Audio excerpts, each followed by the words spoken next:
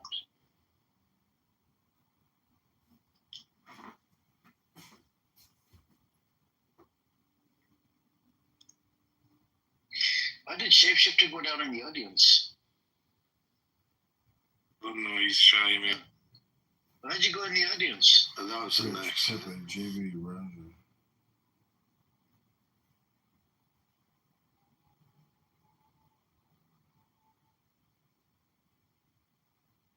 What about this Gil dude, Amir? Does he ever come up and speak, or does he come here for like, I don't know, for comfort, I guess? Which one? Oh yeah, he's actually a Zionist, I believe. Yeah, he's a Zionist. Yeah, he has these tanks. He doesn't want to come up, you know. He's just scared. He's scared to debate on these topics. What's the I just looked at the percentage of suicide from the IDF. Late 23, it's 7 reported. 2024, 21, increased from previous year. 2025 mid-year 60 to 17, continue a rising trend, and total since October 23rd, 40 to 58 cumulative impact tied to war trauma. So that's what the ChatGPT gave me. So yes, multiple sources confirm that suicide level within the IDF has been increased year after year, particularly correlating with the escalating of war-related combat stress. Oh wow, sucks to be done.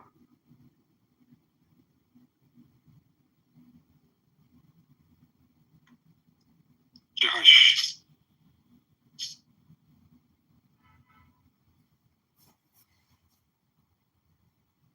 So, Mr. Shape, are you ready, bro?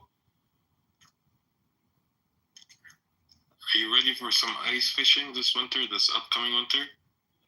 You're not over there. Sure, I like it, man. I'm not, but maybe he's like into it. I don't know. I've actually never gone. You cut out, bro. You've never what? I've never gone ice fishing. Try it, bro. Like, you have some good lakes there. They usually announce when the lakes are good for fishing. Fishing is so boring, man. Not boring, bro. How do you sit for arms? What a typical woman answer. What about activity, bro?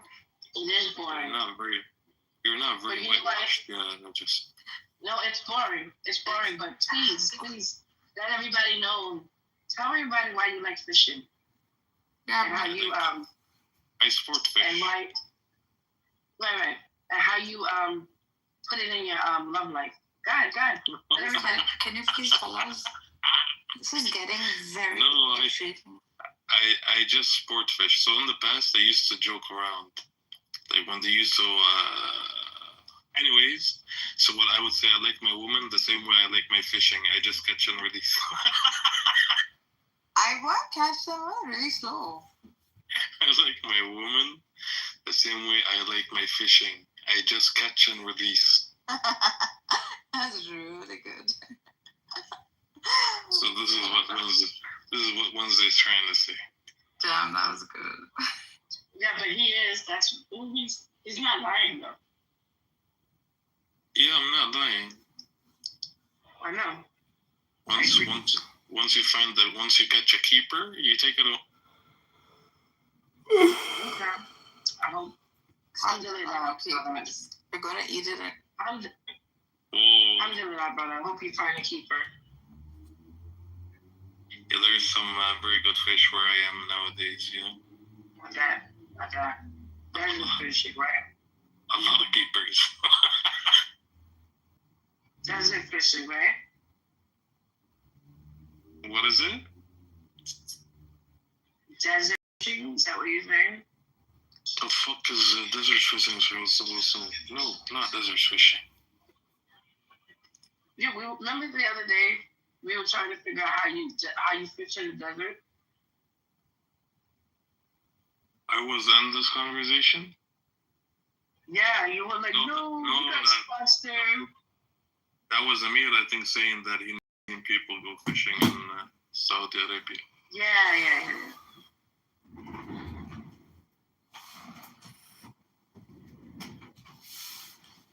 You know, fish tanks need a lot of care, right? If you're keeping a fish, especially when they're fine. He said rare specimens. We've even demanded meetings at the highest level with leave the crown.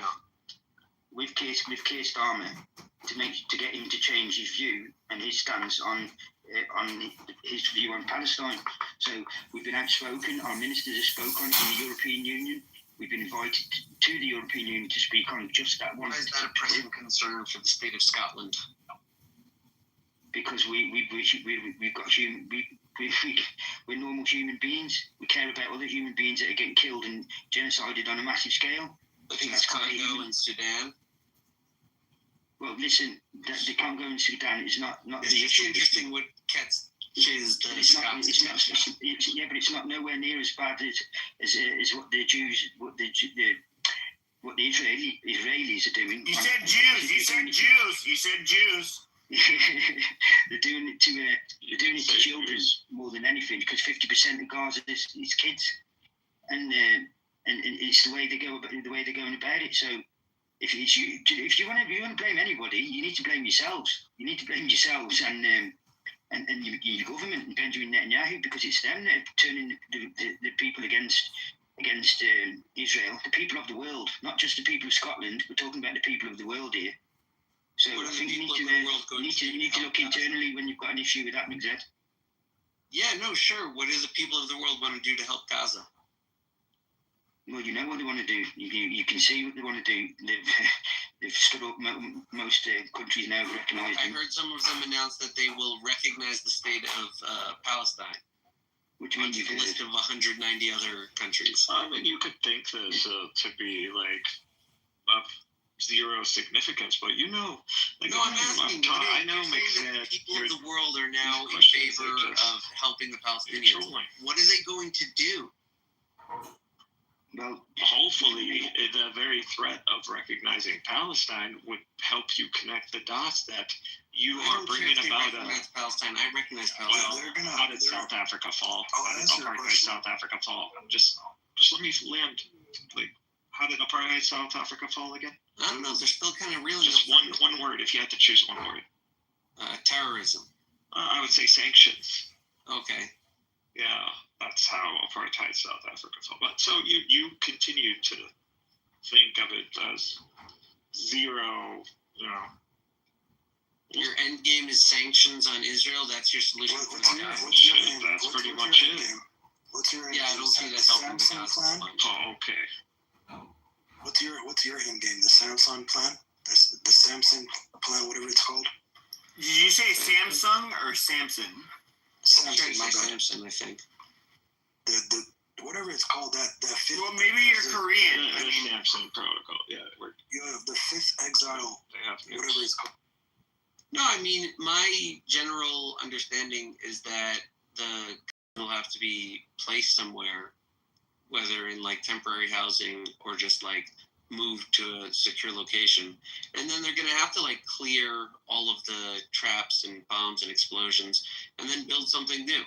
It's going to take time and investment, and then they'll be moved back in and given their own authority without Hamas. Yeah, sure, bro. You said move back in. Who's gonna? Yeah. You really trying to really? Are you really, man? Can we not do the really? and either either we want to argue against him, take him seriously, or but you really think that Israel, went and committed Oslo one if you want to do that, just to like create the PA so it can govern the Palestine. You think that Israel in 2025 is going to go and bring back a scenario of pre-Oslo, like after all this? You think they're just going to rebuild Gaza? It's that easy, and then just like no, I think it's going to take a long time to rebuild Gaza. At least like 10 years. Like, we just went back. You don't understand why this is so bad for Israel, because even in the best case scenario that you're talking about, like Zed, this is pretty much a major strategic setback, because you're going back. Yeah, it's wasting a lot of time and money. It's first Intifada. You're just reverted to all that time from the first Intifada and the consequences. I don't think Gaza's in a position to run another Intifada. I'm telling you that the progress that was made by Israel there's not even to avoid the consequences of the first Intifada have now evaporated. So we're back to the first Intifada. That is ideal scenario for Israel. That's the best scenario. Intifada?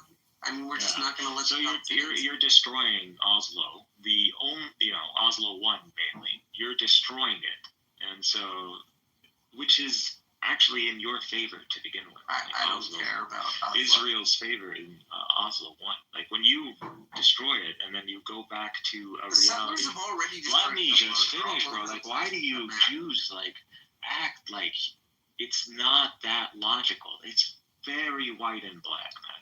And even you have historians and you have Zionists thinkers that literally tell you this.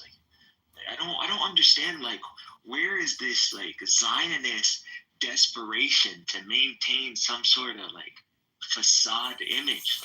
We all know, I know Israelis, man. I know when they look at all this, they're not thinking, Western media propaganda. They're thinking, they don't read most of this stuff. Fuck these guys, and this is, Judaism and chosen people and seed of Abraham nonsense. We know exactly how Israelis think, man. They read about the stabbings at the bus stops. I just don't know why you care about, it's Amalek. Relatives? Why would I care about them? Amalek and Edom. Dude, Israel as in Israelis want this to happen. They want it. This is what if we could clear out Gaza, that'd be great. Can I just talk that to you two as well? It just comes to my head. The more right-wing politicians are straight up just trying to aim to destroy as much of Gaza as they can. They're at least taking credit for it for political points. Just a quick one, yeah.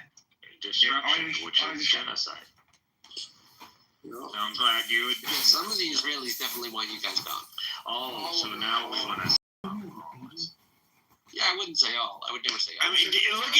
Look at Israelis. They beat the shit out of each other. They are aggressive. They literally this. If you go on Clubhouse, some of the most controversial people or not Clubhouse, excuse me, X Spaces, and she's been on this app, so let's go ahead and name her. They're junkyard dogs. They will fight to the bitter end. Yes, you have Jews that fight over this, and Mikhail, I don't know, 5 years ago, or more like 4 years ago, when I first came on here, there was somebody who's kind of right wing. He happened to be Jewish. He would go into the Jewish Clubhouse spaces. I went into those spaces with them. Now, Jewish Clubhouse was bonkers. It was so divided. They would kick you out of. They would dox each other, kick each other out of each other's spaces, say really nasty shit about each other. There were cliques. I understand. Well, yeah, it's I don't know, but a lot of it, even when it comes to this, if we look at Netanyahu and the all of that shit there, yeah, there's obviously cliques. Let me just quickly one point, and then I'll crack on. Zed and Mikhail, this just come to my head. Irish still speak a form of English, yeah. Scotland's got their own language, although it's not spoken today by a lot of people. We've got our own language that is completely different to any English or any language. It's not in the Anglo-Saxon language tree. No, it's Gaelic. Is that why the Glaswegians? Why do people with Glaswegian accents? Why are they so hard to understand for everybody else? Well, that's still, even though that's hard to understand because we're further north. Our original language is called Gaelic. I mean, it's pretty much extinct. Originally they did, yes. Yeah, Gaelic is a Scottish language that they took from. There are no Irish that have specific Irish narratives in Gaelic. Well, this is what I was trying to say to you about. You said we were totally different because we were clans back in them days. Hold on 1 second. Back in them days, I'm saying because of your historical positions. They used to. Yeah, listen to me 1 second. They used to clansmen would marry their daughters off with other clans. So the clans, some of the clans were from Ireland, so their head chieftain clan would marry a woman from their daughter to the head chieftain clan from Scotland, and so back and forward. That was always the way. Picts were almost like the same as Vikings. No, Scotty, I agree with you, but what I'm curious about, why are the Irish considered so cool, like internationally, but the Scottish are considered like, in a weird way, like the Irish are kind of depicted as being like, I'm saying this as a white guy. I don't mean this as like, in a mean way, but like white trash. But then you have, but the difference between like the Scottish and the Irish is the Scottish are considered white trash, but like just like uncool. But then you have the Irish that are like white trash, but they're the cool white trash that everyone wants to be like. I disagree with the white trash. Wants to be Irish. Yeah, but listen, I would disagree with the white trash comment, but I do understand what you're saying about being cool to be Irish. But you've got the reason that is because we got diluted in with the English, so we're all considered as one. When they say, like for instance, when we're playing football, we're in the Olympics, we're Great Britain, so we're all together. When we start losing specific sports, it's the individual teams that get mentioned, like, oh, that's the Scottish or whatever. But like America was populated by a lot of the Irish because of the potato famine, so they got shipped over there in their droves because all the potatoes were grown in Ireland back in them days. There was a big floods and all that, so there was no potato. They were all dying. That was their number one food. So a lot of them went over and to populate America. And then you've got St. Patrick's Day. We've got St. Andrew's Day. But nobody practices St. Andrew's Day here. Like across the world, we celebrate the Irish. Everybody knows who the Irish are, but when it comes to the Scottish, nobody knows who the Scottish are. Like you guys are like considered irrelevant, internationally. I was just about to say that we got diluted in. Why are people stabbing at like Scottish? I don't understand. I don't. It's not stabbing at it. I understand it. I just want to explain it so it's part of Scotty expressing himself. So that these can understand exactly what the Scottish have got a lot more of what they think, if not more, than the Irish. No, the Irish are loved by everybody, and everybody thinks it's cool to be Irish. But the Scottish are they're like just considered like nobody cares about them. That's rubbish. We've got Celtic and Rangers, well-formed football teams that are absolutely loved all around the world. Probably more than Man United supporters. So you can't say that. That may be your view, but that's not the majority. No, I think the whole world loves the Irish more than they love. I'm just going to be honest here. I think in a weird way. people like the Irish. I'm just saying on an international level, people like the Irish more than they like the English, than they love the Scottish, than they love the Welsh. Because they spread out more. They spread out more. The Irish spread out more. The Scottish didn't emigrate or go to all these different countries. Like the Irish went to America, they went to Australia, they went to Canada. They spread all about the world, so they've got large populations in each of these different countries, and they stuck together when they went there. Like Peaky Blinders, you've never seen that probably. No, I've seen it, but I just think the Irish. I'm just gonna be honest with you guys. Like, I am one of those foreigners that I look at Irish people as like, you know, a lot of people call them potato N-words. I disavow of that language, but you know, I do think that, you know, when my brothers and I were beating the shit out of each other when we were little kids, I remember my grandmother, she's French Canadian, she's like, oh my God, they're like animals. They're like the Irish. Like, what's going on? And you know, if you get, you know, they just so you know your history, they never ever won a battle against the English. Never won. So it's amazing. Yeah, but they're rebels. Yeah, but they're rebels. And, yeah, but they always put up a fight. Yeah, they always put up a fight. They took a so did we got beat eventually in the end, but we put up a fight. There's the Battle of Bannockburns, which is. You guys cut to the British, and you guys cut to the British Crown. I get it. You guys lost. You see, this is somebody that doesn't. But no. Here's the thing: is that you're the person that is willing. You're the person that's willing to be like. Let's just say, like, you have a very strong woman, which is the UK, and then you have the British, and then you have the Irish. The Irish man is going to be the bull fucking the English woman, and the Scottish man is going to be the one crying inside the cut cage. I mean, that is what Scotland is. It's the opposite way around in reality, though, isn't it? Because you've got England, Ireland, Scotland, and Wales who are financial superpower really in its own right, and then you've got the Irish who are really much in debt.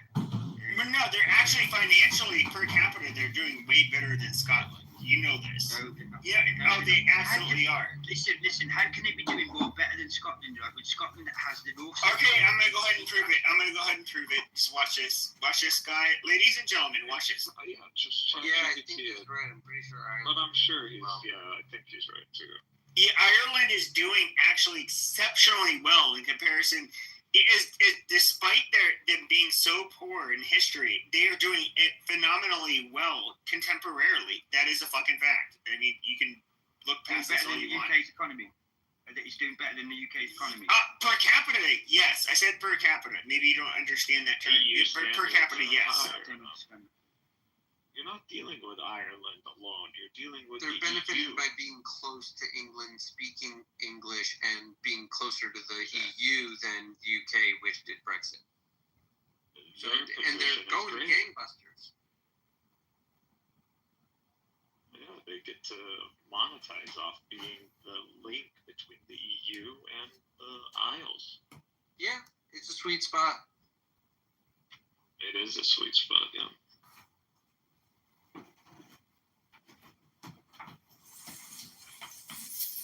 But I think you're right. I think that the Irish diaspora led to greater marketing of Irish identity than Scottish identity. 100%. Like the Scots that left Scotland either became Americans and lost all Scottish identity, or just became English and lost all Scottish identity. Right? Scottish identity is up in Scotland. Yeah, what is Scottish? The Scottish are natural cuckolds, and the Irish are. Well, that's historically what kind of happened to the culture. Sorry? What was that? Natural what? They're natural cuckolds. What's that? A guy that likes seeing their wife dominated by another man and penetrating her in front of them. What the absolute rubbish, mate. It's. Yeah, I mean, one could look at it negatively, but at the end of the day, what is the difference between Scots and English other than Well, this is what I was trying to explain to you. this is what I was trying to explain to you a minute ago. Like, if you think about it, the king has got quarter Scottish in him. He's quarter Scottish, half Scottish anyway. But people don't care about the monarchy in general. Like, no, but he did. He was mentioning it, so I was just explaining that you're saying bow to our king. We ended up William Wallace ended up shagging the Princess of Wales. So, and then the kid ended up being half Scottish and so on and so forth. Amazing history. Like, in the modern setting, like, these monarchies and lineages don't matter anymore. It's bureaucracy now. So, with them being the system, like, what is it that really makes a Scot at this point, other than, like, history? I'll tell you what makes us who we are now. We are now British. We see ourselves as British rather than So you were conquered by the Brits, which is just the Englishmen conquered you people. They were Brits, were they back then? They were English from Britain. So there's a difference. Yep, and the Irish would never call themselves British or English. Amazing. You guys are, which is why you guys are never. You guys are. They're not on the same island as us. They're not on the same island as us. Oh, we fuck, mate. They're not on the same island as. Listen, how can you say that, right? When we've just got our own parliament, we were the first ones to start devolution. We got devolution. We've got our own parliament. We've got the whiskey bond, and without us, the union couldn't really survive. Because you've got the North Sea oil and North Sea gas. That's why you're part of the union. And the whiskey bond. We're part of the union because we voted to be part of the union, McZed. Right. Big difference. A failed investment in the Panama Canal. Oh my God! Listen to the average Scot would know all about that, wouldn't they? I don't know what Scots teach themselves about their history. Argue with me till you're blue in the face because you don't like my point of view. I'm not arguing. The Scots are part of the union. You don't have to because the union relies upon you, and you rely on the union.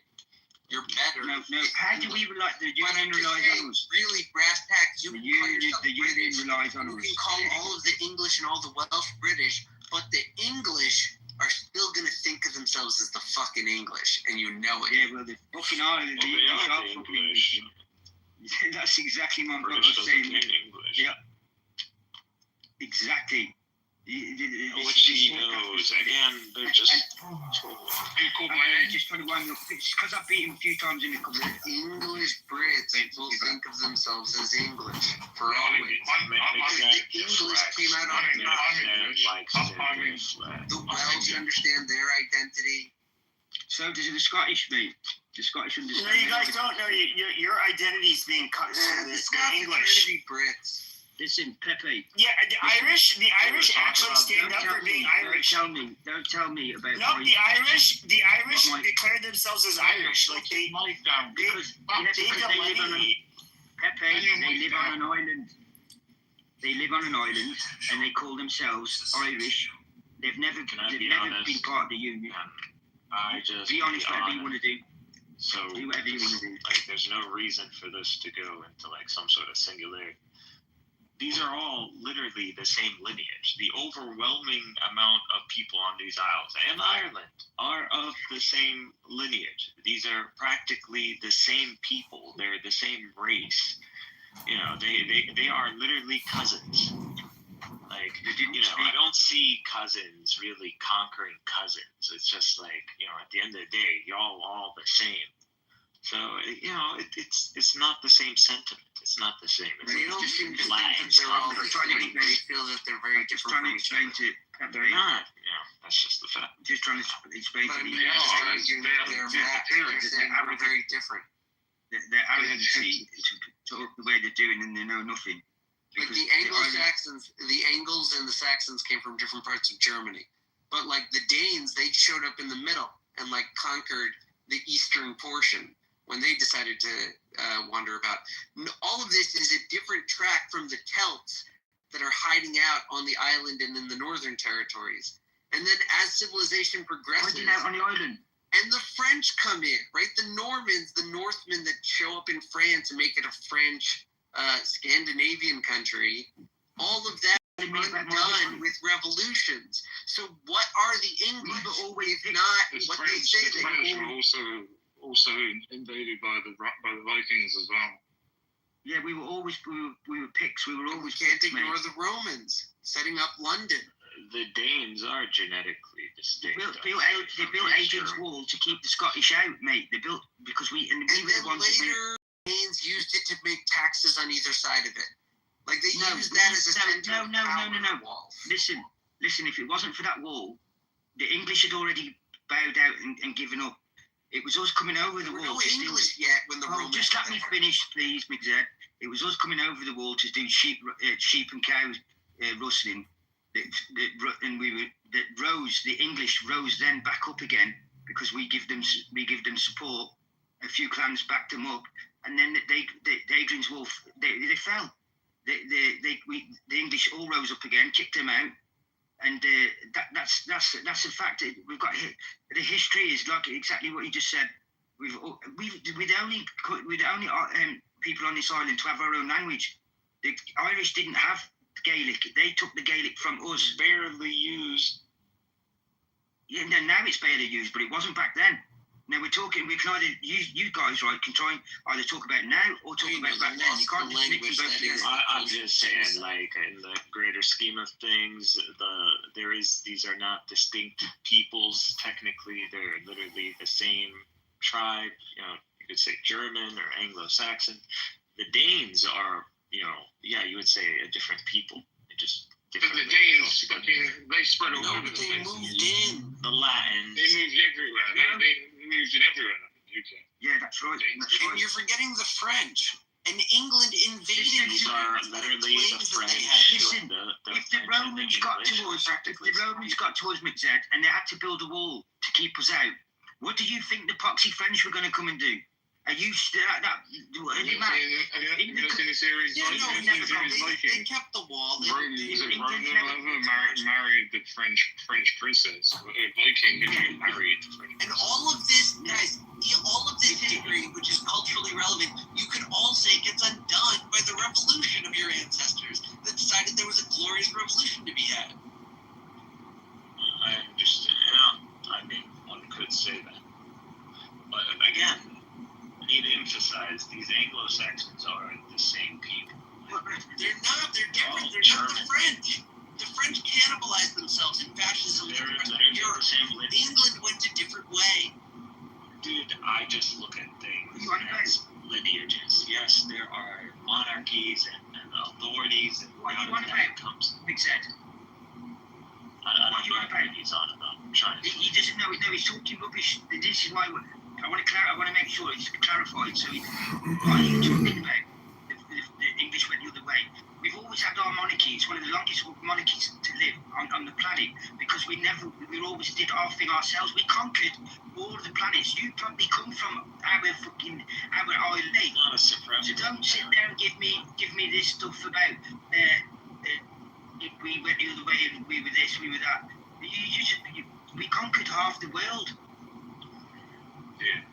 We keep you alive. Fascist cannibalism of your own people. Mate, you just don't know what you're talking about. You know nothing about our history. I guess he knows about the king is a king. And I just have no idea what he's doing. So that's the Viking marriage of the French princess.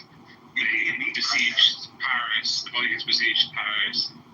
So they're not just one lineage throughout this one. Yeah. And then there's a statue of her in the UK. Actually. Yeah, we're part of the Vikings. You know what I mean? Scottish. Vikings went everywhere. They're different lineage, bro. Yeah. Yeah, I don't migration period. Germans.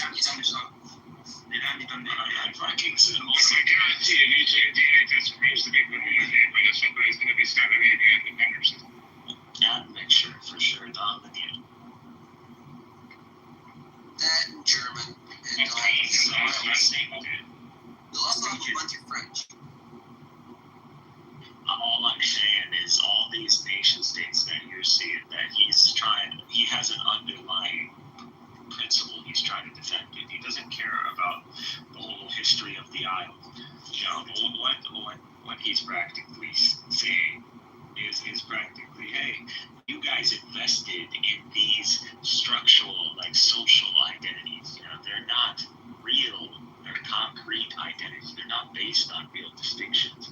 They're based on like subjective decisions of structure and culture. No. Fundamentally, they are made on decisions, but they're not subjective. They're usually very good decisions, objective ones, historically founded. Celebrate this river, that bridge, this wall, why it's there, what happened there. That is decided by groups of people, and they're fought over. Like some people will say, no, the wall was a gift from God. If I keep the heathen northerners away from you're deflecting now. You were just ridiculing like the notion of like how all these different peoples are practically getting watered down into like one kind of. No, I'm saying you are not sensitive to the distinctions between the Scottish and the Irish and the English. And I'm saying that those distinctions are relevant to Scottish identity and the entire community appreciating why they formed into a single united kingdom. They're not irrelevant, but like, are they a source of contention? Like, are they really like that? We progressed. Yeah, of course. You chose in their own Scottish way. They're just like under the thumb of the crown. As an American, I have my nose in Just anything they are. You're not part of the crown, you moron. You know the monarchy has really no power. Those times are over. The revolution was not about the crown. The revolution was about Parliament, because that house is a piece of shit. It's a democracy. When some of the royals travel around the world, the treatment they get is different to everyone. If you're a politician, they still have influence, of course. They do, don't they? Really, they don't. Go check the Declaration. What is power? They are all directed to the King of England, and they're all criticizing him for not stopping Parliament from being an asshole. Stop saying the King of England is the King of the Isle, Great Britain. We chose him. No, I was talking about the Declaration. I was talking about the Declaration of Independence was addressed. Are you a monarchy? Did you know that England used to have 3 kings? You can. Do you support the monarchy? Like, do you believe that institution? The English monarchy? Yeah. I support English. I'm American. You know what shit about you? Obviously, you're American. Yeah. I used to support the highly. We all were, especially everybody, was highly supportive of the Queen. Now it's No. Now it's Forget about the popularity content. I'm talking about the institution itself. Yes. Okay. But you would say most Britishers don't support. No. They don't support the institution of the monarchy, but they all support the king. No, they don't support the king. The king is very weak now. They don't support. This is what Edward Teddy was going to say. Now, there's a very good chance that the monarchy will fall in the next 2 to 5 years because the simple fact that King Charles took over, Prince Charles. No, he was expecting to reign for his big boosts to fill. Yeah, the Queen reigned for one of the longest terms ever. Our Queen, and she was loved. She was totally loved by everyone in the Commonwealth. Do you know it's a funeral or I've never seen anything like it. Like I've literally never seen it like And what, you think the king doesn't have that kind of support? No. People flew all around the world. I mean, maybe, I don't know, but people literally flew from every corner of the globe just to have the funeral. It was time for the people. I mean, he's not an amazing king, but he's not been terrible. No, but it's what he represents. and what he did with Diana, how he handled the Diana situation. Sure, everyone's still sour about Diana. But they are. Right, you talk like you know more about it than us. I don't know if I know more about it. Absolutely. Same stuff that's absolutely. Okay, this has been an amazing terrorist call. He's what? I've always liked it, doing the Duke of Edinburgh Awards and the charities and stuff like that. He did well. He's done loads of shit. Absolutely loads. It was Camilla was his downfall. Camilla and there was a few. I don't know. He stayed faithful to Camilla. Isn't that to his credit? No, No, because he did that while he was with Diana. He did that even before Diana. So, there's a trend. That's exactly my point, Mick said. Republicanism, I think that's what it's called. So, there's this show, especially about younger There's a than rape 35. scandal as well. There's a rape scandal that he was supposed to have done to rape one of his servants. Yeah, which royal hasn't raped somebody? See, you're disgusting, you are, man. You know absolutely nothing. No, I don't think there's shit about the royals anyways, right? The Brits. The Brits. Like, who cares about the European? What's up? Me and my entire family, why would you, venerate it? What did you say then, Richard? Point is a quiet, beautiful lady. Are you African, Nubian, or South American? I mean, with you, I'm gonna send you my Instagram. Don't care with him. It's always going to be the case.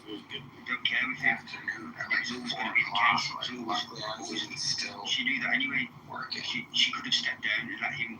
I think they were shit testing me to see if I was still working. And my new manager called me Friday at 6 o'clock.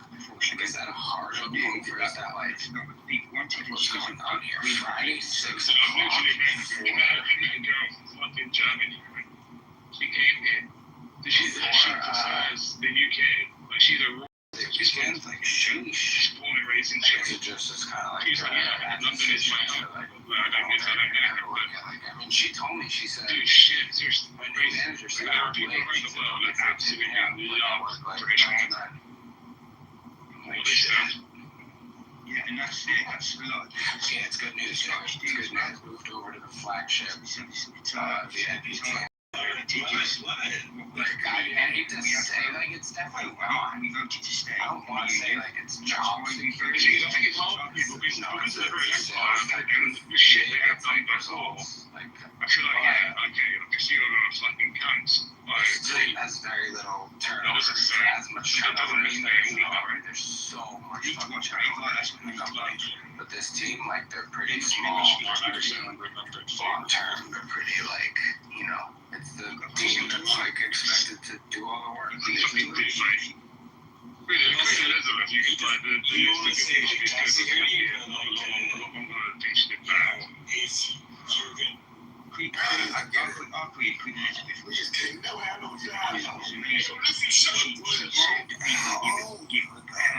My sister Margaret, who used to hang about the Crays and went drinking and smoking every night and went partying, who died early. She was awesome. We loved her. The Queen sacrificed all that. Is she gonna get charged? Queen isn't some grandma. Like, at the end of the day, like, she wasn't a woman who went. Tell us what she's eating. Tell us what she's eating. Presiding over, just a war on terror is enough to say, she's pretty bad, actually. Listen, mate, listen.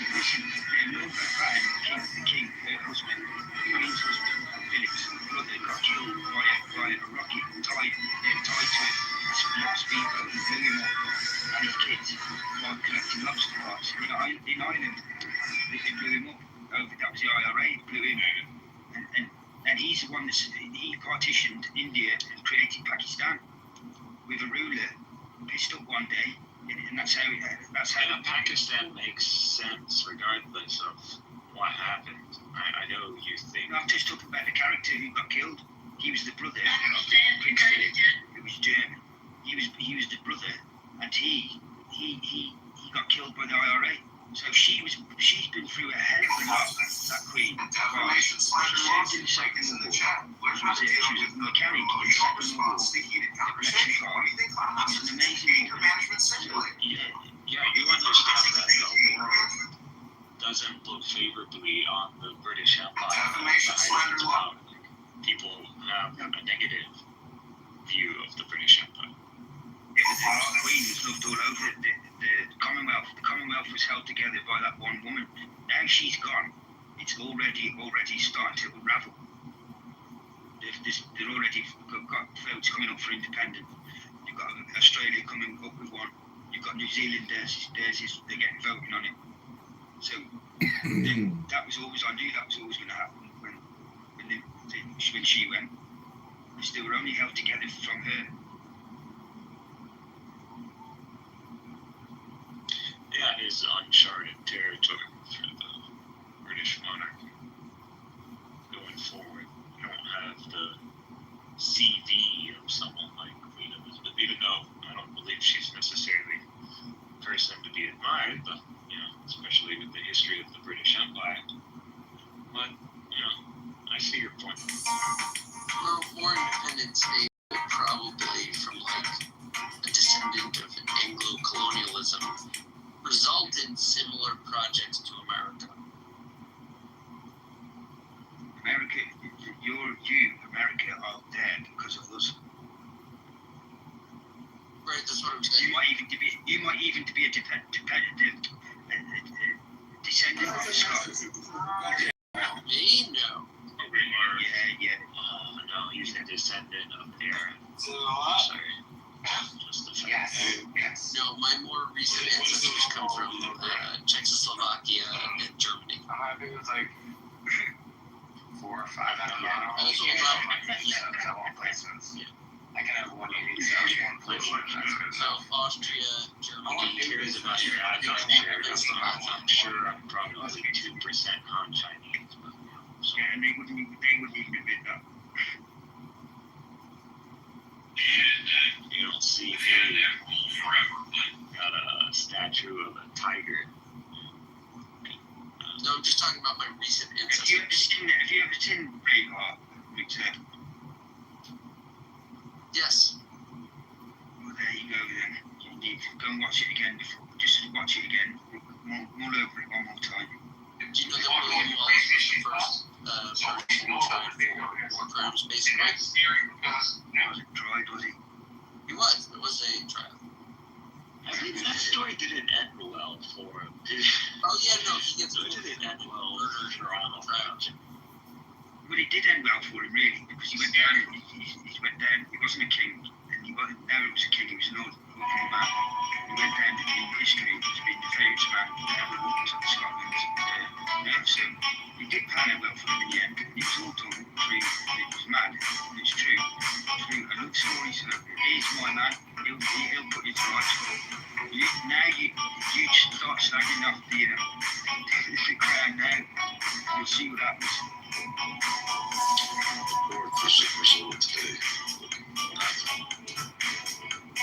No, it doesn't make sense here. So if the Irish were able to, twist a box and history changes, they end up having a monarchy and it's very powerful English rule. They ended up subjugating the English. Do you think, like, Irish would have been more benevolent than the English? I'm taking a copy of that PTR just to say. I would say no as well. There's no evidence of that. Firstly, the claims of Irish oppression are literally based on nothing. Right? Their own history. The worst one that they always cite is the famine. Look at how many of us died. Their own historians acknowledge that the famine was not deliberate. Right? The famine was not a genocidal starvation policy. Yes, they criticized the British government for how it handled it, but none of them say that the famine was a deliberate attempt by the British to starve us out. And why would they? Because at the time, there was no strong or particularly resonant anti-British sentiment in Ireland. Like I said, up till like the late 1890s, 40% of the British army was literally Irish. I mean, in World War I or World War II, no, World War II, 200,000 Irishmen just volunteered to serve in the British Army, right? And this is genuine, like, volunteership, right? Not like Soviet volunteers where they're just, like, volunteering at gunpoint because Stalin and the Bolsheviks had guns at their heads. No, Ireland was already independent by then. But 200,000 Irishmen still served in the British Army with distinction. Why? Because they didn't really hate them.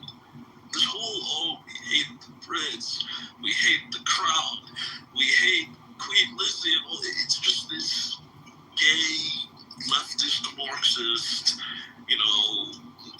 invention of the 90s that like has just unfortunately it's become real because it's so ingrained in Irish conscious, right? Now they themselves have adopted it, but based in historicity, no, right?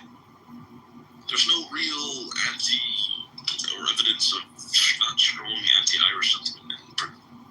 See, because what they basically say that England and Scotland haven't got their own identity. We just got basically English. English. Well, you could actually argue that for Lowland Scots. I mean, Lowland Scots were already speaking English. I would say, yes. So we did have our own language. We did have our own language, I was arguing. Yeah, but no one speaks it, except the Highlanders. No one speaks it now. Yeah, no one speaks it now. Like 400 years ago, speaking it, except the Highlanders. And the Highlanders were irrelevant. The Highlanders, again, another thing that be shit with me. Listen, the Lowlanders that you're talking about from Edinburgh and Aberdeen and all that, they still spoke it. They still spoke Gaelic. It's a fact. Yeah, but very few of them speak most. Like if you look now, they don't, but they did back then. Yeah, but even if you look right, Scots is still officially considered language. Why do I understand every single word of it? Because Scots is just English. I know that's what it is now. Because we voted. I just did all this arguing. We voted to stay in Britain. I voted to stay in Britain. After we've just done all this, but we did have our own fucking identity, for fuck's sake. No. My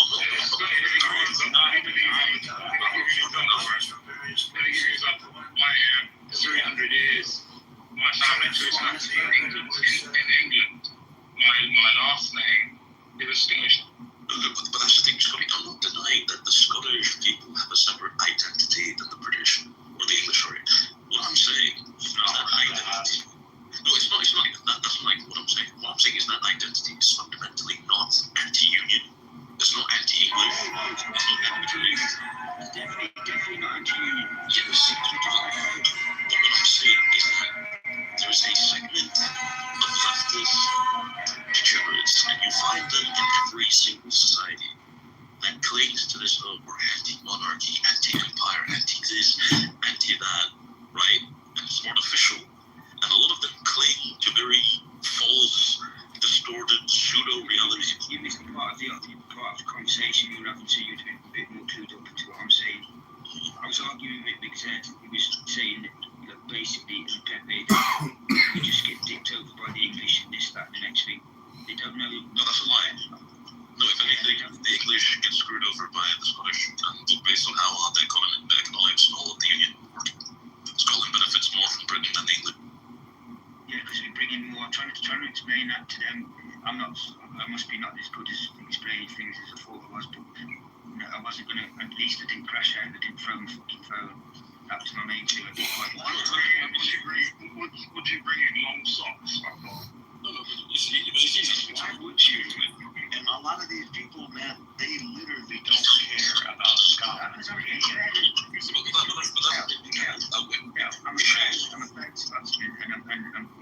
I'm quite passionate about things. So what I was just saying then is I'm getting better at handling these long drawn out things. I'm just saying, when you see it, because I've already got the second. I'm on the second phone as it is. But that's the point. It's always about them. Which when they're talking about someone else. So what Choji can do with these videos is that, how I don't know if he's gonna come up here or not, but instead of putting the picture of the PTR, maybe click on the bio and show the username. You know what I mean? Oh yeah. So I'll give you guys a heads up. So I think there's a fresh YouTube account of John Kitover. So when you open up a fresh YouTube account, it doesn't allow you to put links in there. So you have to get approval from YouTube. So you have to upload IDs and whatever. And I think YouTube probably is gonna kick John Kitover or out. You see what I'm saying? Until then, yeah. It happened to my YouTube channel up there on the top. They wouldn't let me put any links. They said you don't have any views, blah blah blah, and you have to provide ID or some verification or some shit. If it had a lot of views on it, but in the meantime, I think it has plenty of information in there. What is this conversation between Bibi Kapara, Daniel, Dave? Did you listen to it? That one was, I think that one was from that, do you guys remember, last week? That one was, I think John Kitover, remember? He recorded, he likes to record rooms, right? Oh. Got it. Yeah. So I think slowly, we need proper information, and some of these people, they deserve it. Yeah. Not some of them, all of them deserve it. Slowly, one by one. I think John Kitover is the one that's John Kitover is the one that's gonna, destruct. He's gonna destruct the other Zionists on Mossad. Well, they're so stupid, man. They don't. They think they're the smartest, but they're the dumbest. We got two in the audience. I think Normal and probably this other John Kitover. That's him. He's listening. John Kitover is listening to John Kitover. Wow.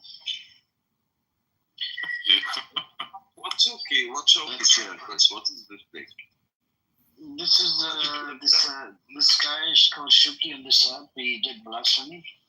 In one of the rooms, attacking the Prophet Muhammad, peace be upon him. And apparently, John Kitover was in that room. He recorded it. He enjoyed it. He enjoyed it so much, he put them up on his own account, on YouTube account. And, apparently, he's got Shuki's all the information in there. Isn't that crazy? That's crazy. Yeah, it's in the chat. You can shoot. And it's dedicated to Shuki. I think he's in prison. Is he in prison? That's what the video says. Did you guys read it? I read the first screen. It says Shuki's in prison. It's dedicated to him, And apparently John Kitover enjoys it. It says he did a good job, a fellow Jew, mocking Islam. Can you guys read this shit? Arabic? I can read Arabic, yeah. But about it.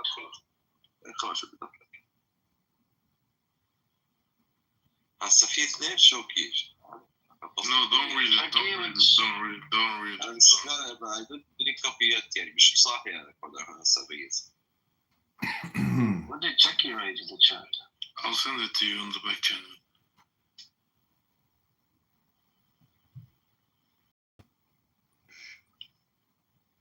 I mean, Chucky can literally.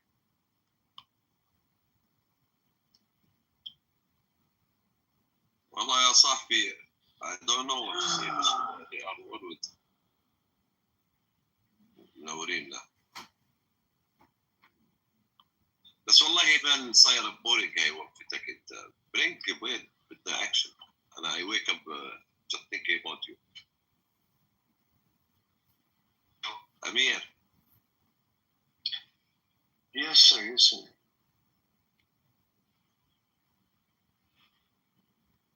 What about it? What's up? I tell you, we need some action shows. Why did you put your picture dark? Why is it dark, brother? بدي أخلي حياتهم سودة. I want to make sure. Brother, he doesn't speak. He's not. I speak sure, not too much, brother. Not too much. I teach you what I'm doing. I'll teach you. No, it's okay, brother. This room is not here to learn Arabic right now. My focus is on Zionists. But no, Zionists, you must sometimes to give them Palestinian words, in their case. No, but the Zionists, they speak in English. They don't speak Arabic. They don't speak. They don't even speak Hebrew. A lot of them. They're either from New York or Japan or China or some shit, man. We even have a child from Zionists from China. Dave. Yeah, there's one here. They come by here. Language, I mean, I can help you sometimes. Oh, you do? Okay, nice. Wait, you all want service, parlo italiano, hablo spagnoli. Nice. I see you all. But anyways, welcome Vaishan, Nergis. تعلمنا كل اللغات. We learn all the language. Right. Nergis, the room is running in the hallway. Maybe somebody else you brought. You know. We know who. It's only one person, you know. It's okay. Oh. What did I do? طولوا بالك يا جماعة. Take it easy. Take care, bro. No wonder Caroline Levitt, billionaire. أبو عبيدة نجس بنتنا. What?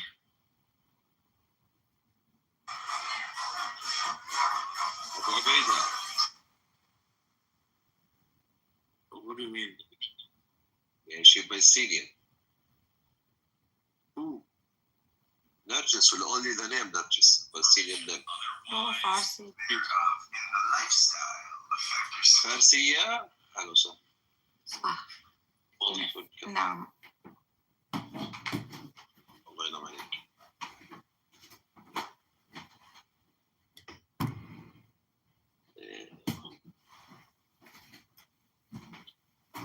So, brother Uber, right?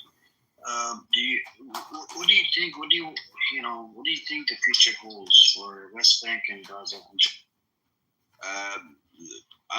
Listen, now, like, maybe the most dangerous thing in the Zionists, like, they made a lot of big mistakes. And this mistakes is seriously, like, it's like big benefits for not the Palestinian or Muslims. Because what they exactly made in the last 1 year, okay, from the beginning they spent around 7-8 months just to understand where they are after 7 months. But after that, they decide that there are opportunities to let's take it. This is what they have decided, because they believe that the most important to understand your enemy, what he believes, not what you believe, what he wants, what he gonna do, what is his vision. And that vision is standing on what? So this all understanding was very important to see it like as action or acting in the ground. And exactly he thinks that he's doing now the God's orders and the God plan. And it's the time for that. And this is something like he deep dive in it, which is what? Which is like we need today to redeem all the plans that we plan it. They prepare a lot of plans, you know. They have like plan for 20, 30 years. Like we gotta do 1, 2, 3, 4, 5, 6 to reach what the God wants by doing Armageddon. I don't know if you know Armageddon, like the big war that make us back again, and for them also as the people who. This is why I was mentioning before about the Christian Zionists, because this belief coming for both. So now he redeemed that. He will not stop the war.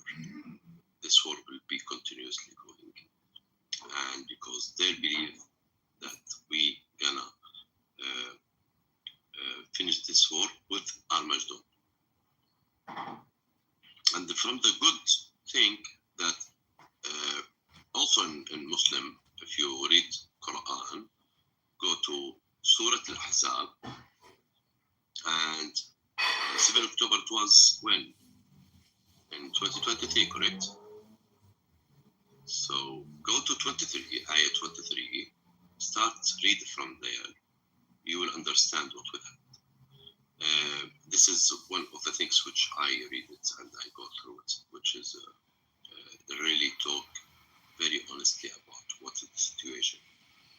من المسلمين رجال صدقوا ما عاهدوا الله فمن قضى نحبه ومنهم من ما زال ينتظر وما بدلوا تبديلا.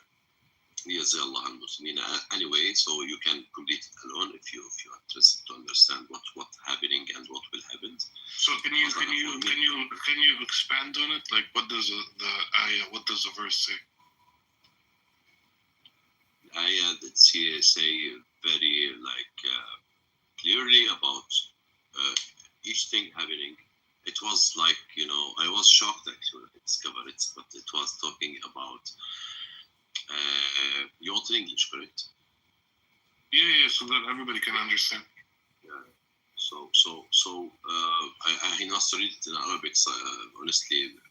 Not read it, like based on not read it. I read it in my mind, just to add, I remember. And are you talking about من المؤمنين رجال صدقوا? Is that exactly? Yes. Okay. So that one is if you read it from 23 to 27. Okay, just let me just make it all. So it talk about the people who's there are a Muslim who really believe in God, and they are will attack somewhere. Okay, so some of them will die, and some of them who's honest mu'min, honest believers. Some of them will die, and some of them will wait, and this will not change. In 24. The year of 24, you remember 23 that happened. 24, it was really tough. So what it's saying, ليجزى الله صادقين بصدقهم ويعذب المنافقين إن شاء يتوب عليهم إن الله كان غفورا رحيما. That means exactly that the God will give the honest people of them, because they must to be really have a big vision, like sabr. They need big vision to be in the 24, because they're gonna be in very tough situation, and a lot of them will be go out of that situation, and like it is, they cannot take that heat. So Allah will give it jazaa for the honest people of them, and make who's munafiq from them like under big bad situation, or He give the mercy to them. In Allah كان غفور رحيما, the God. Okay, now we are which year now? 25, correct? Okay. We are 25 already from beginning. If you remember, in January, February, like if we start this year with no ceasefire. If you remember, we start this year with ceasefire, and the fire it's more going down. Okay. And I guess during this next period, every time now they announce they will stop it again. Okay, so but the fire is not the same of 24 or 23. It's going a little bit this, and I'm sure within this few months or this month maybe they will cease fire, but temporary. They will not stop the war. 26. وأنزل الذين ظاهروهم من أهل الكتاب سيصيبهم قذف. So 26 will back the war, but this different war. I don't know what is the icons here and what will happen, but here we are the strongest, and it's gonna back again with more aggressive things. We will attack back. I don't know who will attack. Jordan, Syria, Lebanon, sometimes people from other planets, and don't ask me how. I know the overall situation or overview is disaster, but who believe that Bashar will go from Syria within 24 hours, or I don't know, 6 of the president. Bro, to be very honest with you, I'm actually reading those verses, and I don't know. What is this? Istikhara? No. Do you I know you're very into God conversations and all that. Do you read verses Yeah, I know. Do you want to pull up without getting deeply into religion? Do you want to look at those verses? Yeah, I've read the Quran a few times. Okay, Surah Al-Ahzab. Mm-hmm. Look at Surah Al-Ahzab 23 to 26 or 27. Good Lord. Today no one had used the word. They're short. They're not long. No, today no one had used the number 23. Every day I hear it from somewhere, I see it. You use it today. So Asap, Ayat. 23 to 27. Like, if you read them, I don't know, like, there is kind of a connection. I actually sent it over to someone. I actually read it often. Like, this first time you read it? So I never really focused on the definition. No, man, nobody read it. And this is from my mind. I was read it, and I will say what 23 with the 23, 24 with 24. No, but if you read, like, if you look at the, like, I mean, why reading. Ahzab? Why you picked Ahzab? Is it so 23? Why not? يعني if I picked any هذه will. No, you did like Istikhara or like. No, he's connecting. No, you can't say that. Like fall of Quran. He's connecting. He's going. على فكرة ما بيصير يا أوبر. Even if kidding, it's not acceptable. What is it? Like to kid about religion. But not just like if you read. He's a human man. I just don't know why. Yeah. No, read them, and I don't know. I think there is a connection. Huh? Yeah, of course. He's really good at it. I really like this surah very much. One of my favorite ones.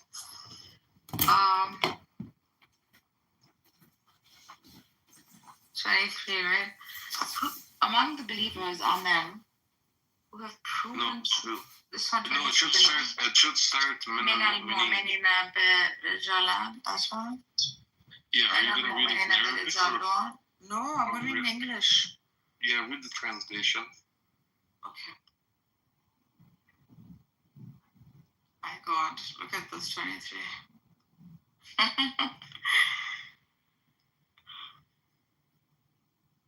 Wow, nice ones. See, nifaq is here from munafiqin. I actually sent it over to ask if, like, what could be. Is it possible to be a connection to what's happening? Yeah, so there's a lady I know, okay? She does like this, like, she uses dots techniques also, but she's very, like, spiritual. So she uses Quran like this to, like, guide. No, but when you read the translation of those verses, it's on the dot. You literally see what's happening. Yeah. Good one. Drew back in their eyes. I'm telling you, it's happening. Like a good will come. Some winning will happen. Like literally, exactly. Yeah. Empty-handed sin. Oh man, what verses you've picked? Yeah, you see it? My God. Look at 20. My gosh. Look at 27. Sorry, 26. No, the one with Baradallo or Lazina. That one. Can you read it? Which one? Which number? Baradallo. Look at that. Yeah. But I'm telling you. I don't think those verses are meant to be exactly for them. Yes, it will. You have to believe me. But also, like, there is, like, I don't know. Amir, did you look it up? It's talking about material, right? I'm eating, brother. I'm eating. Well, it's very interesting when you finish eating, bro. Like, seriously, if you look at the verses, very, very interesting. Because it's talking about the right? بغيظهم, yes. Yeah, so it's talking about material things. It's quite specific about it. It's not talking metaphorically, it's talking exact to the point. Like it's saying they will be left empty-handed. They will wear rags. Like basically in a state of poverty. I'm telling you, that's why I told you guys to watch The Messiah. You basically see it in the end, how they get freedom. So the summary I got for it is that these verses speak about the truthfulness of believers, the punishment of hypocrites, and Allah's victory in the battle of the trench, Ahzab. Yeah, no, that was not Ahzab. That was Khandaq. This is Ahzab. No, I mean like the verses. Oh, in the verses for yeah. Salman al-Farsi, I think. Maybe Iran will join. Because in that battle of the trench, Salman al-Farsi designed those trenches. And it says at the end, and the downfall of the allies from the people of Book who betrayed the Muslims. Wait, I haven't read that yet. No, this is summary. This is summary. I don't know if you have it from your end. This is from my end. Empty-handed, spared the believers, fighting for and brought down those from people of the book. I got the thing. My CDs. Oh my god, I feel like that you've woken up. Good Lord, what is this? How did you find it? Is one after the other too? It's Uber, bro. Like, I don't know how you found it. Bro, you should do. It's in Iran. Like, it's called khurafat. Like, some older ladies do this, but they're very like on the top like this. Good job. Who supported the enemy alliance? My God, it's those. You know. Say it. No, I look at the no, they are Ahlul They are read and brought down from those people. Okay, so it's the Yahudis who supported the enemy's alliance. No, the enemy here is Yahudi. The alliance is the Christian. This Ahlul Kitab is the Christians. They'll join America. So Ahlul Kitab is both of them, like the Christians and the Jews. Yeah, but see what it's saying? In this case, it cannot be Yahudi. No. Who supported the enemy? No, just relax for a minute because I don't know where you went right now. I don't have what you have. What you have? Which surah are you reading? Which ayah? Where are you? What are you reading? I'm reading the last ayah of Ahzab. I mean the 27. وأنزل الذين, that one. No, I don't have one. Oh, this is the one before 27. Okay, yeah, 26. He brought down these of the who supported the enemies. Yeah, who supported the enemy is the Yahud. But the ones who are people of the book are Christian. Yeah. The other party. Yeah. All these evangelicals and all of them. From their own strongholds. This is America, bro. Like a country. And cast honor into their hearts. Oh, it's saying he's going to support those Ahlul Kitab. Who's going to support? Killed. Oh my God, you believers killed some. And took others as captives. Oh my God.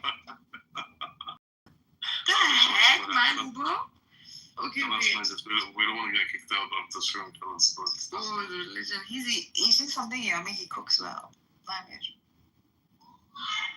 He should invite me one day. Oh, he cooks what you're saying about this food? Bro, he's a really good cook. He really cooks with love, All men cook with love. I think we need to get to this now. We want you to meet up. Please, don't take that manhoos, that habis. The guy that blocks you every other day. Why did he block me? I couldn't enter Scotty's room. I went to just show support to Just text Scotty. I just texted him. And you know how Scotty gets upset. I said, no, I'll come later. You have another account. Go with another. Yeah, today. What did I do today? I just left immediately. Because I felt like poor Buttercup might be under the microscope with this stuff.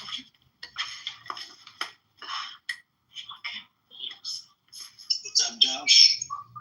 Welcome. Point, come up.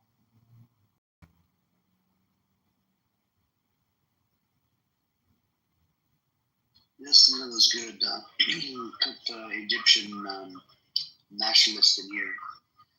Abu, I think you fell asleep. The guy was defending, and he said that Israel is, it's a state now, it's a country, they can exist, blah, blah, blah. I'm like literally Zionist talking points. So I did, I missed that one, but I think I was here when you were calling somebody who was Zionist Egyptian or something like that. That's the one. Yeah, there's a lot of nationalists in Egypt.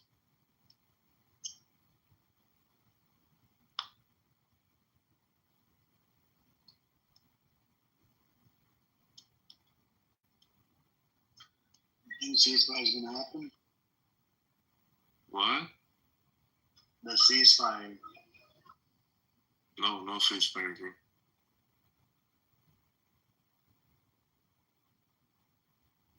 You think Trump will get in there for the ceasefire? No, but did Trump get poisoned yesterday? I don't know. I haven't looked into it. Did he? I don't know. I read something earlier that he got poisoned or something like that. But no, I mean, there's no ceasefire. No, I'm saying, you think Trump will get in there to do the ceasefire? Will get in to do the ceasefire? Yeah, like he did with Iran and Israel. If his master is Allah.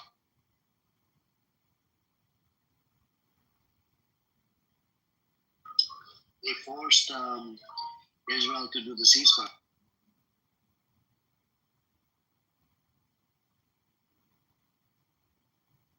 Yeah, but he won't finish this one.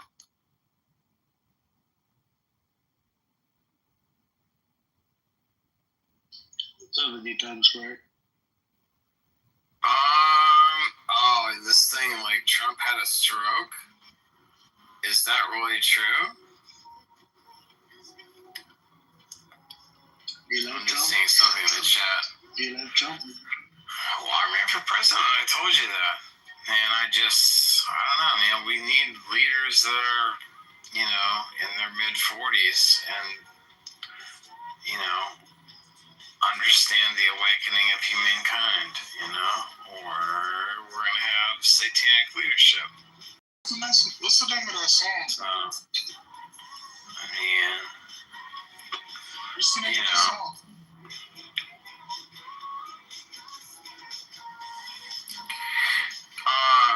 But I want to ask this person point taken. Yeah, I know, I have base nectar on. Trump had a stroke. Is that true? Is there some news source that? Because that's pretty crazy. Unless this is private theory. Yeah. So, as president, I would solve the Israel and Palestine issue by having the wives of the Arabs marry the Jews. That's not logical, by the way. That's amazing, because they'll be so distracted by so many women that don't just... Times Square, can you give us a logical answer?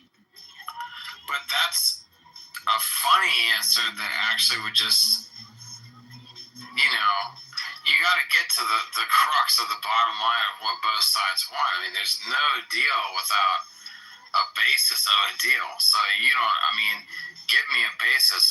You want land? Do you want women? Do you want oil? Do you want money? Hold on. One is occupier. Do you want technology? Are you listening? Hello? Well, I haven't heard what anybody wants. I just told you. One is the occupier. One is the occupier. The other one is the occupying party. One is a murderer, and the other one is murdering them. The other one is a killer, and the other people are getting killed. I mean, we have to stop all of this. And so, so then you propose a solution that would solve it all. Remove the occupation, West Bank, Gaza, and East Jerusalem to be part of the two states. So break it into land and other conditions, right? What land? Meaning your solution is okay. So Israel is completely removed from any activity in Gaza whatsoever. Yeah. And is there? and the West and Bank. they cease all operations there, and they just give up the whole land, right? And they don't seem to want to give up that land for some reason. Right? And so I think there needs to be some kind of land deal like Trump was trying to do with Russia and Ukraine. And I don't know that Israel is so... It's their land. Why should they make it? What is the land deal? It's their land. You seriously don't know anything about this conflict? I do, in a sense, but it's true. It's under occupation since fucking 1947. Well, what part of that don't you get? It's their land from the jump. Okay, it's Palestine's land. Yes, it was called Palestine in 1947. They turned it. They did what they did in 48 by force, ethnically cleansing Palestinians. That's how they were created the state. Even the U.S. president was, terrorized by the Stern. So your solution is, revert it back to 1946 of what it was before this. Hamas Charlie says 67 borders. Oh, okay, so give it back to okay. All right. Well, then I don't know. Propose it. Put a petition together. Do something. They did. Maybe they'll do it. It's only Israel. What are you gonna give to Israel then? What are you gonna do for Israel? They're gonna get the hostages back. Okay.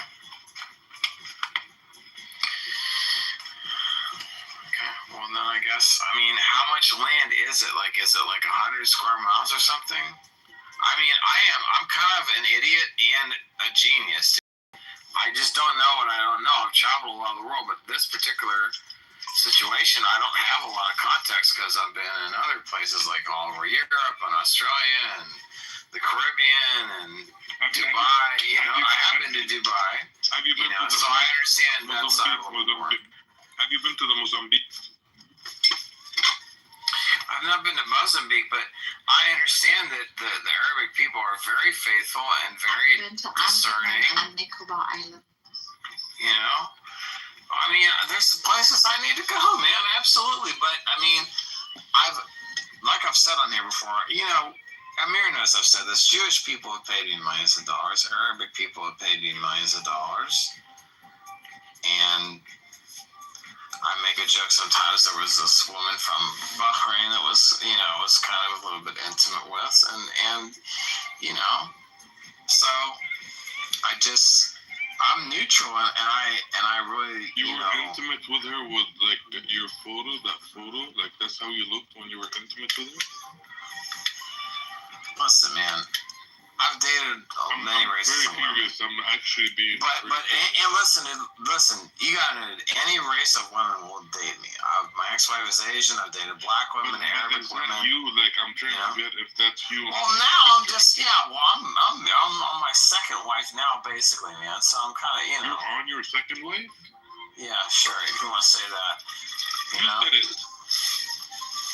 Well, you don't need to be so aggressive with me, man. I'm trying to be peaceful. But anyway, the point is... What happened to your first wife?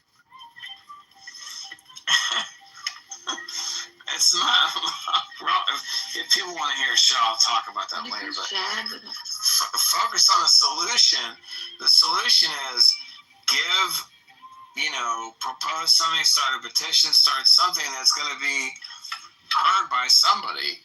Because I don't think these people are going to solve it at all, and they want to keep it going.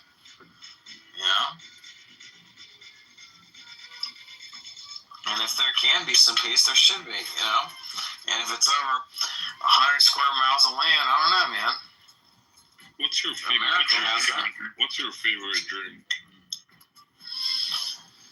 Let me on the rock. Yeah, you look like a vodka dude. Well, I'm mostly German and French, so I mean, I don't really drink. I don't drink liquor actually. I don't drink at all. I just drink beer and wine. So that's all. All American royalty. All American. I'm kind of American royalty. I ran for president too, so that's not. But I had to think about an Israel-Palestine solution and a Russia-Ukraine solution, and it is pretty much. Do you think about them when you're sober, or just when you're drunk? It's pretty much. Well, I guess like it's when I've had a couple of drinks. I mean, certainly I'm going to tell you my raw consciousness of what I think, but it kind of involves like land grabs, man, and some people want land, and it's like, but it's very primitive. The thing is that I view war as very primitive. I view physical violence as very primitive. About politics and wars and all that stuff. I would say right now I'm just on kind of like a Labor Day weekend thing, and I had a family reunion I went to with my fiance basically, and I don't know, I'm just not really. Now, was she your wife or your fiance? My fiance. Congratulations. Yeah. You think this one is gonna last, or just? But I want to say the reason I care about this is because I'm a very compassionate person, and I had a development team in Ukraine that was affected by the Ukraine war. Of course, I have many people that I know in Israel and Palestine that are affected by. Do you know people in Palestine? Yes, of course. I know people all over the world that are affected by these world problems. And what I was going to say about Ukraine was that it kind of shut off my development business because I was like, oh, these people are at war. They can't really do coding right now. So it shut down all of what I was doing. So like war is like, look who makes money from the war. Let's say it that way. Because I didn't make money from war. So somebody does. So who do you blame?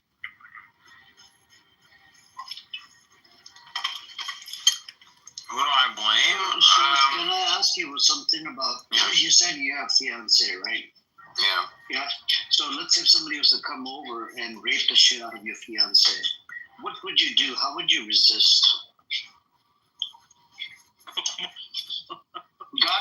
God forbid, if somebody comes over to your place and rapes the shit out of your fiance, what would you do? I mean, I would basically. You'd be sober. If this is to happen, you're sober. You're not drunk. No. Let him answer the question. I mean, I would just take the appropriate actions within my legal rights. In America, you have the right to have the weapon, right? Well, I mean, if they're on my property, I would have the right to. Yeah, of course, they're going to come to your property. I would have the right to defend myself with lethal force on my property. Okay. So you would defend. This is what these people have been doing since Hold on. This is what these people have been doing since 1947. They're getting fucking butt fucked and raped in the ass every every chance they get. They keep on doing this in the West Bank and in Gaza. And this is the part it's very hard for you to understand all of this shit. For some reason, you come up here, I'm going to get the Jewish women get married to the Arab man, and that's going to resolve the problem. You think out of your fucking asshole. This is the problem with you, and there's a lot of fucking dumbass Americans that I come across every fucking day. Not just on this app, in real life as well. I know. It's an insane. It's an insane joke. I know it's stupid. Was it a dumbass thing that we did? What we did in Iraq? Did we killed about 1 million people? Was it the right thing? Was it the wrong thing?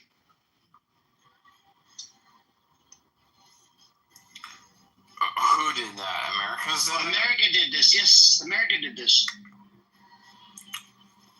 I mean, you have to deal with the check. Yeah. Well, again, like.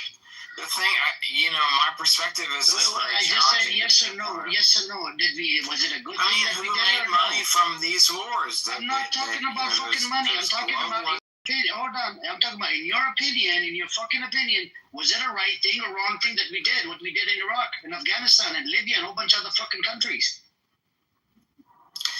I believe all war is wrong and primitive. That's monkey shit. So it was wrong, correct? all war, in my opinion, all war is wrong and primitive. It's like monkeys fight. It's stupid. Okay, that's your opinion. Okay. But so Well, if it was wrong, that is my if it opinion. was wrong, hold on. If it was wrong, we had that fucking son of a bitch, Anthony Blinken. Anthony Blinken lied in front of a Congress, changed the fucking whole file, and it's a felony to lie in front of a Congress about Israel. He lied about the humanitarian aid. There was no fucking humanitarian aid that was coming into northern Gaza and whatnot. And he lied in front of fucking Congress so that way they can keep on supplying weapons. We have a law called Leahy law in America, which was violated. From it. Trace the money. And trace that's what I'm telling you. We weren't talking about the money. Solution. Hold on. We weren't talking about the fucking money. It's no one will say these things. Hold on.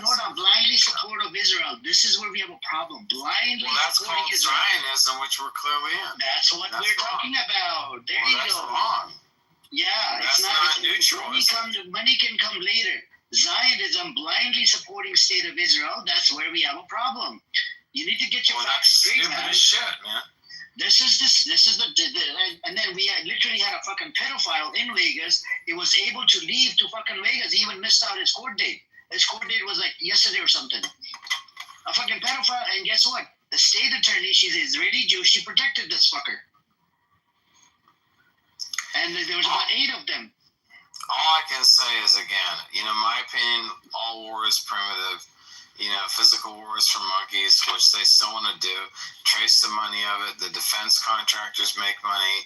All of these, government contracting people make money, and they're different, disciplines. And, that's something that probably not a lot of people will say. Maybe no one will say that. I don't care if. Yeah, but you have a problem. But that's the truth. Look, there's one truth. There is one truth. And you have a disease. You have a disease called greed. True. Do you know what the disease is called that you have? It's called greed. All you give 2 fucks about money. Yeah, you do. That's the biggest disease you have, motherfucker. You would agree with them. You would agree with them if they gave you money.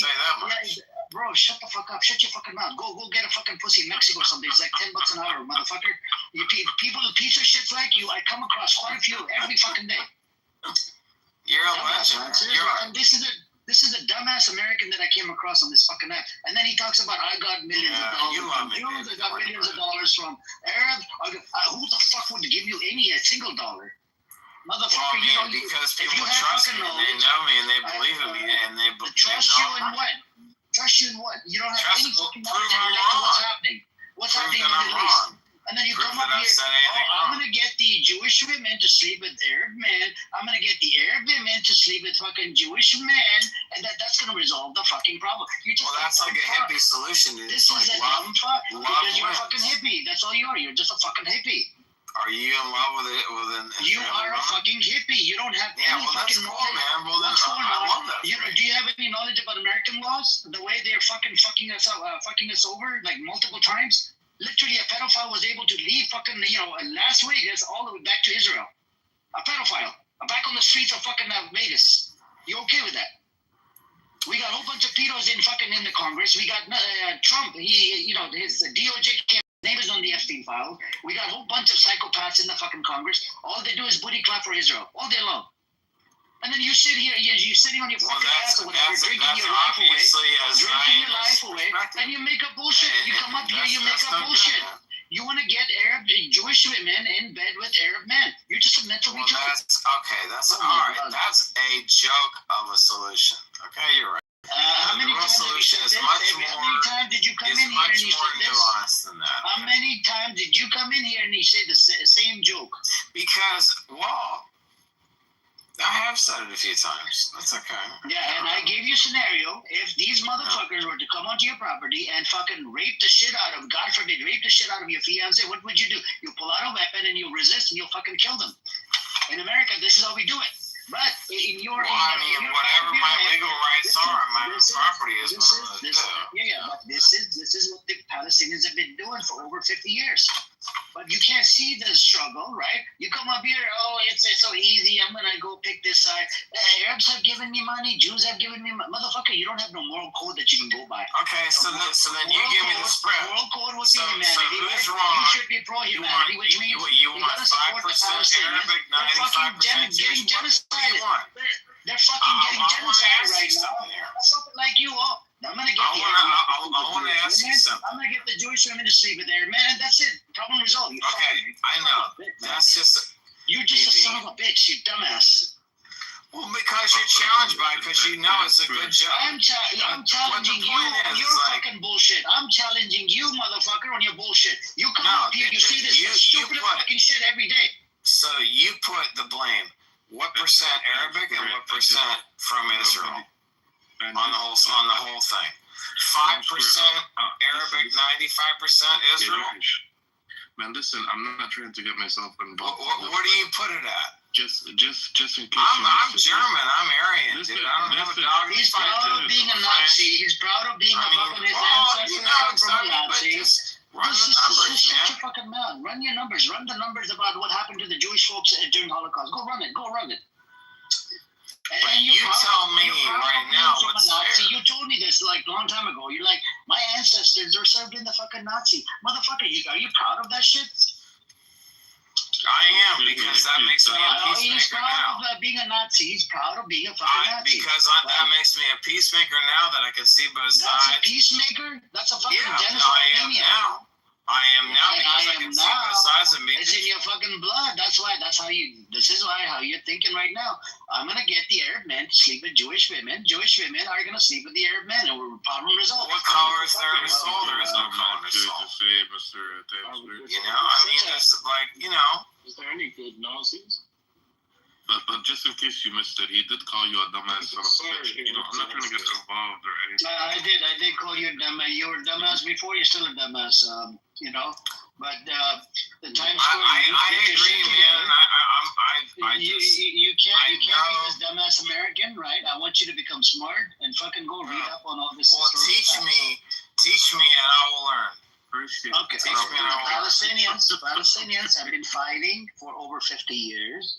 And they've been under occupation by who? By the Zionist entity. The way they did what they did in 47, 48 is they ethnically cleansed Palestinians off their land to build their Jewish state. British decided not to give these fuckers a land, but they did it anyways. They terrorized the fuck out of the British. They terrorized the fuck out of the U.S. president, Harry S. Truman.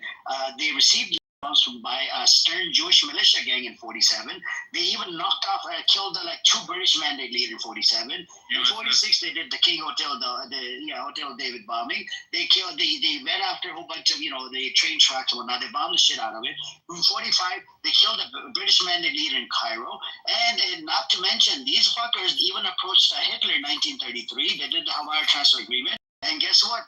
They only wanted the Jewish folks that were actually well off.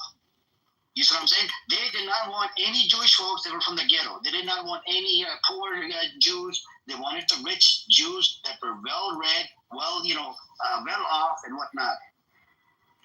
So I would suggest you go look into the history. If I provide you some books, can you read some books? I can, and I was just reading this guy's profile. His name is also the Ghost, and I don't know his profile is very powerful, actually. Yeah. Yeah, you can probably learn from his profile. That's it. You don't need to read any books. Okay, so the question is, okay, so if Israel is 99% wrong, and Gaza is Palestine, is 1%, wrong in the whole thing, then what does 99% recuperation mean for Palestine? Look, there are some bad apples, right, on Gaza side as well. Okay, I'm not saying these people are, the people. There are some mistakes that have been done in the past, but moving on.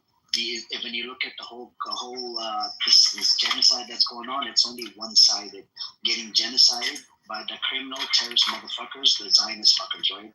My problem is when you look at this whole conflict, America wants to give them a full here. We're gonna give you a blanket green light to kill as many as you want to kill. They literally just killed a Palestinian American that owned an ice cream shop in Tampa, Florida. This was about 2 weeks ago. Who did this? The settlers in the West Bank. They beat him to death. And, even the medics couldn't even get there on time because of the motherfucking checkpoints they have in the West Bank. So many fucking checkpoints. There's about 900 and 920 checkpoints in the West Bank. And these checkpoints are only for the Palestinians, not for the Israeli fucking terrorist settlers.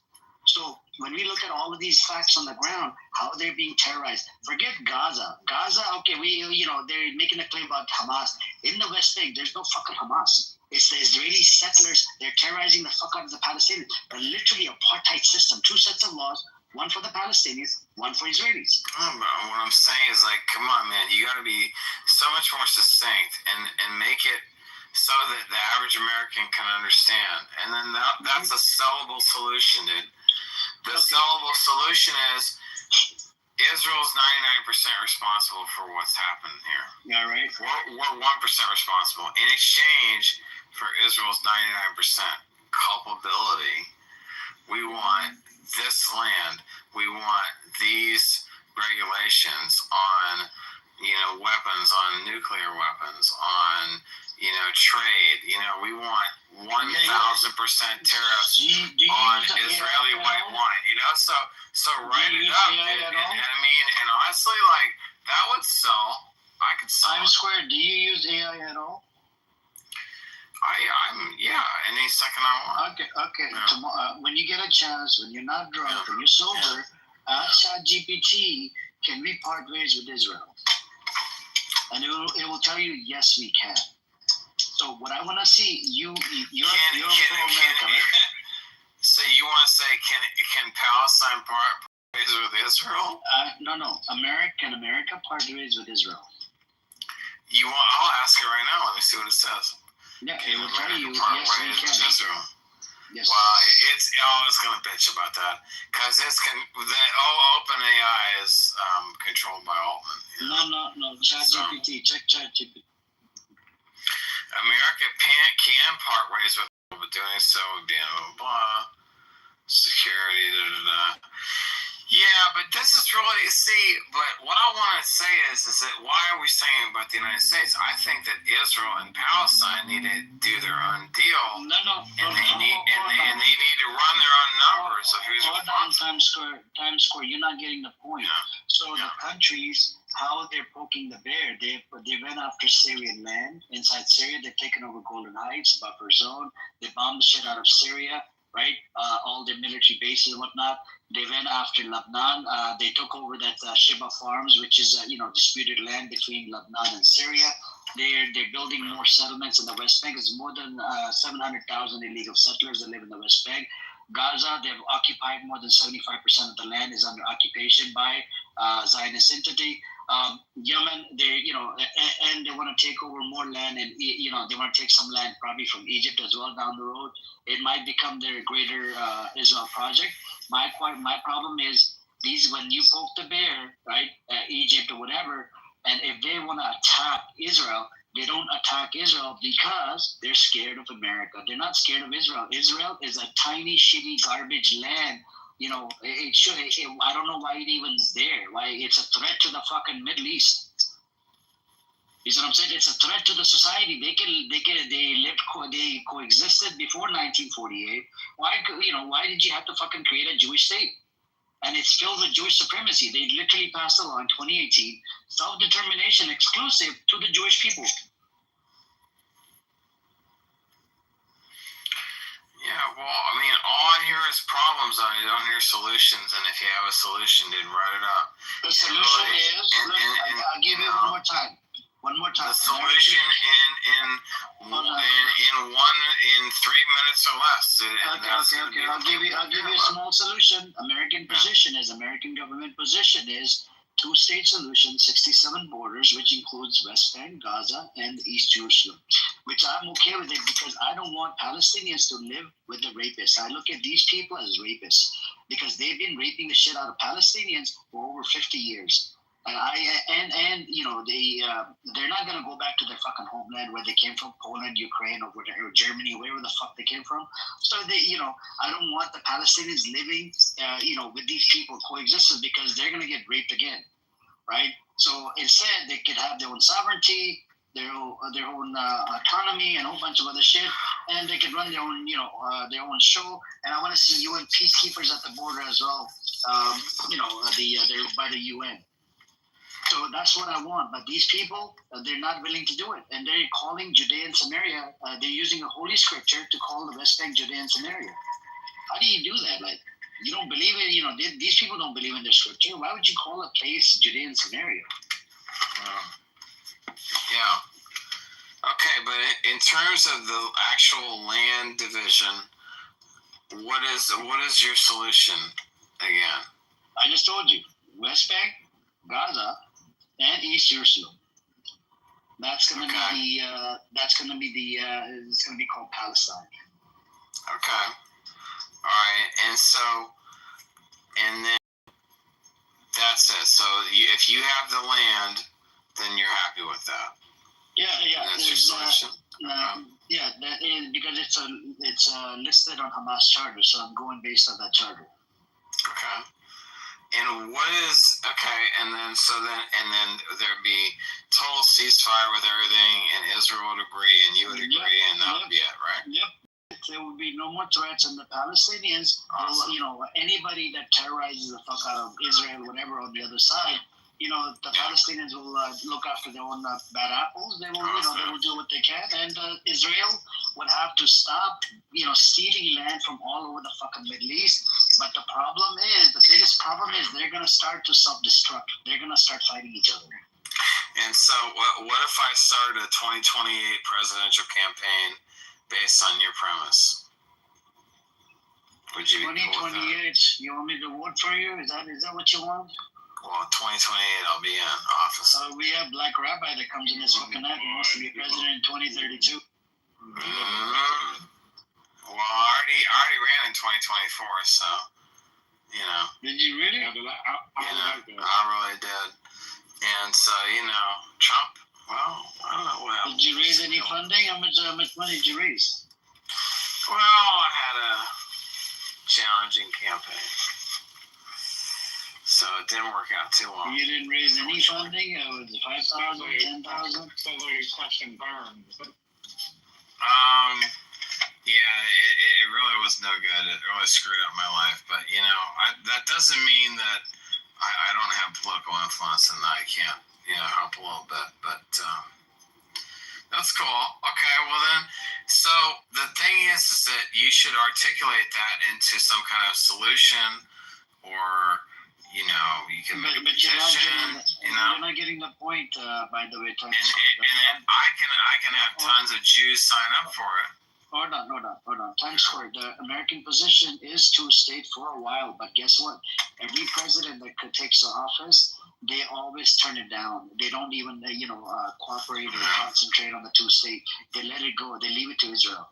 This is the problem. This is where the problem is. And what's the disease? It's the fucking Zionist integrated disease. It's freaking. We got, our Congress is actually infiltrated with a whole bunch of Zionists. You know what I'm saying? And there's a lot of pedophiles, a lot of, and they even have, I don't know if you've seen the video of a former Israeli. But the thing is that what if they change their minds, and how many square miles are we talking about that is really at issue? Maybe like, I'm gonna have to Google that. I don't know. 1,000 square miles. Well, I don't know. I'll give Israel 1,000 square miles in Texas, and Palestine 1,000 square miles in Florida or something. I mean, I don't know. It's just land, so just kind of like elevate yourself beyond to the land. The land. Okay, well, so I mean, I know, but land is like just elevate yourself a little bit beyond physical. You can. Reality. Sorry. Again, what you suggest? I'm saying elevate yourself beyond physical reality, dude. And just, if it's a land dispute, give the land, divide it so that people will be peaceful, and give some American land to them. I don't know. That's it. That's what I would do. Why not? Fuck it. American lands for Israel, you mean? Sure, why not? So here's the thing. So I love your suggestion. I love your suggestion, man. This is really very nice suggestion. This is very nice suggestion. I remember president too. What I want to say is that sure you could, Israel has to sacrifice some land to Palestine, but Palestine gets a certain amount of land in the United States, or of what they want, and landed. People are people, It's all this stuff is just bullshit. It's just a construct. It's not real. It's just made up to piss people off and make people angry at each other, and it's just lies. Let's put it or something.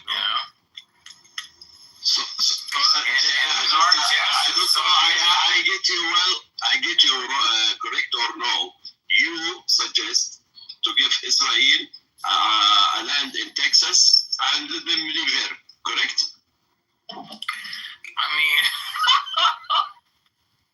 what? Why you're no? I'm saying that I asked Amir what he really wanted as a solution. American position is 67 borders. That's what I'm telling you.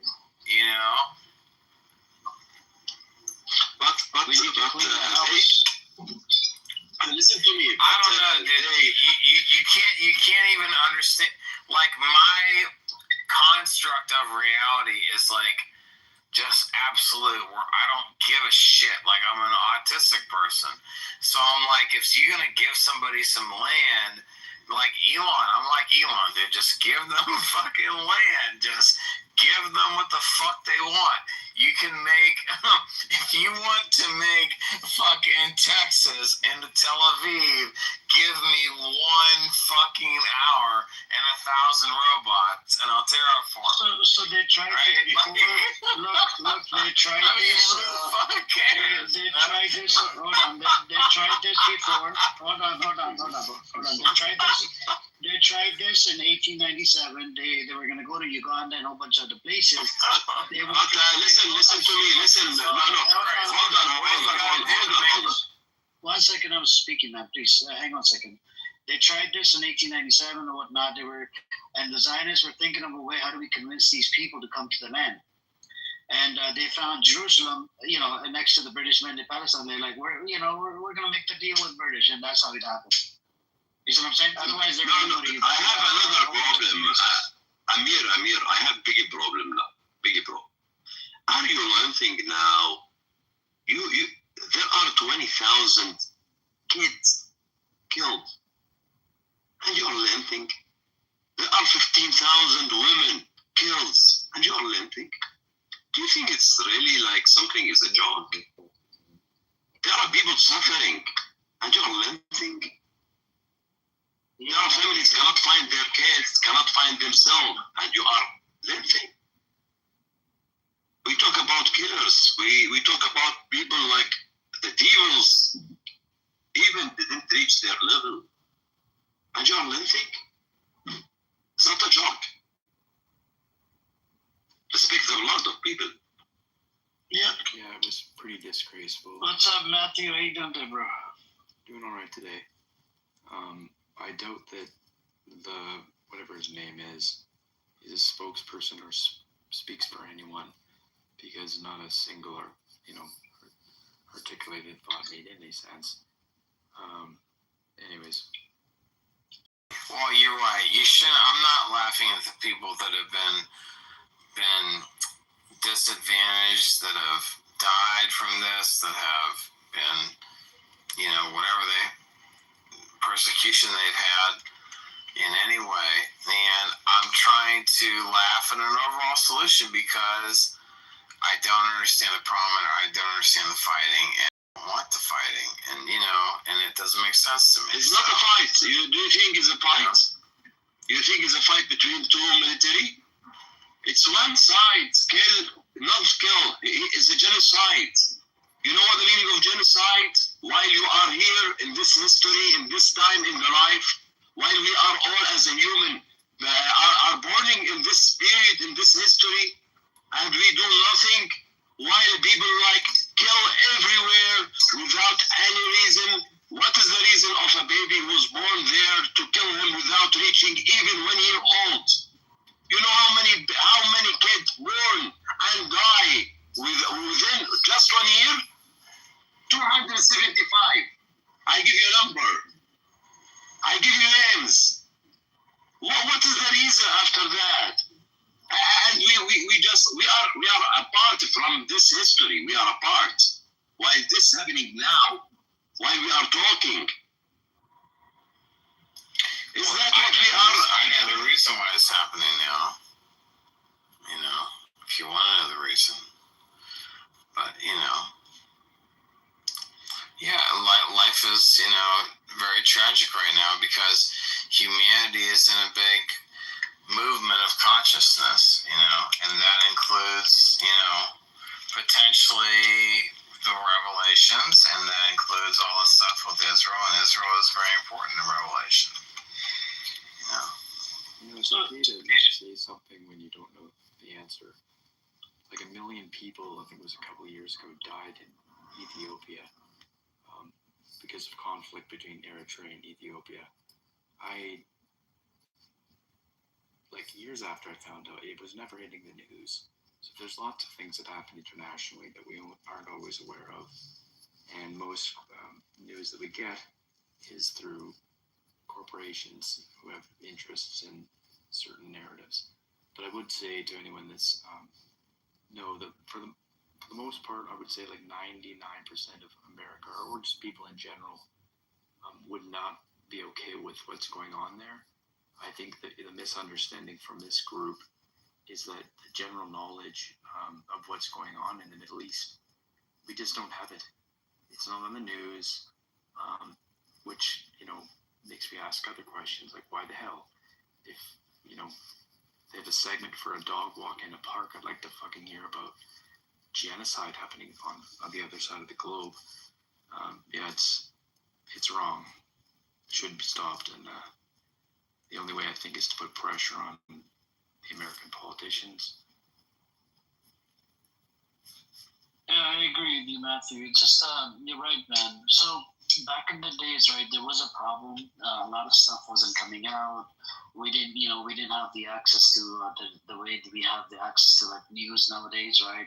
We got Twitter, we got this app, we got Twitter Spaces where you get to hear live voices. You got Instagram, TikTok. You wouldn't believe it. I was talking to my friend the other day, and I asked him about this Palestine and whatnot. You know what he said? He said my 12-year-old learned all of this related to Palestine, what's happening, whatnot, on TikTok. So TikTok played a pretty good role in changing the narrative where people realize that this is fucking genocide and these people have been killing them for over 50, 70 years now, you know? And so TikTok played a large role, and that's why American government, they were going to go after TikTok, you know? And you heard about it, right? Heard about what? The American government was going after TikTok. Yeah, that was a couple years ago. Well, TikTok was taking down all the personal information and sending it to China, which I'm sure they're still doing. No, that was bullshit. It was about changing the narrative of the Zionists. They played a large role changing the narrative. Well, that's the thing about international relations. Yourself. Honestly, baby, I love you, baby. Email me the solution. Matthew can help too. Bro, there's no girl in here. Your girlfriend's not on here. Baby. Don't call us baby, bro. Bro, I don't roll like that. Babies. Email me. Let's honestly, if Trump's out, dude, let's take it over, man. I'd love to be president. I'd love to help this whole thing. I'll do it. I'll run it up. What cabinet position do you want, Matthew? I don't want anything. What cabinet position does Narg? Are you drinking and driving? Are you? stop flying. Stop the cap. Are you? No, of course not. Because I could hear ice and fucking glass or whatever. No, of course not. If you are, pull over to the fucking side and get an Uber. Don't kill people, man. You would be responsible for life. Stop the freaking cab and get an Uber. I'm not at all.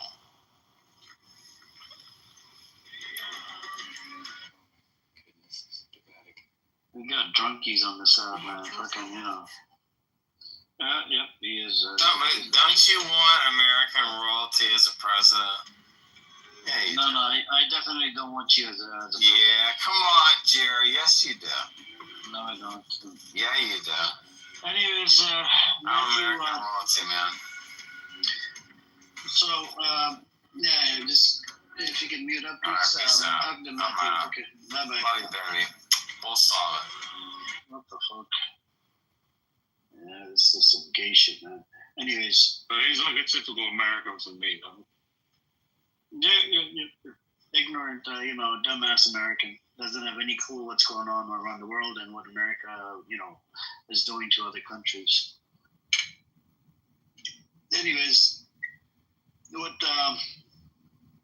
Matthew, were you able to look at that article that I posted? I think from Omar Barto about the genocide. Sorry, I just got busy today, but I will. No problem. Do you think, if you have time, just read up on it? It goes through a lot of different points and whatnot, and it's very disturbing. What's the coolest notes of it? I will look into it, but is it just documenting like various atrocities? It proves the intention. Where is it coming from? It's coming from the officials of Israel. And how is it committing genocide, and how did he come to this conclusion? He's a genocide studies scholar, Omar Barta. He's an Israeli Jew, and he's got a lot of experience under his belt, and so yeah, look into it, man. You have the link, and we put it in the chat. The reason why I mentioned yesterday why I think there must be a religious to this is because.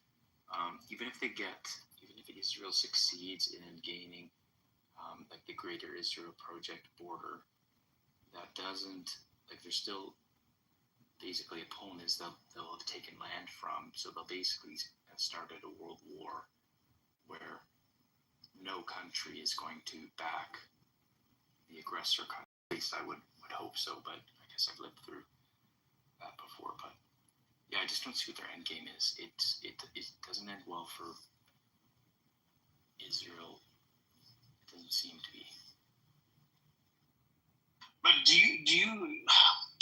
you religiously support Israel, Matthew, from religious perspective? No, I think the leap that I made, it was probably this year or last year, was that Christianity is a distinctly different thing than Judaism.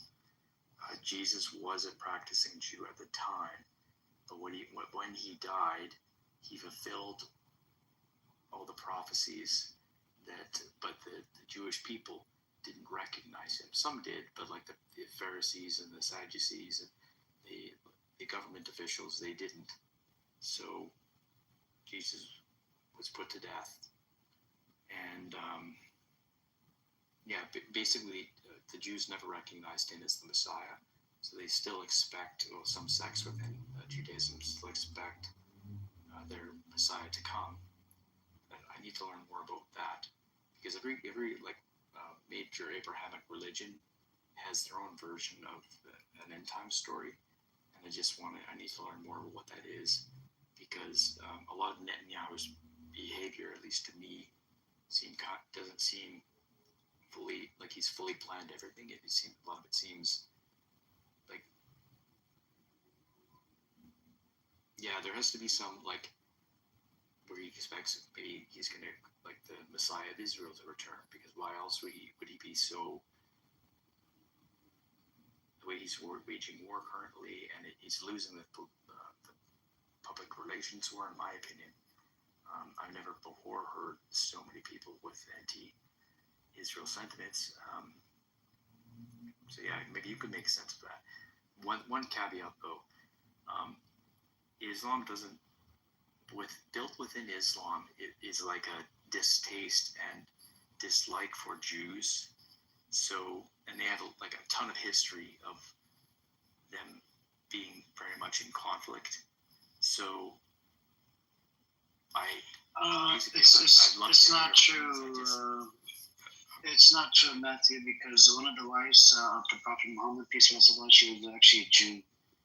And what's mentioned in my book, because I'm Muslim, some of the Jews, right, some of them, they spread the corruption on the land, they killed multiple prophets, and they broke the covenant.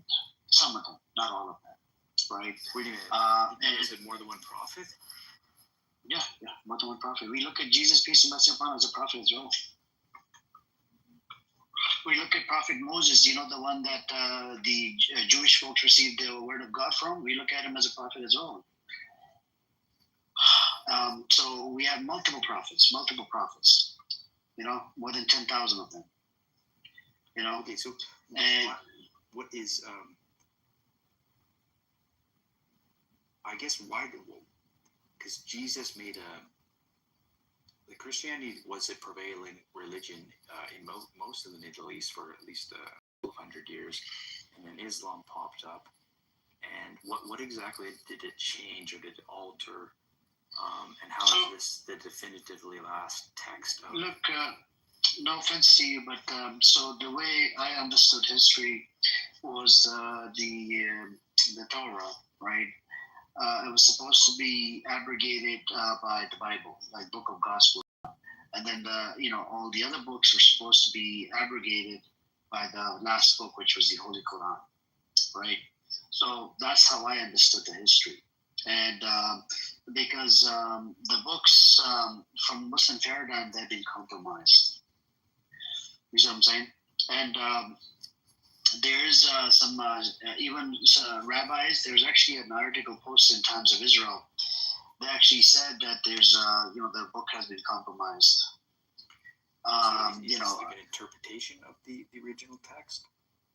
Yeah, you could say not interpretation. Some of the wording, some of the stuff has been changed. And same thing. No offense to you, since you're from Christian background. No, Christians have that same issue, dude. Like there's different denominations that had 100-year wars over. Like for instance, the Anglicans versus the Church of England versus Rome, the Catholics. Like that's only one example, but that was more or less just based on interpretations.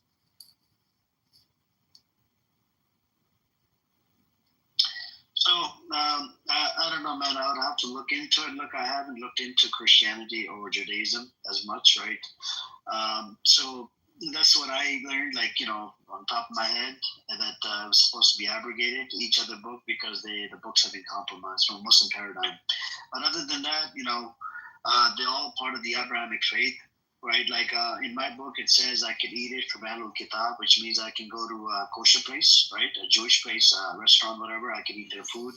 I can go to the Christian place to eat their food. What else? As a Muslim, I can marry a Jewish woman. I can marry a Christian woman, right? Because they're all part of the Abrahamic faith. You see what I'm saying? I see.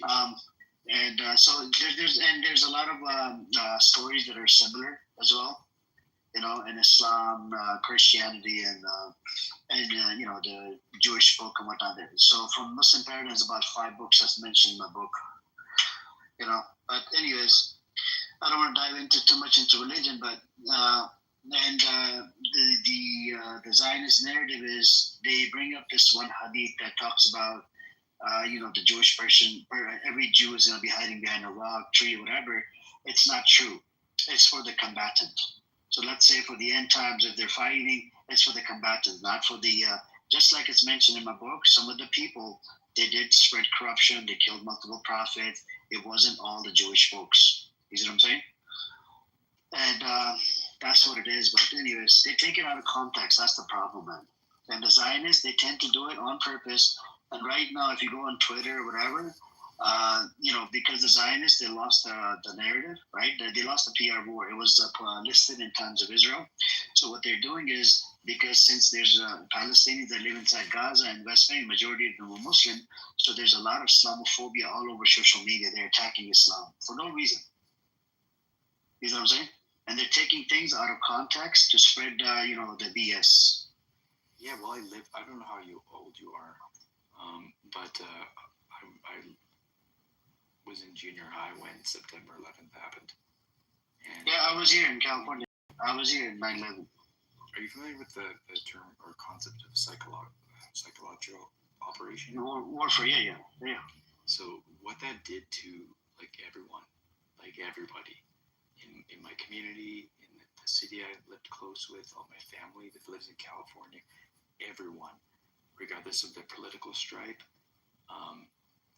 everyone became like a zombie in a way, where their critical ability to think about things on a deeper level just went away. So personally, I was because I was young, right? So I was super enraged, and I basically hated Muslims for 10 years because I didn't really do much thinking. But the media, just the way they portrayed Islam, it was just a gross oversimplification. Now I know it was all, the propaganda was to make. They did a pretty good job, man. They did a pretty good job. They did a bang-up job. It was. Do you know what they told us at the mosques, right? So they told us, invite your neighbors. Even right now, during I'm sure you heard about month of Ramadan, right? We have to fast from sunrise to sunset. So you know what the imams they tell us to invite the neighbors over, invite your neighbors' friends over, and show them, look, these are the Muslims that we're not bad people, we're not extremists, we're not here to kill anybody, we're not jihadists or whatever. Because even the term jihadist, right, it was literally coined and invented by the mainstream media. We do have a concept of jihad. Yeah, Jihad I heard a really good. So Canada has a national broadcaster. It used to be really good for their content. It used to be fairly balanced, but in the last decade it's been garbage. But prior to that, I listened to this weird radio episode where they were talking about sort of the psychology of people in the Middle East and why they might be attracted to extremism. But one of the things that they talked about was the concept of jihad. It just means struggle. Your struggle. So it can be applied. Right now I'm talking to you. Yeah, right now I'm talking to you. I'm just struggling. That's it. That's the jihad. Or if you walk to work or. Yeah, that's the jihad. That's it. That's it. Yes, I get that. Even you do jihad as well when you go to work, right? That's a struggle right there. And this is what they did on the mainstream media, Matthew. And you wouldn't believe it. They did that, and a lot of people they bought. So there's a store close to 9/11 site. It sells all Islamic books or whatever related to Islam, right? Like the holy books, Holy Quran, Kareem, whatnot. So that store. I think I heard it was 500,000 or 1 million copies of the Holy Scripture. They wanted to open it up and read it. And there's so many people that converted to Islam because of 9/11. Because they saw what mainstream media was doing was bullshit. There's no term called jihadist in the book, and they keep saying jihadist. And they read the book, and they're like, what? This is just the Holy Scripture. That's it. There's no term jihadist. They don't want to kill people, this and that, because you have to read the whole context of what it talks about, what happened back in the days, how what was going on, and what the Prophet Muhammad, peace and blessings upon him, did. What he was sent to do, and you see what I'm saying. There's a lot of this stuff in there. And I would suggest you as well, if you want to get a deep dive into it, you pick up a copy of the Holy Quran from a local store, right, if you come across one. In Canada, there's a lot of stores there. Yeah, no, I definitely think so to have an intellectual discussion and have an honest one, you should be able to understand the nuances of the opposing viewpoint. So whether or not you like or dislike, you should understand what it is that they like and dislike, because otherwise you're not actually there to have a conversation. It becomes into a religious mocking show, You don't want to do the mocking show. Yeah, I hear you.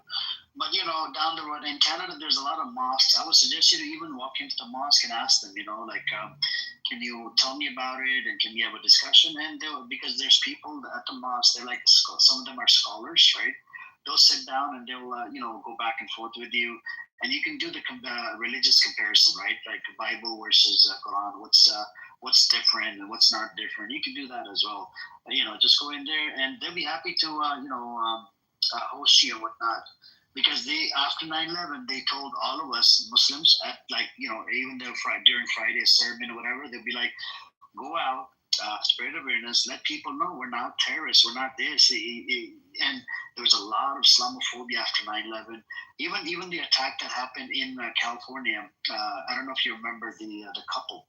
They did an attack on a health facility, right?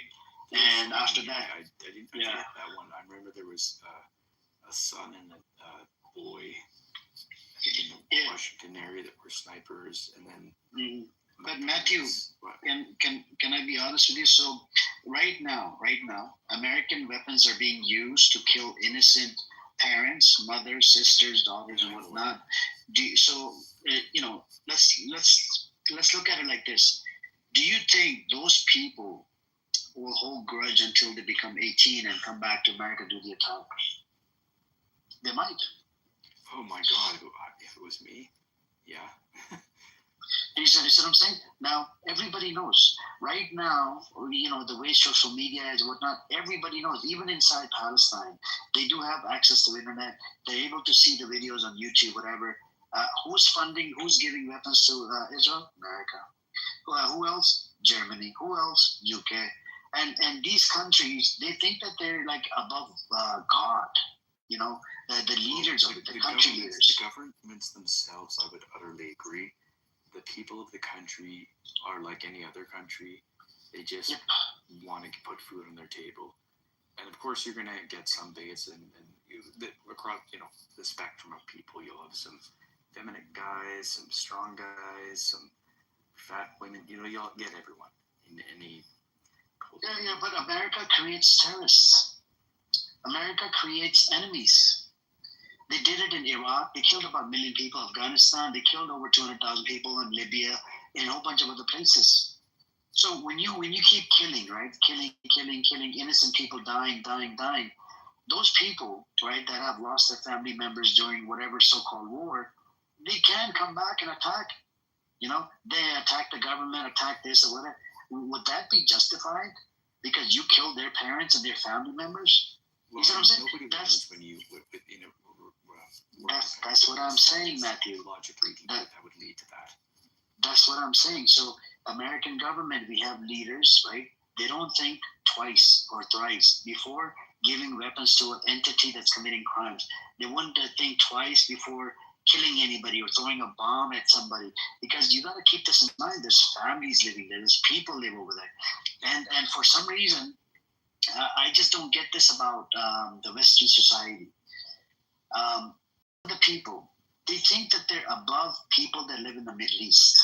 That these Arabs are terrorists, these Arabs are up to no good, and there's so much shit that came from Arabs.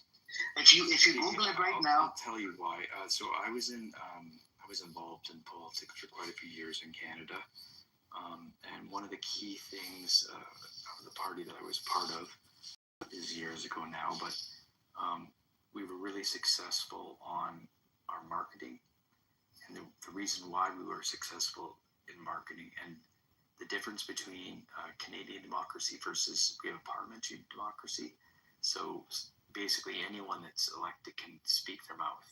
But what our party did was we stayed on message. So because the reason we did that, everyone was exhausted about it at the time, but because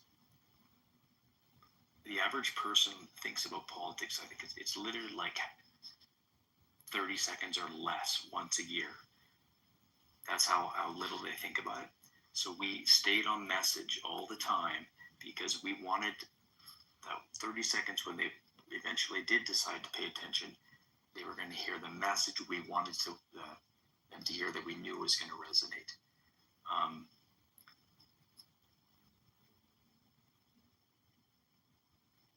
was going somewhere with that point. But basically, North America, and probably for a large part, like all Western countries, our media is firmly captured. And I'm not being hyperbolic about that. I mean that literally. Like about 10 years ago in Canada, the current Prime Minister at the time said that he was going to pay because print media, like newspapers, were starting to die. And so the line, the message that they went with was, we need to subsidize these industries, all of print media, and help out different news in Canada. So we went from having one government,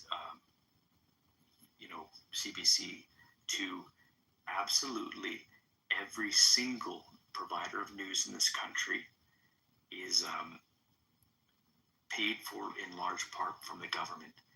And what goes along with, there's basically these organizations or companies will be ran by boards who will set the parameters for their messaging for the year. And it could be as loose as like, look, we want to focus on women's issues, Aboriginal issues, but it's plain as day because when the Prime Minister that brought in these changes came in, like the media, the CBC stations, before he made all the changes to the rest of the media, it was the most biased I'd ever heard it in years, and I stopped listening to it altogether. But why I highlight that is, if people are smart, okay, even if they're not that smart, they can figure things out and they can go with their gut. But if they're not given the right information or no information at all, they're not going to arrive at, well, they're not going to be part of the discussion, right? They're not part of the decision-making process. And so I think that's very much what's going on in North America. Like the majority of the North American public, and people sometimes forget this because they just blame George W. Bush, because that's what people do. But the majority of the American public was in support of the war, the invasion of Iraq. It wasn't just George Bush. I mean, it was a whole team of them. But the media's control in producing or projecting the reality that they want, and the consequences from that are, well, they're not stewards of the earth currently, it doesn't feel like, because and the American system seems to be an overhaul. I still personally think that the American Constitution, as well as the original found, it's the best that the world's ever seen, but it's not being practiced in reality, and it's time for a reckoning of some kind. I prefer peace, with all the solutions, but what's your you have to say? Peace. Hey, what's up, Marcel? What's up, Josh? Welcome, guys. What's up, brother? How you doing? Everything good? Yeah, my Miami Hurricanes college football team, they won today, so I'm very grateful that we got the win. And I talked to my entertainment attorney today because my Instagram is still down, my main account. So we're gonna sue Meta. Good luck, man. Yeah, we're gonna sue Meta, and been 3 months, man, without my account. It's ridiculous. So I'm part of 2 class action lawsuits right now with 2 different lawyers' office, because there's several class action suits against Meta for their AI technology disabling accounts. So I'm part of 2 class action lawsuits, and then my entertainment attorney is first going to send a demand letter or something, and then after that, we're going to sue them. I hope you win it, man. I hope you win the case. Me too, man. It's not good what they did here, and it was a mistake. I even got an email from them saying, I'll read it to you. It says, We found that our AI technology made a mistake adding restrictions to your account. Thank you for taking the time to request a review and helping us improve our systems. Our priority is keeping it. So they reinstated all my accounts except my main one. The account that caused my main account to get suspended, they gave that back to me, but still my main account is suspended. So I have proof. I have screenshots from them telling me that AI was the reason why my account got suspended, and I have proof saying that they made the mistake. So I have everything I need. So I just want to get my account back. I could care less about the money. Oh, perfect. Yeah. Assalamu alaikum, everybody. That's what I'm dealing with on my end. That's good. Hopefully, good luck, all the best to you with that thing, man. I mean, it's tough to win against Meta because Meta is just Meta is basically was actually shadow banning people for sharing anything pro-Pali. The whistleblower came out and she said it that and it's all thanks to Mark Zuckerberg because he's a Zionist. What do you expect, They did that to me, bro. They shadow banned me when I posted about Palestine, and they did that to a lot of friends too. They want to control everything. I don't know what to do. Zuckerberg, he's Jewish, right? He's a Zionist Jew. Yeah, I thought he was Jewish with that last name and just the way he looks, I guess. I don't know. Hey, do you make your living from those 2 accounts that you can't access? Yeah, man, those are 15 tons of celebrities follow me, record label executives and video commissioners, A&Rs, artists, manager. Like, I built that account over the past, I opened it in 08 or 09. So, I mean, I've had it through film school, through, Yeah, that's crazy. There's a whole new domain now where, like, that need rights. So essentially, like, I heard of a guy who had a video game account that was worth a lot of money for some reason. It's been about a decade since I played video games. So, his girlfriend deleted his account, and he lost everything. And random people getting blocked when their livelihood is from, creating content. I've just never heard of anyone personally speak to it. So that's neat. The problem is there's no way to contact them, directly. I mean, I'm verified and I sent them the message and everything, but like I can't call them, I can't email an appeals team, so it's like, and then they apologize and reinstate all my accounts, but my main account, I have like, I don't know, 45,000 followers on that account, but it's all my content and pictures of me with my work and my clients, and so I'm just really confused. So you gotta go back to them, I guess. Well, I mean, at this point, I've exhausted everything. I've mailed letters, certified, all kinds of stuff. So, I mean, the last resort for me is legal action. Because I did a lot of reading on Reddit, and a lot of people went through this. Some of them got their accounts back after sending the demand letter. Some of them had to hire attorneys, and then once Facebook realized that they have attorneys and they're taking them to court, they reinstated their account. Brutal. Yeah, I would go the lawyer way. Yeah, I should have done that a month ago. My account was doing between 2.5 and 5 million views monthly. What is that like? I was considering doing something with social media, but not become like an influencer. But is that like actually a viable? Yeah. To make a living. I mean, I was doing like 5 million. When I was doing 5 million views at my highest, I think I was getting like $1,200 or something. It wasn't that much, but yeah, you could definitely make money. But you can get brand deals also. It's a whole world, man. I used to manage a popular influencer and a rapper. And I see. That would have made it a lot easier.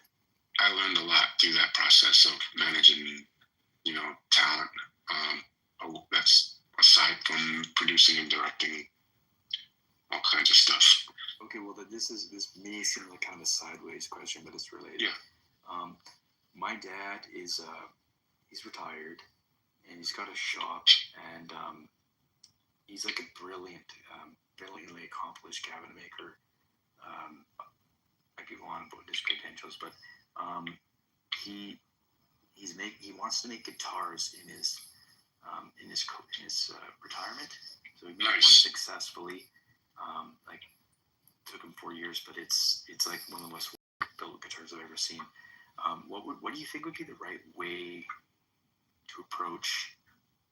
I don't know, getting his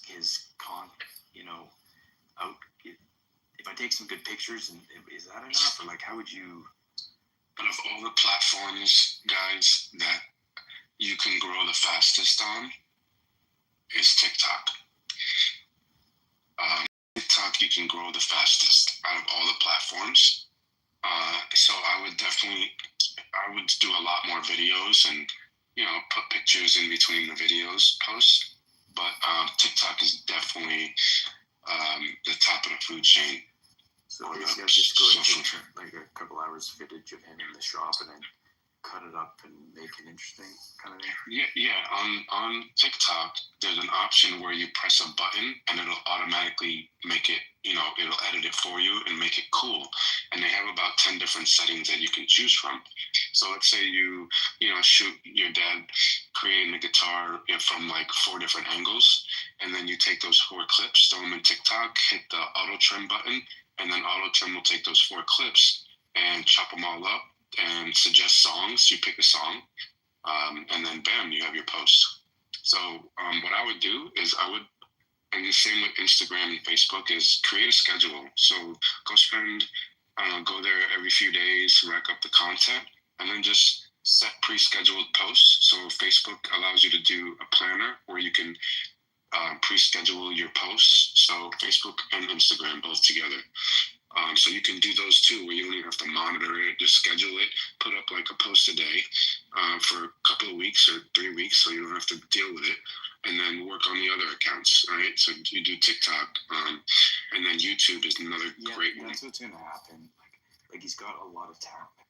Just to put in respect, he's the only Canadian to be that was inducted into the North American Woodworkers something kind of guild.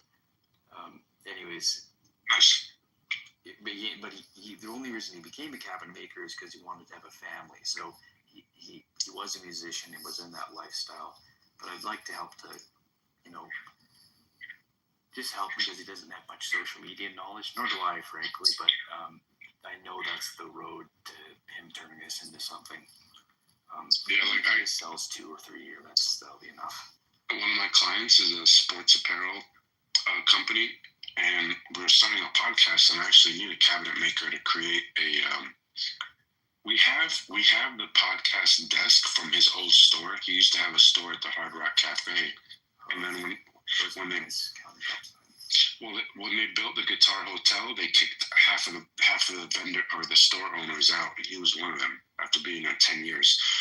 But we have the podcast desk, but it was destroyed over time. So I need a cabinet maker to either rebuild it, because it's really nice, or just build a whole new one so we can start a new podcast. But yeah, it's funny you said that. I do want to kind of get back to the topic of the day.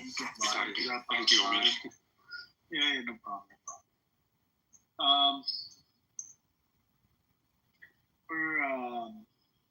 There's a big problem with the American government recognizing, America is trying to do everything in their power to recognize Palestine as a state. This is the main reason why they actually blocked, sanctioned Palestinian Authority that runs the West Bank, and their officials. It's like more than 80 of their officials have been on sanction list. And I just don't get it. I mean, because according to the UN, you're not supposed to block the members that are coming into, to attend the UN meeting, because that's all agreed upon, by all these governments. But apparently, U.S. is on the other side. Hey, I mean, I read the other day that Trump had congestional heart failure or something like that. I read it in a few different posts in the comments. I was like, I seen them on like 4 or 5 different posts that someone they were like, one of them was saying like the right doesn't want to admit Trump has congestional heart failure, and I read that quite a bit, a few times. Somebody, different people were. Trump is saying that never felt better in my life. Donald Trump amid his dead viral trend. I just don't get it. Donald Trump at risk of amputation. Doctor issues warning amid concerns. That's coming from Mint. You have the Hindustan Times. That's this from India. It says amid Trump's health concern, J.D. Vance says he's ready to serve. Yeah, J.D. Vance is ready. He wants him to. He wants to push him down the stairs or something. I think. Economic Times. It says Trump dead rumors when White House offered head scratching excuse for. The Independent. Trump collapsed back after weekend of speculation about his health. Never felt better. Daily Mail. Trump brushes off health concerns with defiant message after rumors swirl. What else do we have?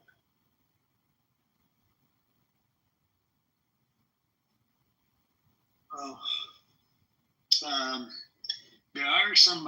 So there's some bruises, like you mentioned earlier, right? I think yesterday, and maybe Melania Trump probably beat him. She beat his ass because she did talk about, I think, the Palestinians and Gazans and whatnot. So, if I'm sure he probably didn't listen, right? He's very bossy, so I wonder if she beat his ass or something. Possible. There's a possibility. She's bigger than him. She could do that. Yep.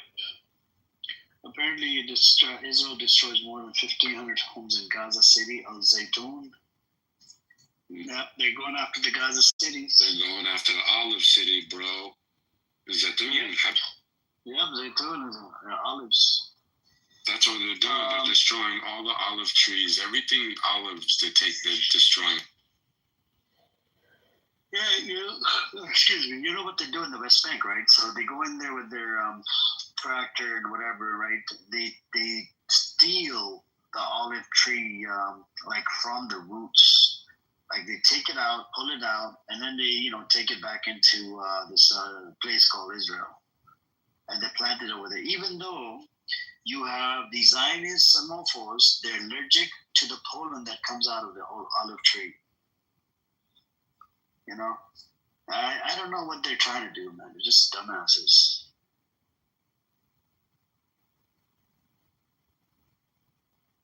And definitely dumbasses.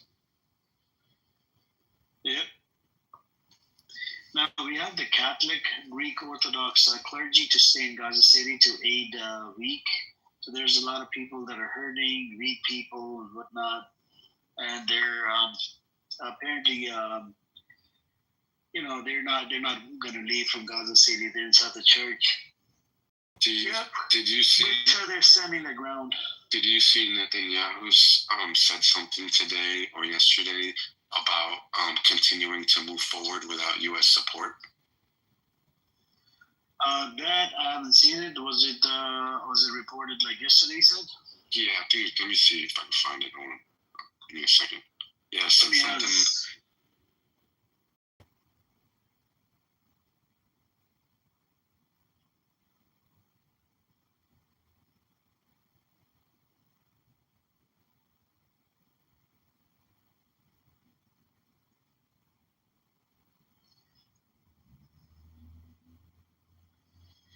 Here it is.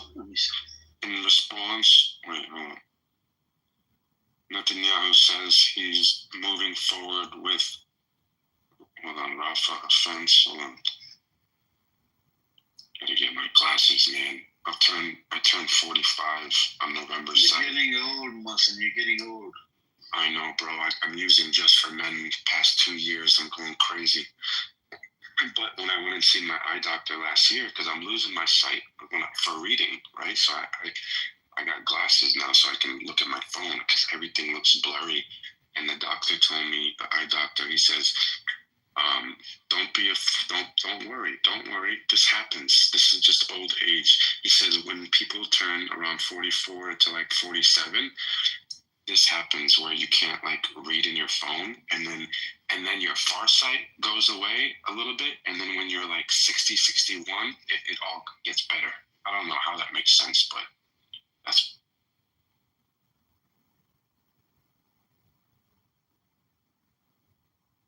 I'm gonna see if I can find the article. I'll be right back. Yeah, no problem.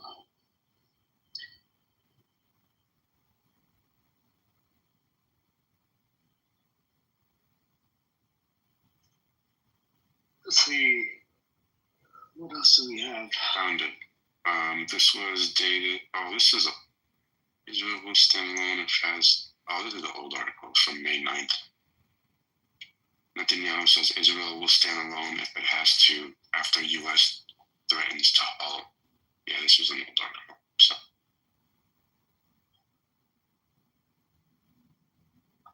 Yep.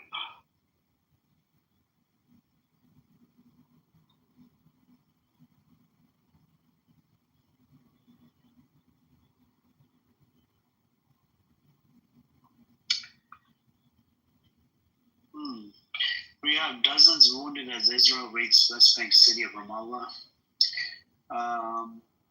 Yep, they keep on taking over more properties in the West Bank. There's no Hamas there, you know. They just want to take over more and more land.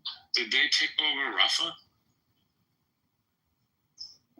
Yeah, they did. That's the city that. I mean, it's under siege, is it not? Let me see. That's the city that borders Egypt, right? The gate. Yeah, it is under their thing, but Egyptian, they could still open the border, can they not? I'm gonna have to look into that. They took the border over. They took it over. Muslim, you missed out. We had a Zionist Egyptian here yesterday, bro. I tell you, man. You know, guys, I might be Egyptian, right? But I don't always fall in line with Egyptians and their perspectives, right? So I'm a little different. I'm on your side. I don't know about these Zionist bullshit. No, I hear you, bro. I gave him data, a Muslim, a whole bunch of different sources. We have somebody from Iran gave him data about how they're charging for the A trucks, about $5,000 to $20,000 per A truck that comes from the Egyptian border into Gaza. The guy wouldn't even, wouldn't concede to the point. Like, no. How are they carrying money in the truck driver? I said, they've already set up offshore accounts or whatever. They'll just deposit the money right from the airport. Well, I'll tell you this, guys. My family goes to Egypt and to Mecca a lot. Like, they do Hajj all the time. Somebody's always they go to Mecca, they go to Egypt, and then they go back home, right? Or vice versa. So I asked my cousin Sharif, right? I said, I asked a couple of my family members that went there. I said, what's the temperature like with people and how the Palestinian conflict with Israel is right now? And they gave me like some mixed answers between the people I asked, right? Some of them said that a lot of the Muslims are upset that the government is not standing with Palestine. But my uncle was like, also, he says, people in Egypt are starving. They don't have, there's a lot of poor people there. And that new city, New Cairo, so they built a new city in Egypt because they moved the whole government complex from Cairo to New Cairo. And the soldiers are being used to build buildings and sell vegetables and like, it's so weird, this shit going on there. People don't have work, like, it's bad. So I had gotten different responses, but overall, I think the citizens of Egypt are just confused on their leader's stance, with this. He's got no balls. What another weird coincidence. Sissy. Sissy's got a perfect Egyptian. About a year and a half ago. He's a really nice guy. He moved to Canada. But he had told my sister that he had participated in the Arab Spring there, but that that it was a complete letdown and that it actually is worse than it was before. So he comes from an educated family. So I don't know if he would be like an extremist or,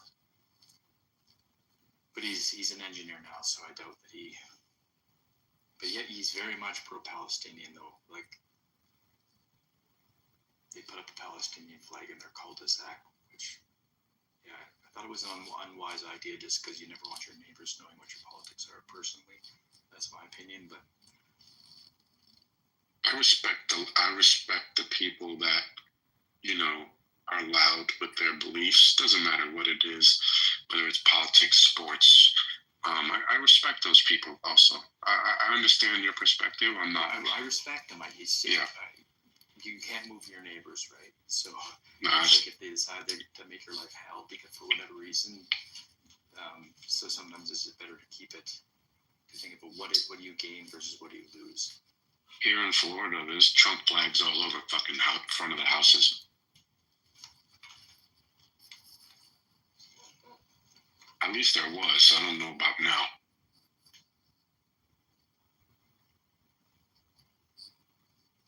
I think that Mossad might be the most accomplished espionage that's been done literally since World War II, when Stalin ordered all of his generals killed right before Germany invaded Poland. Have you ever seen the movie Enemy at the Gate? Oh, I love that movie. Phenomenal movie. If you haven't seen it, please watch it. Enemy at the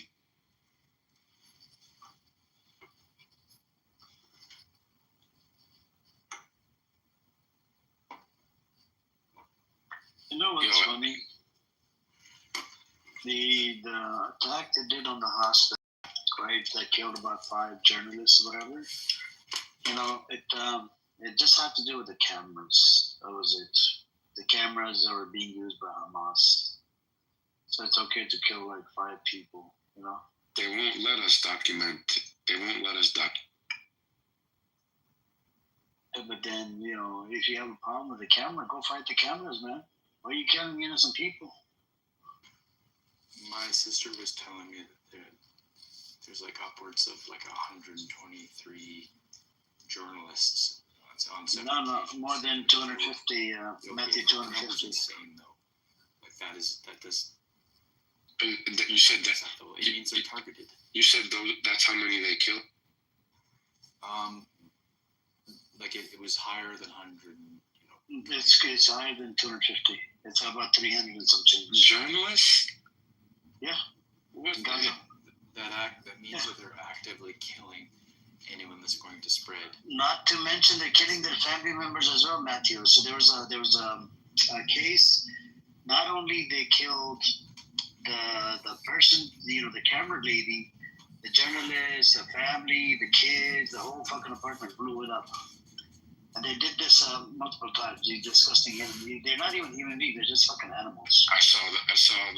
I mean, one of them. I did see that. You saw it, right? Yeah. That was disgusting, man. Also, the doctors they killed. They killed a lot of doctors, man. Mm-hmm. They blew up a lot of ambulances. Like it's just unhumanitarian. It's not.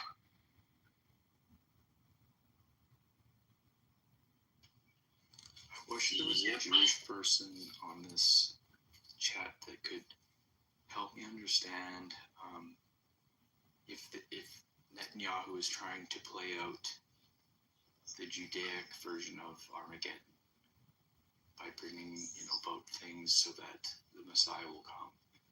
I think it's about his. He's going to get locked up. He's trying to save his presidency. I mean, prime minister. He prays prime minister, and every time there's an attack, he does attack like a big attack. It's either because of his court date or something. And he did it to Iran as well because of his court date. Do you think Iran will strike again, Amir? Iran is getting ready. I think they bought a whole bunch of defense systems. Yeah, I saw that from China. They're getting ready. Is because they're not going to attack Iran. They usually wait for these people to attack, right? So Iran, I think they'll probably wait. If they get hit, this next wave of attacks from Iran, oh my God, I think it's going to be huge. And the Rabbi Shamuli's dildo shop got attacked in the last 12-day war. You guys heard about it? No. Yeah, so Rabbi Shamuli's dildo shop is located in Tel Aviv, right? During 12-day war, that shop got attacked. You got a whole bunch of people inside the bunker. They're talking about orgy and whatever, right? They're trying to do orgy, right? And then you had, what was it? You had a whole bunch of people from the black community. They weren't even allowed inside the bunker, right? We've seen some of those videos as well. Bro, is this for real? This sounds like an Adam Sandler movie, bro. Oh, no. You didn't see the Twitter thing all over the place busting about the Rabbi Shamuli's dildo shop? I see it, though. Okay, go on Twitter right now. Just search for it. Rabbi Shamuli dildo shop during 12-day war. It's the best dildo shop. They do international delivery. Oh my God.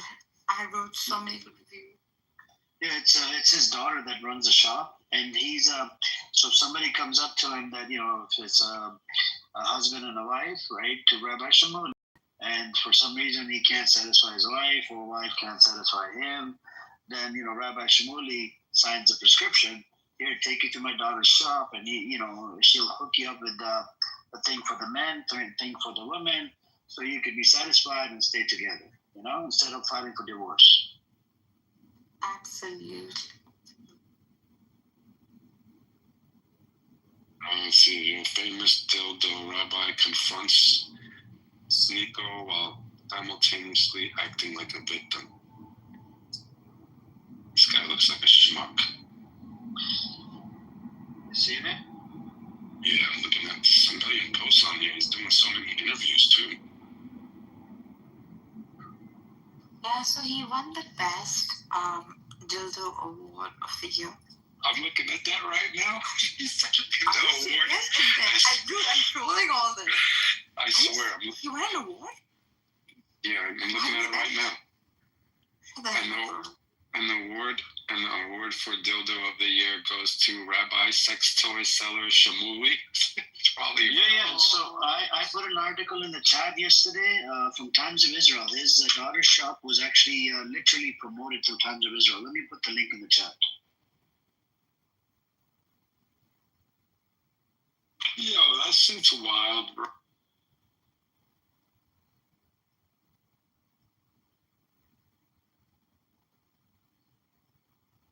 There we go. And it's a kosher sex store, by the way.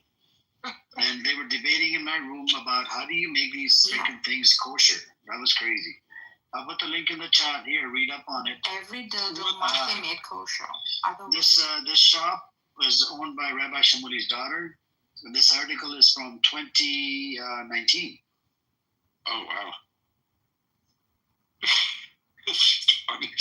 A lot of dildos were bought during the pandemic. As you all know, we were stuck.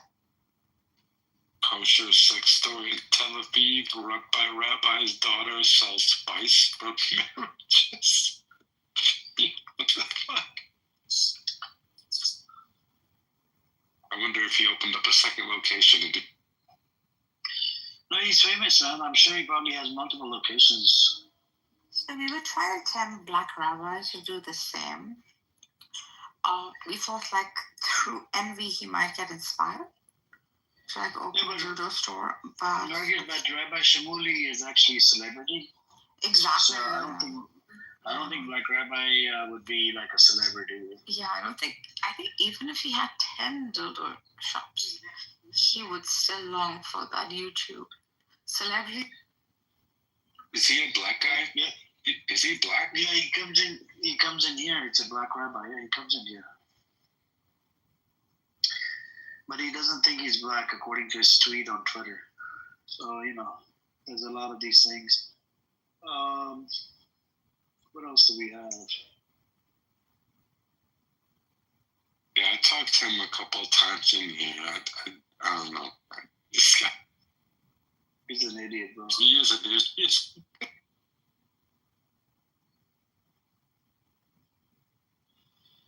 Let me see what's new update on my Twitter feed, if there's anything new.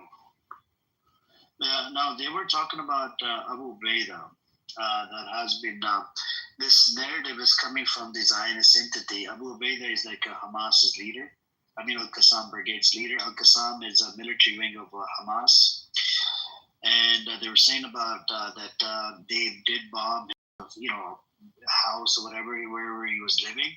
They did kill one of his wives and the kids or whatever, because, it's a normal thing for Israel to go after women and children, especially innocent women and children, And, but Hamas didn't, they said no, they didn't kill Abu Ubaidah. Abu Ubaidah is still alive. Yeah, this is what Grok is telling me from Reuters and BBC. A week and a half ago, Israel reportedly began the initial stages of this offensive, mobilizing around 60,000 reservists for early September, while strikes such as a controversial double tap on Nasser Hospital on August 25th that killed 22 people, including 5 journalists, have drawn sharp international scrutiny. The Israel Defense Forces claimed, let me put my glasses on, it's happening again.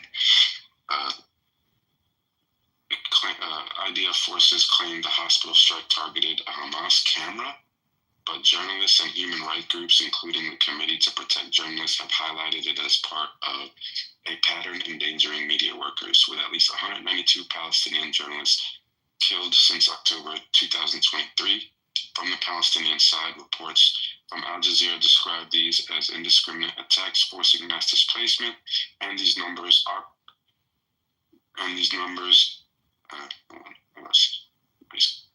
I'll describe these are indiscriminate attacks forcing, and these numbers might be much more inflated, which also at least 86 Palestinians were killed in raids since dawn on September 1st. So they killed 86 children and aid seekers. How do you think such targeted or perceived targeted actions on infrastructure like hospitals, they're targeting media outlets, this affecting trust in international reporting and the flow of information? Yeah, it's exactly what you were saying. I mean, they're basically trying to stop information from coming out to you. Yeah. Bro, they even told the aid groups, they were doing the aid drops, right? They told them, if you record anything, right, from up above, we're not going to allow you to, drop any more air or do any more airdrops. They said since October 7th that Gaza's health ministry and United Nations have estimated, and with scholars noting that 80% of the fatalities are civilian. A UN-backed report from late August 2025 warns of over 500,000 people facing starvation, destitution, and death exacerbated by Israel's 2-month aid blockade, leading to famine-like conditions confirmed by global hunger monitors.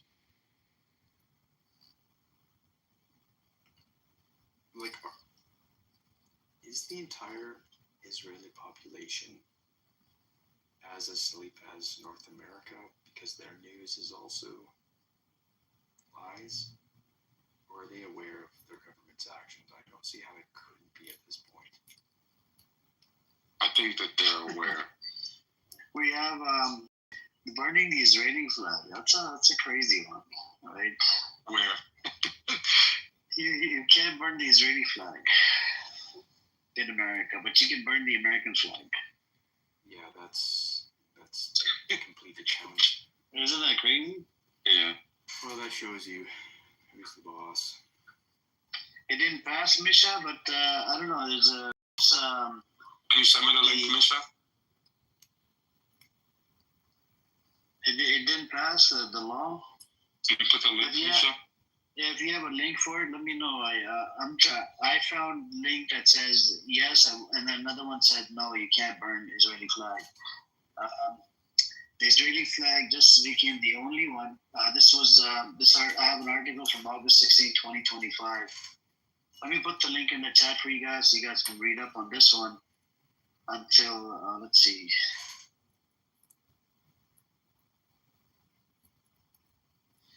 Yeah. So in Beverly Hills, because that's where a lot of the Israeli folks or people that support Israel live. They became a law. I think they passed a resolution or something where they're going to be waving Israeli flag in front of the school or some shit. I don't know. Well, I can't wait for that to happen because I lived in LA and I mean, you know what California's like. Yeah. Like pro-Palestinian people are gonna confront any Israeli flag that comes out there. Yeah. Amos wants to come in. This idiot, he doesn't know. I sent him a link to the house. So the law doesn't exist, Misha, or the law still? Is there still law in there about the flag burning? Is it yes or no? Yay or nay? K. K. Nay. K.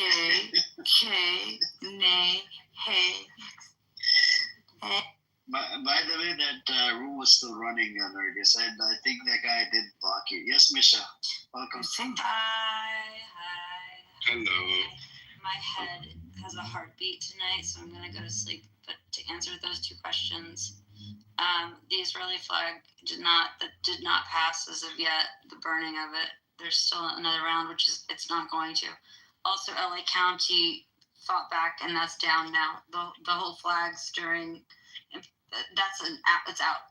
They voted again today, and thanks to social media and the outrage of people, it's no longer a thing. So that's gone completely. Well, what do you mean gone from where? From the school? There's a school board vote, and even the president voted against it, who's also Jewish. She said it would be harmful. Most of us did. It would literally affect. It would have been the dumbest move. Anyways, that's gone. Not happening. No. It's not happening. Okay, good. It's out. Thank you, Misha. This is thank God. Misha, you're doing a drive-by. You're going back down there. I'm doing this all day long on the other end, like with our collab people and the flotillas. We're talking to people. So when I come here, listening to you is like my time, my downtime. But yeah, no problem. Enjoy it, and take some rest. I call it the basement where I live, and I love it down there. So. Yeah, no problem. I'm here. Do your thing, take care. Do your thing. Thanks for the info, Misha. Yeah, thank you for the info.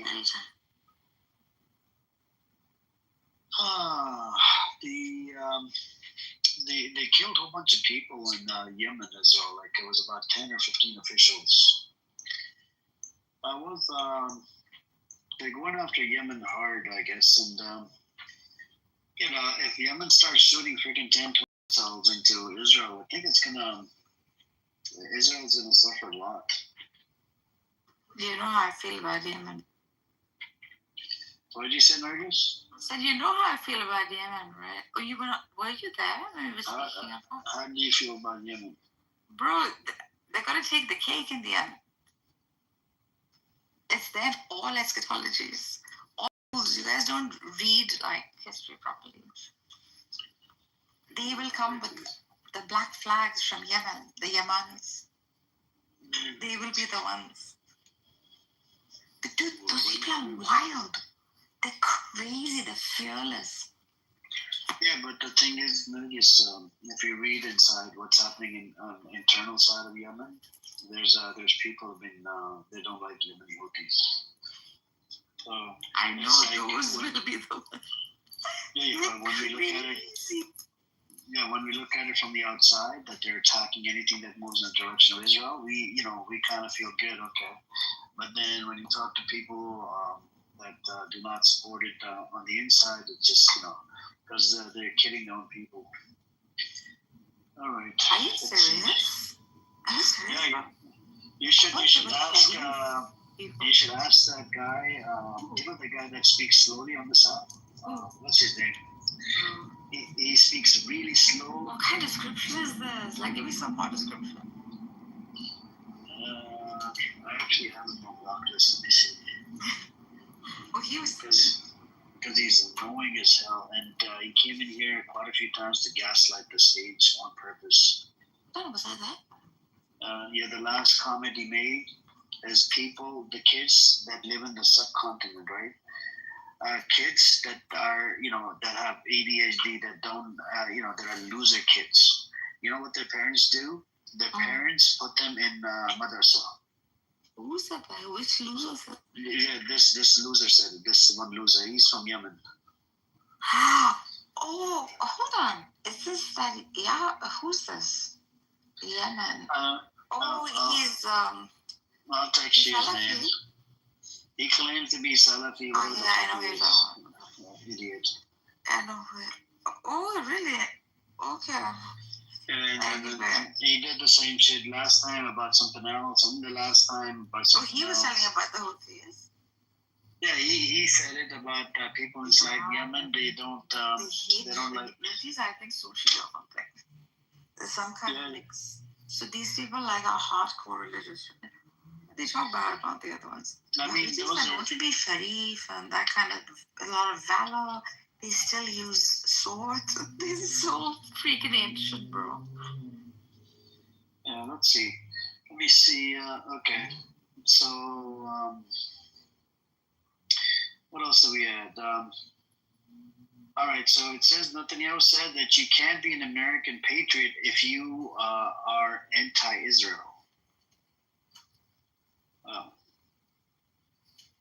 Are you guys anti-Israel?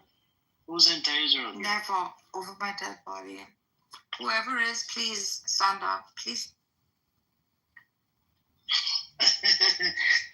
It reminds me of that song from Eminem, Slim Shady. Thank God we got the reference. Where are the other losers sleeping? I don't know. I think this turns into a sleeping room. People start to sleep, go to sleep. No. Anyways,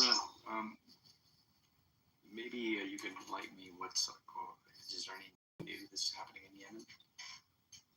No, not right now. In Yemen, they killed a whole bunch of officials over there, more than 10 of them. Israel did this. Officials? Yeah, including the leader of the Yemen. I think prime minister or something, or president. And Israel did this. So let's see what Yemen does. I mean, Yemen might shoot out some more rockets into Israel. I think Israel wants Yemen to shoot out about 50 rockets at a time.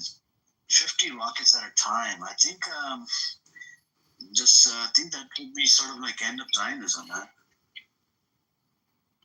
Are the rockets that effective? That's what I think. What did you say, Matthew? Are the rockets that effective? Yeah, they're hypersonic missiles. Oh shit, okay. Hypersonic, ballistic missiles. So hypersonic travels, I believe, at 3,800 miles an hour. Okay, so now J.D. Vance says, let me see. He said, let me see. What is he saying? You guys notice that Israel killed the Yemeni prime minister. Wefan, your chair really needs WD-40. It's making a lot of... Oh, yeah, Salam, Wefan. My chair, I don't know. Is it your chair or is it Matthew's chair? I don't know whose chair it is. My chair. No. You need WD-40, Matthew. WD-40. Yeah, Just if it drops, bro. You can even use coconut oil or some kind of baby oil. Yeah, I've used it. I didn't have it. You know, in architect, I use these. I have these hacks. Yeah, it works.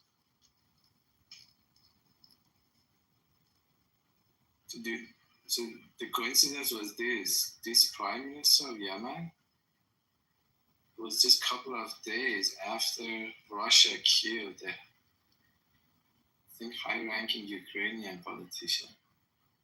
They did go for Yemen should not have been like they hardly waited, bro. How bloody bloodthirsty. Should have taken a breather, like a smoke break maybe. No. What? Like they didn't need to you know they attacked Yemen, right? I know, but I'm saying it's...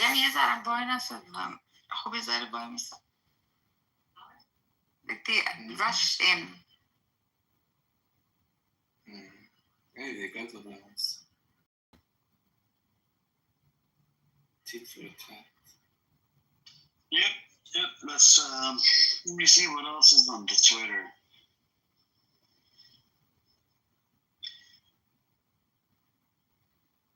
I mean, what's see? Did you see No, apparently, forget what apparently Matt Jones, it says I cannot stand Trump because he's fraud. Well, I think it's total. JD Vance says I do too.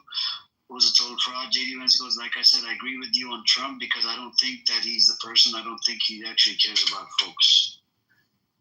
This is a small clip of JD Vance. Here, I'll put it in the chat for you guys so you guys can read up on this. There you go. I mean, listen to the clip. What else do we have?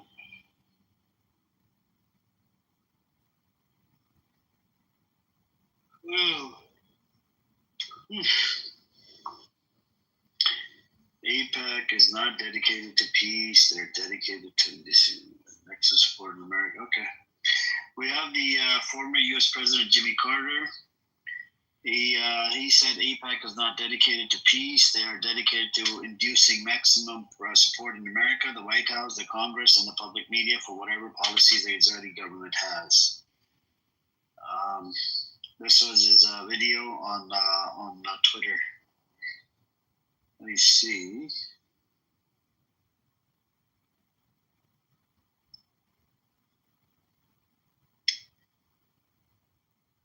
We got a retired. He's an emergency medic. He goes, I worked in Palestine as an emergency medic. I was in Gaza in the last Nakba. I witnessed things there after 30 years of work in emergency. I witnessed things in Gaza that broke me as a man. So there's people that are coming out, saying these type of things. I put the link in the chat. You guys listen to it. It'll break your heart when you listen to these people because they've been to Gaza. They've seen the amount of people. What happens to little kids, and he's getting arrested by I think the British police.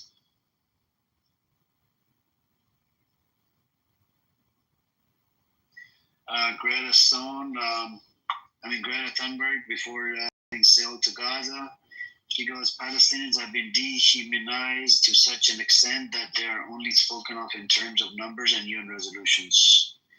That is true.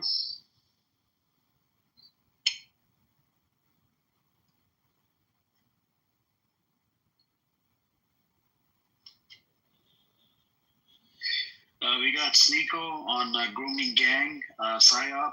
Sneeko is 100% right. Almost everyone fell for the PSYOP. They were all waiting for a false flag and assumed it would be a terrorist attack, but this was it, and they fell for it. Let me see. I'll put the link in the chat. You guys can watch a small clip of, what is it?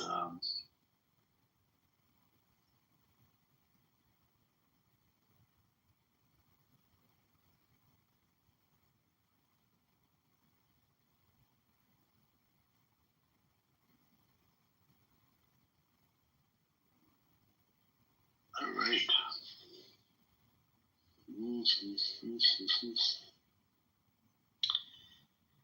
What else do we have?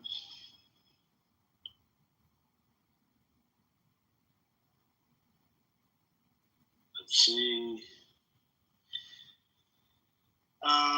We have a journalist, while Dahdu calls to protect journalists. That's interesting. We have the Greek restaurant kicks out Israeli tourists after they tried to rip up a pro-Palestine poster. I think, they need to be pushed out of every restaurant. It can't be here. Here, you guys can watch the video. These disgusting animals, they're doing everything in their power to freaking... there you go, you guys can watch the clip.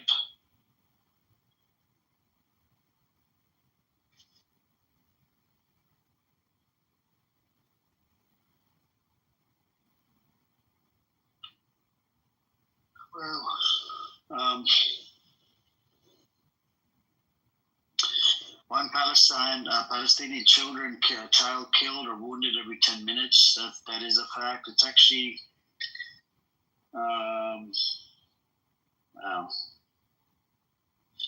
They have a new flotilla from Barcelona to Gaza. The largest flotilla ever is about to sail, carrying food, medicine, and baby formula. Here's the link. I wonder how they're gonna arrest this many people, man. Do they have this big of a fucking thing? There's the link for it. You guys can check it out.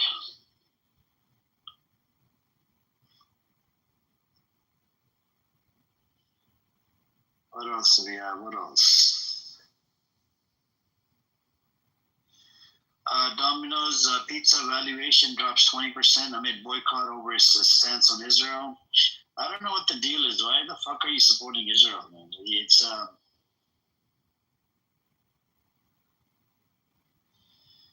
the Gaza plan has the GHF Israel in charge of the West Bank for at least a year.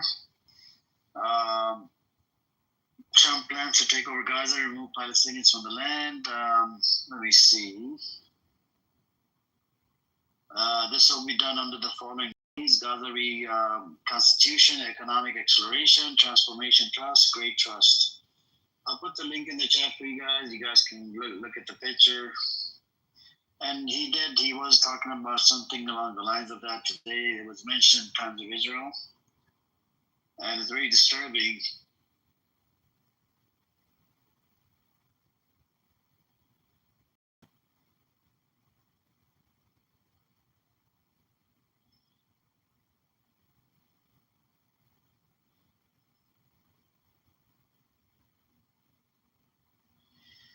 We have the leaked document shows ex-UK Prime Minister Tony Blair Institute, part of Trump Riviera and Elon Musk Smart Manufacturing Zone. Yep.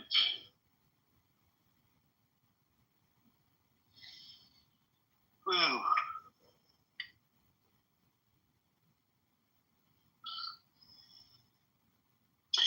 so just in, Israel planning to annex 60% of the West Bank. Israel is planning to the annexation of Area C of the West Bank, which is 60% of the West Bank. Yep. I think they should just come out and say it, that yes, we are going to occupy more than 60% of the fucking land, and just go with it. Why are you trying to, not just come out and say it in the open? Where are they gonna push all these people, bro? Like, where are they gonna push all them people? So they divided the West Bank into three parts: Zone A, Zone B, Zone C. It was supposed to, so the Zone C and Zone B, Zone C was supposed to be controlled by Israel, only control, not take over. Zone B, half of it was going to be controlled by Israel, half of it Palestinian Authority. Zone A, fully controlled by, is supposed to be controlled by Palestinian Authority. But what these fuckers did, they put, checkpoints in everywhere in West Bank. They even have freaking checkpoints flying on chopper. They'll prop up a checkpoint in the middle of nowhere, So what they're doing is they already kicked about 40,000 people in the West Bank, Smotrich, which is the finance minister, he passed. There was a bill that was passed in the Knesset to put 3,000 settlements in the West Bank and Zone C that will divide the West Bank into two pieces, which means then they're going to have a problem with the Palestinian state. How are you going to build it? Exactly. I have another question for you. I read an article about Israel being like one of the top countries in the world as far as like organs. Do you think that they're taking organs from Palestinians that are dead or anything like that, or no? Oh yeah, they did that before. There was a whole bunch of rabbis that got arrested in New York. If you Google it, you come across an article most in. Damn. Yeah, I was wondering that when I read that. I probably read that sometime last year. And I'm thinking in my head, I'm like, man, all those people that they have as prisoners, because they were just grabbing people off the streets and taking them, putting them into jails, and like, who the hell? How? Like, nobody knows. Like, these people are moving around so much. Parents are dying, brothers and sisters are dying, getting taken away from their family. Like, I was just thinking in my head, like, damn, I wonder if they're like, taking their organs and fucking doing that black market shit. That would be evil as fuck.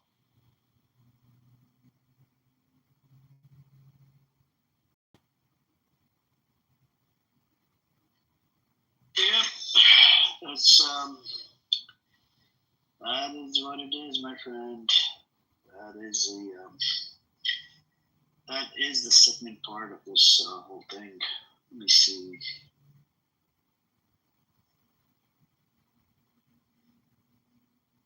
Well, what else do we have?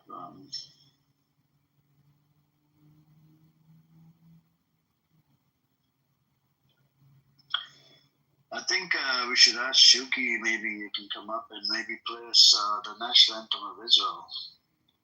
Might as well. We got a lot of people in here. Is this Shuki or imaginary friend? Is this Shuki or imaginary friend? Imaginary? No, it's a real friend. Is it male or female?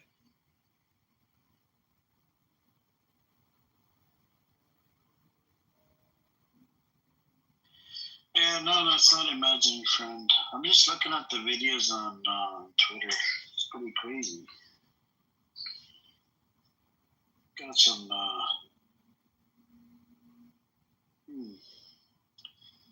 You guys wouldn't believe it, right? So there's a video that's has gone viral on Twitter.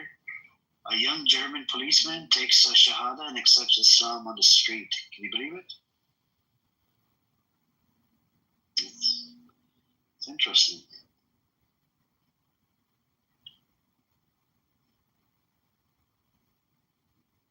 You see what Josh said in the chat. He said Israel has the world's largest skin bank.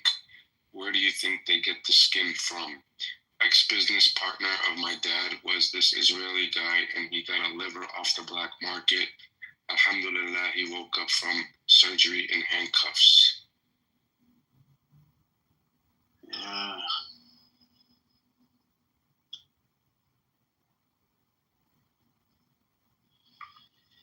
Well, that's really crazy.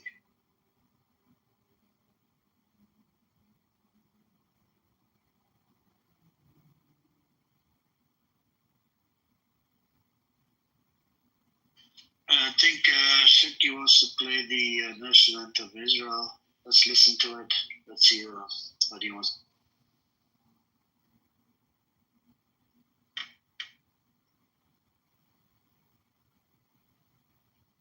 2,000 years ago, Iran planned to build a nuclear bomb. They promised it.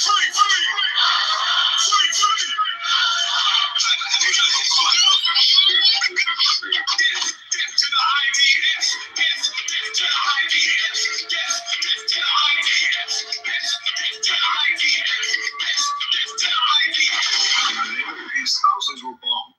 Mission successful.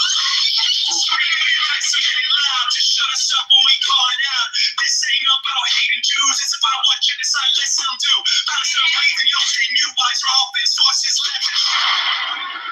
Hell yeah, from the river to the sea, Palestine must be will be, inshallah, will be free. Palestine, free, free, Palestine, free, free, Palestine. Have you heard this one, though? Death to the IDF, death to the IDF, death to the IDF, death to the IDF.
fight again and again. From hospital ruins and constant tears, we fight through blocks and broken years.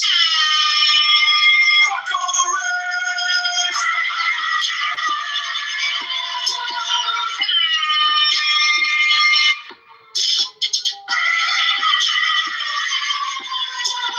From the river to the sea, Palestine will be free. Fuck your Zionist tyranny. We're done with all your hypocrisy. Have you heard this one, though?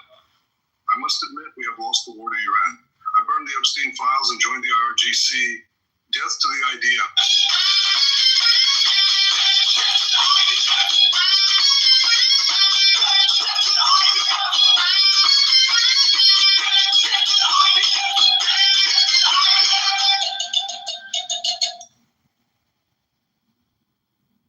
That should be number one on the bill.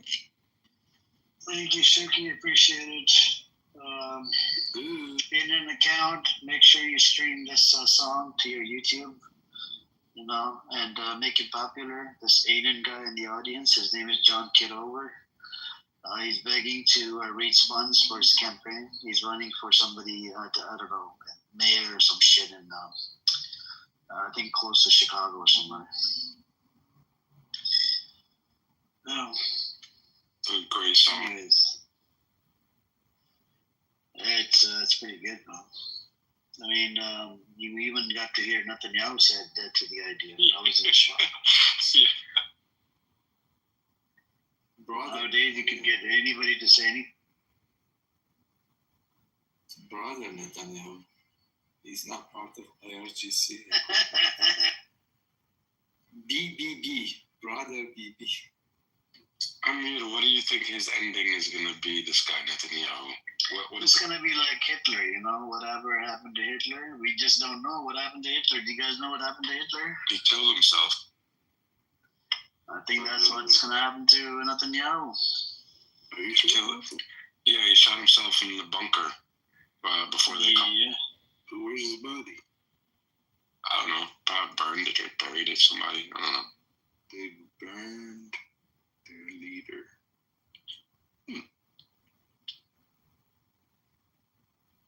I don't know. But if you guys watch that movie, The Enemy of the Gates, it shows you how hard it was for the Germans to take over Stalingrad because of the weather, and they couldn't move through certain areas, and there was snipers everywhere. These Russians were like killing these Germans, man, with the sniper game, because they couldn't move the way that they could normally move without the snow, and like, dude, it's a great movie. Please, guys, watch that. Do you guys want to know a funny fact? This BB, I think, is the oldest ruler in Middle East after Khamenei, which is the leader of Iran. I think BB first came in power in 96. I don't know, do you guys know anybody else who has been in power more than these two?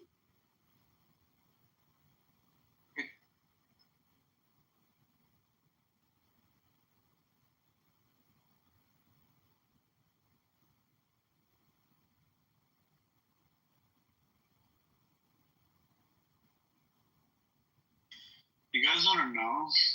They're running a space on Twitter about Epstein files. Isn't that crazy? It's like, I think that brother Truth Teller is running the show over there. That's interesting. Maxwell. Yeah, I mean,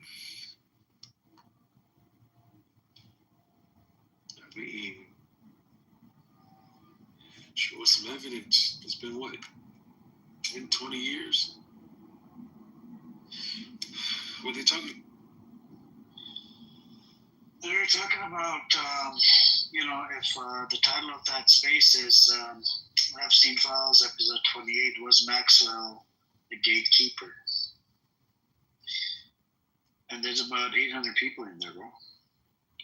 The Twitter is big. What do they mean by gatekeeper?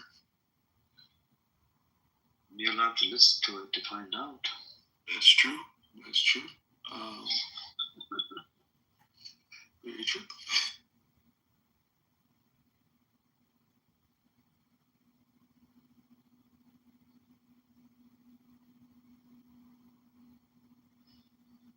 Let's see.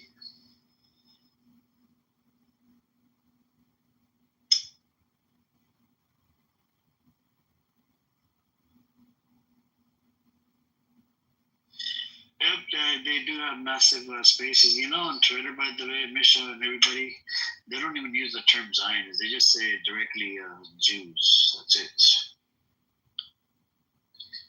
They don't even care on Twitter, man. They're like, fuck this. Amir. Yes, brother. Yes, you know what I suggest to do, like things here.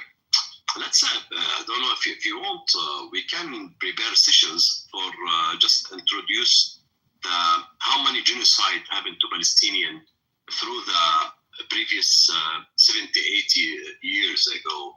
Because the people are concentrating a lot and only like what is 7 October, what's after 7 October. And they are not aware about it. I know, but I do actually bring up the history because my thing did not start 7th October. No, I mean the details of like when we say massacres, right? Massacres. Yes, exactly. Like Deir Yassin, let's talk today about Deir Yassin massacres. How many people was there? What happened exactly they there? About 100 people, right? What 100? 100 what? They completely no more. Like more than 830 something. 830 or something like this. At that time, like what happened in one? This is one. Definitely, there are a lot of. Yeah, I can bring to you more than 56. This made with different numbers. So, like that side of the history, the people maybe they know a little bit about it, but they are not deep dive in it. They don't know the details of each one, what they did for the kids, what they did for the women at that time. Because I'm like, if you want me to say who I am, I'm a survivor from a genocide happened before. I'm only survivor. Like if my grandfather, he have the chance for run before they kill him. If they kill him with those people, I will not be here now. So a lot of us are only as survivors. They say you are refugees. No, we are not refugees. We are survivors. We are only survivors from genocides happening before. What's happening today, there are people who's already under genocide, and there are the rest of them are only survivors till today, and can be tomorrow not existing. So I guess from this point of view, must be a lot of things must be changed to just give awareness for the people who care to understand the truth. And the people who don't want it, they are already in the side of evil, so I don't care about them a lot. They are anyway, whatever we say. So what I do, brother, is if something comes up, if a Zionist comes up, right, and if I don't know something about it, you know, I always look it up on Google or something, right? Because there's certain things about you know, the amount of deals that came through. I have to look at the whole bunch of stuff on it, cons, pros, and whatnot, and then I have to think of a way to debate on those topics, because there's different things and relate to you know, the peace deals that came around and the massacres. Yeah, you're right about that. I mean, I'm looking at it right now on a post. It says between 1947 to 49, there was at least. If you want, I can bring witness. I can bring. I have my uncle. He's 98 years old, and he was there. Like he can say it here in front of everyone what he see in his eyes and how he run from that messages. We can bring witness in front of everyone to just say what happened. They never listen. He forget a lot of things with this age, but he never forget what happened to him. He never forget it. Right. No, I hear you. Let's see. Maybe we can do it sometime this week, inshallah. You know. Let's see. Sure, anytime, full support. Inshallah. We already record, we record, Mosi. We record the video, we have the full history. And even we can talk about like one of the villages, which is in Jerusalem, our village. We already record all of our history. Last time, you remember, Amir, one time I present one of our family thing. So we keep all our history, don't worry about that. We keep all the people with names, with the date of, like when they kill them and how they die. We have the each class in the schools in our village before 1948. Who's the people there? Who was there? Who with name? We are keeping everything because who will say or think the generation will forget?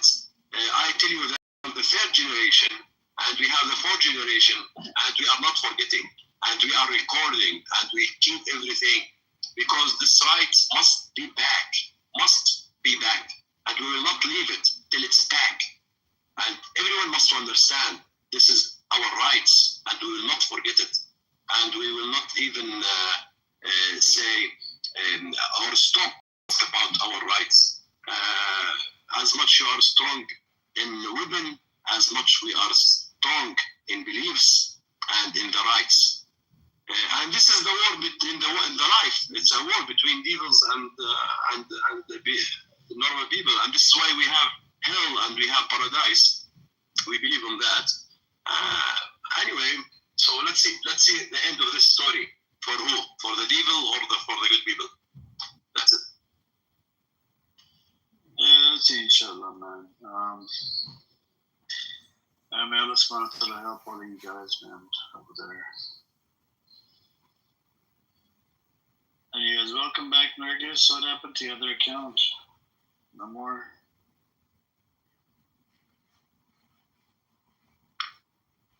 Amir, can you help me in one thing, please? Yes, brother. I have a video, but I don't know how to. I really love it. This is presenting us. This video presenting us. The video is for a child. He's maybe 8 years old. They cut his hands and they cut his legs, and he's still playing. This is us. Yeah, I seen it, brother, on Twitter. Oh, really? Yeah, it's really nice to share it. Yeah, put it on Twitter and retweet, brother, because Twitter is it's a big crowd. This app is a dying app. This app, we used to have, more people, 500,000 people, and slowly started dying down, one by one. And then what's left of it is now barely 50 people, 40 people come into the room. Before, you would see minimum 500, 400 people, 300 people talking about this. But Twitter is still active. And, put it on Twitter, and you can share the link.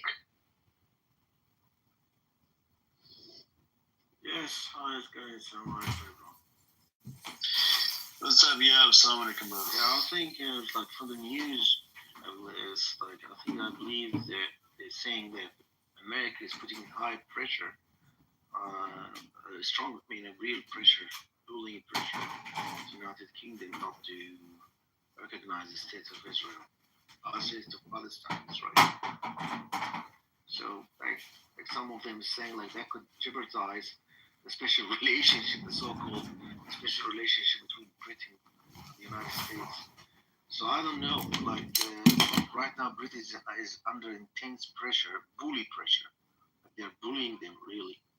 Either you be your friends or not. That was actually the breath. What's your point, bro?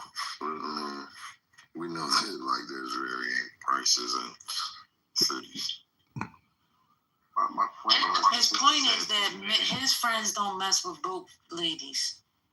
Well, I don't abide by the patriarchy, man. Because in real life, they still do. Or He could have chosen to stay. He could have chosen to not supplement his income.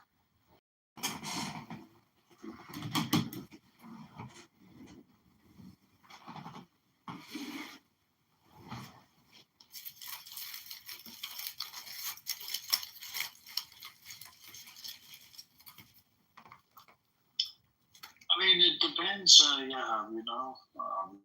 Let's see what comes out of it. So, Donald Trump or U.S. government does something stupid, right?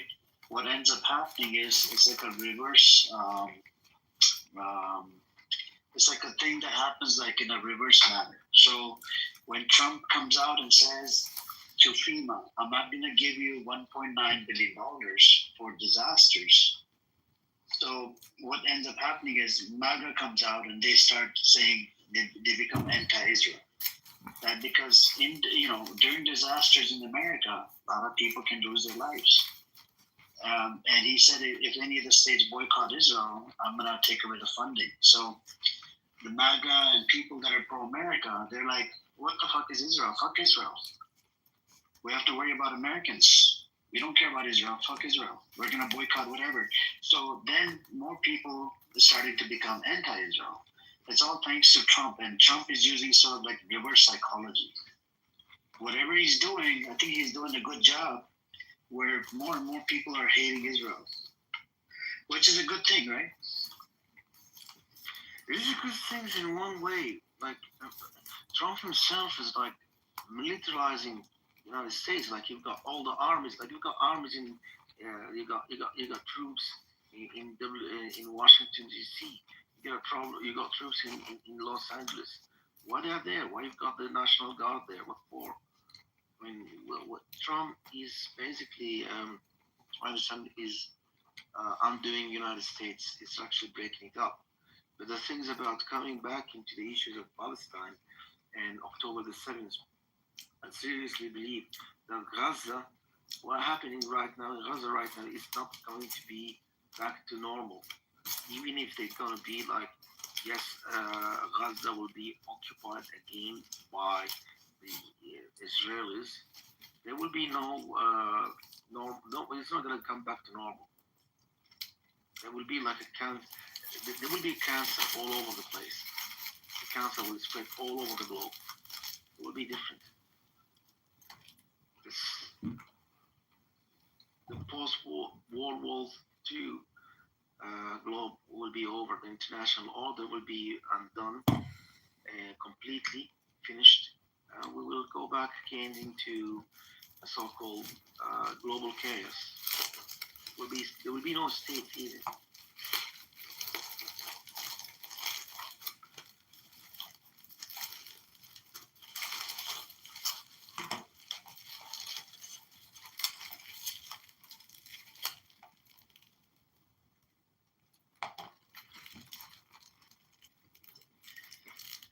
Yep, does anybody else want to come up? You guys are welcome to come on up.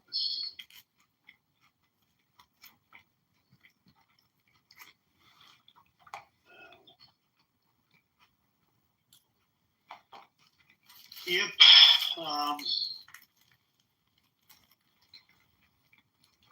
I don't know. I think they put a block on. They put sanctions on the PA. So that's right. I mean, that's why they're not going to be recognizing,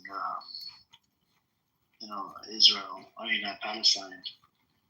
So that's the thing. But I don't know. Let's see. Let's see what happens.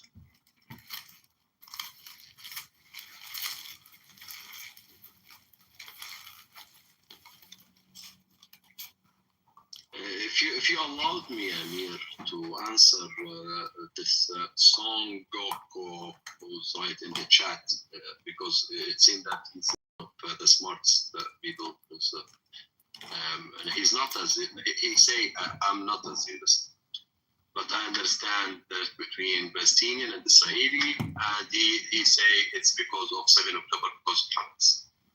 So it seemed that I will tell you, okay, Hamas have 20 years only existing, and this occupation and killing Palestinian have 78 years. So before that, like They are 55 years missing in your life, man, without Hamas.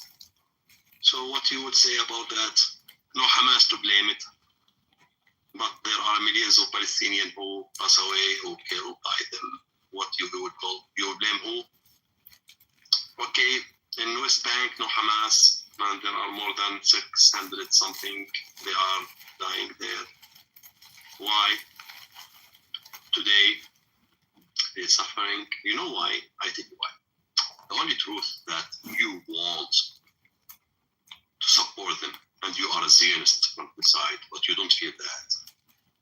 But you try to have excuses like this, there. Okay. Anyway, so let me make my things more. I just do another tweet here. I like it. Like someone is also put it in Twitter while I was looking for the video, which I tell you that I put. Imagine this kid with no hand. He have some bag in his hand, the other hand. You know what inside this bag? This is best meat from his family. He collected from the ground and he put that bag and he have his family in his hands. And definitely I'm not talking with the Zionists now, I'm talking to the people who love to see that. Usually in the war, even the baddest war, there are some morals. Some morals. Like don't kill kids, don't kill women. There are some morals. Civilians, no need for killing civilians. What we are seeing today is not. There will be a payback, brother. There will be a payback, don't worry. No, I'm not worried. Believe me, I'm not worried. Yeah, there will be a payback soon. I'm not worried about that. I'm not worried. These blood will never go. We're not gonna forget, or we're not gonna forgive. As simple as that. Yeah. Okay. And one time we need to talk also, Amir. What about Gaza before 7 October? What was that situation there? What about the jail? What about people cannot work? What about 85% of the people cannot work, cannot exist, cannot go anywhere? What about, like, they are surrounded by cage, they are not allowed to go out of Gaza, which is a small city, and they imagine that you are born by mistake in Gaza. You are not born in US, or you are not born wherever you are. Only the destiny, the only difference between you and them, that their destiny to be born there, and you are born somewhere else. This is the only thing different between you and them. But because they're born there, they cannot survive, they cannot live, they cannot do anything. They are just born to die. Imagine that when you're born, you have this image in your eyes. I'm born to die. Why? Because there are devils decide I must to die. That's it. Nothing different. Imagine that, I don't know. Imagine that you are there and you have your son and you must to provide a milk for your son or your baby there. And you have nothing to do. You have no food for you or for him. And you see him die day after day. I don't know. It's not. It's. I'm trying to be like a human be by talk. Like I know this cannot work with devils. But and a lot of people will say, "Oh, Hamas made that to them." No, not Hamas made that. The occupation, the Zionists made that. Yes, exactly. Hamas exists because occupation exists. And believe me, yeah. And believe me, like what you did today, you only like make your end fast. Nobody can accept you anymore unless he's a devil. Yeah, we have a lot of people in the world. They will accept you a bit, but definitely this is not for long. and definitely one day you will pay back a lot. You will pay back a lot. Bro, there is a moral issue here. Since Israel is a democratic elected, these governments that are committing genocide against the Palestinians we actually need to bear witness to bear the fact that they were elected and put into power by the Jews in Israel. They were responsible, not held responsibility and to the genocide right now and the terrorism going to the face of every Palestinian child. Death, the blood libel is actually a ritual Jews used to do to Christians. Right now, they're doing it to all Palestinian Christians and Muslims. Who is doing that? People who elect governments to do and committed this blood libel, massive blood libel to all Palestinians, genocide. So we are seeing the rituals right now being committed. So I see the biggest problem right now is that we, the humanity, not recognizing that there is a genocidal war there and a ritualistic one as well. Okay, committed by people being elected. Okay, democratically being elected. This is not just a dictator sitting there like Pol Pot or like Stalin. You know, these people are put there by election, chosen by people. Okay, and you've got that things to bear in mind. You've got councils, you've got towns, you've got electoral college in Israel, or people democratic. The people there not actually came through power through coup or dictatorship. This is exactly tells you the moral values of these people. The religion that are practicing actually is not being deceived when they say they do. It's actually there. We are seeing it. Don't tell me, no, paint the people with the paintbrush.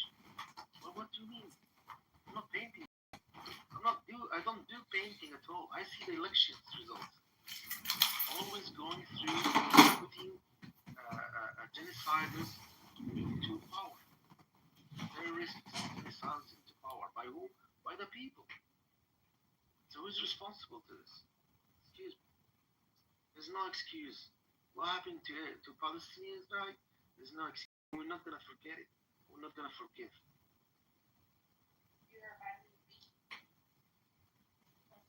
The problem if tomorrow someone of them, those people who suffering, who die, do any reaction, if any one of them do any reaction, oh, he's a terrorist, you know, he made something bad to us.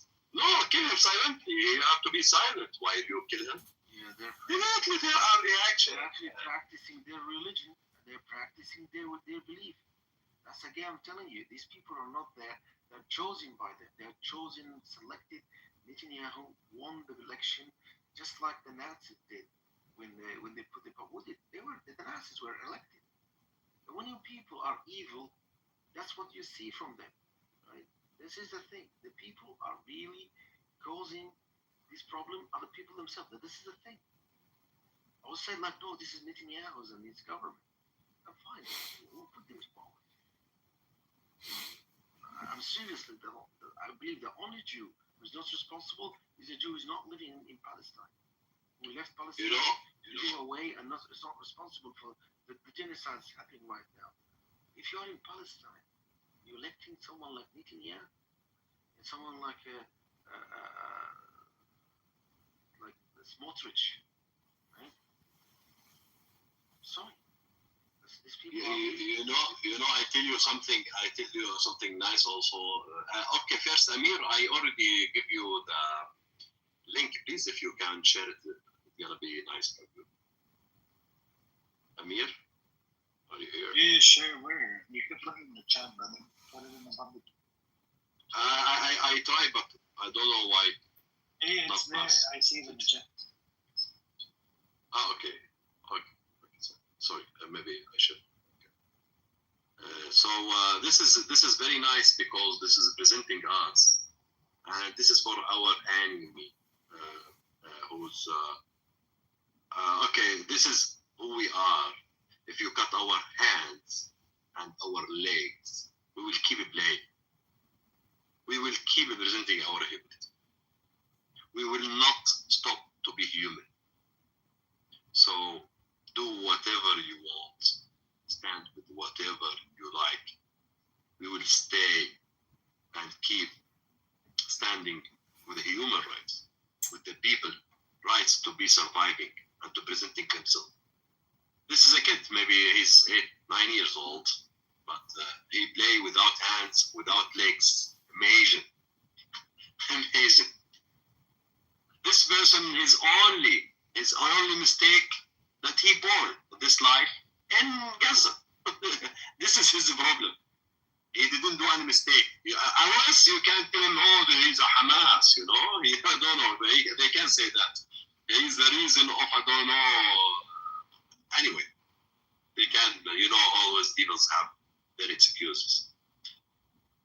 But anyway, let's back how for what you was mentioning before. Actually, what they are doing now, because those people only act and they put everyone in reaction place. So you cannot do action against them.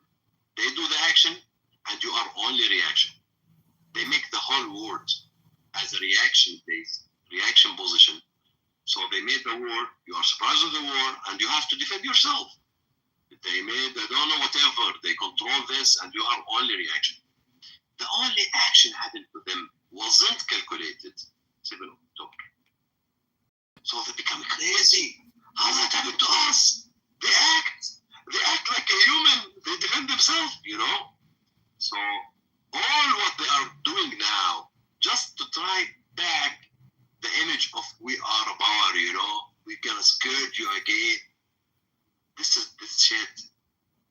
Because what's happening is unbelievable. Nobody can believe this is happening in front of everyone in the world with live show. It's live. Like just open it every day, you can see it. And everyone is not moving. They are not moving enough. So you will ask yourself what happened. A lot of people today knowing that they are occupied, not Palestine. Our mind occupied, our life occupied. Who tell you that you must study 22 years or 25 years spending from your life?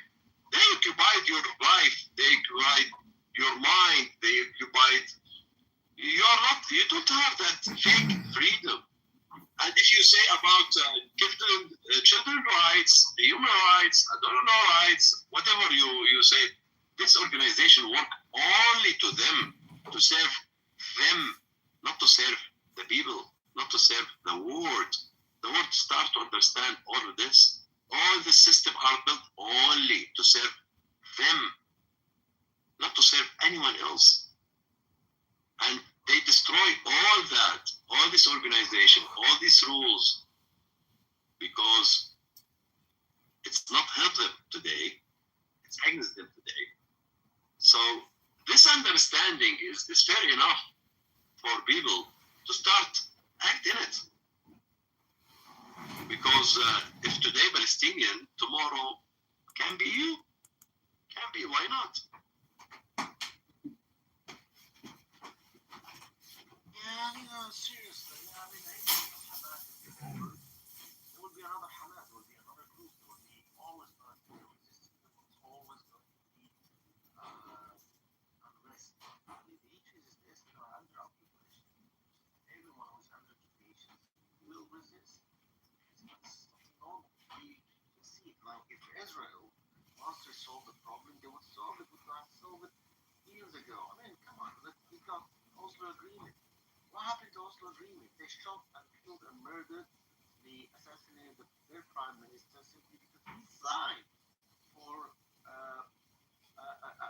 an understanding of, you call like the start of the peace process. They assassinated Putin and tried to brutalize his family. His daughter was crying, okay, because she was threatened. That's Islam Habib, you know? Who murdered him? The Likud? No, these people actually who's right now ruling the country. The people like Netanyahu and the cats or cat actually, what's his name? What's the one who's been assassinated by an Egyptian in New York? The guy, Kah movement. Those people who are being assassinated of Yitzhak Rabin, they're right now in the power. How they came to power? Elected by the sectors who actually go and loot Palestinian homes in the West Bank, shooting farmers in the West Bank, killing them. And then Hamas says that we cannot let our people do that. Okay, we yell like this. Like every time you go in the West Bank, you see a Palestinian woman carrying some olives in her, in her bag. Suddenly you have a settlers with machetes and Uzi machine guns, like shooting them. That's something is become normal. And the state of Israel says, no, we're not doing anything. Okay? You're under occupation. You need to die. You're going. You're not human. We are the chosen people. We are, okay, well, that's it. Racial, very racist. That's what's happening right now in the West Bank, by the way, burning their homes. All right? They go to Jenin, torching fires on the Palestinian homes. Okay? Destroying their farms. And it's hell to live under Jewish occupation. It's really hell. You can do that. At least you can tolerate, say, like a German Nazi occupation. You can tolerate British occupation. You can tolerate French occupation. When it comes to Jewish supremacy, it's impossible. Because you're a goy. You're a Czech. You're a Catholic. You're created to either to serve them or to die. These people think themselves God-chosen people, remember? By race, not by faith. By race. Even if you want to say, I want to be a Jew. No, you can't. You can't be a Jew. No, I want to be a Jew. I found that your religion is a religion of truth. No, and we don't accept you. It's better for an atheist Jew to be a. They prefer an atheist Jew over you. These Khazars, like Europeans, actually, they're also the problem is that they consider to be our cousins. You got a blue eye. I mean, someone who's actually Ashkenazi from Poland, like Netanyahu, when he talks about the Hebrew people and his ancestors and history and the Hebraic people, how our father Abraham Avinu, God promised Abraham Avinu. Is that Avinu? How is that called? Avinu? Abraham Avinu? From the Moshe Rabbeinu? People talk about even nonsense. So I think the best thing for us is that to reserve the revenge, to promise to also be, that you going to get our land back. That's the fact. That's the fact. Islam is, if you look at even the scripture, if you look at the scripture, Islam was prescribed to all Abrahamic children. Right? It's not to them. Even them themselves are not even part of what's called to their Jews, not Israelites. They claim to be Israelites, but they don't have any blood from Israelites. Yeah, actually, brother, we don't care. Okay, thank you. Anyways, anybody else want to speak?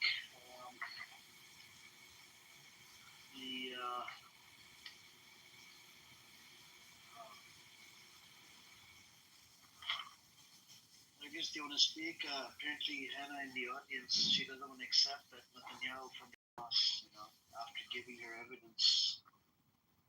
By default, it makes Netanyahu a terrorist. I mean, this is mentioned in the Times of Israeli sources, not my source. But it's really problematic, when you keep denying the facts. Literally, I provided you the data. Literally says Netanyahu funded Hamas. Ehud Barak says, but apparently people just fucking deny the facts. First, you create, it was propped up by Netanyahu. Netanyahu funded Hamas to keep the divide. And now it's giving, weapons to ISIS. Abu Shabab.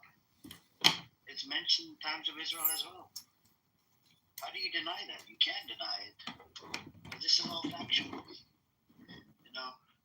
And this is what I don't understand. It's like you're living in denial. Like you're provided facts and data.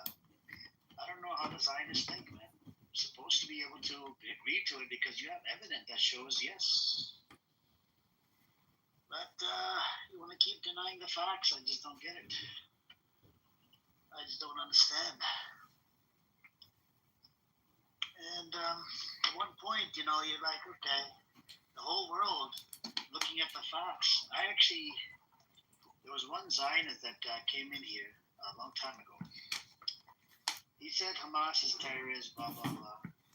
After I gave him the Times of Israel article, I said, can you please tell the room, did Netanyahu funded Hamas? He said, yep.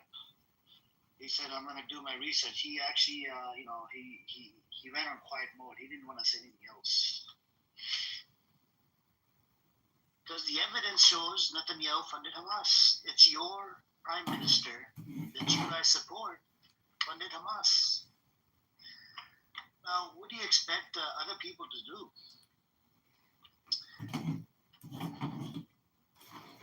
But, you know, that's where we're at. First you fund Hamas, then you have a problem with Hamas. Now you're funding ISIS, now you have a problem with ISIS. It's not the world's problem. You know, it's not even America's problem. First you know, I just don't get it, man. Just don't get it.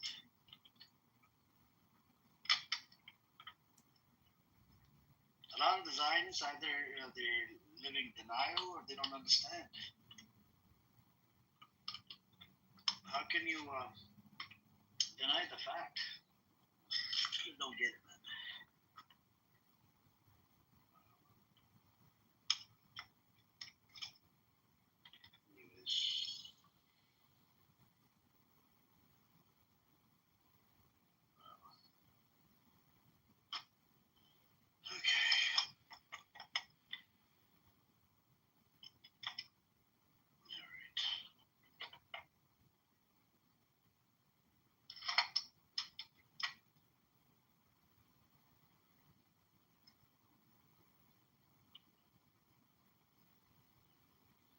Anyways, that's what it is.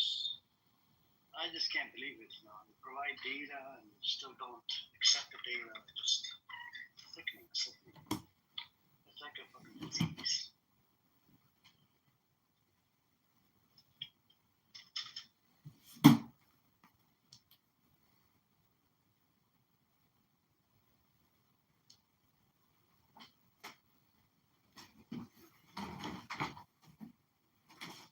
Well, this colonial enterprise. It's one of the two. Either two-state solution, and you made a claim. One second, brother. You made a claim. The money was not for terror. The Shin Bet, when they give warnings to Netanyahu, it was for terrorists. It was for military. It was for weaponry. Did you not read the article? Literally, Shin Bet gave warning to Netanyahu that do not, fund Hamas. I gave you 2 articles. But apparently, you want to live in the Lulu land. You just want to keep denying it. This is the big, big problem. Anyways, go on. Yeah, what you were going to say, brother. Well, I think that the problem, this colonial enterprise created something called the Jewish people, between brackets, which doesn't exist. Okay, people are not, Jews are not people. So they don't share the same tradition, the same custom, the same language, the same. It's a myth called Jews put it together as an ethnicity. Right? The ethnicity could be the Yiddish ethnicity, could be the Amazigh ethnicities. These are called ethnicities. They're part of another group. If you put them together, just like you put Islam as an ethnicity, that's crazy. Yeah, you could put them as one ummah, that would be fine. But to put the Jews into one ethnicity, not only that, you also put them into back to the biblical era of Abraham, Solomon, and David. This is a joke. This is really a joke.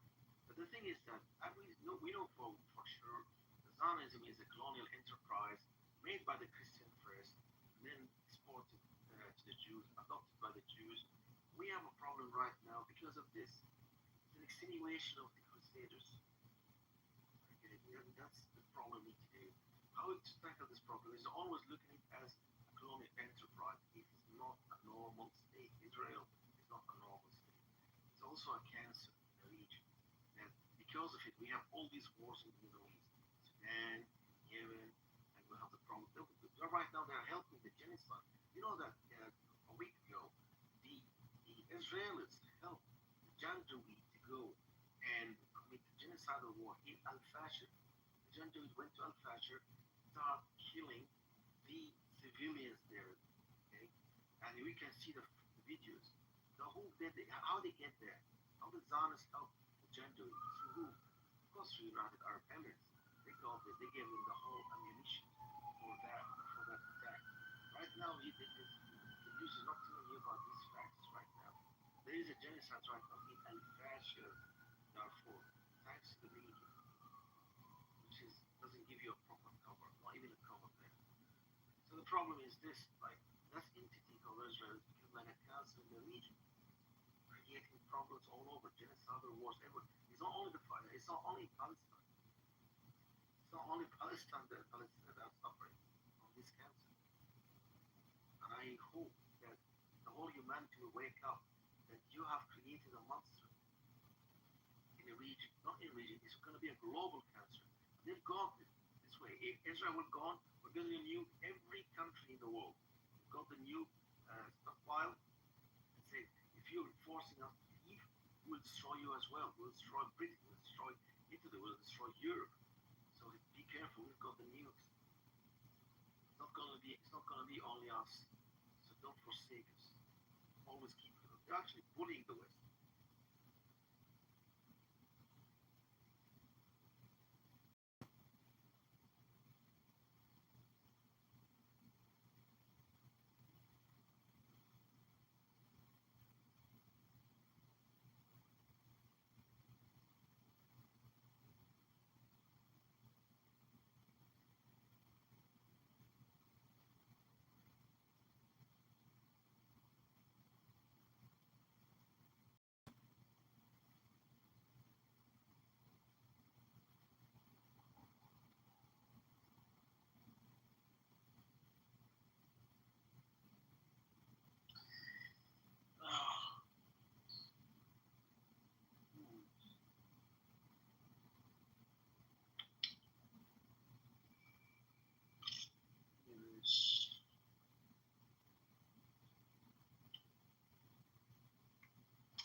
See. Anybody else in the come up? What's up, Layla? Assalamu alaikum. Do you want to speak, Layla? What are we talking about? We're just talking about, where did these people come from, and I provided data to Hannah in the audience, but she doesn't accept it. Two articles of Times of Israel. Oh, is this the Israeli? Yep. Ew. Hannah. Hannah, get a life. Get a life. You're from fucking Poland, bro. You little German. You want to coexist? You want to coexist with Hannah? No, fuck no. I'll coexist with Hannah, but she needs to clean my toilets. No one wants to clean anyone's toilet. We just think that it's not for them to coexist with us. They're not going to coexist. No, I'm telling you, I can coexist with Hannah, but she needs to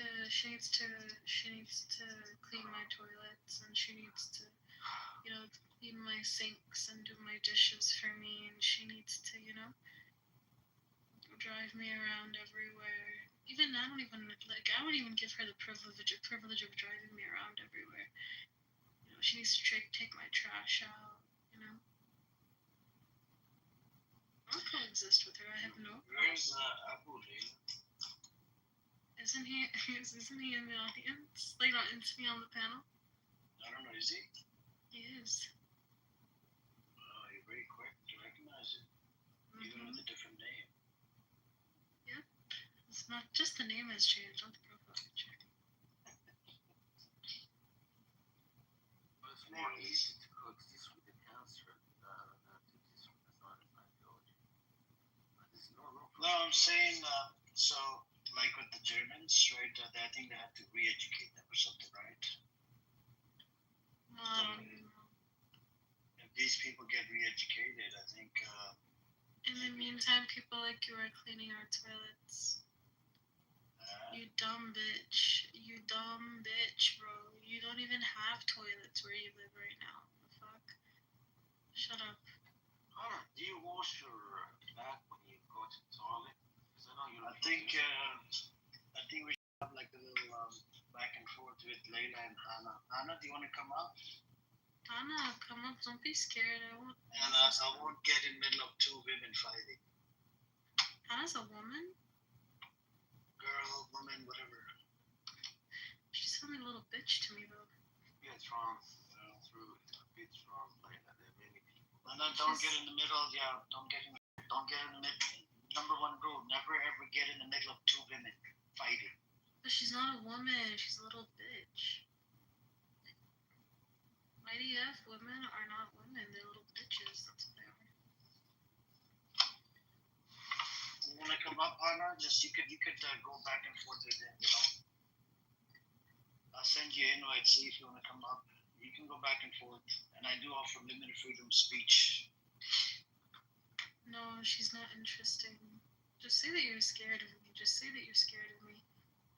Just hide behind your little catfish profile picture, you know?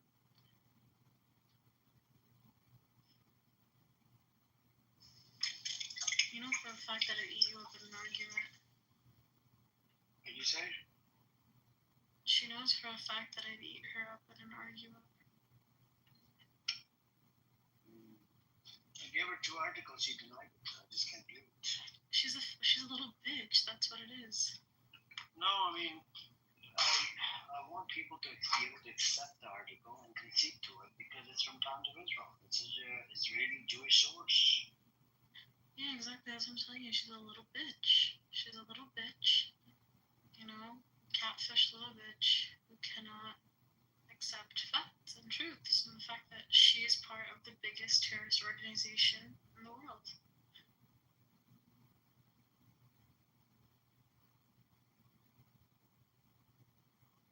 Stupid girl. Nothing to say, just comment on how I look. Anyways, bitch, I just said that you're part of the biggest terrorist organization in the whole world. Like, is that not something? What the fuck? You're so full of shit, bro. She's so full of shit. I was saying, what else is new with you, Layla? What you been up to? Nothing. I've been busy because tomorrow's like Labor Day and I have like protests and stuff like that. And then I'm also like part of the SJP board now, so I have like stuff to do for that. Okay, nice. I've just been busy. Yeah, just don't work too hard. Yeah, that's true. I need to like limit myself. I need to like pull back from a lot of activities because I need to focus on the school. Focus on the school. See what you're going to be in the future. Yeah. So is Hannah gonna come up or like what? Oh, she left. What a bitch.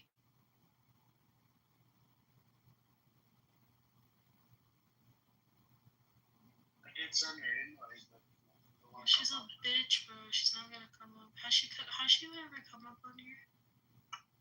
She She used to. She came here like twice. She hangs out with Shuki Guns. Shuki Guns. Yeah, there's Ina Shuki.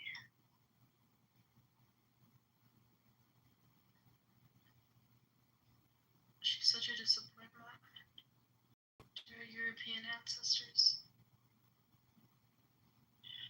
I mean, the one thing I don't get about the Zionism, right, is some of them, you give them articles like from trustable sources and data, they just keep denying it. And Exactly, because they don't like to be called out. yeah, and I think what they probably, I think some of them even call them anti-Semitic. These sources are anti-Semitic and anti-this and anti-that. But you know, there's a lot of things coming out of the officials of Israel. How they want to, go after Gazans and kill them. Netanyahu doesn't want the deal. But there's other people.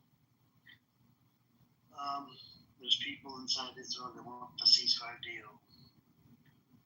And Hamas is ready to make the deal. Cairo said they're not coming out to make the deal, the ceasefire deal. I mean, the mediators. And then America puts sanctions on the PA so that they can't come to the UN in America because there's countries want to recognize Palestine as a, as a country. But I think they'll probably go on Zoom meeting. Then America can't do shit. Yeah, that is true.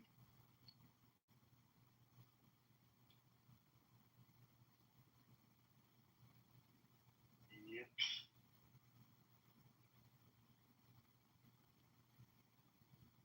Anyways, what's the deal?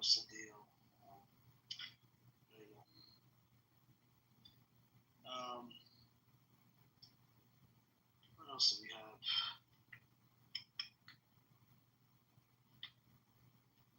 I think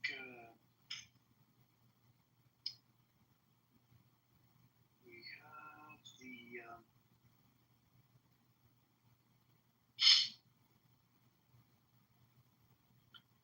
we got a little girl. Her name is Fatima. Was murdered by Israel 4 days ago. What sort of world when a 6-year-old plans her own funeral? The flotilla is needed because governments have failed.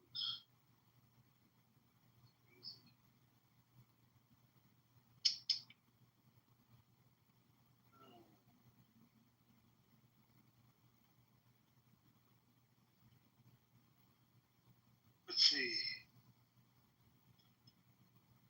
All right. Let's see what we have. I mean, Israel is just, you have that Israeli politician. I mean, the guy that worked directly under Netanyahu was able to leave Vegas and go to Israel. That was disturbing and disgusting. Why do you allow a pedophile?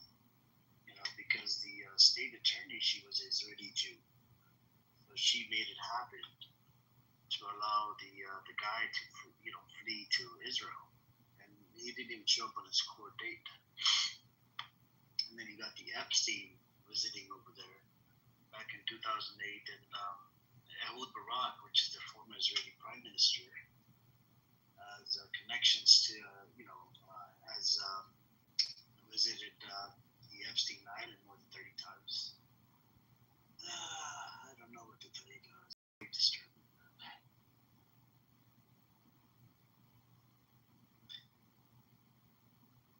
Yes, we have this small planet called planet Earth, very small in the universe.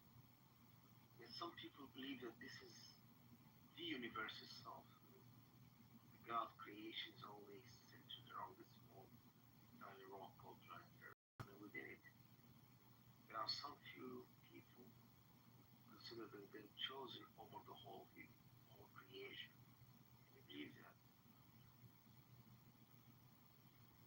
Ruth.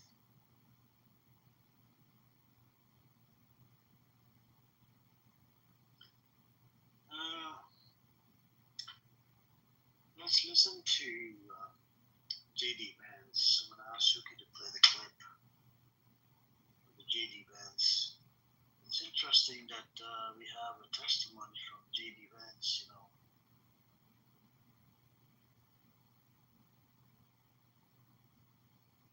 I'm a never Trump guy. I never liked him. It makes you think that at a fundamental level, this is sort of a he said, she said, right? And at the end of the day, do you believe Donald Trump, who always tells the truth? Just kidding. Or do you believe that woman on that tape? I cannot stand Trump because I think he's a fraud. Well, I think he's a total fraud that is exploiting these people who is a total fraud. I agree with you on Trump because I don't think that he's the person. I don't think he actually cares about folks. There is definitely an element of Donald Trump support that has its basis in racism or xenophobia. I think there's a chance, if I feel like Trump has a really good chance of winning, that I might have to hold my nose and vote for Hillary Clinton. I think that I'm going to vote for. I'm going to vote third party because I can't stomach Trump. I think that he's noxious and is leading the white working class to a very dark place.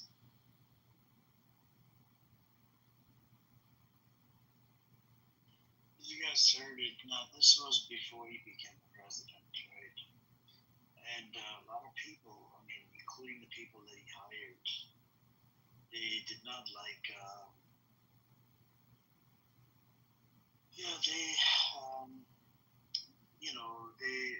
a lot of these people did not like Trump in power. And Trump became, but then there was about, 2 or 3 attempts on his life. On his, they tried to assassinate him, which was kind of crazy. And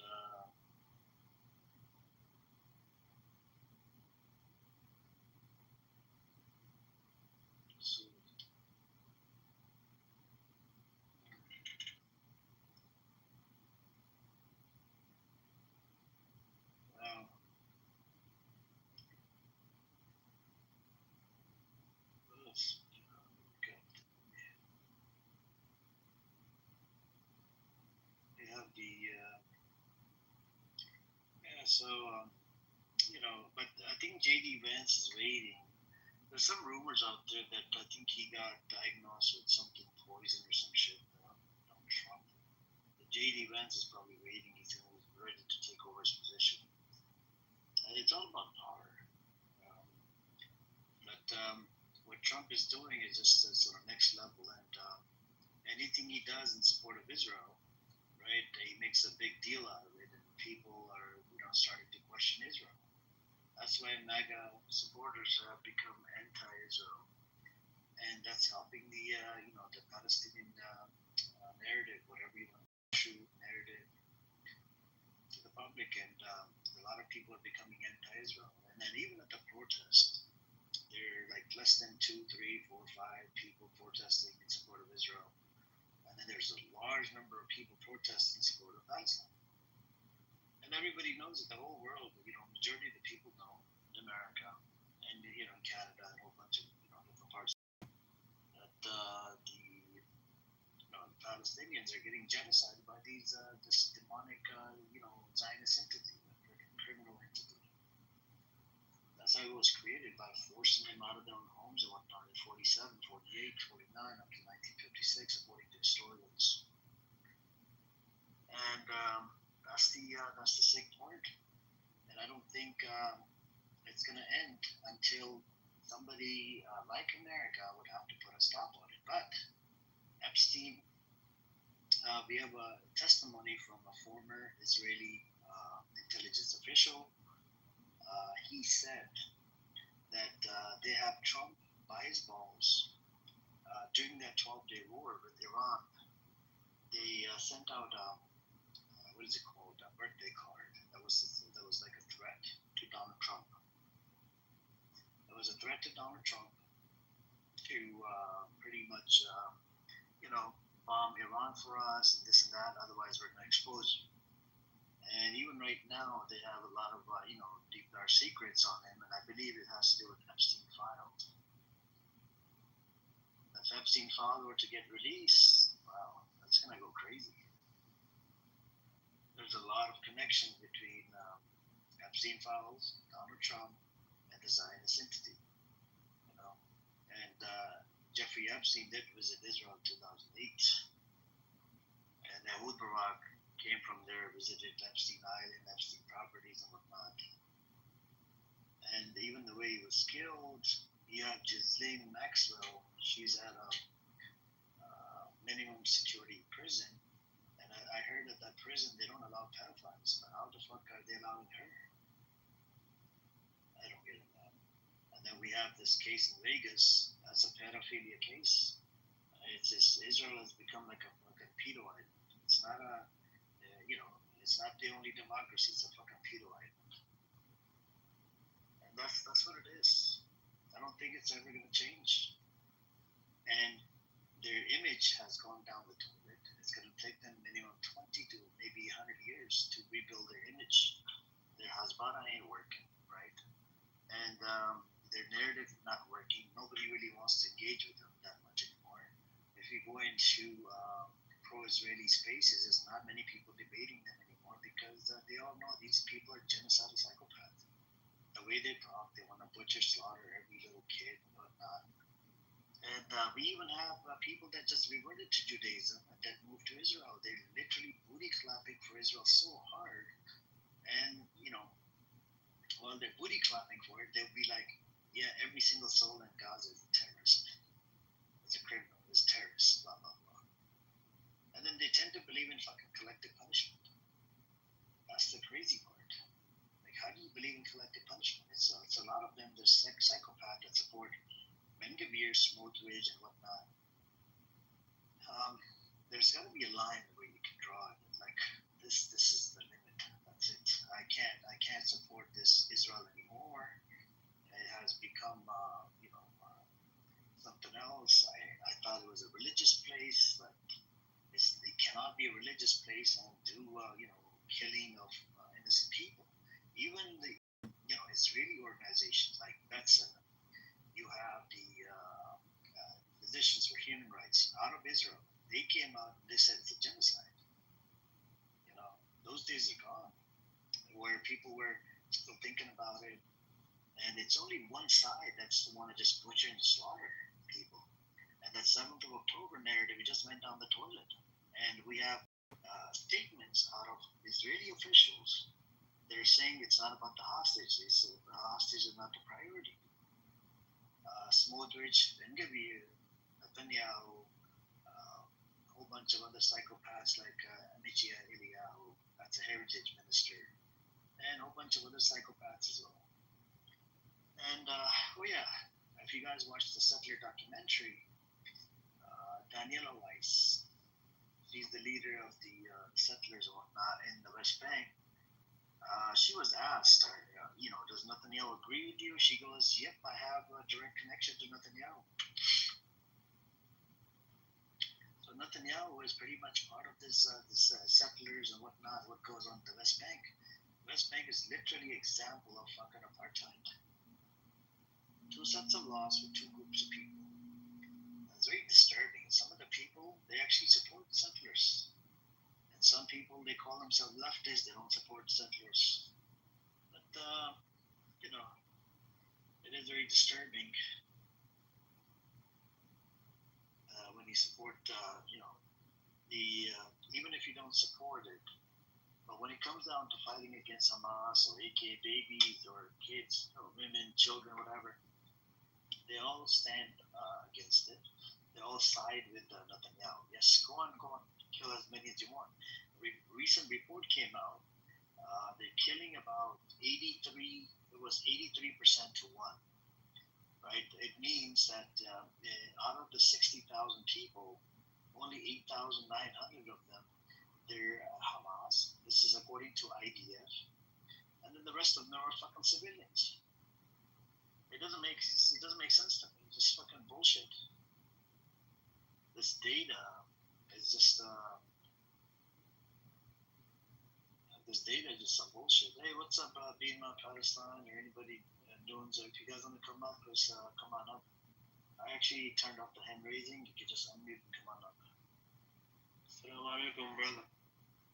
Alaikum salam. What's going on with Palestine? Alhamdulillah, Rabbil Alameen, brother. How are you? Inshallah, you're good. I'm doing good. What you been up to? Nothing much, brother. It's just here. I'm just here. Still going worse and worse. The situation here in the West Bank. But yeah, in Gaza, of course, it's getting worse as well. No one of Palestine, to be fair. So, yeah.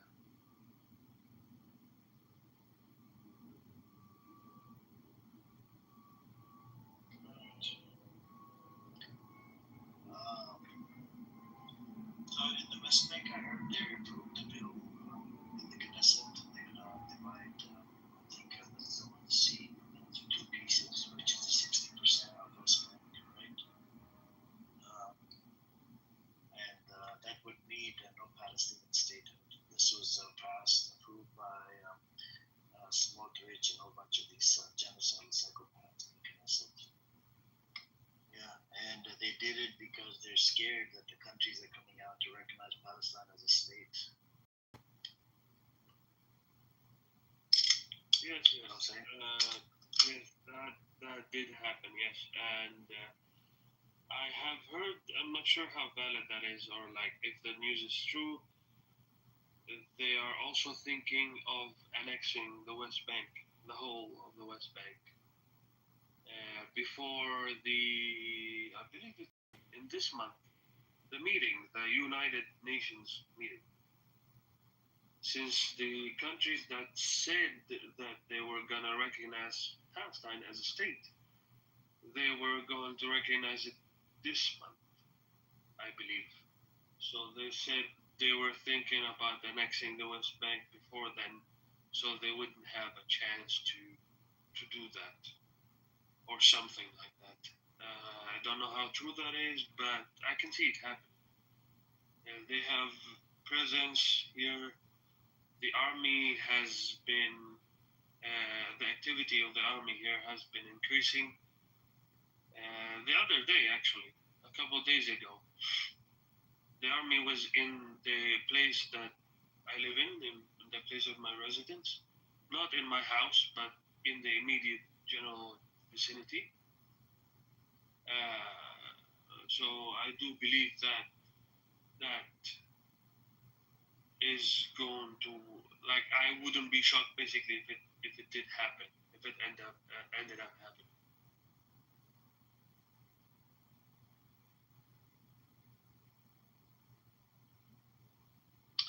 Yep. It's just it's tough. I mean, you know what they're doing in the West Bank. It's crazy.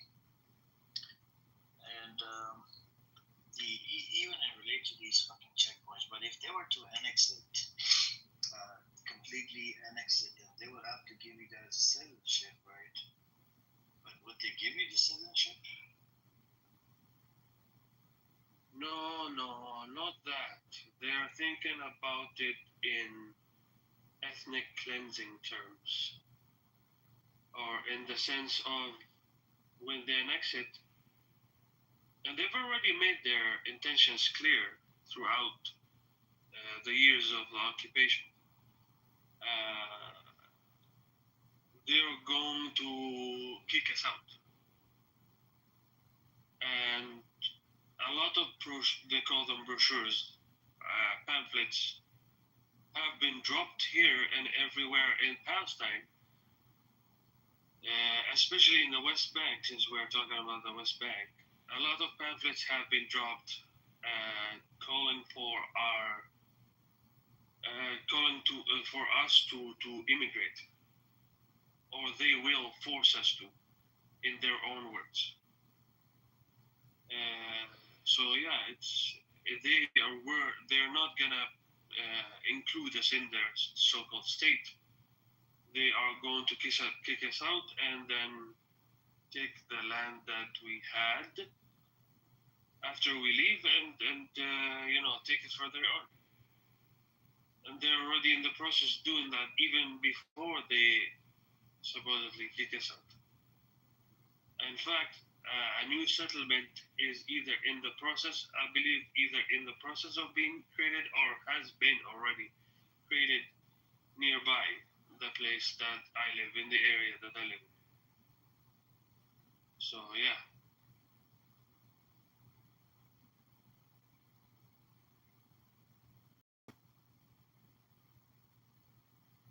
Yep.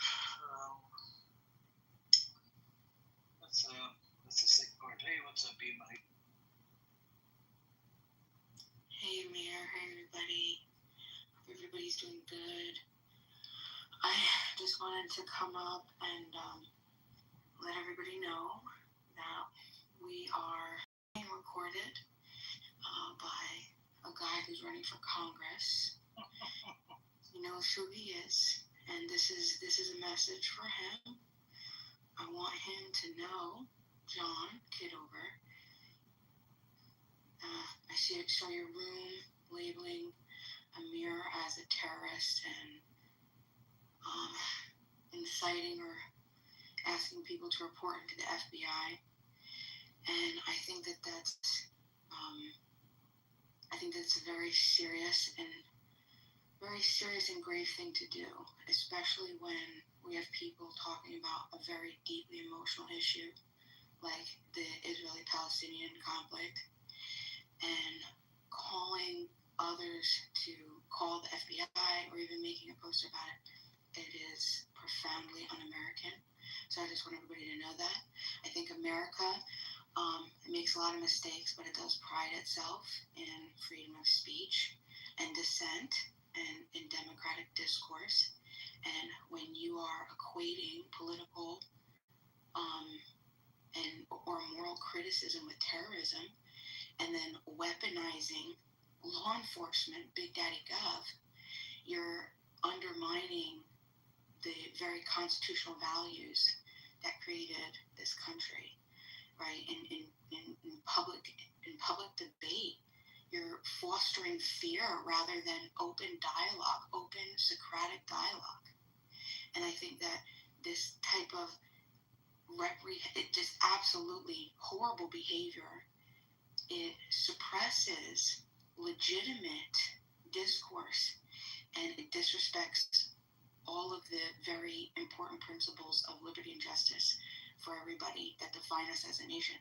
And as a potential public figure, you have a responsibility to uphold these democratic ideals, not to trample on them. I think you're pathetic for doing that.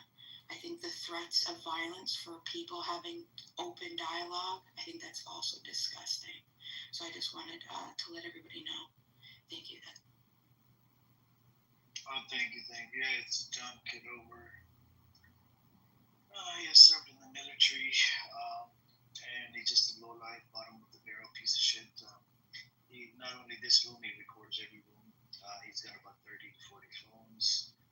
Even the people from his side, from the Zionist side, they hate his guts. I mean, if you run into Jeff's room, they probably hate his guts as well.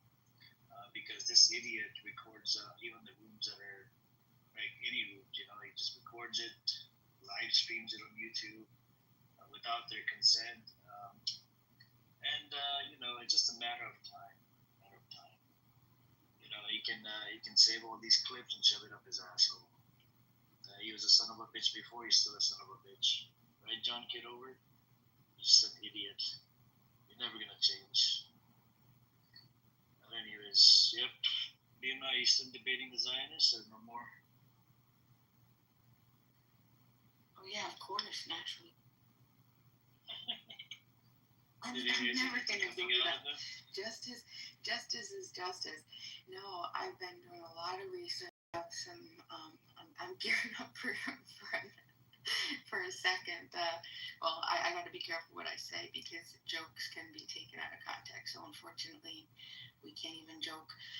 But no, on a serious note, yeah, I've been doing a lot of research, so I'm excited to open up and host, some good discussion. We'll bring it in here. I don't think And generally, the people in here really need what I have to say. But I'm excited. I'm excited. I was able to get in contact with some people that I really, really value intellectually, that are high up in my, I don't know, just my own personal value. I don't know how you would want to say it, but I really respect their thoughts, their big philosophical minds on moral philosophy. And, we're going over right now, actually, we're reviewing morality of war. And you guys, if anyone's interested, you guys could take a look. It's like a 2-hour video. It's from Ayn Rand Institute. And just war theory, and I'm going to have a lot to say on that. So that should be coming up here in about a week. Nice. All right. The best to you. Thank you. I'm a Randian objectivist. I have been so for the past 20 years. I'm very happy. You're still awake, I guess? I thought you fell asleep. Oh, and I'm an architect. And I became one after I read family. And you drive cars. And you drive to downtown every day or every other day. So I just send the drawings. No one works on site anymore. They all get printed. I mean. Nice. And you come on Clubhouse. And you talk to people. And you just like it. And you talk to that person all the time that blocked you. Can you imagine? Yeah, I can't. I'm in a shock. I mean, you, out of all the people, he did this to you? Can't believe this. Me, too. You thought you were special to him, he's special to you? Like, I'm blocked so that I can get in the room, right? Because Scotty is saying because you miss his voice. You miss his... I'm blocked so I could get in. Must have been through someone's, orders. Someone who owns maybe Scotty or Teddy. Get in, I leave and I get blocked, bro. And meanwhile, I haven't said a word. I think he's got some old beef with you, Nervous. I think you ghosted him, that's why. In one of the rooms. You told him, come here. You just left him there, then you left to a different room. Rejection is a bishop pill. You turned him down. Anyways. Why do you give seed? I can't understand why there's no explanation. Anyways, if anybody else want to come up, you can just want to ask me when she's having. You wanted me to see the YouTube video? Oh, it's up to you if you want to look at it. It was someone asked me to take a look at it, and I'm excited to go over everything. But he probably will be having it in a couple days. So if you want, I can definitely. I would love to. Yeah. So I know another Simon on this app who's a activist. It's just a few of us. I even opened a room. This is ages ago, called We the Living. I don't know if you've read that book. It's mostly about just outlines of capitalism and just morality within the political system. So that's also one of my favorite works from her. And of course, the virtue of self-interest. Yeah. Oh, that's one of my most favorite. And capitalism, yeah. Capitalism is also one of my favorite books. Actually, Simon is he's the one who presented the video, and he said, "Hey, take a look at this." So we're gonna take a look at that. And I was a big Ayn Rand fan for a really long time. I actually studied under well, we're being recorded, so I'm not going to give too much information. I'll talk to myself. But there's an individual in that video. I was watching. I was like, wait a second, hold on. That's my. Did you post the video if you want? Yeah, I could post it definitely. Oh, perfect. Yeah, I'll definitely watch that. I work for an architect. Oh, I'm going to talk to myself. I'll just text her.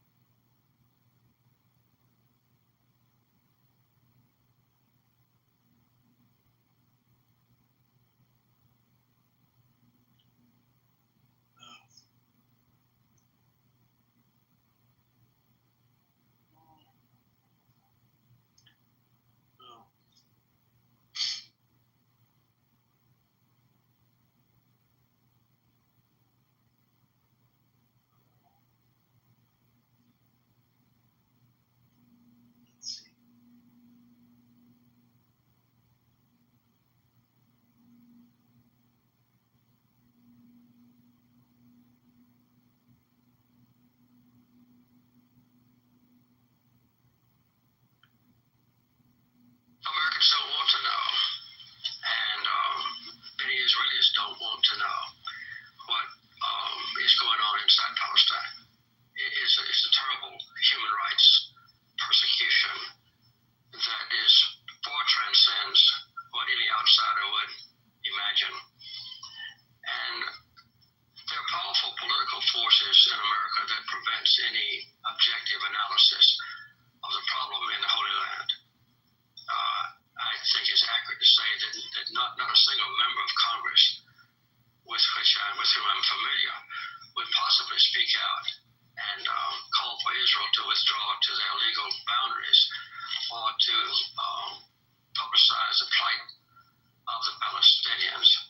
And that is added on to by the very effective work of the American-Israeli group called AIPAC, which is performing its completely legitimate task of convincing Americans to support the policies of the Israeli government.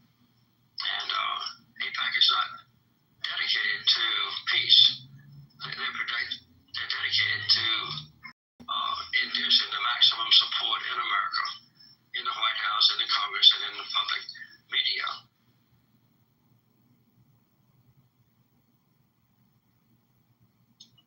This was Jimmy Carter's statement.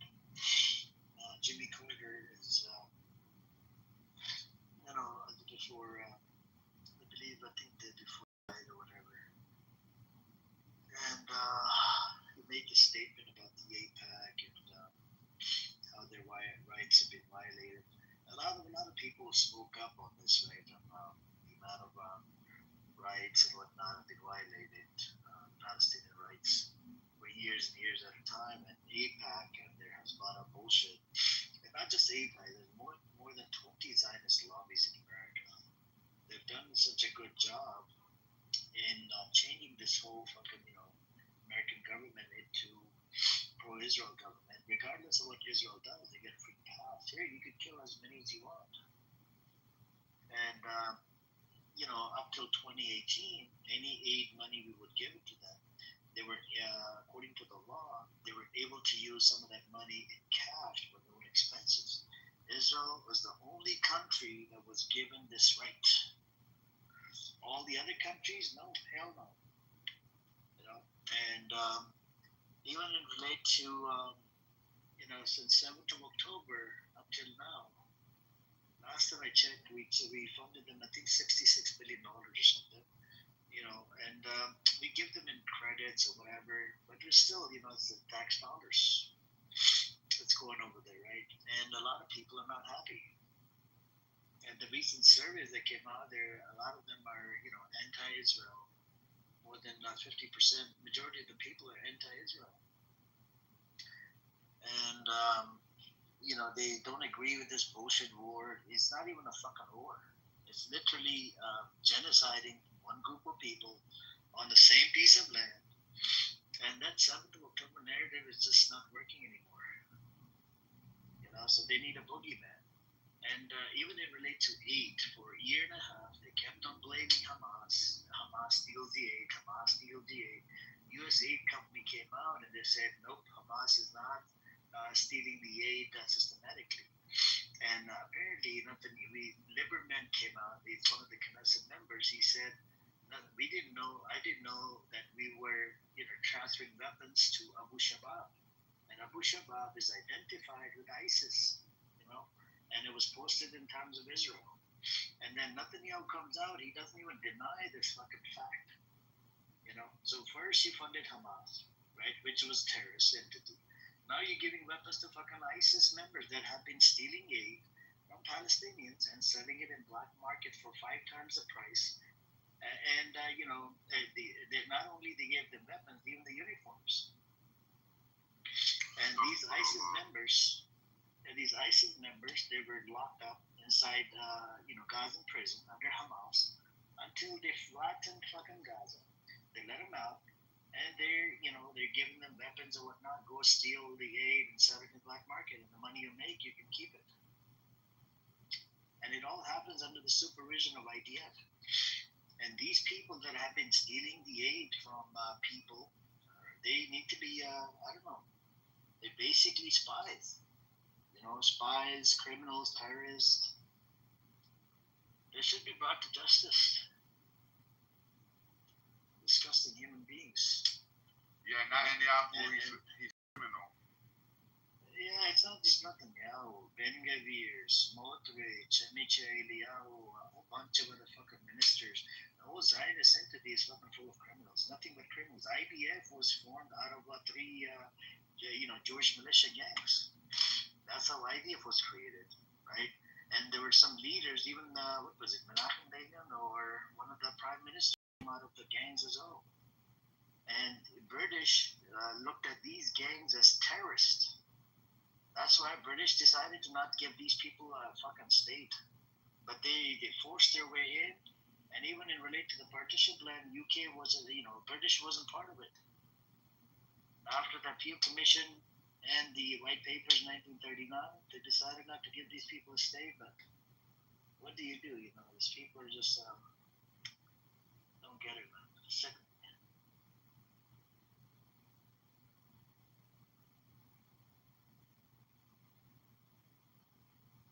But anyways, what you been up to, Whiskey? You good? Yeah, man, just chilling, working, bro. Something like it, do the day, trying to stay on the D, trying to do the right thing, day by day, man.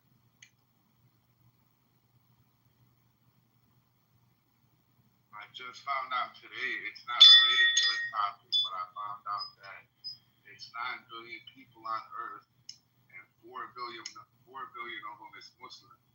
So, alhamdulillah, we're strong. Right, you're right about that. But I think, let's see.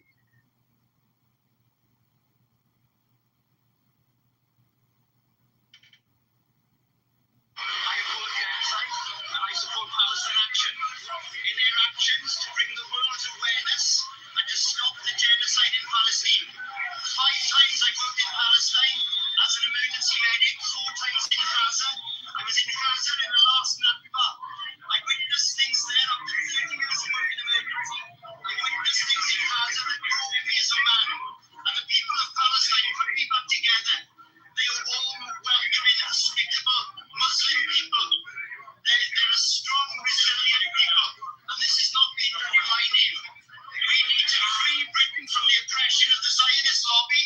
We need to free Britain from the oppression of neoliberal capitalism. Britain isn't Britain anymore. Britain is an owned country.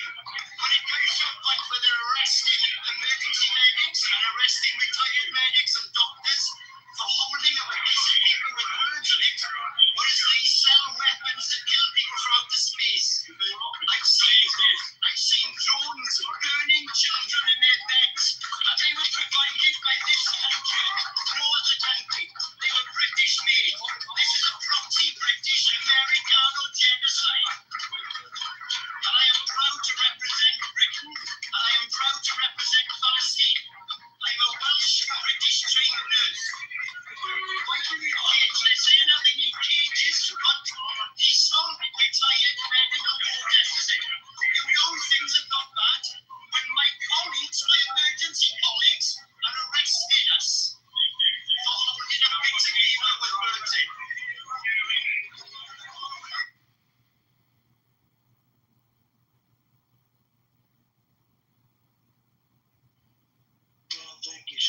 this was a retired nurse. He's been to Gaza. He's worked over there. He's seen the amount of cases over there, and apparently, he got her. They arrested him for protesting and whatnot, in the UK. And shout out to this brother. He's one of the medics, and this is the doctors and nurses, man. At least listen to the doctors. No, these are professionals, and they're not even from Gaza. They're from other parts of the world. Like this brother was from the UK. There's doctors from America that went over there. There's doctors from all over the place. Listen to the fucking doctor. Nope. America is just going to be America. This government, the hypocrisy of democracy that we have in America is very disgusting and disturbing. The democracy is built over dead bodies of people in the Middle East and people in Africa and a whole bunch of other countries. The same thing in Sudan. Look at what they're doing, these fuckers. American government giving weapons to the UAE. UAE is giving weapons to fucking Sudan. And Sudan, in the hands of militia, that has killed over, more than 200,000 people in Sudan. It's sickening. And Israel has given. Go ahead. What did you say? And Israel has given weapons to RSF as well in the hands of militia in Sudan. And these militias are so psychopath. They're literally raping women, taking their kids as hostage, and they're doing a whole bunch of crazy shit. And UAE wants to use that Red Sea. Plus, they have interest for the gold because apparently after 9/11, they put sanctions on Sudan, so they can't even export their gold. So the UAE is like, come to Dubai. What they do, they take the gold and they melt it down and then turn it into UAE gold. Freaking stolen from African countries.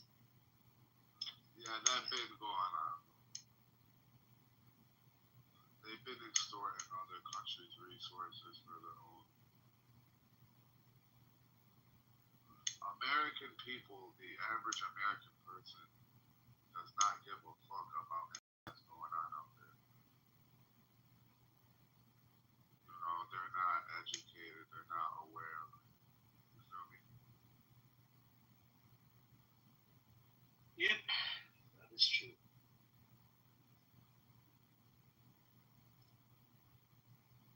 Al, did you want to say something?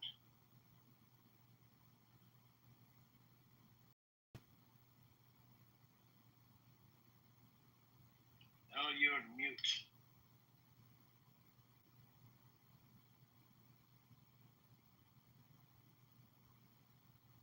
I heard they're going to arrest Greta Thunberg. I don't know how true that is. I'm going to have to look into that.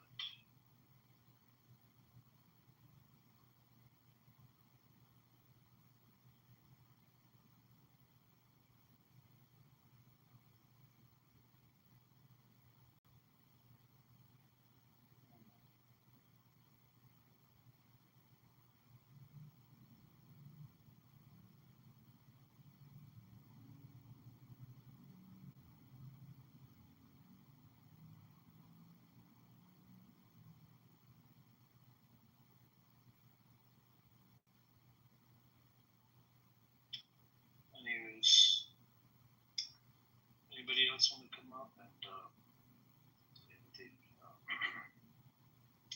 Al, you're on mute. If you want to speak, you're welcome to speak. Let's see.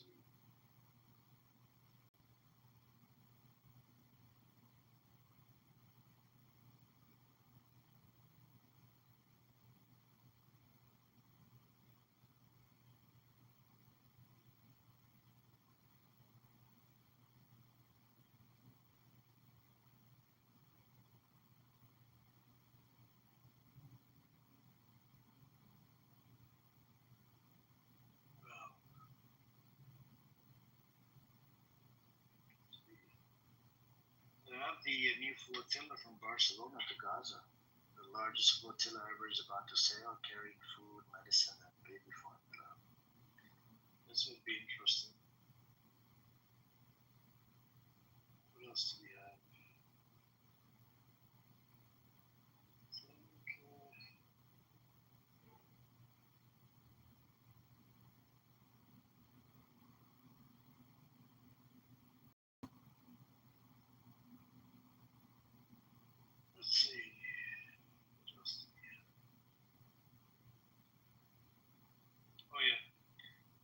Israel hatches plan to throw Greta Thunberg in terror cell. Let's see what happens. They might throw her in there. The activist.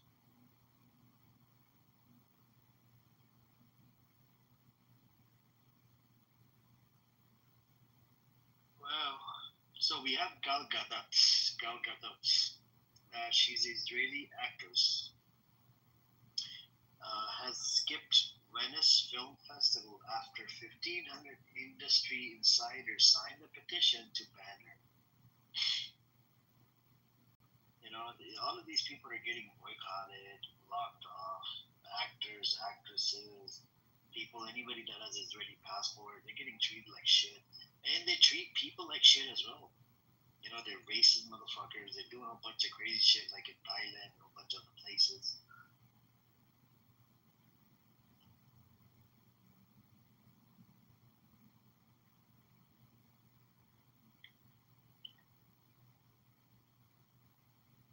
Let's see.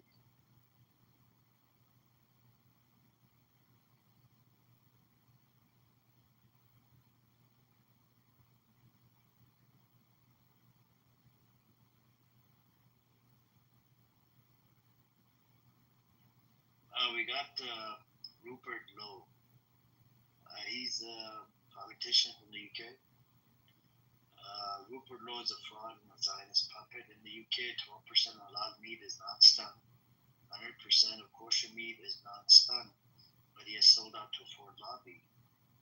He tweeted about Britain is eating halal meat without even knowing it. I'm pushing for a full ban on hand slaughtered in Parliament.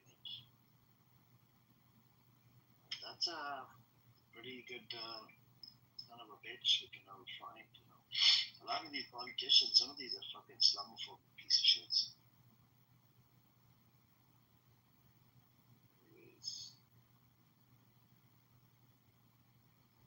In 2016, J.D. Vance said anybody that voted for Trump is an idiot. And here he is, he's like a vice president.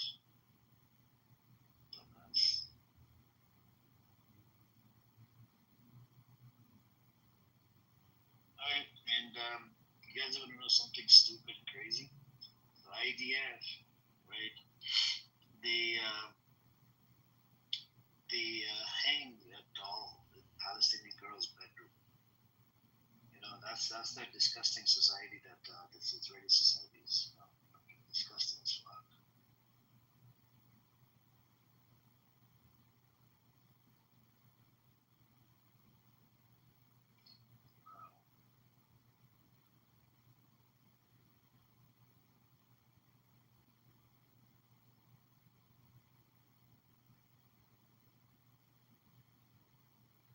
You guys heard about Emil Wakil? He said free Palestine and NSL fired him. That's crazy. That is fucking crazy.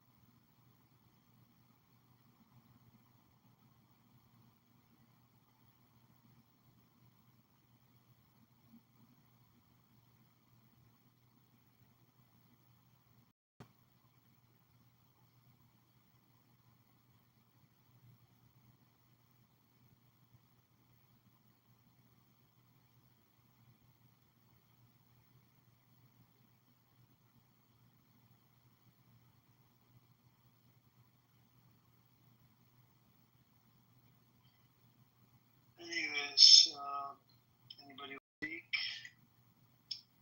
I think, let's see.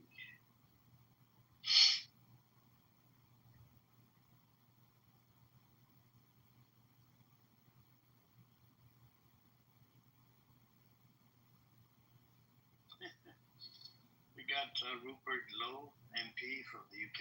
He's saying, he's tweeting about it. Our cowardly government must find the courage to stand with Israel. We must support them however we can. Disgusting scumbag.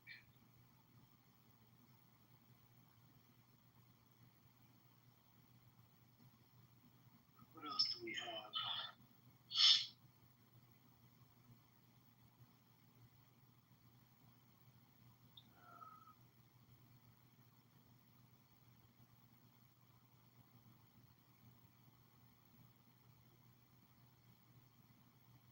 Women in Ireland spat on an IDF soldier, saying Zionists are not welcome in Ireland.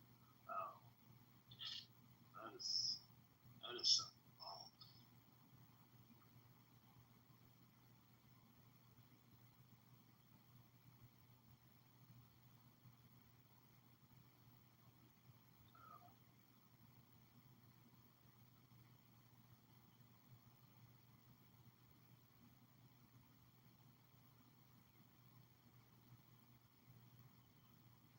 There's let's see.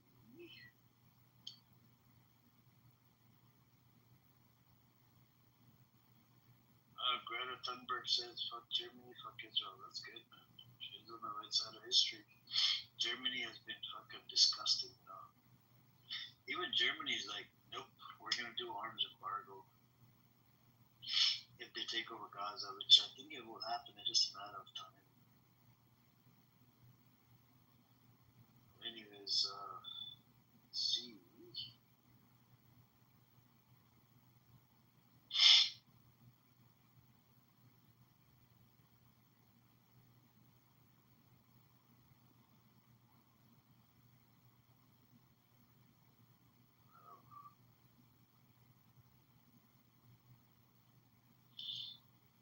Anyways, I think the time has come. It's been running for 13 hours. So I'm gonna open a fresh new room later today. I'll talk to you guys later. Alaikum. Take care. And hopefully we'll have some good news later today. Take care. Bye. Of little YNs that think it's cool. They kids to be right there where they selling crack. And your wife to go to the store and people are offering her drugs. I don't understand where they do that at. It's just not making sense.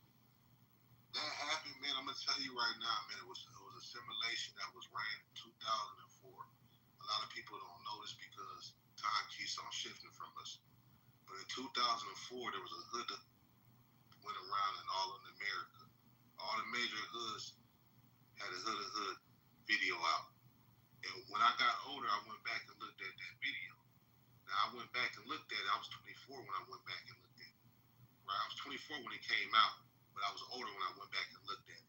And what I seen was this: in Chicago in 2004, the feds came in there a couple years before that, took all the elders away, all the OGs, and they left these neighborhoods with baby moms, customers, which are the addicts, and guns and drugs.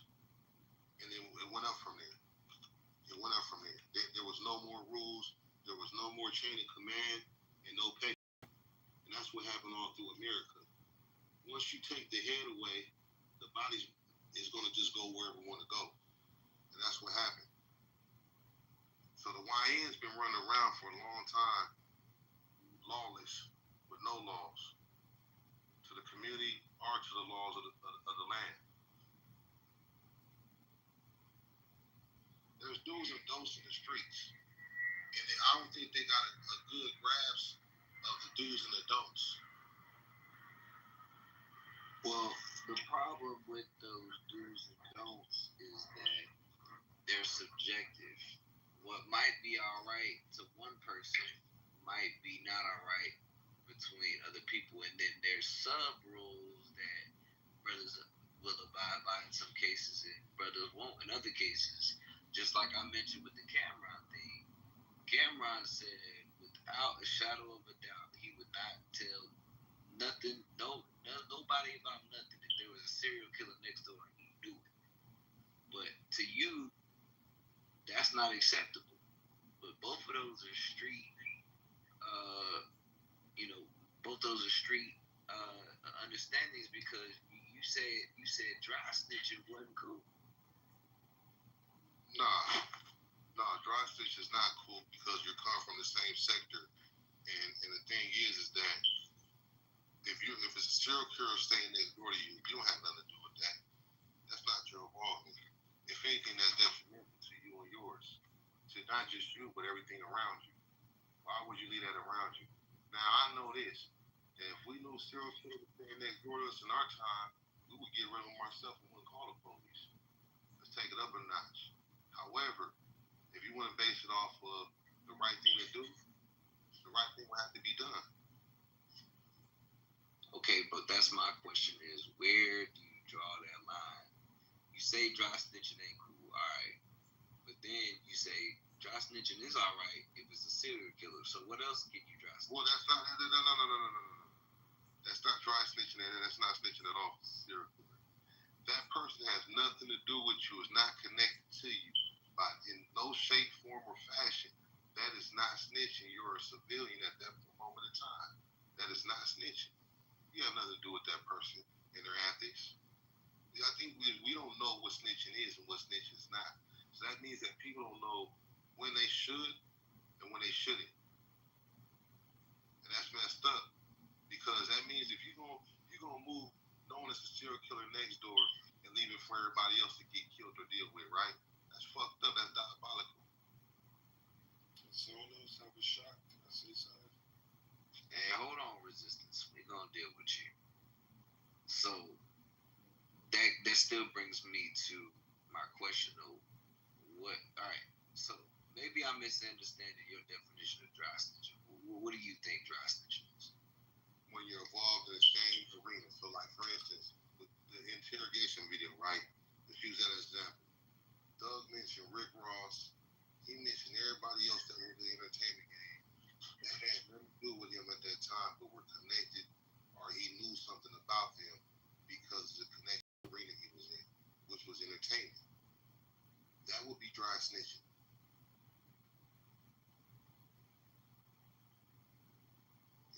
If you're not involved, that's not considered dry snitching.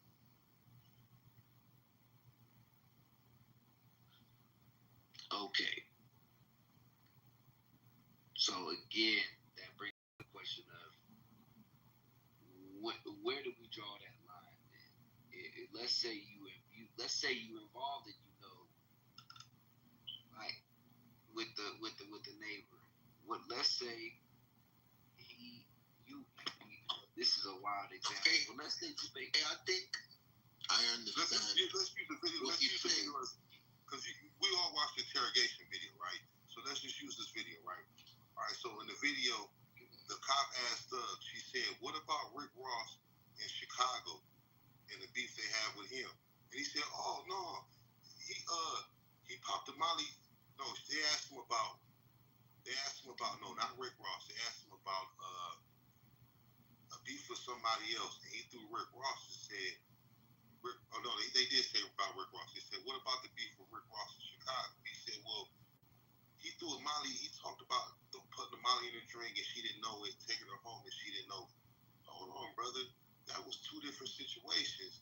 The Molly with her drink, that was a song he had with 2 Chainz. They came years later after the beef with Chicago. The beef with Chicago was with him doing a song called The Biggest Boss. And Chicago wanted him to pay because there's a gang in Chicago under Gangster Disciples called Brothers That Will Struggle. They said, since you're saying you're Brothers That Will Struggle, you're a boss, you got to pay us for using our likeness. And that was right around the time he did that song saying he thought he was Larry Hoover, Big Meech. Chicago had a problem with that. That's what the police asked him about. But in return, he mentioned the stuff with 2 Chainz, a whole other situation about putting a Molly in a girl's drink in a song.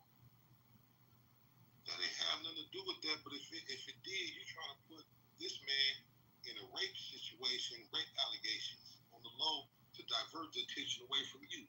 That's dry snitching.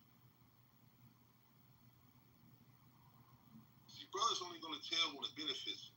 So we need to draw the line and say, like, look, snitching, 9 times out of 10 only comes in to benefit somebody. That's the only reason why they're doing it. They're not doing it out of good faith.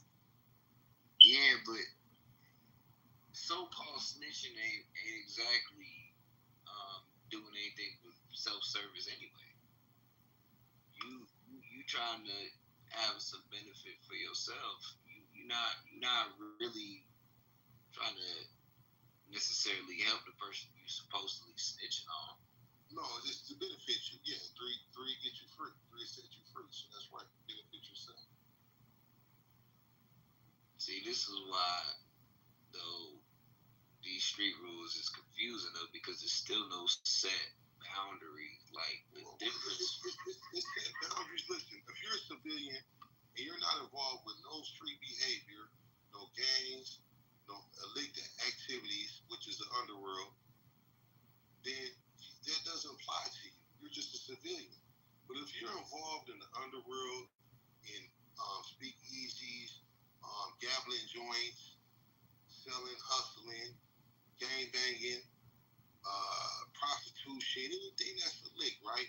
Anything that's illegal, and you step out and say somebody else to the police about somebody else's dry snitch, if you tell somebody that you're doing crime with on somebody else and you're jammed in a situation, that's snitching.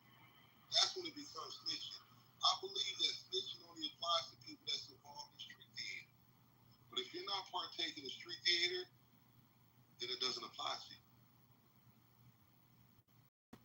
Right, but even then, you still got different street rules. Not everybody abide. There's not like a booklet we can go to tell us what exactly dictates how you moving in a certain situation.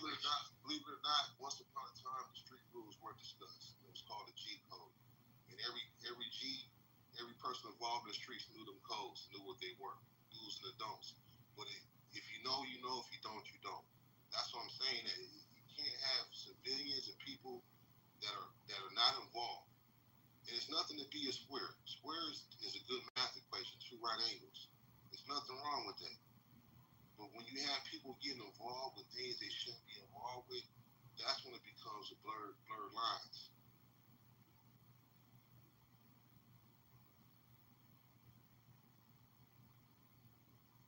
Especially with entertainment, because they're entertainers we're dealing with. Tekashi 6ix9ine, he wasn't no snitch. That dude was victimized. He was a victim. And I done talked this over with many street people, man. We don't think he's no snitch. There was no loyalty between him and the so-called gang he was repping. They didn't. They robbed him and tried to back his girl. Yeah, they did all that. They victimized him. Yeah, right. That was no gang shit. Gangs don't listen. Your boys don't do that. That's a brotherhood. You don't do that to one another. Nah, that'll cause a war. That'll end up with blood being shed. So that. And they called him a snitch. Some dudes would have took your life for the stuff that they did to him. Right. And I think he had every right to do so, right? That's the streets. The streets would have handled it that way. That would have been a street dude would have responded that way. But since he wasn't no street dude, he responded likewise, which was when the feds picked him up and let him listen to the recordings. Like, these are your mans in there? You really respect these dudes and they talk about you like this? They left him no choice. They forced his hand. You can't be loyal to something that's not loyal to you. Let's start there. Yeah, that's why he said, y'all expected me to go to prison. He said something like, I'm not going to jail for them. And he described the stuff that they did, and it made sense to me.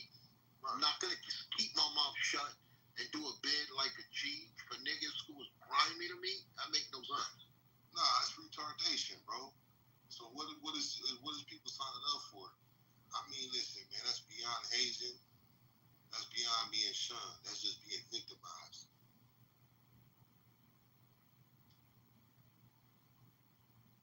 Chief Patron said he a snitch for sure. Chief, why you say 6ix9ine is a snitch? Can I get in there, brother? Can I talk now? I'm sorry. Who's next, moderator? I don't know.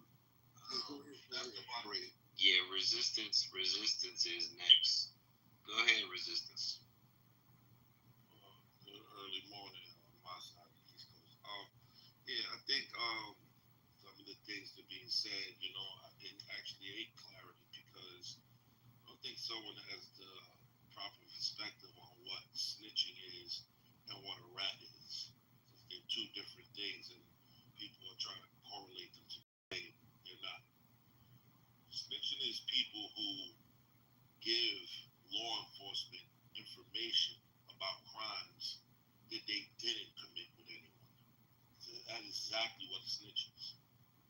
Now, a rat is someone who has done crimes with people and told the authorities so they could get out of a conviction.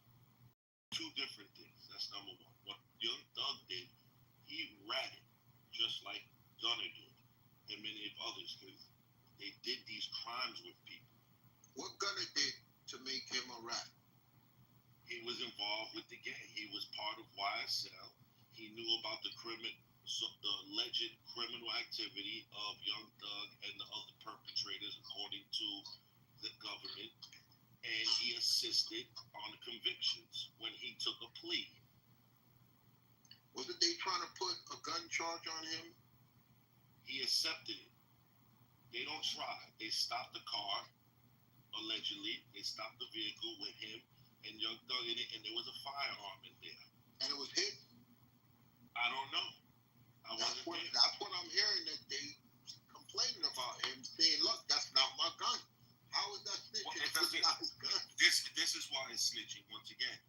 And once again, he ain't even snitching. He's ratting. Because he's in the vehicle with someone that they would call a co-defendant, co-conspirator. Someone that is his friend.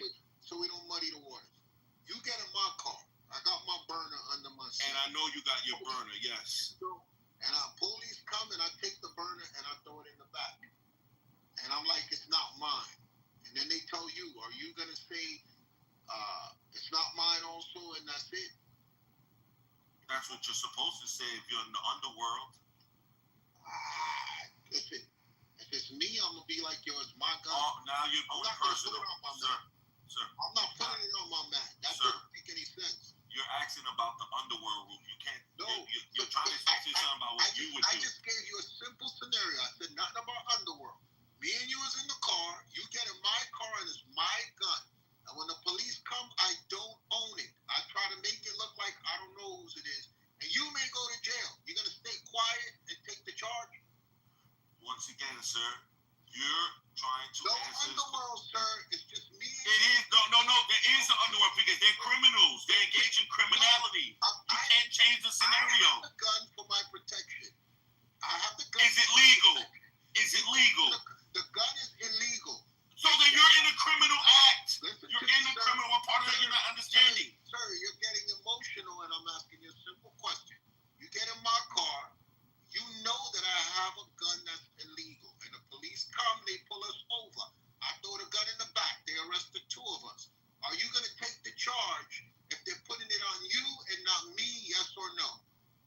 You cannot tell the police that the gun is not yours. I just did answer. I just did. They pin it out.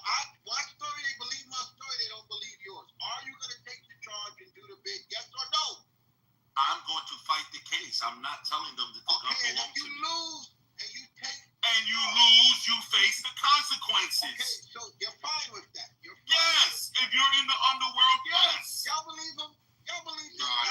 No. You lying up your ass. That's lying.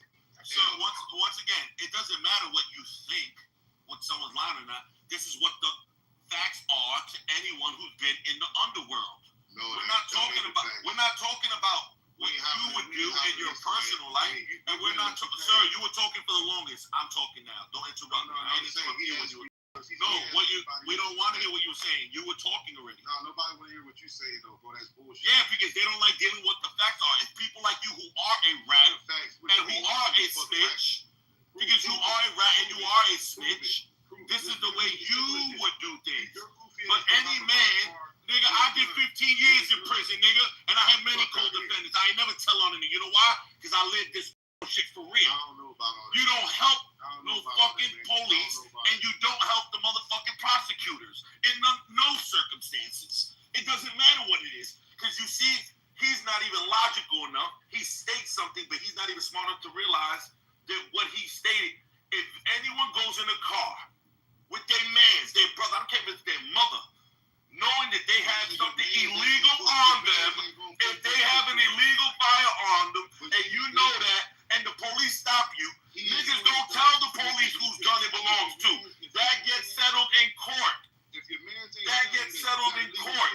That don't get settled in the fucking back room with a detective.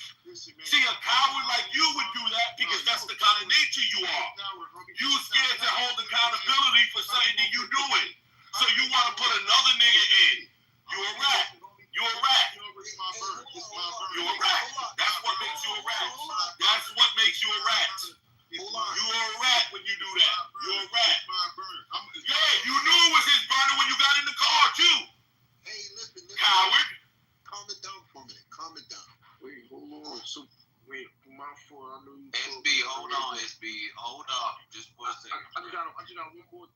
Real quick. Just hold on to it. Just hold on to it. We gonna get to you, bro. No.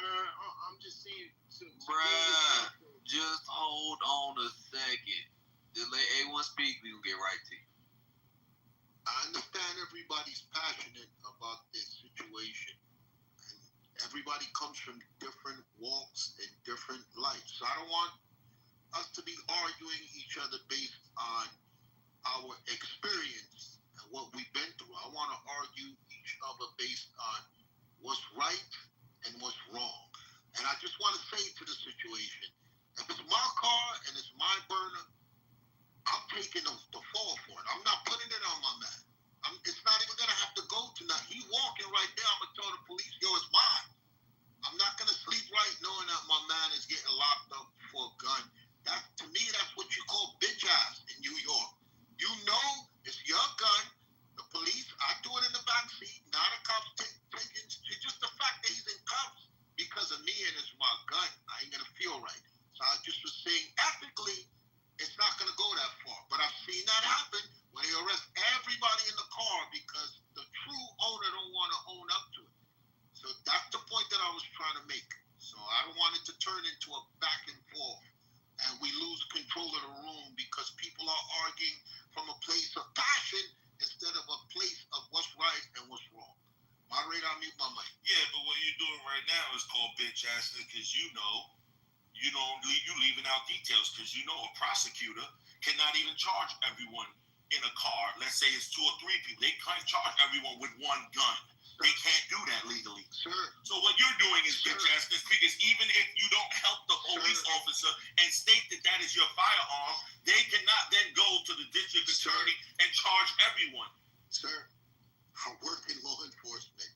And once again, I've done time, and I know the state law for my state. I don't know what state you're in, so to say what the state law is, but I know in my state, if there are more than 2 people in the vehicle, and there's only 1 illegal firearm, the state will not be able to charge all 3 people with that same firearm possession. I just told you, the police officer says, someone knows. And I told you, you cannot help the police officer if you're a criminal. You're arguing again from a place of emotion. No, you keep, sir, you keep repeating the same thing, sir. You keep saying you should. Sir, you're repeating the same thing, sir. You're repeating the same thing. Talk up to say the same thing. What you're saying is the police officer, the arresting officer, is not going to decide right there whose gun it is. Listen to what I said. Of course they can't. They're not. No, they're not. They don't have no pit right there to test for things. This is my point. This is why you're not allowed to help them. This is why you cannot. You're not listening. You want to be right so hard that you. Because I am right. The only person that can take responsibility of that gun is the gun owner. But if the gun owner doesn't want to, you cannot go help the police. What part of that is too hard for you to comprehend? The louder he screams, he's gonna make himself right. So we're gonna wait till you to regain your composure. All right. We'll So calm down. can you stop talking? Once again, let me make it clear to everyone. If someone has an illegal firearm, your comrade, your man from the streets, you're crying, just because you get stopped and he has a legal firearm and he does not want to take responsibility, which would be the gangster shit to do, so you won't have to go through the court system. That's fine. He can do that if he chooses to. Yes, that's my gun, officer. Wrap me up.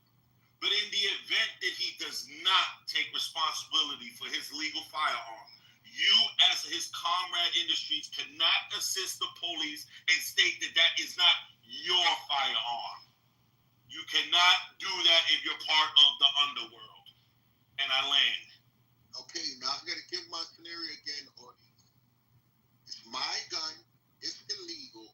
The cops pulled me and my 3 passengers over.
you're talking about in your life is fantasy land because you've never been a part of any of those scenarios. Me, I'm talking reality because I actually have. That's the difference. You're talking about some mythical shit that doesn't happen in the streets. I'm talking about some shit that really does. Be clear for the audience. Just be clear for the audience. You're saying if the cops come and pull over 4 people in the car and nobody owns the gun, what to tell the audience, since you're an expert, what does the cops do if nobody owns the gun? Everyone gets arrested and everyone goes That's what I said. And exactly, you cannot insist. You may know. But what you're saying is, what I said. No. What you're saying is that if the person doesn't take responsibility, you would say something. That's what you're saying. No, that's not what I said.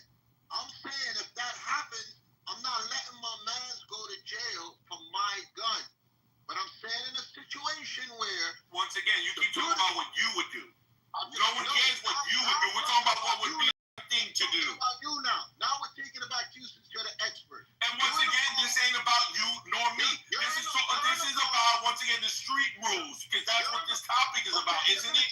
You're going to tell us how this works now. You're in a car, not your gun, there's 3 other passengers. The rightful owner of the illegal firearm is saying it's not mine. You're saying all 3 of them to keep their mouth shut and go to jail? And I'm not saying it. The street rules are saying it. I want to know from you. Fuck the street. What is yes, I would never tell the police. Yes. Are you just stupid or you don't listen? Which one is it? So you're saying, just wait. I just want the audience to hear. I want the audience to hear. No one's going to say that it is their firearm. No one. No one. Get that through your head. No one is going to say it. All right. Listen. We deal with street rules and street justice. So therefore, if one of our comrades don't step up for the gun, so-called comrade, as you say, so-called friend, if he don't step up, that's when we disseminate our street justice on it. Whether we're on Rikers Island or on the block that we see them, we don't help the fucking police. So let me ask you this. Get that through your head. And that's what the problem is. It's people who live normal society like yourself trying to simulate yourself into street politics, into street culture. You're not from that. So stay out of it. We try to understand since you're the expert. So you're saying now, if someone gets wrongfully indicted for that gun, what he's supposed to do? Just take the charge and just go to jail and do the No, he's supposed to fight the charge. Okay, and if he loses, you once again, and if you lose, you simulate street justice. So you're saying Rabbit and Stitch beat his ass because he had to... No, you don't beat nobody. You do. So what's the street justice? You know what the street justice is. You know what the violence. And it ain't just beating a nigga up. Violence. Man, these dudes ain't doing that nowadays. That's why it's called violence. Yes, they are. Because if they wasn't doing it, then how Alpo get murdered? Alpo got murdered by the mob years ago. Oh, shut up. Yo, man, listen. Stop living in fantasy land, my nigga. That's the problem with you. You just like a clown, a joke. You know about Alpo, that was a hit. I don't need to know. I do know because I'm from the streets of Harlem, nigga. I'm from the streets of Harlem, nigga. I don't give a fuck about that. You don't know what the fuck you talking about. You've been up here. You didn't even know the difference between a snitch and a rat.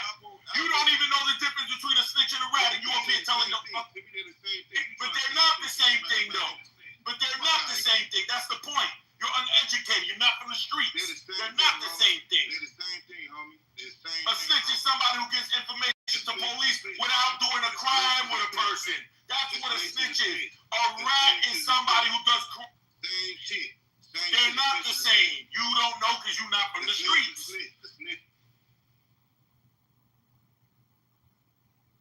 And this is why street rules are retarded. They're retarded to people who are not from the streets. Hey, Resistance, I can understand that. Hey, Resistance, one more It wouldn't make sense to know when it's not in the illegal underworld. Resistance, one more question. If there's a dude in your neighborhood and he's selling heroin, he got a long line of heroin addicts around the block, it's wrapped around the block, and he lived right next door to you, would you tell the police that he's selling heroin or just leave him to sell heroin? Am I a criminal or a civilian that pays taxes and work every day? Listen. No, that matters. Once again, that matters. No, it has nothing. It does. What you're saying doesn't make sense. It does matter. Okay, listen. You got people that are classified as criminals for not paying taxes.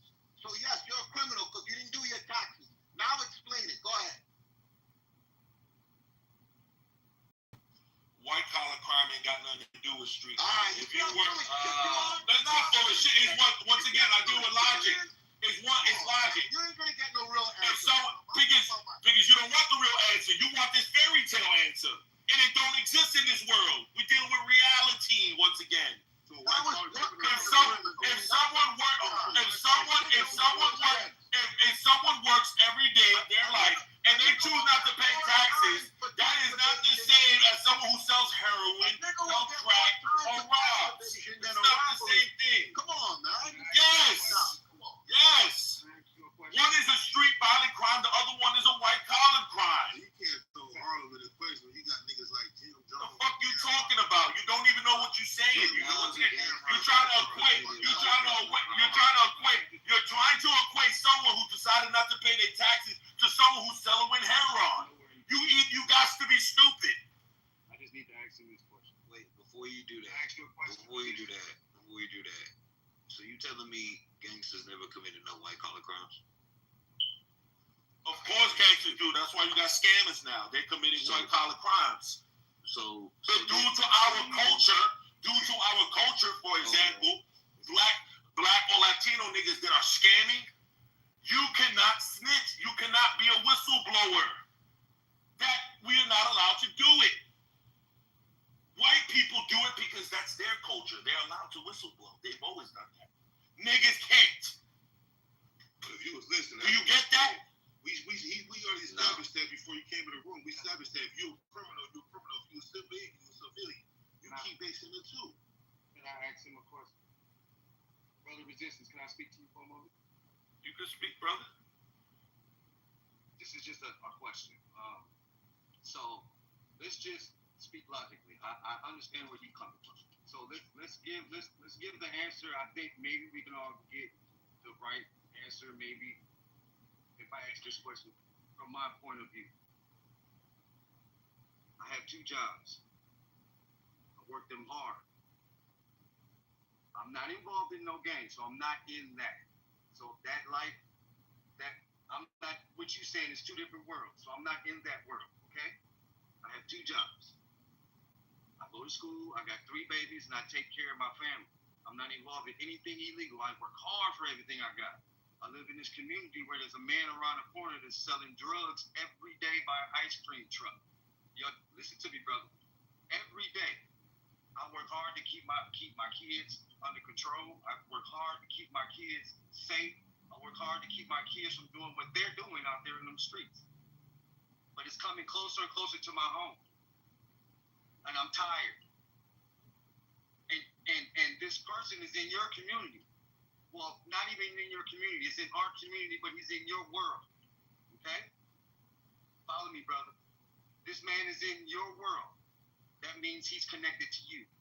Now, your rules apply to him, but those rules don't apply to me. So I go out there and I blow his head off. Are you going to snitch on me? I don't even understand your question. What do you mean? If you are an everyday if you're an everyday hardworking person and you say that I am a criminal, and I witness you blow some other criminal's head off, what I would do? Yes, sir. What do you mean? I would try to either blow your head off. Okay. Now we see the logic he's on. There's no real answer, but the answers he's going to give, which is his logic, which is street logic. Yes, that's what my point was about this whole thing. We're talking about street logic, or we're talking about civilian logic. Because see, a civilian, no, of course not, because I live by the underworld. My logic is not the same as yours. To bring the room down, so I'm not disagreeing with A1 because he's absolutely true, and I can't disagree with you because you live in that world. You're giving your but A1 is actually wrong because once again he's trying to equate civilians with criminals. But sometimes we gotta agree to disagree. He's not wrong and you're not wrong. Brother. Once again, why don't you listen for a second? You are absolutely wrong about his assessment. He is literally trying to equate someone who lives a structured, regular life, hardworking, with someone who does not. They don't have the same guidelines and rules and regulations on how they're living their lives. So you, as someone who's working hard every day for your family, like you said, I don't care if the guy was 5 miles away from you to selling heroin. If you got to drive by there every day to go to work and you see him and you want to help law enforcement on getting him off the streets, you can do that. There's nothing wrong with that. But me, once again, who lives 5 miles away, even another, let's just say another dealer who's in competition with him, I cannot go and fucking tell police on him. And even if I was his competition and I drove by and seen you, the civilian, blow his head off because you're tired of him selling drugs to young children, I cannot get police involved. Wait a minute. Let's get some order. Hold on. You gave us the doozy with that last one, so he's full of we shit. gave you some grace. He's full of shit. Anybody coming here self-snitch? Hold on, big. Hold on. Like I said, we're gonna try and get some order back up here. So my question to resistance is, do you believe in God? Of course. Okay. Now, does God believe in all this street justice BS? Of course not. Of course not. And most people who live the street life are not godly people. Well, most of them at least believe in God, though. Yeah, they believe in God, but they disregard his laws. Okay, so that's the issue. That's the whole point about what we're talking about right now, is that this street justice, street rules, BS, one, is confusing, because not all street men and women have the same set of rules. You can have a different set of rules based on what city you grew up in. Atlanta street rules got different street rules than New York, got different street rules than Chicago, got different street rules than LA. You not operate on the same structure or organization or understanding if you running the streets with these street rules. It just don't work the same. So that's why it's stupid, number one. Number two, why it's stupid is because you're justifying evil with more evil. You adding on to the confusion, the hurt, the evil. You adding on to these things on a consistent basis instead of doing what we're already supposed to be doing, which is keeping God laws. So that right there is not helpful to the situation either. So what are we supposed to be doing? Get that in Ecclesiastes 12 and 13. What you're supposed to be doing if you want to avoid these things is exactly what everyone knows they're supposed to do. Educate yourself, get trades, go to school, and become something in society if you want to avoid it. But if you don't, and you consciously choose to live this alternate lifestyle that is ruled by hatred and the devil, then you are part of the rules and regulations of it. And there are international street rules that govern all of those states you just said. They might have different versions or something that they implement, but universally the street code, especially when it comes to helping authority, is universal. Okay. All right. Go ahead. No, Jesse, we're gonna read the Bible now. Thank you. The book of Ecclesiastes, chapter 12, verse 13. Let us hear the conclusion of the whole matter. Fear God and keep his commandments. So this is it. This is all we need to understand. I don't care if you young thug, little thug, fat thug, weird thug, gay thug. I don't care. The Bible says you got to keep God's commandments. That's whether you a street brother or not. To hell with all that street shit. The streets ain't doing nothing for the black community. So why would we continue to subject ourselves to a code that gives us no sort of tangible benefits? I don't care what your motivation for doing it is. There's a speech that's at the beginning of a Dead Prez album. Talks about how black people, because we want to follow after what white people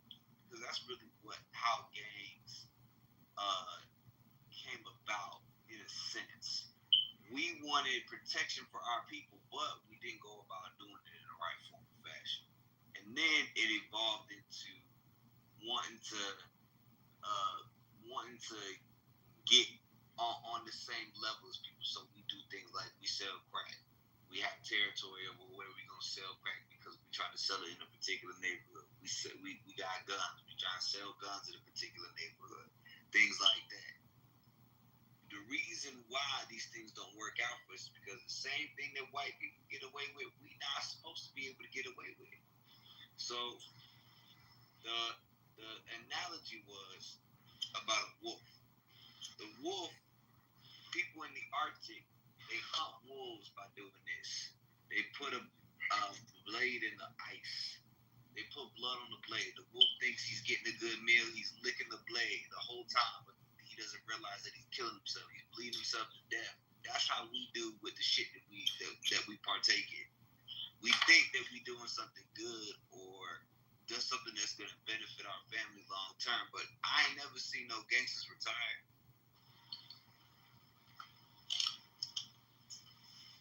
I ain't never seen no street nigga retire. That's false though, because no one in the street think they're doing what they're doing is good. No one does. They think that it's a means to an end. Yeah, they think at short term that it's beneficial at the time they're doing it, but they know it's not good. So don't equate that. Because no one in the street think that whatever they're doing, they know it's not good. No, what I'm saying is by good, I mean that it's good for the ends that they're trying to meet. That's what they use it for. They have to see some sort of tangible benefit. I'm not talking about being good in the sense of morally good. I'm talking about good in the sense of being able to fulfill whatever it is they see that they need to fulfill because they don't have any other options.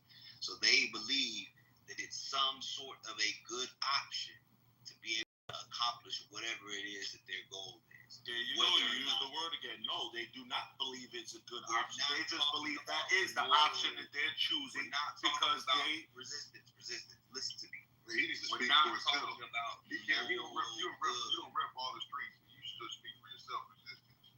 Well, no, I'm speaking for the street codes that I know. You can't speak at all about the streets because you're not from the streets. You don't know me from shit. You don't. Yes, I do. You're not from the street. You're not no criminal, man. You ain't no criminal, man. You're not part of the.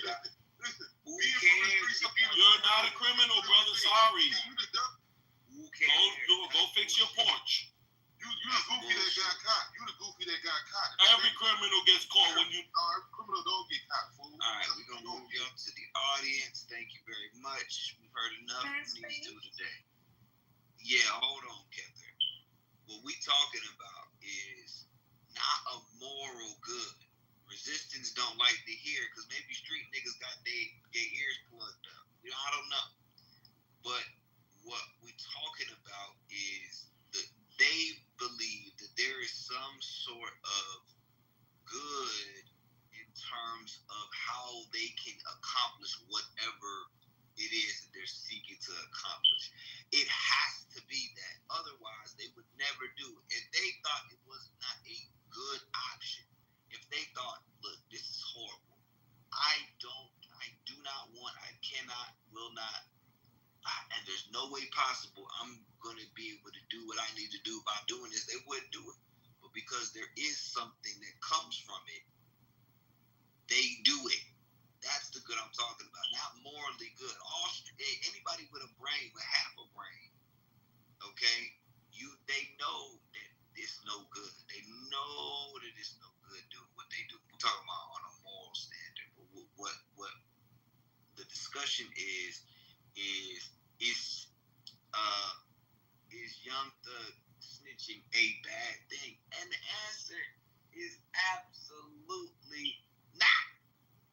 We need more snitches. We need more rats. Okay? Why? Because brothers need to know that there's consequences for their actions. Brothers need to know that there's consequences for the BS that they do. As a matter of fact, get that in Galatians chapter 6 and verse 7. Get that in Galatians 6 and 7. Yeah, Breezy, we need more rats. Yes, sir. We need more. Thus saith the Lord. The book of Galatians, chapter 6, verse 7. Be not deceived. God is not mocked. For whatsoever a man soweth, that shall he also reap. Yep. Hey, so whatever you sow is what you gonna reap. Whatever you decide to do, you always gonna get it back to you in spades from the Most High. So, and that's why I said what I said earlier.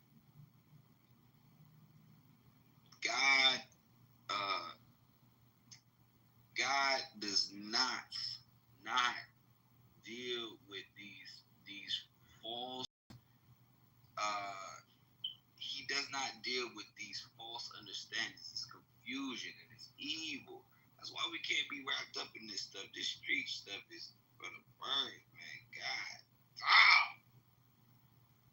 More snitches. More snitches on the way. And rats. Praise the Lord. Breezy, we're going to talk about right here. All right. We're gonna say goodnight to Big Leaf. He gotta go in timeout for a little bit. And we're gonna say goodnight to what's the name? We gotta say goodbye to Resistance as well. We gotta say goodbye to Resistance. Oh, he up out of here. Hey, I got something to say, man. Hold on. Carl Hicks said he produced that album from Dead Prez. Oh, yes. This man said he produced the album. Well, I'm a fan of your work, sir. It's bigger than hip hop, okay?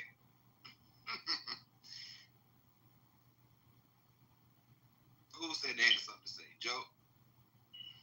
I did. Nah, that was a man's voice. I ain't hear no like. Boss like, okay, I was finna say, yeah, I ain't hear no woman. Good God. Just to put it out there, man. Thug didn't tell on nobody, y'all.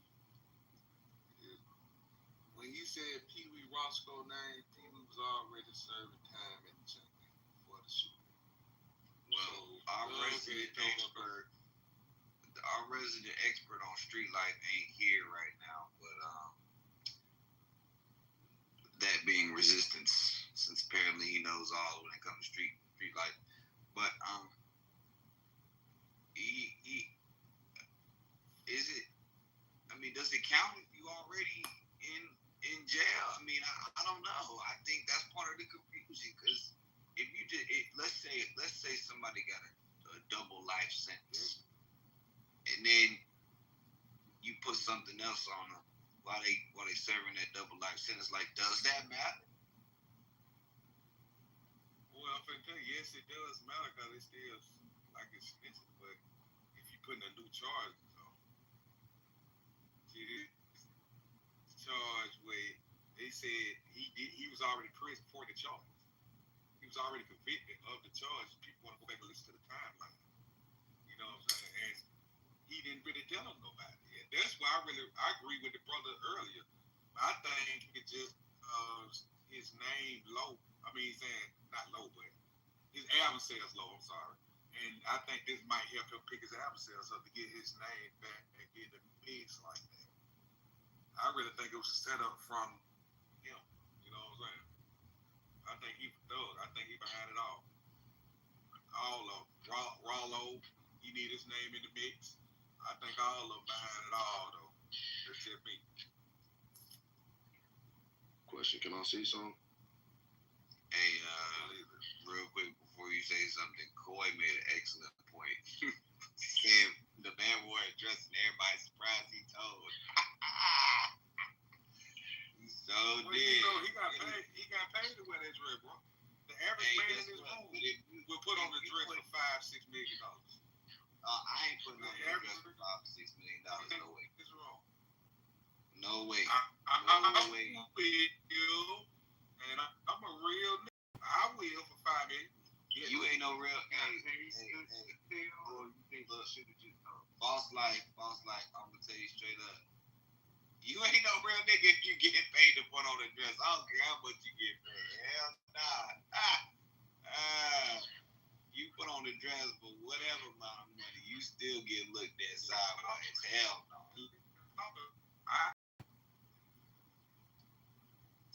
Man, talking about you on punishment just for that. And you got to go to the hospital just for that. My man said he was gonna put on a dress for $5 million. Hey, who else? Who else on stage? Who else on stage putting on a dress for $5 million? Who gonna do it? I'd rather eat cereal for a year. Yeah, I don't know what niggas is smoking. Alright. I want to answer to that. Wait, hold on. I got a question. To that. Wait, hold on. I got a question. A real nigga would, but a real Israelite wouldn't, I would say. What did he say? Bro, fuck all that dress shit. A real nigga would put on a dress, but a real Israelite wouldn't. A nigga would. That's a fact. I see what you're saying now. Hey, I don't think any man should, no matter who, what, and when. If they're male, they shouldn't be putting on no woman's anything. Yeah, hey, I think I just got a little bit of. Hold on. I think I just got a little bit of street cred. Somebody named North Jersey just added me. I think that just upped my street cred. North Jersey is in the building. Okay. All praises. Alright. Anyway, who had something to say? SB, was that you, bro? Yeah, I've been trying to ask, like, so since Young Thug never ratted or snitched, but he was telling information that was already known, and he was still cooperating with law enforcement. What is he? He's just like an informant. Like, since there's a difference between a snitch and a rat, is he just an informant? Like, that was just a little confusing to me. Bruh, this whole thing is confusing to me. I'm telling you, it's BS. It's made up rules. Hey, I'm gonna tell y'all what it reminds me of. Okay, there was this show back in the day called Whose Line Is It Anyway? All right, it was a show with a bunch of comedians. Wayne Brady was on there, and at the beginning of the show, before every single show, Drew Carey used to get on there and say, "Welcome to Whose Line Is It Anyway?" Where the points are made up. Where the rules are made up and the points don't matter. This is exactly what their street stuff reminds me of. It's exactly the same thing. It is 100% the same thing. It's all made up, and at the end of the day, it really don't matter because everybody either go to jail or die. That's the only outcome for these niggas. Jail or death. Like I said, nobody retires from that. Nobody retires. I wanna live a long, happy, drama-free, confusion-free life. That's why I keep the commandments, all praises. But that street stuff, what? It makes no sense. It makes no sense whatsoever. That's why I asked the question I asked earlier. If somebody's already serving a double life sentence and you another charge on them, it could be fake, it could be real, it don't matter. Is somebody gonna be mad about that? For sure. But for why? 100%. Why? It doesn't matter because you can listen. I understand that you think a double sentence, a double life sentence, you're never coming home. I know it sounds crazy, but you have 3 appeals. That's what I ain't gonna front. I'm not gonna say.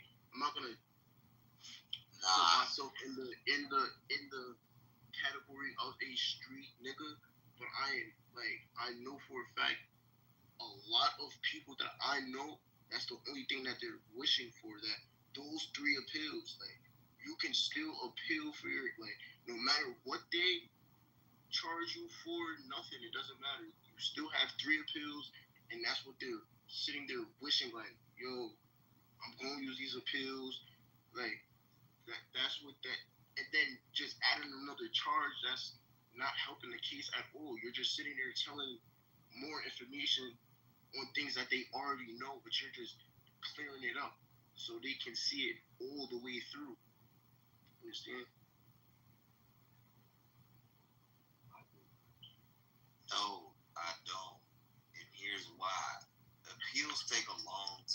was let's say I like, put a charge.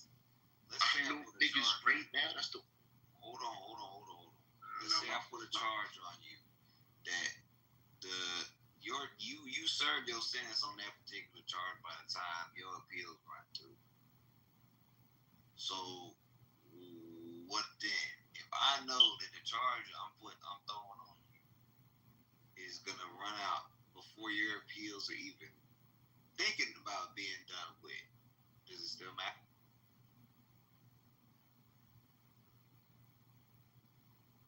It doesn't. Yes, because it's all right. So now that's where the street knowledge comes in. That's where all the street shit comes in. Because now it's like you just added another charge, no matter if it was less time, doesn't matter. Then that's saying like, yo, you just put another charge on my shit. Like now it has to conductive violence. Like it don't sound right, but that's basically like how everything street niggas think.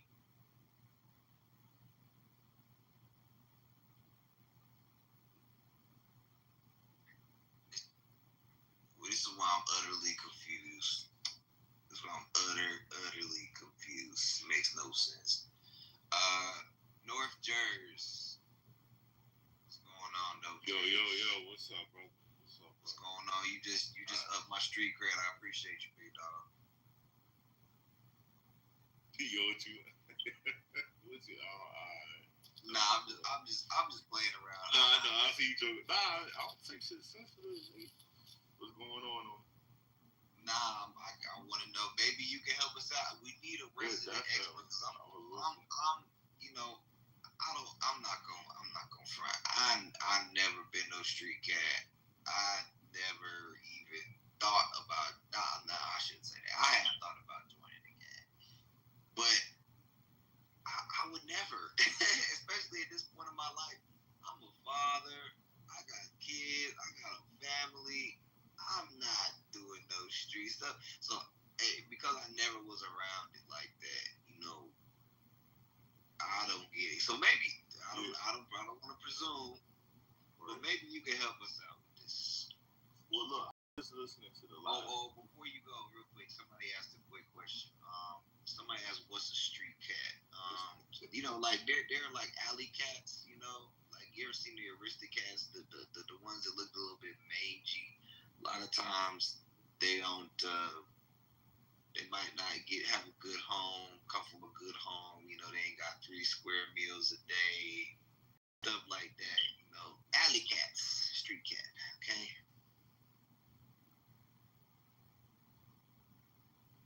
Right. So I was listening to the last dude that just spoke. Right.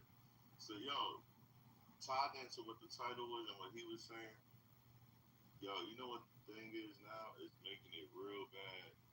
Now, dudes are giving other street dudes, as we're using that keyword, permission to snitch. Because basically, from looking at everything what happened with y'all, that looks like that dude gave him permission to go ahead and snitch on him. A snitch is a snitch. And it's way against the code regardless. I don't care if they give you authorization to snitch, or whatever. But what it is now they're giving each other permission to do it, which really, that changes the game even more, because it gets rid of the code, of not telling, so that's the bad part about that. It's transforming into like some type of, I don't know, man, because I would never do it, I never done it, but it's definitely a bad thing for the culture. Especially if you're involved in that life. Now, if you're a citizen, if you're a abiding citizen, you have every right to snitch. See, it's two different. But if you're involving yourself in criminal activities or criminal organizations, it's against the rules. Point blank, period. I don't care if they're telling you to do it. They even try to do, the guy died, so he snitched on. That's still snitching. The dude passed away and you snitched on him. You still snitched. So I got a question. how is it going to be received in the streets if all of a sudden brothers just start popping up saying, you know what, these street rules kind of retarded. Everybody, can we have some morals? I mean, you're right. You gotta work them. Yeah. Gotta work. That's going to take a lot of work, though. Now, a lot of damage been done. I'm happy that the biblical smoke has turned into like a different kind of message, because I normally come over to let the brothers know about Islam, you know, but smoking, all this cat and what he said. Oh no, don't get it twisted. We still in the Bible. I'm actually about to pull a script. Hey, Where's your reader? You ain't got your reader quote, man. Don't get out there. Don't do that. Don't do that. Because we don't play that now. Don't get there now. Don't get biblical now. You had a whole 6 hours of street walk. You forgot that. Different meanings of you can't go to no Islam page and it's strict Quran. It's strict good time. Hold up. I'm not saying, no, don't clean it up now, brothers. Read it. Read it. Come on now. Yes, sir. What was the scripture you said, son? Proverbs 1 and 10 for music. Music wanted to hear scripture. Yes, sir. I was just trying to figure out confused a little bit. That's all I was. I was trying to untangle the confusion, like the ball of confusion that is street life. But now that music has. Now you got your voice back. That's the voice I'm used to. I ain't know the other guy and this. I ain't know that voice. Now I got it. You got the reader on deck. All right, yeah. It's always been on deck. We always gonna keep a reader on deck. Read that. The book of Proverbs. My son, if sinners entice thee. Wait. Don't slide past that right there. North Jersey left. Damn. My street credit's gone now. All right. Read it again. Yes, sir. My son, if sinners entice thee. If sinners, all of these street brothers, they also call sinners according to the Bible. They ain't doing no good. They ain't up to no good. They ain't worth a damn. Come on, read it. Read it. My son, if sinners entice thee, consent thou not. God says, don't consent to them, to their evil. They want to go scam somebody, you tell them hell no. You want them to they want you to join the gang. You tell them hell no. They say it's for your protection. You say hell no, I'm good. God got it. Read on. If they say, come with us, let us lay wait for blood. Let us go kill this dude. I got an eye on the corner over there. He on my block. Hold up. Is that really what it means? That's not direct. But listen to the script. Let him read it one more time. Just listen. Yeah, you need to read it one more time. You got 2 ears and 1 mouth because you're supposed to be more focused on listening. Come on, music. I am. Come on, music. Your name is music. That means you should be great at listening. And I don't mind. All right, well, come on, then, music. Listen, come on. Come on, read. If they say, come with us, let us lay wait for blood. Let us lay wait for blood. Let us lay wait for blood. What is that blood talking about? Murder. Read.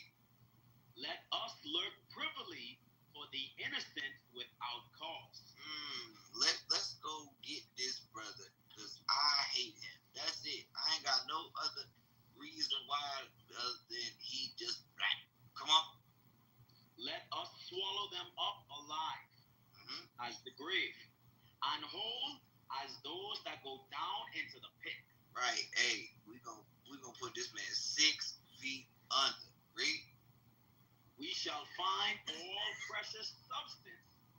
We shall fill our houses with spoil. And we gonna take whatever he got. Whatever he got, we finna murk him. We finna murk him and we finna rob him too. Read. Cast in thy lot among us. Let us all have one verse. So, we all gonna split up the profits. Whatever we get, we could go go get the PlayStation. We can go get what's the money under the mattress. We can go get that dope money. We could maybe take his car if we want. Read. My son, walk not thou in the way with them. The Bible say don't go with these brothers. Don't even come close. Don't be around these brothers. Don't affiliate with these brothers, because you know there's something called gang affiliation, a guilty by association. If you hanging around a bunch of gangsters, if you hang around 5 gangsters, you gonna be the 6th, and you gonna get caught up just like that. You ain't gonna retire. The Lord gonna retire you. Read. Refrain thy foot from their path. Refrain thy foot from their path. Don't even walk on the same side of the street. Because you don't want to get caught up in none of that BS. They might, you might be walking down with them. You just got you some ice cream. Now you see your homies from the gang. Hey, what's up, gang? You walking down the street. Now drive by happen. Now you get the crossfire. You might have been the only one got hit. All because you was hanging around niggas. Dang. Come on. For their feet run to evil. Because they do what? For their feet run to evil. They always looking for some evil to do. Whether that's robbing, scamming, smoking, killing. They always doing some evil shit. Come on. And make haste to shed blood. And they make haste to shed blood. They quick. They don't even want to ask no questions. As soon as somebody put the word out, hey, I'm on them. I'm on them. That's what happened to Triple X. That's what happened to a bunch of these brothers.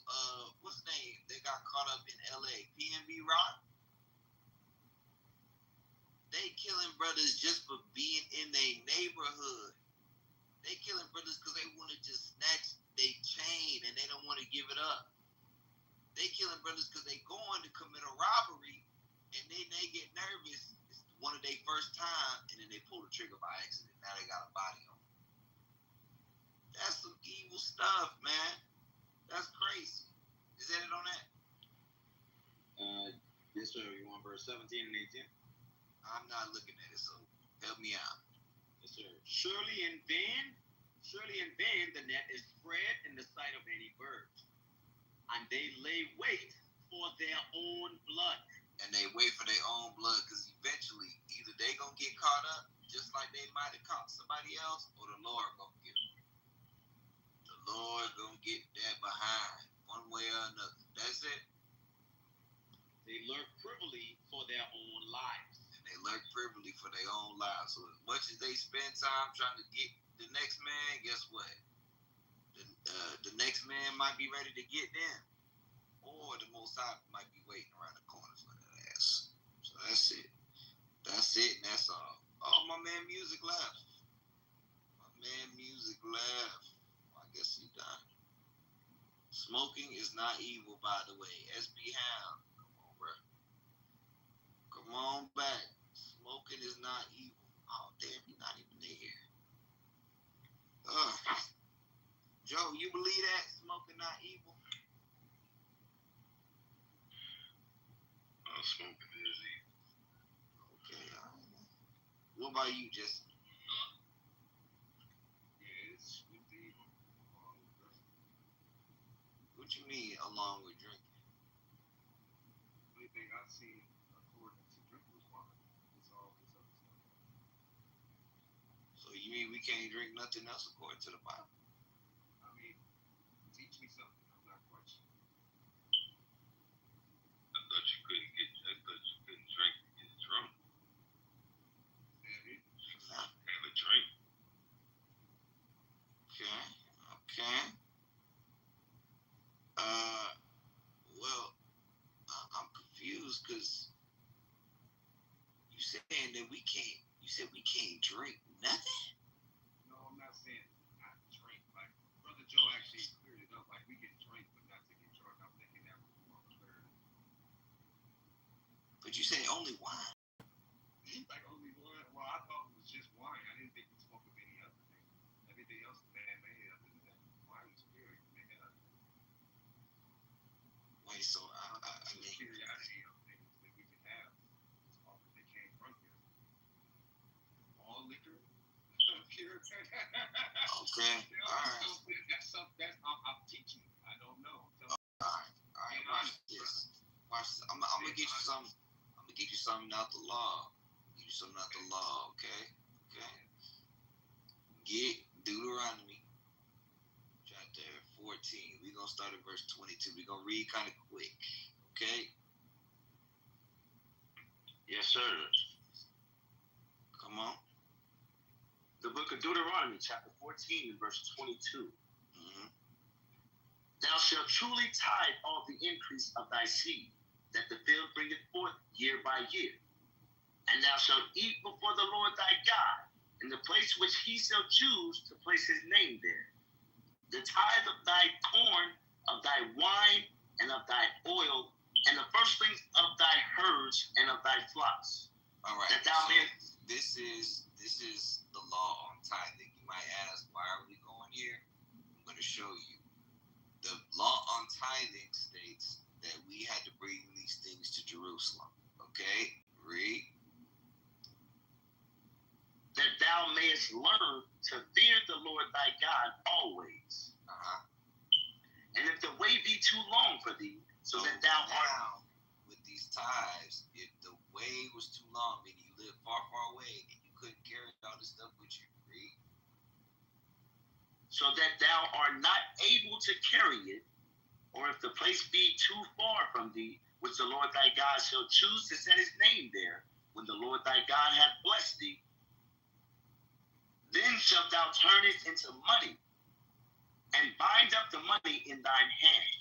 All right, so you're going to exchange your goods that you got, wherever you from, and turn it into money. Now you're traveling light. So to travel with all that stuff, you're traveling to Jerusalem light. Okay, come on. And shall go unto the place which the Lord thy God shall choose. Mm-hmm. And thou shalt bestow that money for whatsoever thy soul lusted after. So when you get to Jerusalem, it said that you would then go and buy back whatever you wanted to. So you could, they ain't had this stuff back in the day, but if you wanted some wheat thins, you want some Pop-Tarts, you wanted some, pizza rolls, whatever, I don't care. Whatever you want. Come on. Or oxen, or for sheep, or for wine, or for strong drink. Ooh. What's that strong drink? Just it.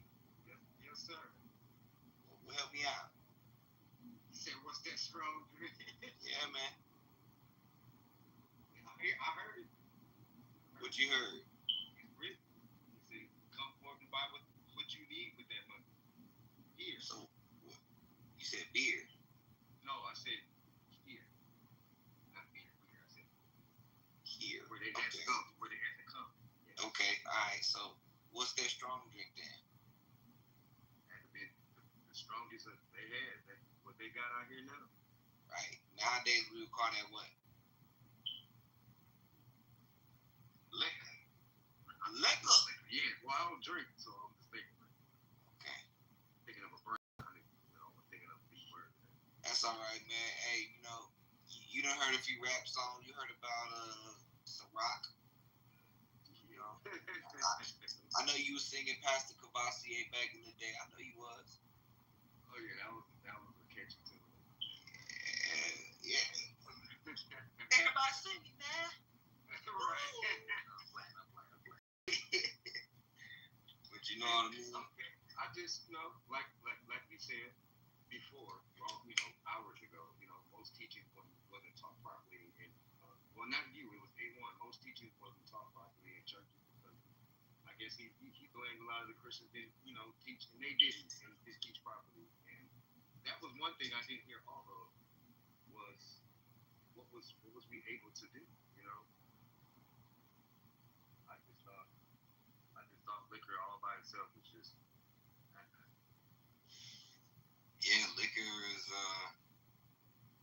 liquor's all good. It ain't called liquor in the scriptures. It's called strong drink. So is it supposed to be taken in properly? And is there a season for it to be done, or can just do it as you please, as He gave us free will to do so. Yeah, keep reading. We gonna finish this off. And then we gonna get some more understanding. Don't worry about it. Don't sweat it. Hey, I'm here. All right, go ahead. Yes, sir.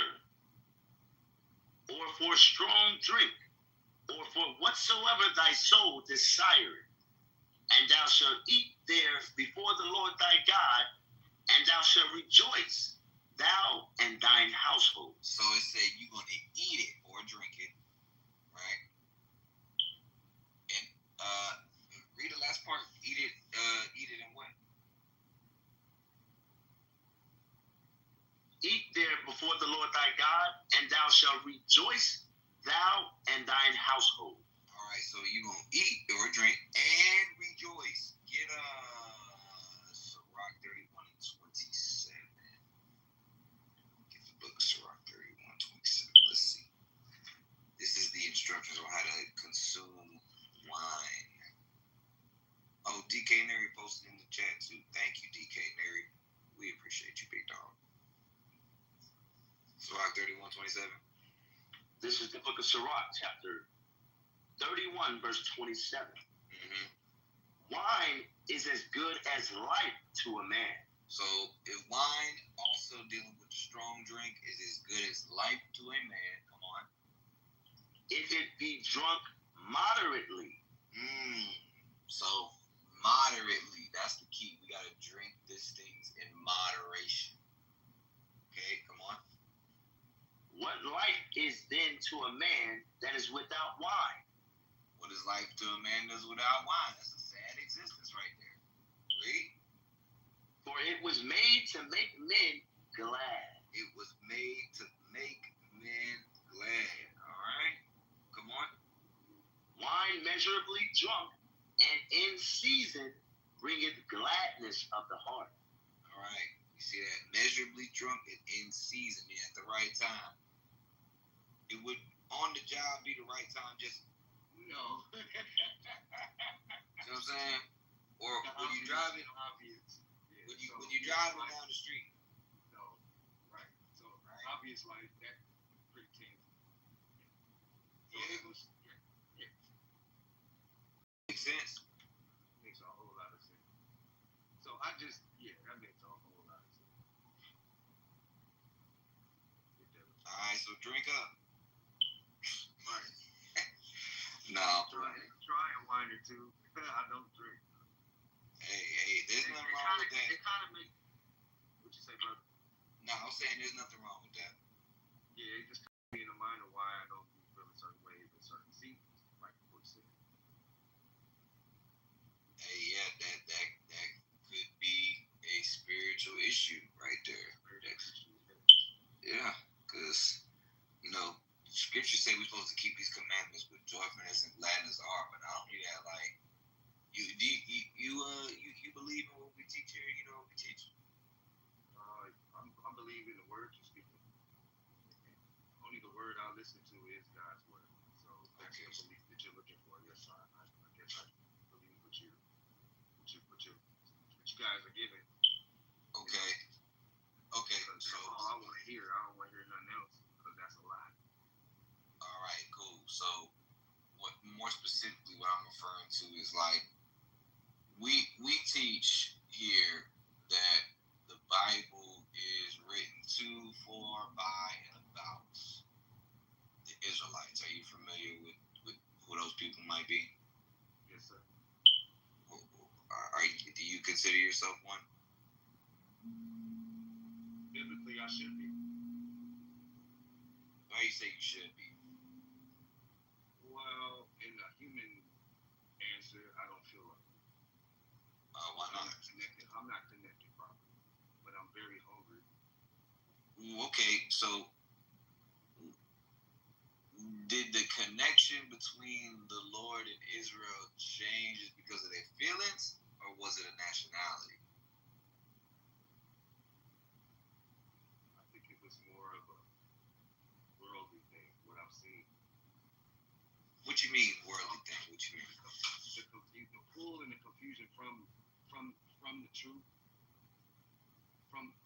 falsehood of it and bringing it into the truth. Who's really being sincere about our lives and what we're really here for and what we're meant to do. Right, but what I'm more so getting at, Jesse, is like the question I was kind of asking you was like, I can't change my nationality based on my feelings. Like I can't wake up and say, well, I feel Chinese today, or I feel Hebrew today. No, that's not my issue. But that was my question, though.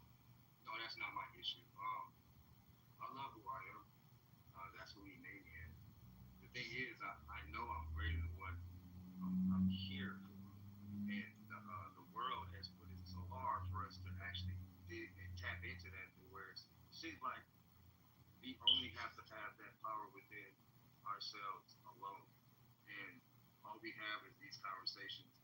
All we have is mediation. But I believe that, the Lord was acting on it as well, And I'm just trying to figure out when,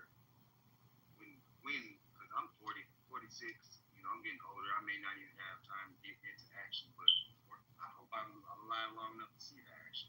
But it's going to be a time where his chosen ones, or the ones who actually tap in and start believing again, when that happens, it's not going to be talk. So I'm just trying to find, because I am looking for the real God sent people to really stand on what his words really is. I love people speaking his words because it's the truth. I'd rather hear it than to be around or listen to someone who's falsifying the truth and they still not taking action to want to feed it to the people, but they're profiting off of it. It's mostly that anyway. Now that people's awakening up from that and they actually understanding they turned the wrong page and doing the wrong things, there's a lot of people actually waking up from it. Like they realize they just screwed up. Who was I really worshiping? They realize they're alone in this game. So I'm just trying to figure out right now in my walk, who should I truly follow besides God? Because I'm only following him, and he's only bringing me to the word. So that's all I got right now. I gotta learn. There's a lot of learning for me to do. It's a blessing for me to even hear a lot of brothers and sisters aren't even trying to argue about it. It's a lot to learn because it is different worlds out here. It's already been made. Everything that was said, it's almost like it's too late. It is happening, So okay. I don't know. But check it out. I'm here, brother. I got you, Jesse. I appreciate you. But that means y'all speaking some truth. So yeah, I got you. That's a beautiful thing right there. So hey, my man Adino is gonna walk you through what you need to know. Okay? Adino, you there? Hey, I'm right here. I'm locked in. I'm praising. All right. Hey, I'm doing good, brother. Brother, let me ask you this. What's the hold up? Oh, there's no hold up on my end, but there's always a but. I don't even know why it shouldn't be. There you go. I'm gonna tell you right now, a lot of people always try to wait to that perfect moment. Ain't gonna never be a perfect moment, bro. If you want to get right, you gotta get around people that's gonna get you right, my brother. You understand? We have seen a lot of people. I'm gonna come in. Listen, you can't change who you are. You're an Israelite. That's who you are. Just like a Chinese man can't change to being an Israelite. See, a lot of times we think we have time. Time ain't on your side, brother. Tomorrow is not promised to you. Let me show you something. Give me a scripture. Give me Psalms 119 and 60. This is very important. A lot of us think we have time. Hey, the Lord can take you right now. You understand what I'm saying, brother? Yes, sir. So watch this. Read. This is the book of Psalms, chapter 119 and verse 60. I made haste and delayed not to keep thy commandments. You hear that? I made haste and delayed not to keep God's commandments. One of God's commandments is to congregate. You understand that, brother? Yes. You must be into the body. We hear people say all the time, hey man, I'm going to come to the school and they wait. Tomorrow is not promised to you, my brother. So you need to make haste. And one of those haste is fellowshipping together, coming together as one. As one. How else you going to learn? You're going to learn these scriptures on strong drink wine, as the brother just broke down to you. You didn't understand it. Now you understand it. Think how much more you can understand if you come into the body. You understand? Yeah, so what you got to do now? What's your next steps? You say do what? I'm sorry. Hey, Dino, he need to know his nationality. Oh, good one. Good. Hey, do you know who you are according to the Bible? That's a good point. What's your nationality? Let me ask that. I'm gonna keep it 100. I'm gonna say no. Oh, okay. I have to say no because I don't know all of my history as far as what I need to know biblically about it. So no, I do not. Gotcha. I don't know the full biblical history of my nationality. No, I do not. I got you. Let me ask you this. Okay, so your father would be what? African American, Haitian, Levite. What would be your father? My father? Yes, sir. African Native American. Okay, so African American, Native. Okay, and the reason I asked that, he's mixed. I know. Remember, there's no such thing as mixed according to the Bible. And I'm gonna show you that in Numbers 1 and 18. You are who your father is. Let's get Numbers 1 and 18. Let me show you that first. There's no such thing as mixed. I understand that the mother may be of this race, but the seed, the lineage comes of the father. Numbers 1 and 18. This is the book of Numbers, chapter 1 and verse 18. And they assembled all the congregation together on the first day of the second month. And they declared their pedigrees after their families by the house of their fathers. You hear that? By the house of their fathers, not the mother. So whatever your father is, if he's an African American, then all right. That's a byword by itself, being called an African American, that some of you don't know. African American comes from two white men. There's no such thing. And that term wasn't coined to 1985 by Reverend Jesse Jackson.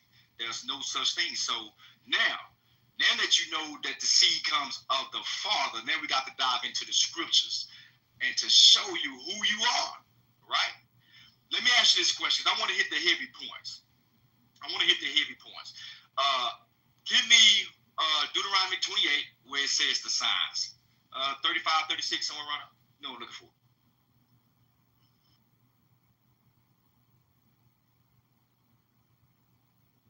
Yes, sir.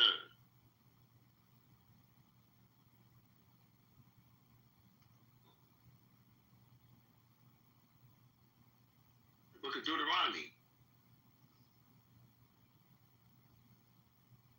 chapter 45, 46. And verse 45. Moreover, all these curses shall come upon thee, and shall pursue thee, and overtake thee, till thou be destroyed, because thou hearkenest not unto the voice of the Lord thy God. To Go up to the part where it says, and they shall be upon thee for a sign and for a wonder. Yes, sir. Deuteronomy 28 and verse 46.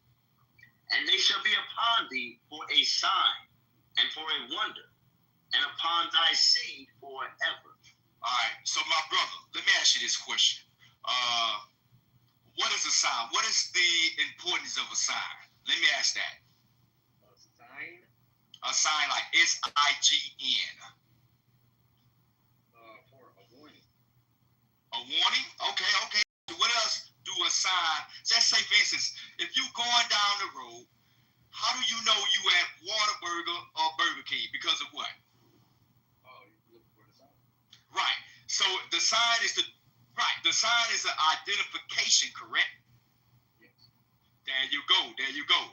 So now in the scriptures, he said, these curses shall be upon thee a sign and for a wonder.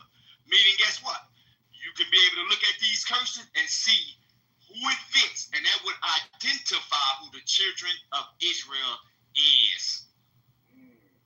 You understand? Now watch this. You get it? I'll watch this. We're going to go into some heavy points. Give me verse 48. The book of Deuteronomy, chapter 28 and verse 48. Therefore shalt thou serve thine enemies. Oh! Do blacks, Hispanics, and so-called Native Americans serve their enemies today?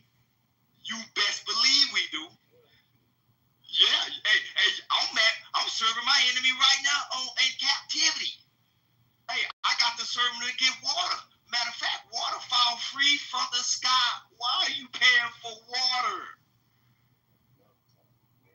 Hey, if the so-called white man, because that's not his biblical name. His biblical name is Esau. If he decides to cut the water off,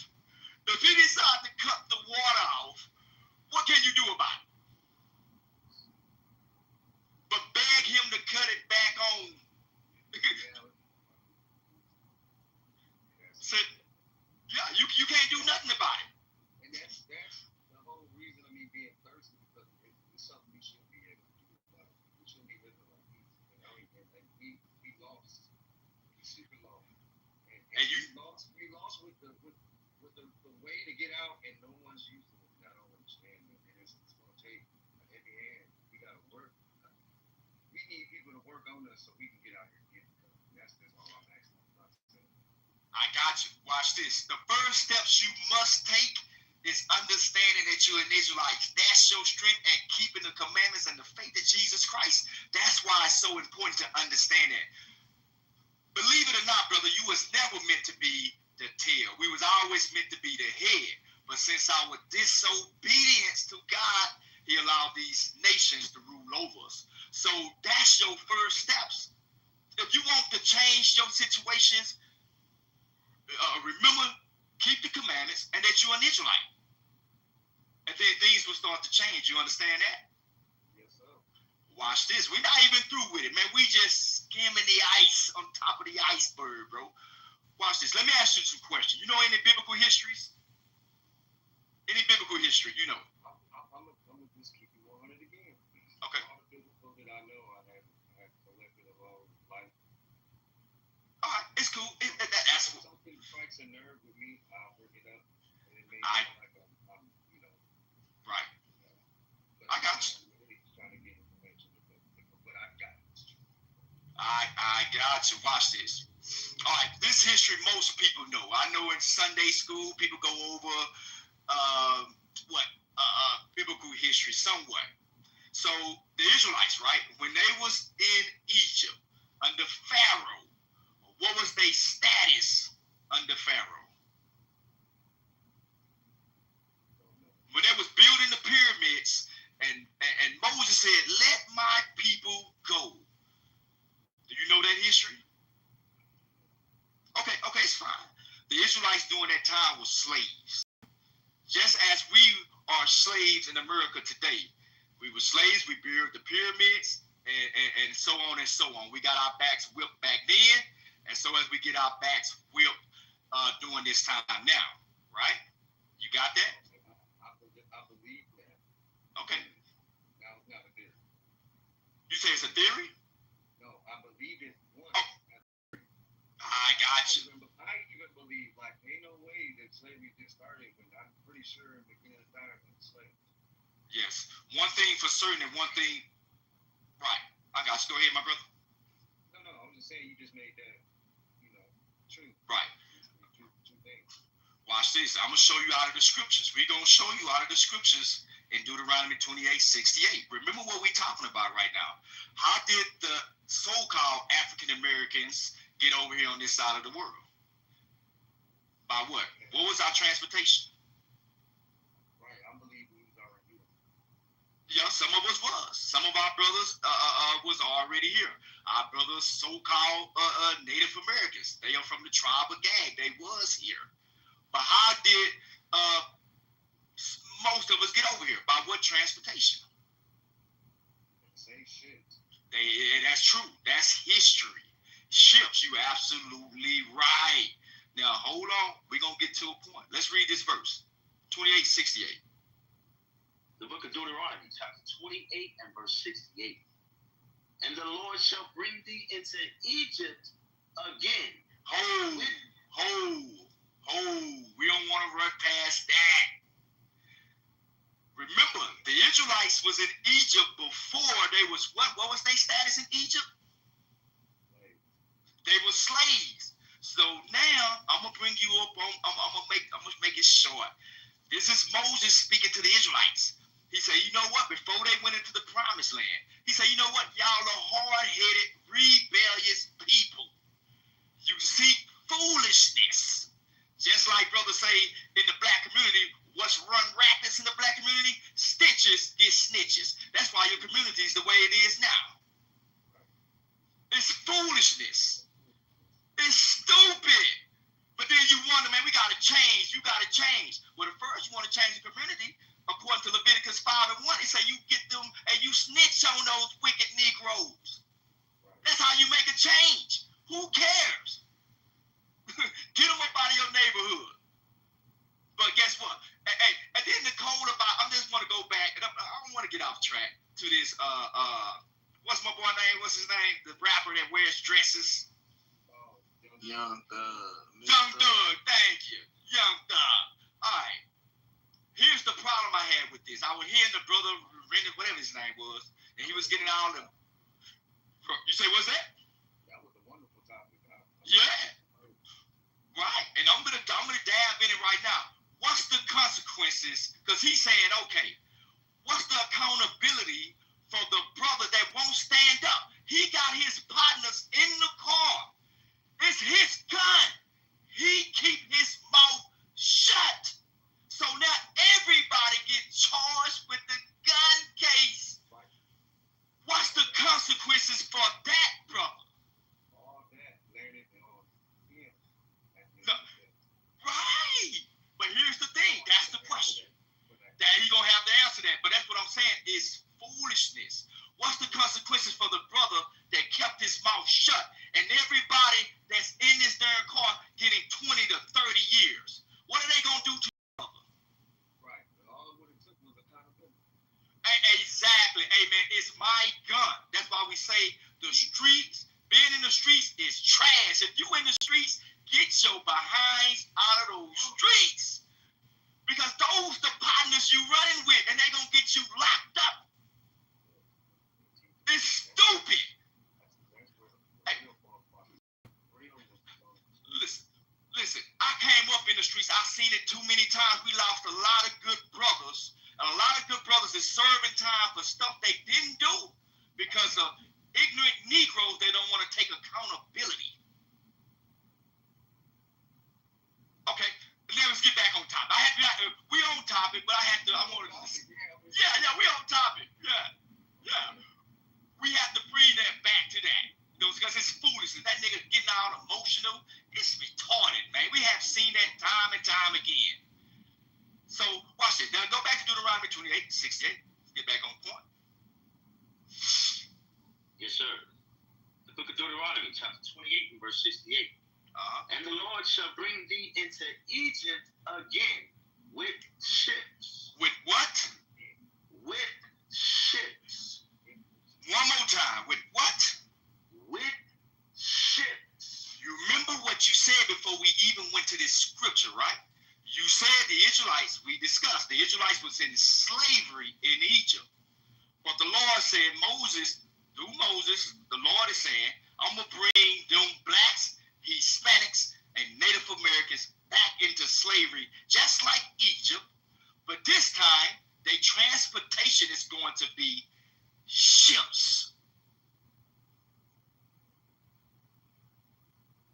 That should be sinking in heavy. Hey, let me ask you this question before we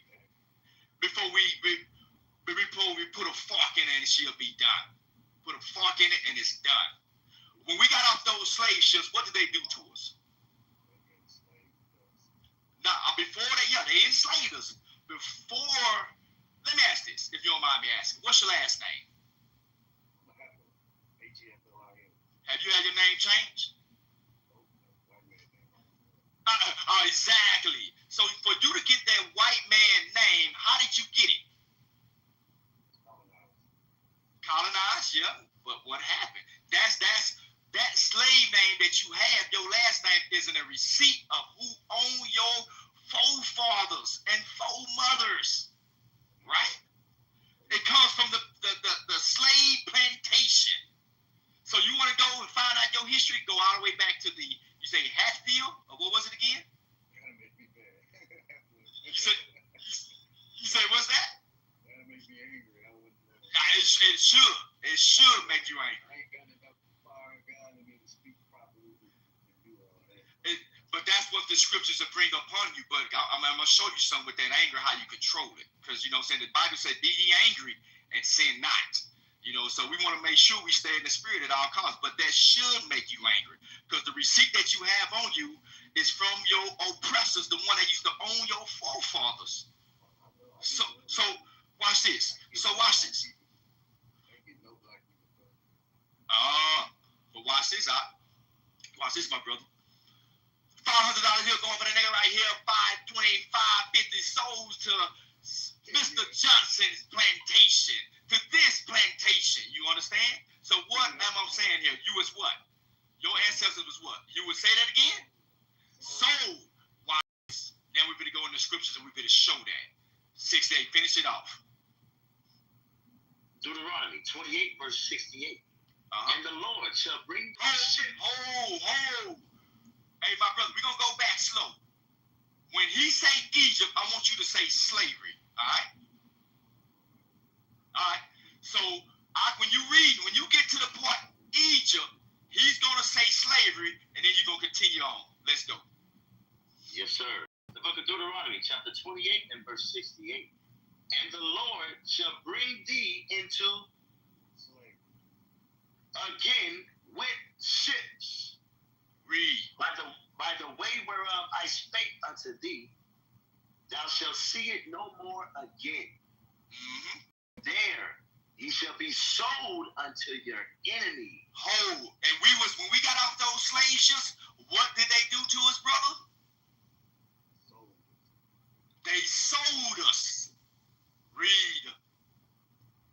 For bondmen and bondwomen.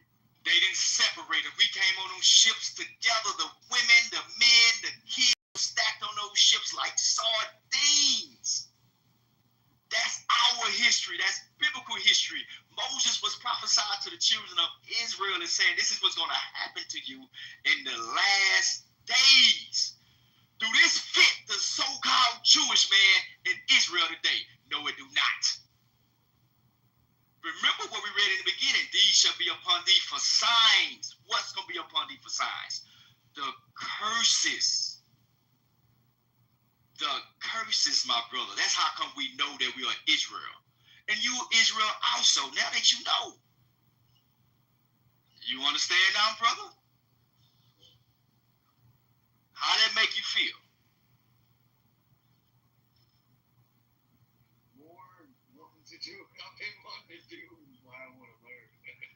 You say you've been wanting to say, I'm sorry, say that again? It makes me want to do more of what I want to do. That's why you should make haste. It's more than just knowing that you're in Israel, my brother. Yeah, Israel is good because keep in mind the scriptures prophesy that Israel will get put to death too. Because a lot of people, yes sir, please go ahead. This might be out of context, but this is coming from my brain. Was we conquered at one time as people?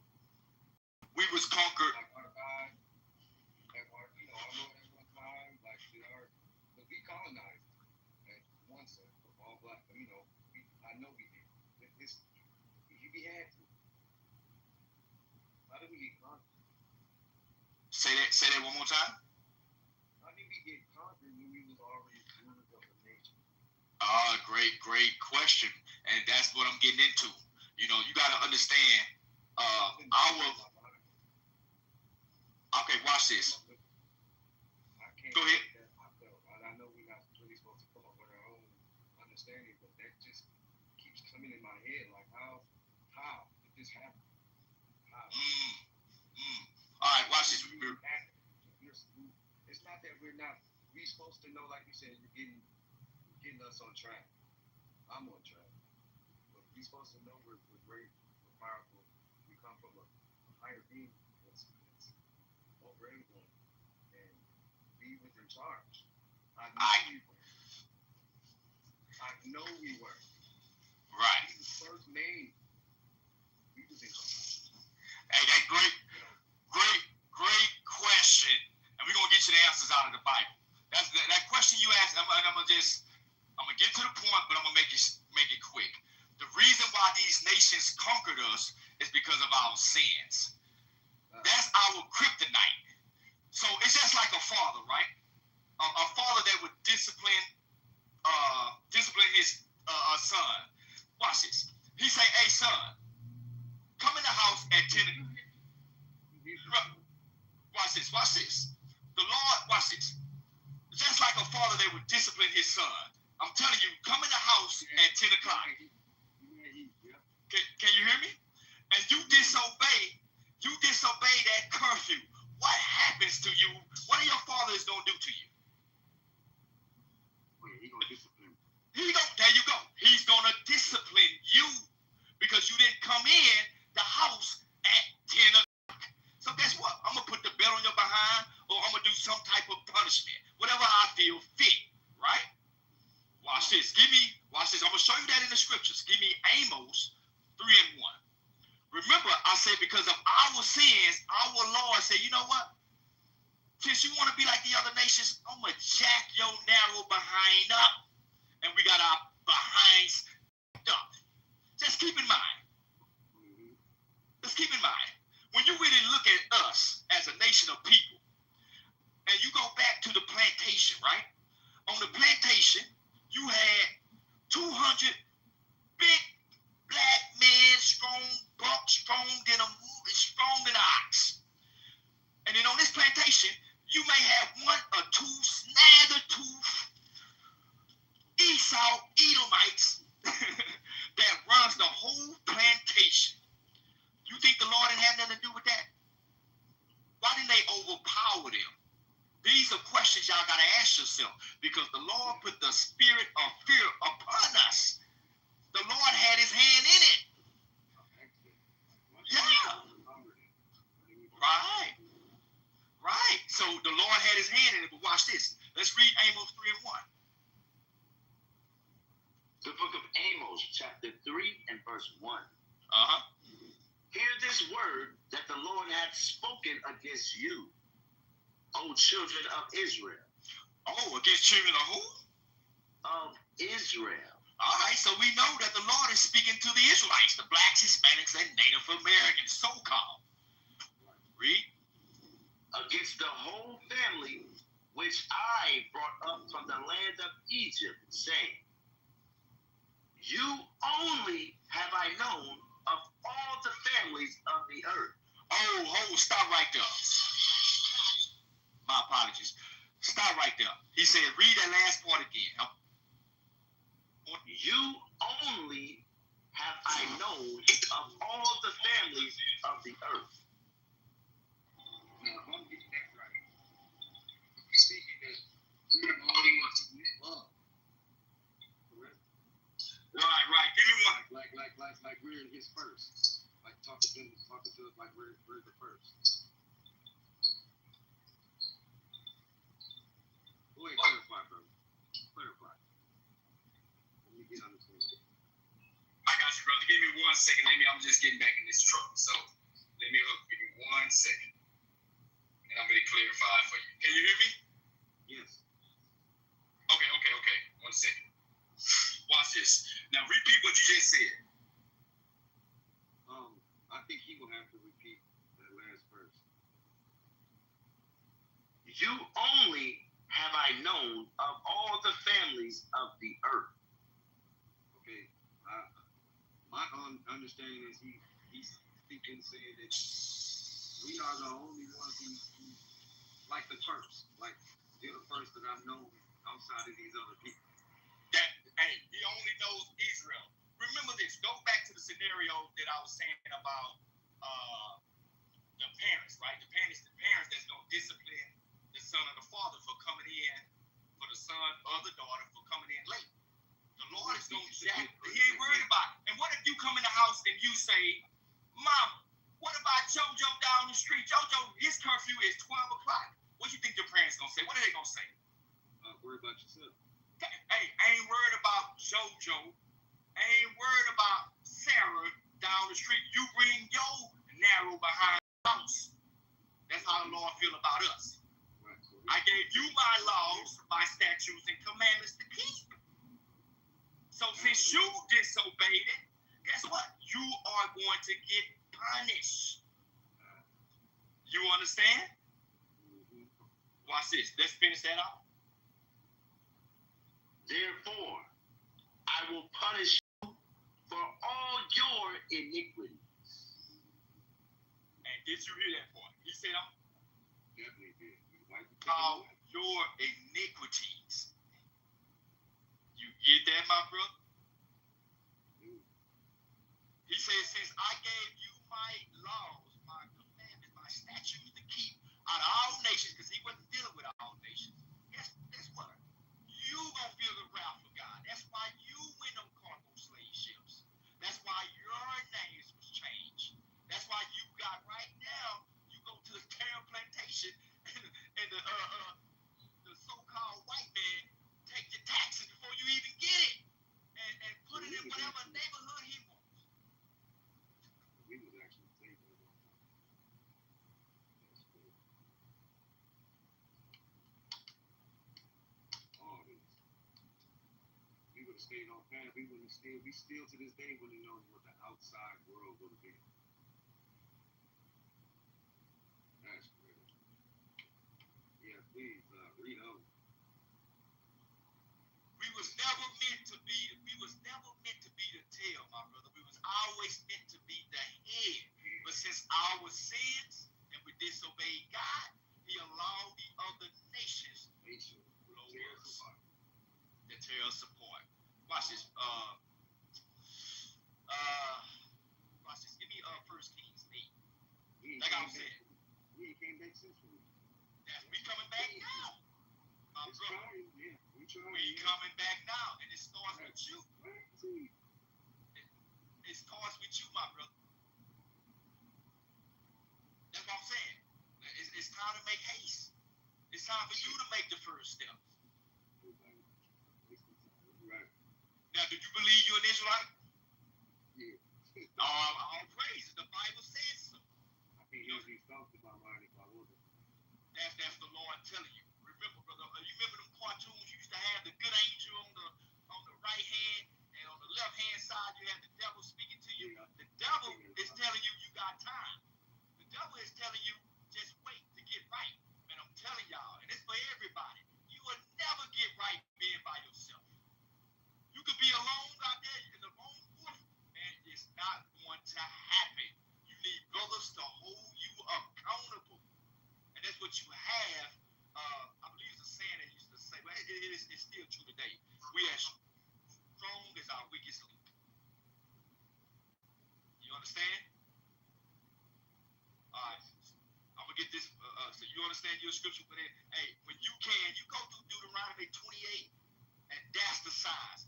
28, 15 through 60 is going to show you the signs, and those signs fit our people. Watch this. 1 Kings 8 and 44. The book of 1 Kings, chapter 8 and verse 44. If thy people go out to battle against their enemy, whithersoever thou shalt send them, and shall pray unto the Lord toward the city which thou hast chosen, and toward the house that I have built for thy name. And that city is Jerusalem. That is our homeland. This is a prophecy. That further lets you know that the people in Israel are not the people of God.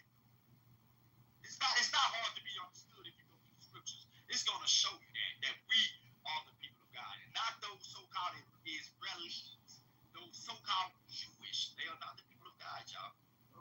could they be if we was moved out? They moved in. Yeah, exactly. They don't fit prophecy. Watch this. Let's continue to read. Then hear thou in heaven their prayer and their supplication, and maintain their cause. Read. If they sin against thee, for there is no man that sinneth not. See, that's the issue. That was the issue. We sinned against the Most High God, so He allowed these nations to comfort us. Remember, we was at war. That's how we got conquered by the Hamites, the European nations. We was at war, and we lost the battle. Yeah. Keep going. Let's go. And thou be angry with them, and deliver them to the enemy. And the Lord say, deliver them to who? The enemy. To who? The enemy. And He ain't talking about Ray down the street. Right. He said, we was delivered unto our enemies. See, that's the issue. The massive that be had changed your mind to where you don't even know who your true enemies is. Who your true enemies are. You think the brother that's snitching on you is an enemy. The brother that's snitching on you is actually possibly saving your life. You may need to sit your behind in jail for doing the crimes you're doing. They save your damn life. Anything they doing wrong, they need to sit out. Right. That's a love according to the Bible. We need more snitches. We need more rats. Right. Only some foolish man will continue to let his community be in shambles and do nothing about it. It's crazy. It's like watching this, man. Like, it's almost like they set it up to where we actually are sitting around watching the mini biblical Bible way of how it happened to us in the first place, over and over and over, like a broken record. You know what they did? Doing it our favor, exactly how it happened, until we get educated on exactly how it happened. You know what they did? They turned everything upside down, and it's our job to turn it right side up. Like the brother that was speaking earlier, he was speaking of street, and I understand it, but it's stupid. Yeah. It's crazy. It makes you like a lot of people. I kept hearing this, man. I'm confused.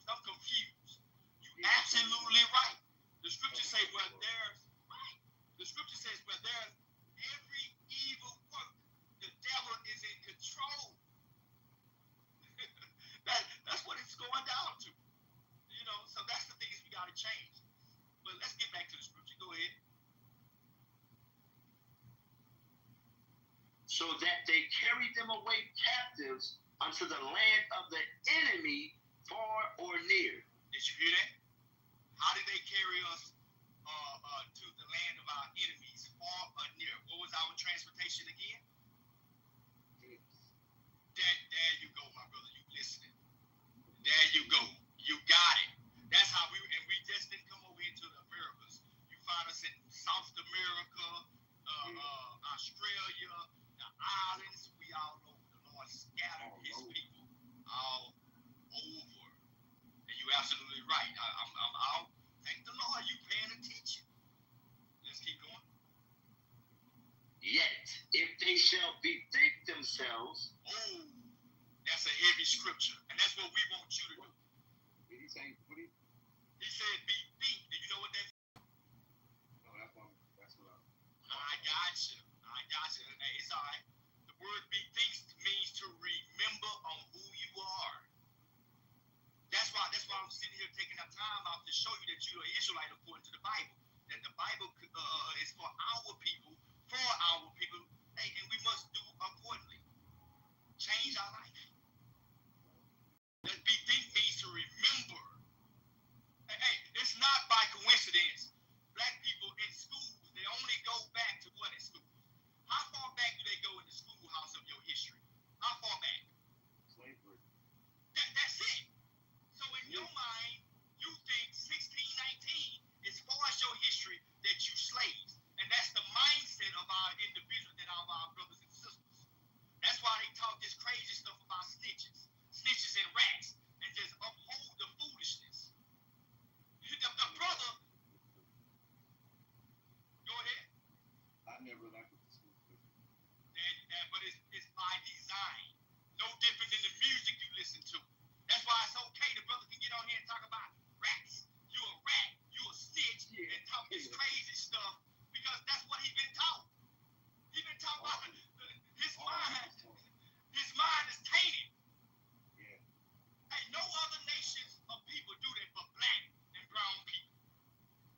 That shows you we messed up in the head. Niggas will get on here and uphold the foolishness in our community, and then at the same time wonder why it is nowhere where blacks and brown people are is in the way it is, and you get killed, you get murdered. And it's continue to have these serial killers in our neighborhoods. In the black neighborhood, you got serial killers with bodies on them, and people know who is doing it, and they don't say nothing. And you want to know why? Because the snitches, you a snitch, you a rat. Yeah, you a snitch, you a rat. I'll be a snitch and a rat, but guess what? I'm gonna be sleeping in peace. I'm gonna be sleeping in peace. Yeah, I'm telling you. You hear that stuff, dude? Right. We gotta change that mindset, man. If I do something that I ain't supposed to, I'm gonna hold up to it. Because there's no reason to put someone else in a situation that I put myself. Hey, and you know what? They don't believe that. Get out of it, man. Right. I might even give it better. Hey, let me tell y'all something.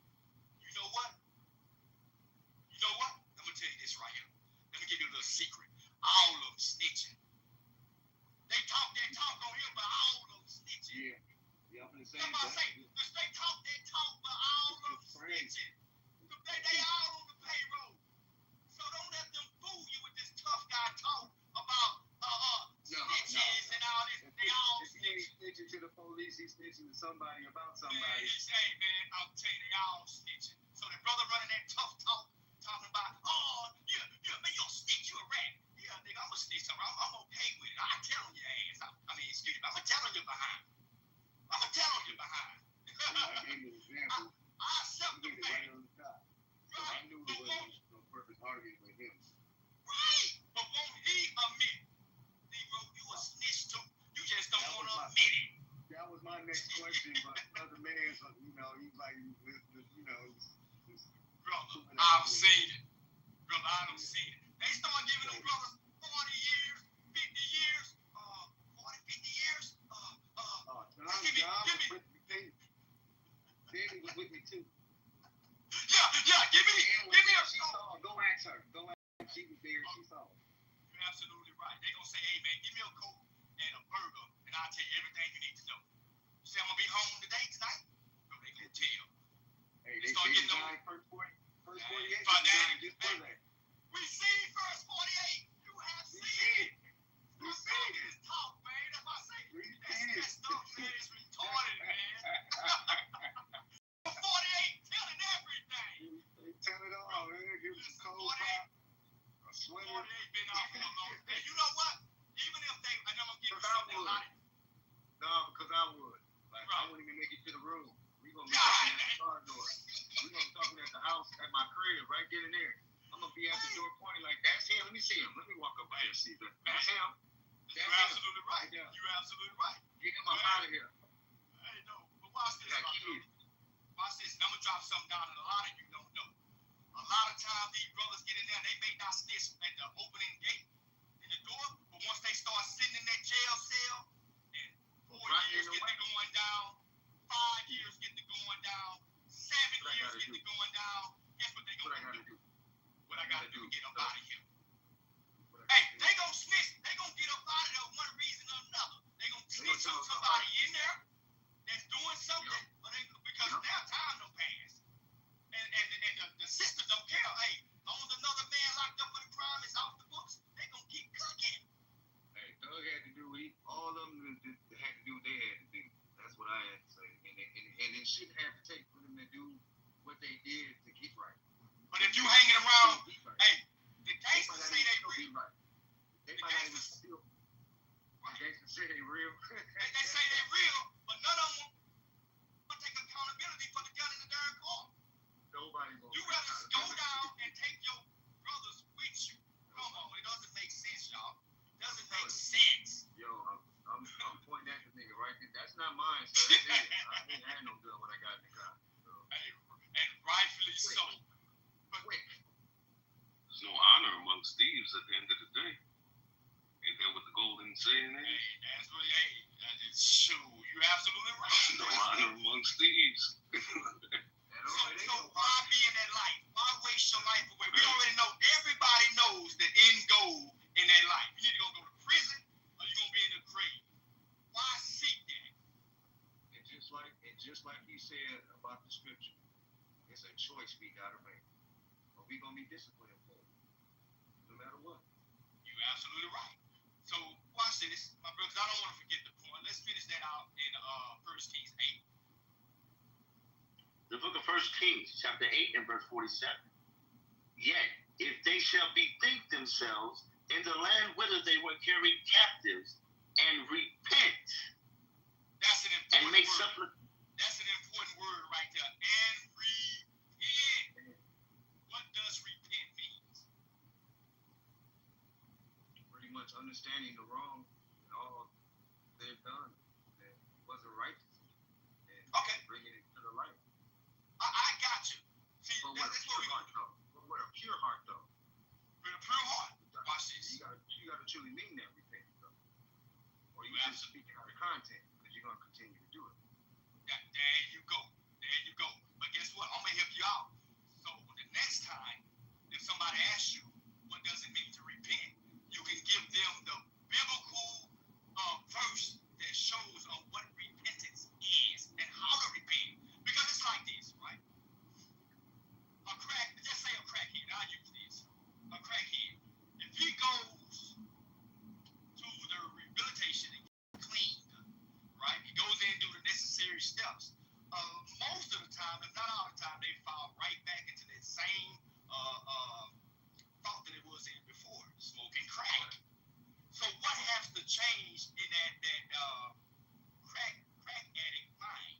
What has to change? I pretty much gave you the answer. His spirit. What else? If the man's what haven't changed, what he's gonna do? He's gonna go right back to doing what? You gotta change his will. He gotta change his what? His will. Not his will, but his what? His mind. His mind has to be changed. A lot of our brothers and sisters go get clean, but they missing one thing that they need, and that's the laws of God. It's the point of knowing that you are an Israelite, that you must keep God's commandments. That's the sauce that they be missing. So repenting don't even matter unless you know. Watch this. I'm gonna show you. Let's get Acts real quick. Acts 3, and then we're gonna go to Psalms 19 and 7. Let me show you. Let the Lord show you. Yes, sir. The book of Acts, chapter 3 and verse 19. Repent ye therefore and be converted. Did you hear that? It says repent and be converted. Right. Converted means what? To change. There you go. To be changed. Now, how do the black, brown man, and Latino man, native man, so-called, change their minds with what? Watch this. Psalms 19 and 7.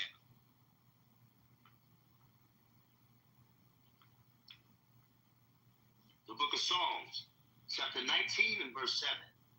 The law of the Lord is perfect, converting the soul. Did you hear that? Yes, sir. Repeat what he just said.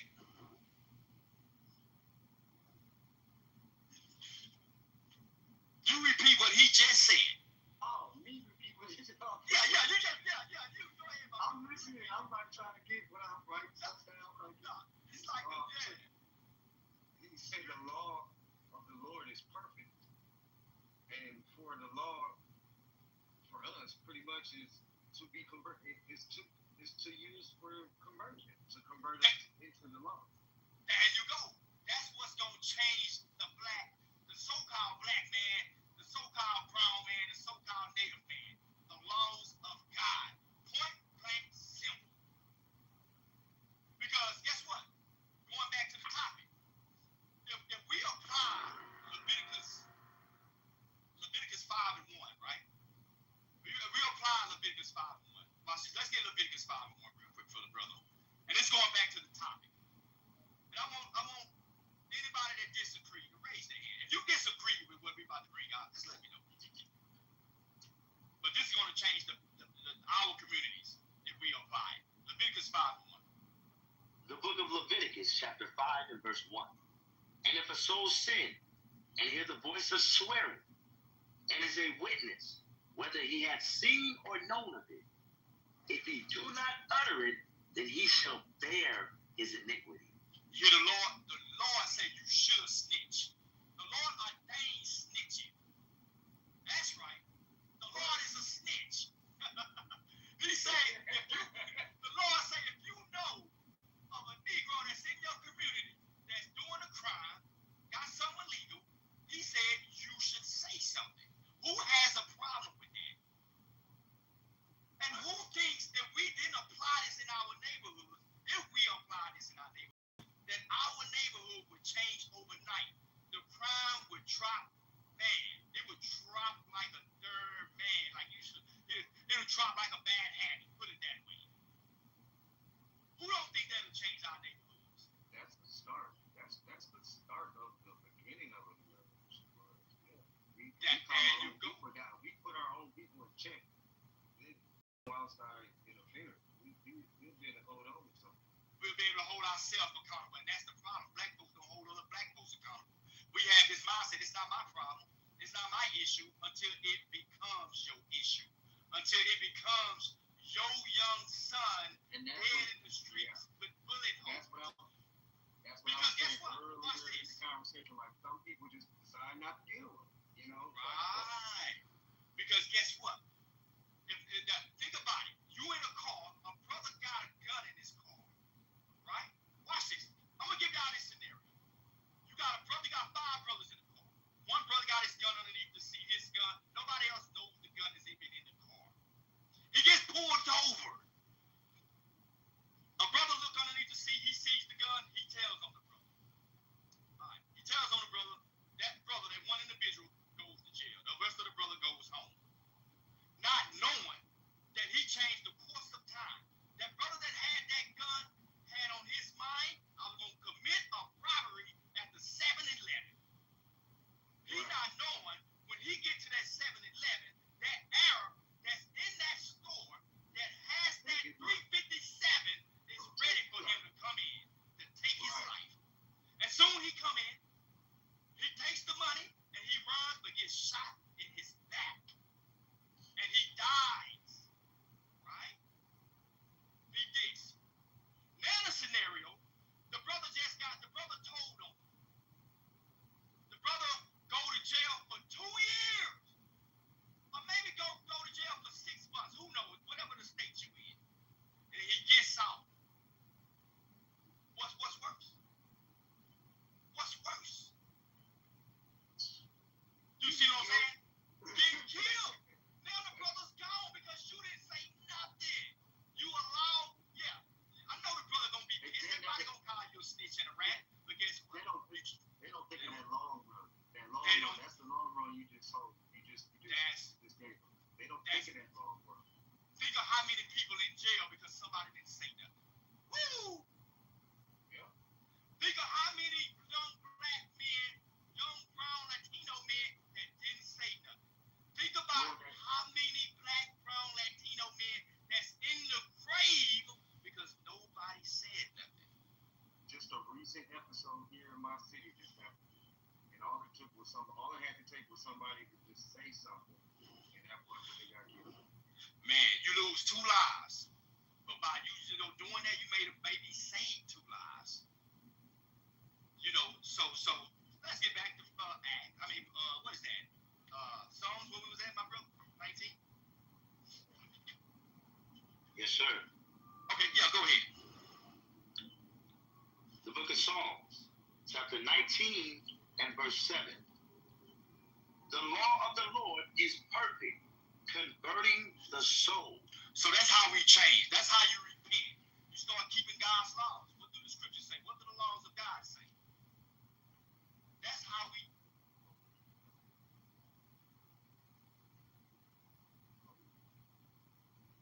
Where did he go?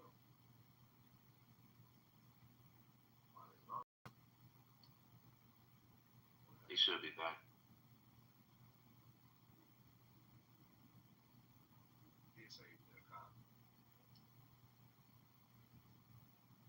Yeah, he might have lost service.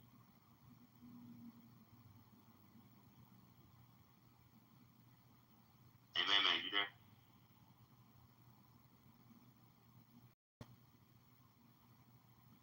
Yeah, we just give it a few minutes.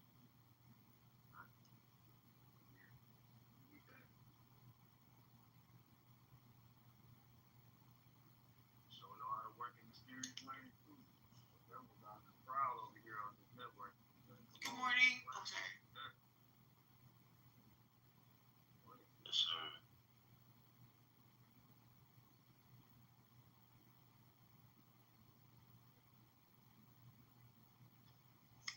Shalom, y'all. The prophet will be back. Most likely it's just he probably going through some area. You know, he's truck driving.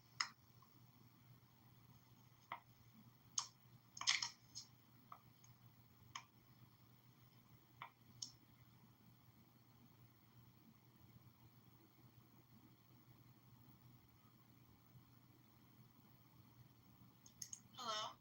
Hi, guys. What are we talking about? Right now, it's getting help from Why are you going me? What did I do to you? Hey, just stand by, sis. We're gonna get to you.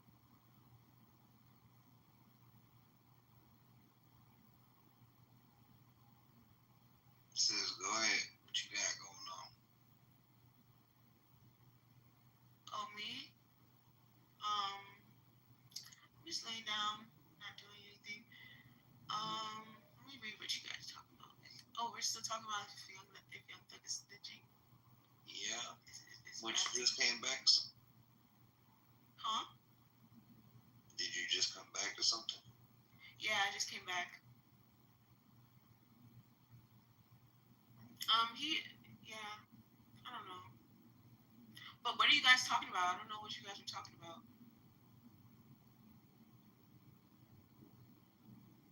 We're talking about the Bible, sis. The Bible's real.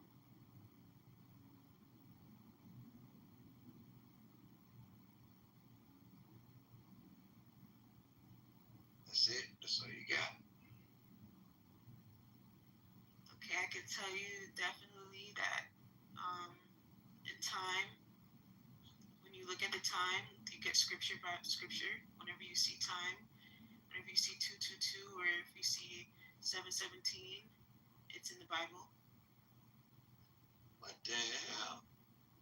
I'm not joking. If you look it up, if you look up the angel numbers, if you look at time, Can I chime in on the topic? It would tell you. Why are you putting thumbs down? I'm not stupid. You got to be trolling. Why would you think I'm trolling? If you look it up, look up time right now. Look up 717. That's that. Just hold tight. All right, don't be upset. Okay. Joe, what you got?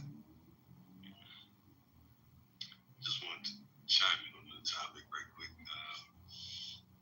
With the whole this whole talk of snitching, like that whole realm, that whole lifestyle. Just history of it is nonsense. Like the mob snitched on each other. You got the guy, Whitey Bulger, out of Boston. This dude was an informant for the FBI against the Italian mob in Boston. Just telling, he's snitching on everybody, at left and right. He was an informant. Yeah. Like, and the FBI was allowing him to move throughout the city and do what he was doing in the city, and at the same time giving him and feeding him information about the Italian mob in Boston. You know what I'm saying? Like the whole essence behind it is nonsense. It's hypocritical. You know what I'm saying? Like it's only for whatever suits the individual at the time. Simple as that. And if they get whatever they get is sees it fit for them to get it. There is no code. There is no code because there is no honor amongst thieves. When you have a code, that means there is honor behind the code. But you don't have a code because there is no honor within what you're doing. You're taking advantage of the community either way you put it. There's no honor in that. So what code do you have? You just not caring about your fellow man. You're not loving your brother. Simple as that. And it's gotten even worse today with this non-snitching. Now it's turned into not even caring about people. Because a person could be getting beat down in the streets today, this very day. What people going to do? People going to turn their phones on and film. Ain't nobody going to help nobody. Ain't nobody going to say, hey, stop doing that. Don't do that. Don't do this. Don't do that. They're going to turn on their camera and film them. And then post it on social media. And then we're going to sit back and laugh at it as a society. That's what we're going to do. So if anything, I think if you want to snitch, or if you want to call it snitching, if it makes the community better, yeah, get him out the way. Tell him to get him out the way. You're making the community better. That's all I got. I'm like,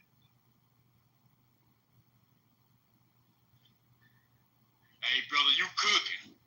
Sorry about that, man. I'm from a bad area. Drop my car. Hey, brother, you cooking. Hey, I like the way you think. And that's what we're trying to do, man. You know, brothers need to understand, man, that old philosophy, man, that's old. We tired of our young men going to prison, losing our daughters, sons to all that foolishness. It's crazy. It's confusion at the end of the day. But at the end, and behind closed walls and closed doors, they all snitching. They all snitching. They just don't come out and tell you. And what happens is the younger generation that sees this, right? They sees this, and they think that's the life. They think that's what they're supposed to do. I got to go to prison to get my stripes. Brother, that don't make you tough. That don't make you going behind the walls tough. Come on. We got to change that mindset. I like the way you think. Great point, my brother. Anybody else? Who we got on here?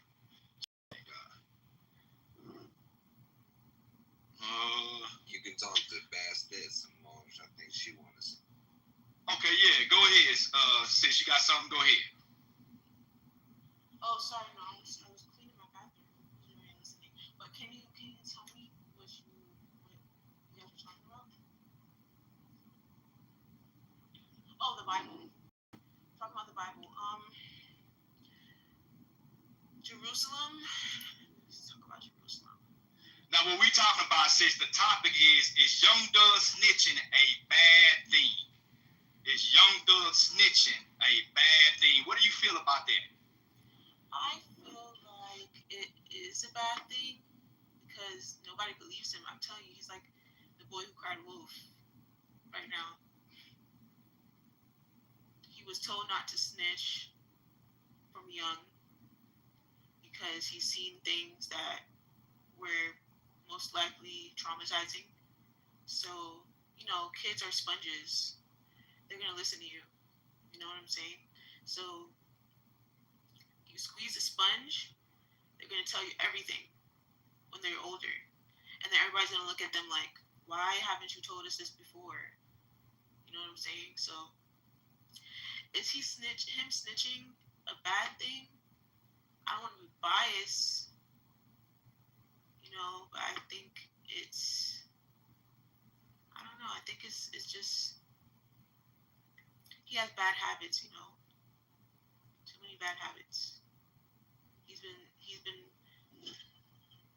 I don't know. But so let me ask you this. So you don't know by him if it's a good thing or bad, for the most part. It sounds like what it sounds like what I'm hearing from you. Yeah, I don't know if it's a good thing or a bad thing. All right. So let me give you this scenario. All right.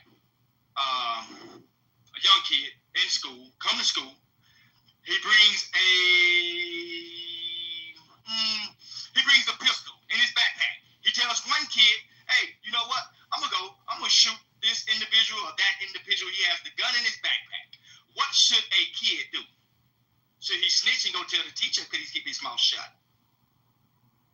He should snitch. Okay. See, that's what we're talking about amongst the black people. It should be cut and dry. Is it okay or not? Yes, they should snitch. Because now we changed the roles, right? We changed the roles. You know, a kid going to school, and he's got a gun, and he's talking about going in here and shooting up the school. Yes, you should say something. Because guess what? You're going to save some of these young kids' life. Everybody is okay with that. Now, let's switch the roles. Because some say, well, what about a street dude? What if a street dude, two street dudes, let me not use that. But you understand what I'm saying, sis? Yeah, I understand. Right. Because at the end of the day, as we just brought out not so long ago, how do the Lord feel about it? What do the Lord feel about snitching? What do you say? Because this is biblical smoke. Yeah, the law says tell the truth. If somebody do something to you, tell the truth and tell them right there and then. Call them as soon as possible. That's what 911's made for. All right. But remember the question. How do the Lord feel about snitching? Because at the end of the day, everybody, even the gangsters, the thugs, they say, man, I believe in God. Do you truly believe? Or they just your mouth talking? Well, I believe that there are demons, spiritual warfare taking over and talking in people's ear that are close to God. Whenever they say, oh, I'm close to God, a demon's going to attack you and try to make you do something that's deplorable, like argue with your mom or just make you do reckless things. Like when we were younger, I believe that we had an angel on our shoulders. If you listen to the angel on your left side, that means you're an angel. If you listen to the angel on your right, that means you're a demon. Probably young thug, him being close to God when he was probably younger, he listened to the wrong type of people. He listened to, birds of a feather flock together.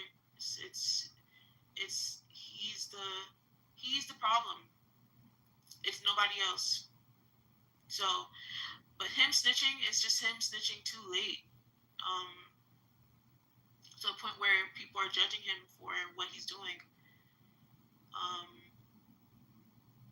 But he's affiliate to the crime, so nothing you can do about that. He just has to serve his judgment from God. All right, watch this, sis.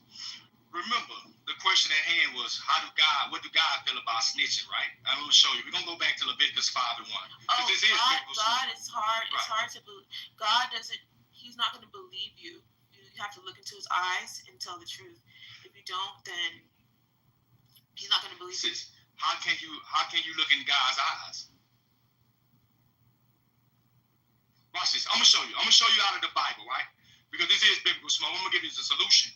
Because a lot of times we parakeet what we heard other people say, just like you just stated. And I asked the question back to you. You said, look in God's eyes. Well, how can you look in God's eyes? It's impossible. Right. Through the what? By looking at the sun. Okay. Let me show you, sis. You know what I'm saying? So, let me show you. Leviticus 5:1. This is how you're going to know God's words and his intent for us as Israelites. Go ahead. Leviticus chapter 5 and verse 1. And if a soul sin and hear the voice of swearing, and is a witness, whether he have seen or known of it, if he do not utter it, then he shall bear his iniquity. Did you hear that? So the Lord is saying, if you know about a murder, because murder is sin. If you know about thievery is sin. If you know about these type of things that's in your community, you should open your mouth. That's the law of God. That's the law of us, keeping our communities crime-free. This is the first neighborhood watch.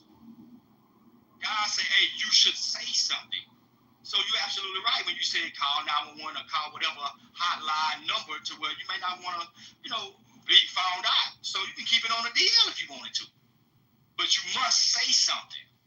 Because if you don't say something, God is going to hold you accountable. So that's how the Lord feels about it. Yes, you should say something. Right? According to the Bible. You see that? So I do believe that that's what you're supposed to do.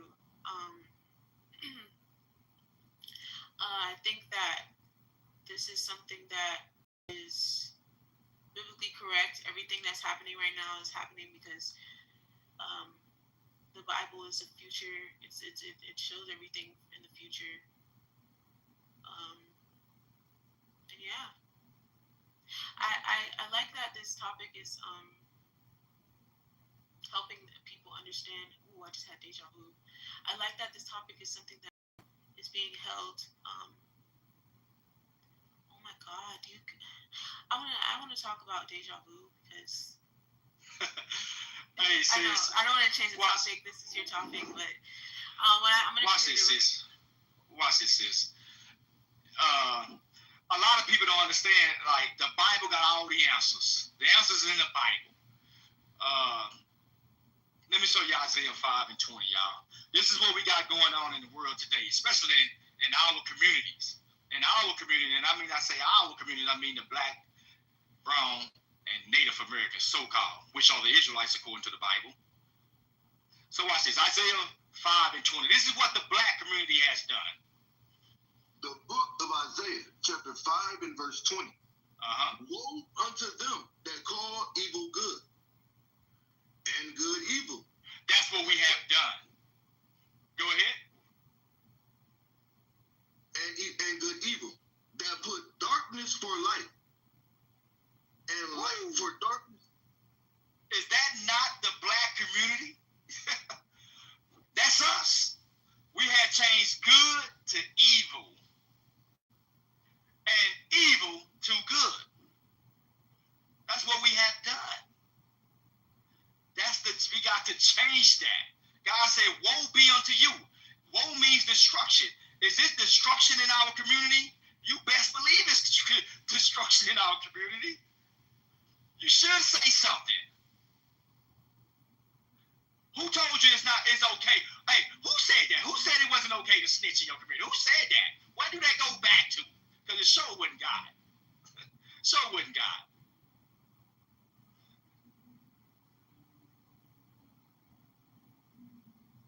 Brother say it's showing a verse showing. Brother just said that. Who is that, brother? Come back up. Raise your hand up. He said it's a verse showing that you should snitch or you shouldn't snitch. Did he say you shouldn't snitch? Is that what he said? Nah, he talking trash. Oh, he talking trash.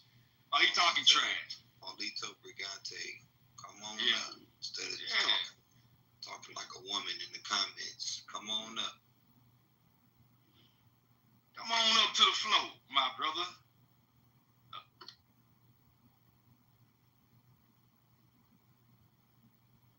Yep, woman text and not come on stage. Come on, Paulito. Be a brave soul and come on up to the floor. Come on down. You ain't got to hide behind the comments no more, my brother. Come on up to the floor.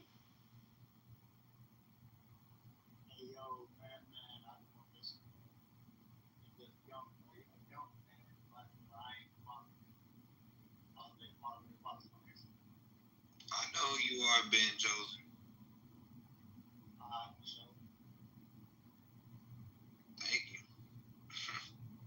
I had to mind somebody who I know is going to stay on because I've been on here since like 11. And if I fall off, my phone almost died. So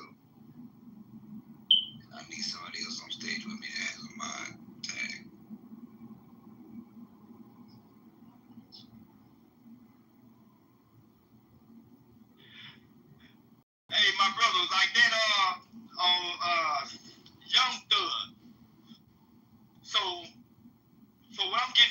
because I did come in late on this topic. So he's in the car with a bunch of brothers or whatever. So he ended up telling on who had the gun inside in the car with him. I don't know. I've had other people tell me what's going on. I've had people try and explain their version of street justice. I've had brothers try and tell me their version of street rules. It's kind of like, different denominations of Christianity. They all kind of believe something a little bit different, man. It's all stupid. Oh, dang. Hey, Paulito's online. What you got, Paulito? This man said he up, he got mic issues. Oh, Lord have mercy.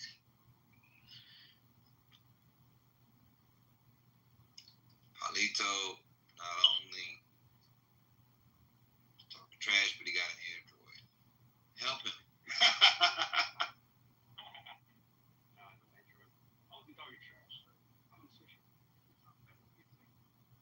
You coming in real low. What you saying?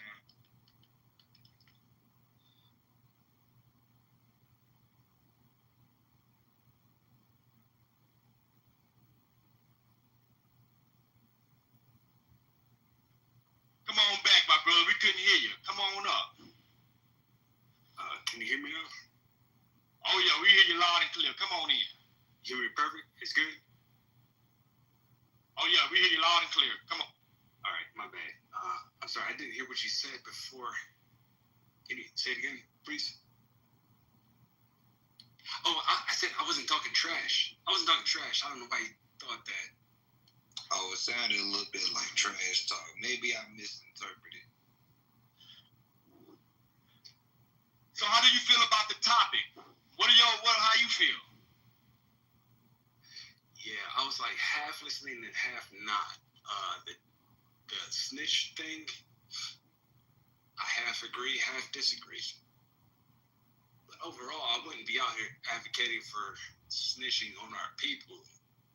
That feels wrong to me. I get your point, though. You gotta snitch if there's a murder out here, right? I get it. So if that's the question I've been asking all night long, and nobody's giving me an answer on this one yet. Where do we draw the line? What can I snitch for, and what can't I snitch for? You can snitch for anything as long as you do it with care and understanding, right? What does that mean? So, like, care and understanding. I'm saying it right now. So, like, if somebody does a crime and you snitch, all right, it's got to be a real big thing, right? Like, why'd you do it? Why'd you snitch? You had to because somebody's about to get killed? All right, that makes sense. But be careful, because shit comes back, right? Like, you got, like to be fast and free. If I'm trying to save somebody's life, and I snitch on somebody, now that's gonna come back on me. That's what you're saying? No, I apologize. I communicated that wrong. If you're trying to say somebody, I'm saying. Because that's what you said. You said, watch out, because that stuff come back around. So I'm trying to figure out what that means. I'm saying police comes back around. So don't do it unless you absolutely have to. That's in my opinion. That's my experience. But if you is that what you disagree with? That's my question to you. Do you disagree with what I just said? Well, dealing with police is problematic. My perspective is a biblical one. My Bible tells me to cooperate with the police. Get that? Romans 13:1. So sorry, before you say that, can you answer that question though? I did answer the question. I said my Bible tells me to cooperate with the police. Not like a yes or no? Yes, I'm going to call the cops. If I see nigger activity, hard ER, not nigga. If I see nigger activity, I'm going to call the police. It's happening. All right, I got you, bro. Okay? You got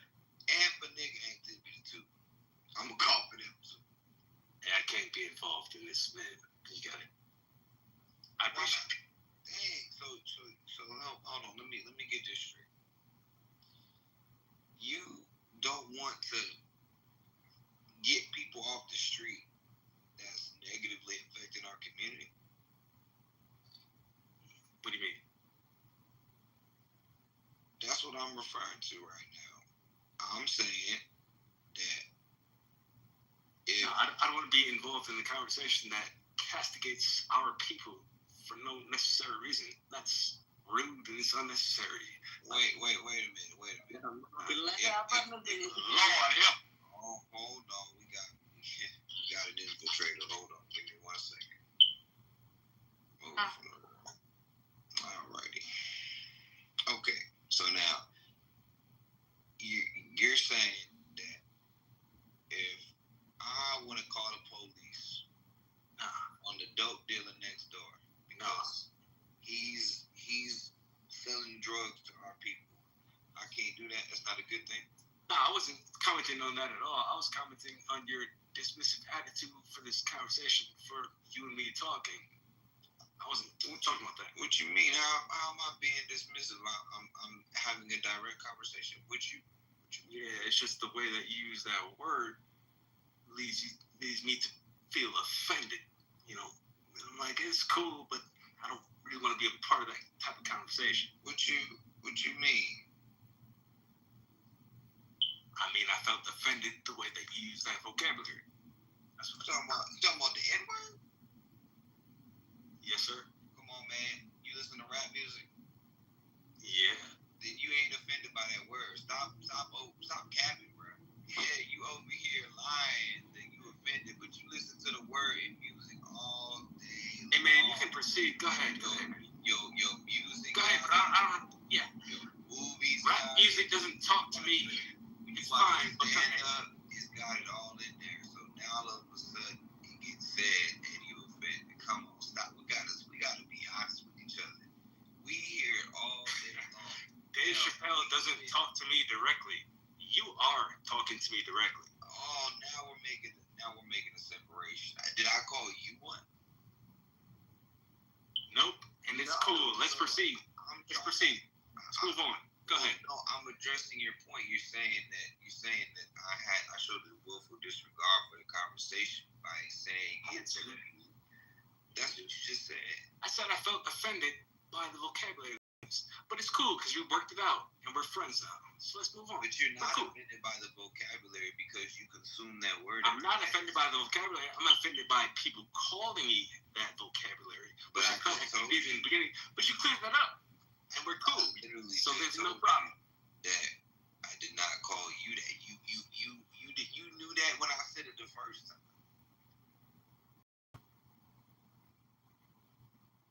All right, go ahead. I mean, this is why I be confused at y'all and your behavior. Who's y'all? Am I a member of a community? Well, you're a member of the easily offended community. That's hilarious. That's hilarious. You got me. Yeah, you know. That's pretty good. Good. I mean, it just doesn't make any sense to me. We're having a conversation. I use a word that you probably use. You got me. All right. You understand? Next. You hear it every day, but now you're offended. I don't understand. You got me. Okay. All right. Moving on. Yeah. Moving on. So if I call the cops because somebody's selling dope next door, am I not supposed to do that? You're supposed to. Yeah. So you are supposed to. So then, okay, that goes back to my original question. Where's the line drawn? Do I do it in certain situations and not in other situations? Yes. And why not? Yes, you are supposed to in certain situations. You're supposed to not in certain. Absolutely. Do you disagree with what I just said? Yes or no? Yes, because if I see people doing evil, I'm notifying the authorities 10 times out of 10. Exactly. All right. What you just said is that anytime someone does something wrong, you, in your opinion, should snitch to the authorities. That's what you just said. But I find that very... I'm sorry, go ahead. But that doesn't make sense because he wouldn't be snitching, and that's what I have a problem with him. Why is he equating? I don't understand what this guy is saying, and I'm confused. What I'm saying is, man, Resistance. why is he equating a man that once again is not a criminal to snitching? That's not snitching. Resistance. And you're the street scholar. Shalom, King. Yes, sir. It's because of people like this, our communities, men like this, our communities are not safe. The communities are not safe because of the government and because of the people elect. They're not doing anything about crime. Scary. Scary as hell. Y'all too damn scary. If you stand up, say something, stuff will stop, but you cannot. Y'all just too damn scary. No, it's because of people like you that are lying on people for the shit. Because we're not saying don't work with law enforcement if you're part of the community. If you are part of the community and you are someone who cares about your community, you're working class, you're worried about the children, you're worried about education, you're worried about no drug use, you can do these things. But don't equate that to evil people. Evil people don't care about that. People who do bad and do crime are not part of that world. I ain't dealing with the emotions. I can't hear barely. I don't know if y'all can hear me. I ain't dealing with the emotions. If you come on stage, you're not gonna be emotional. Children of light versus children of darkness.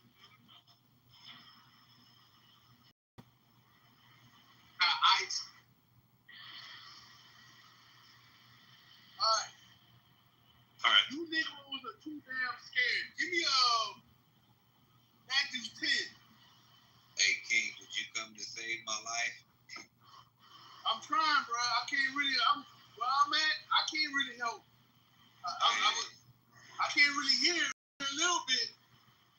So this is ridiculous. Very ridiculous. Very ridiculous. Yeah, hey, I appreciate you anyway, big bro. I'm gonna stay on them. I'm in a bad position right now. I got you. I got you. Let me jump in here. I got you. I hold it down. I got you. See, here's the issue. That's what, we asking. Like, when is it? Okay, I got you. Go ahead. Give me a second. I got Matthew 10. I think it's 27. 28. You got a reader? Yes, sir. The book of Matthew, chapter 10, and verse 28. And fear not them which kill the body, but are not able to kill the soul, but rather fear him which is able to destroy both soul and body in hell. Why nobody scared of that thing? Why nobody scared of that person? We supposed to be keeping the Sabbath day holy. You ain't scared about that, though. You scared about some little 17-year-old, a 60-year-old, with a clock. That's what you're scared of. But you're supposed to be scared of the man who made everything. What's wrong with you niggas? What's wrong with y'all? Where y'all backbones at? You letting little dudes, 60-year-old, 50-year-old, 30-year-old, I can't say nothing. I wish a nigga would. On my block, selling crack, shooting up. I ain't calling the police. They going to jail. And if everybody has that mindset, stop being scared, because we need a majority. Everybody not doing that in the neighborhood. It's only a selected few. And y'all letting the selected few run the neighborhood because you scary. You scary. You need a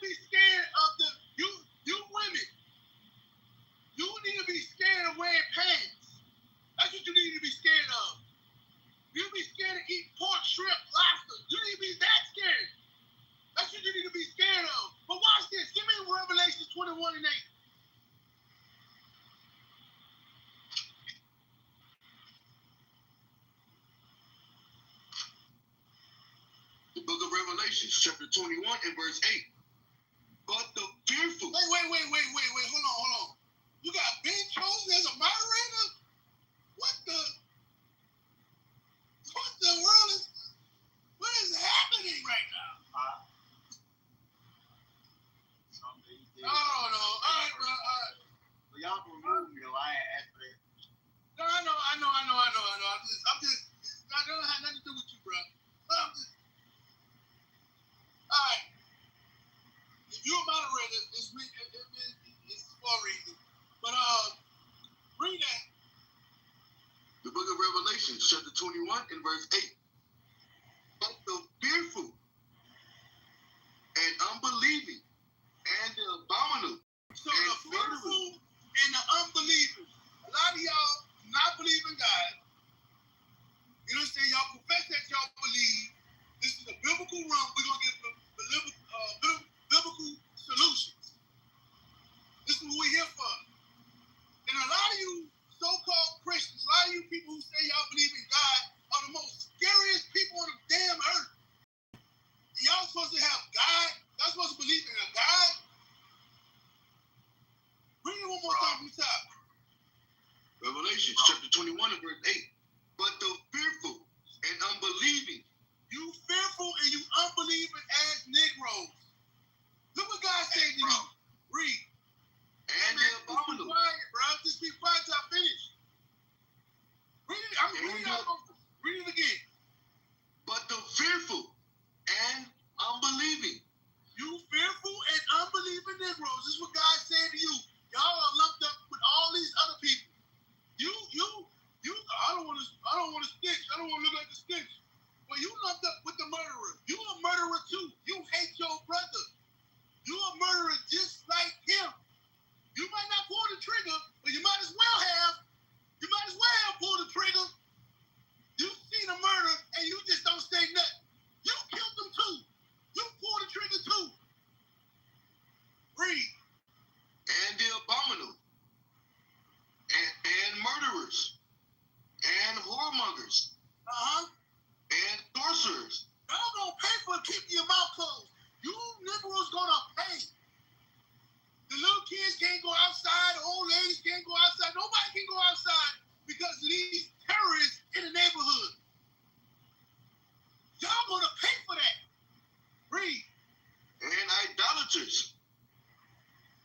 And all liars shall have their part in the lake which burneth with fire. When you say you didn't see something, he said all liars. When the police say, hey, did y'all see? No, I ain't see nothing. I don't talk to the police.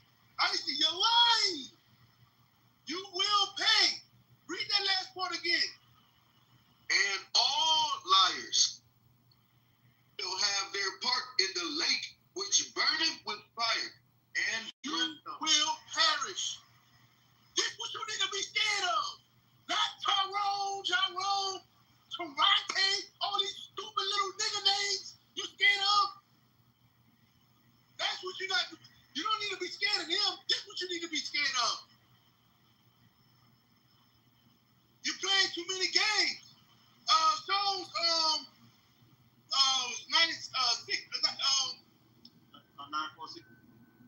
9416. Thank you. Y'all got me mad. Y'all got me mad this morning, man. The book of Psalms, chapter 94 and verse 16. Who will rise up for me? Who's going to stand up? Who's going to stop being scared? Who's going to rise up for the Lord? God said, who's going to rise up? Stop being afraid. God got our back. Do what he say do. Who going to rise up for me? Read. Against the evildoers. Or who will stand up for me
videos of dudes getting beat up and then they pulling the gun.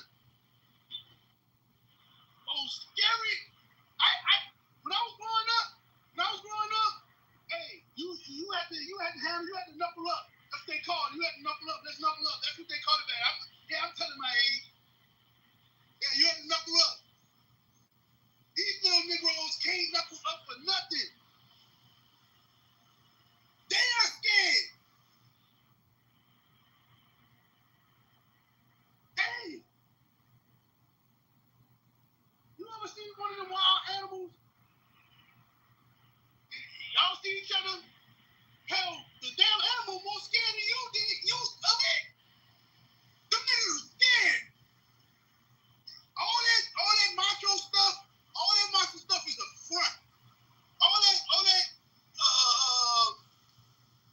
little YouTube videos they be doing with the guns pointing at the cameras and all that, about to shoot their partners in the head with it, flagging their partners with the guns. They're idiots. And y'all scared of idiots. It's ridiculous, man. It's ridiculous. But now I'll mute up. What you got?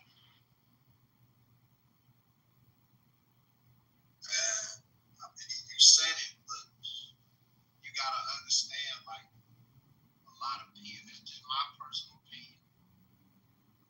A lot of people are raised to not be militant. So it's like when we was running our studio before we moved it to where we moved it now, one of my older cousins used to call me like, hey, man, you got some guns over there, cuz you be having them young niggas over there, man.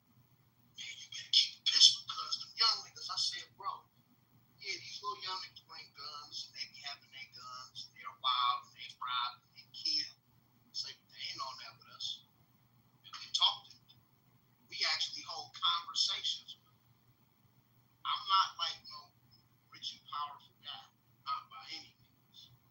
But I helped some little young dudes that was like knee deep in the streets, go start some LLCs, and now they not going to jail as much. So it be kind of like, you know, you got to put the work in. I just always hear a lot of talk, and it be like, I understand why people are fearful, because these dudes do got bad attitudes, so you can't just necessarily go approach them. You have to build rapport. You cannot talk down. You have to talk to them, and you have to listen to them. Half the time, if you just listen to them talk, just like we listen to bro, like literally, if you just sit there and be quiet and let them young niggas talk, they'll talk, and then they'll listen. But if all you doing is talking to them and not trying to like understand the why and the method to the madness, them little niggas gonna ignore you.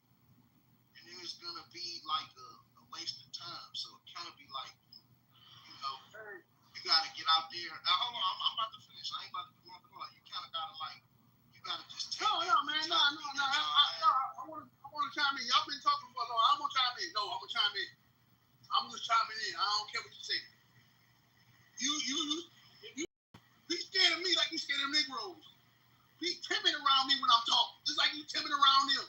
You ain't my big see, nah, see, I ain't you said if you don't let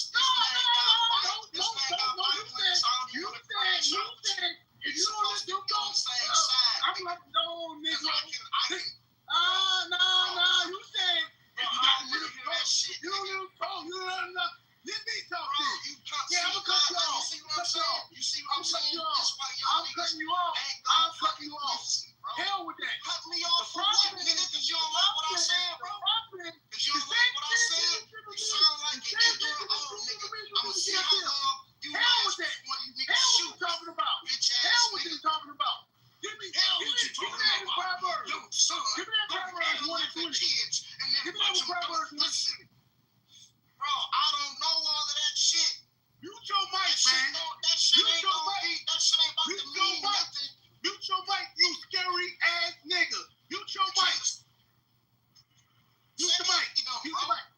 Mute your mic, bro. Like, I pray a lot every day. Your mic. Do I motherfucking like know every scripture in the Bible? Hell no. Bruh, mute your mic. The book of Proverbs chapter 1. I'm gonna let you talk. I'm gonna let you talk. I'm gonna let you talk. Damn, bro. I'm gonna let you talk. Bro, I don't give a fuck what you talking about. Nigga, have some fucking respect, nigga. That's why niggas don't listen. Because a simple ass shit like that, a grown ass man can't control his own emotions and shut the fuck up for a second. Shouldn't happen.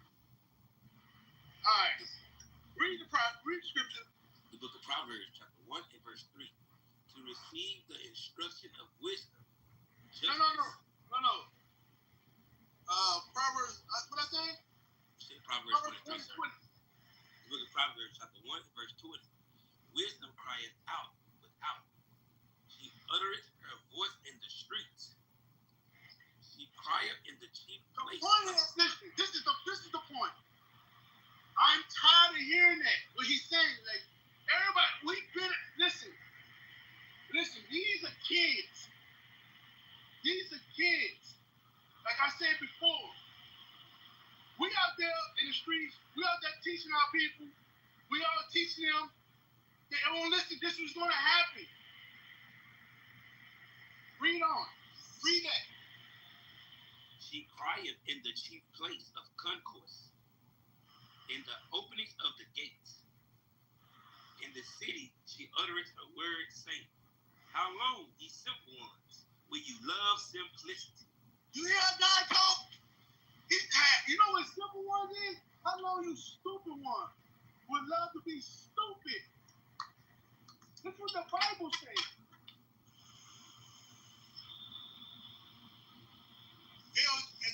Yo, you trying to say something? Hello? King, if you tell the truth on one of them street young YN niggas, they gonna pistol whip you. Hold on a second. Was L trying to speak? He came up with Mike's brother talking.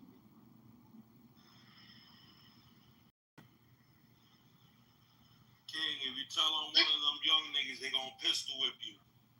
Listen, I get that. That's why I read Matthew 10:28. I've been beat up before. I've been shot at before. Listen, bro, I ain't know that. Bro, I've been on this earth. Like these damn Negroes. I've been through the. It don't matter, bro. It don't matter. I don't care about my life like that. For when it comes to standing for the Lord, I don't care, bro. I don't care. But guess what?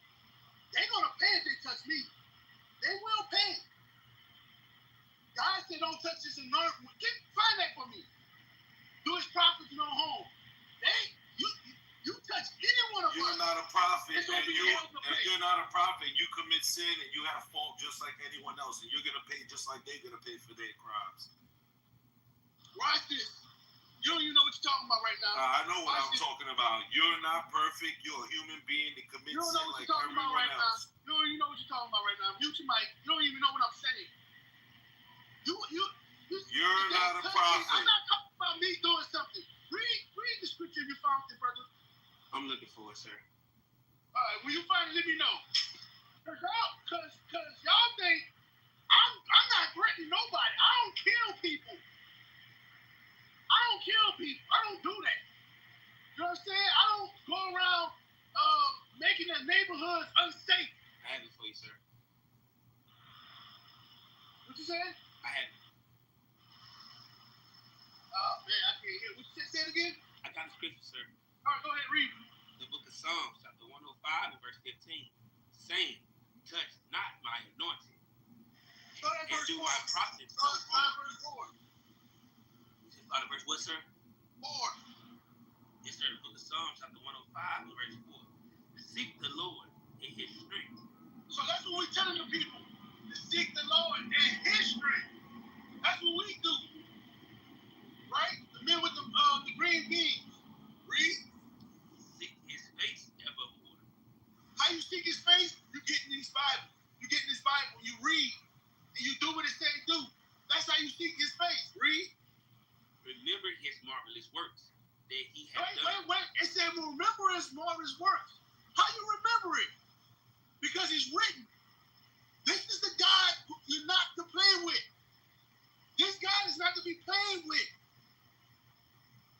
Go look at the history of the God of the Bible. He's not to be played with. He don't play. And this guy's backing me up in the middle with the green beans. He's backing us up, the prophets. That's what you need to be scared of. You can touch this all you want. It's going to be hell to pay. Literally. Read. Remember his marvelous works that he have done, his wonders, and the judgments of his mouth. O ye seed of Abraham, his servant, ye children of Jacob, his chosen. You is his servant and his chosen. Do not touch those people. Do not touch, especially if the ones they do what he say do. Do not touch them. Read. He is the Lord of our God. His judgments are in all the earth. His what? His judgments are in all the earth. You better put some respect on his name. His judgments all over the earth.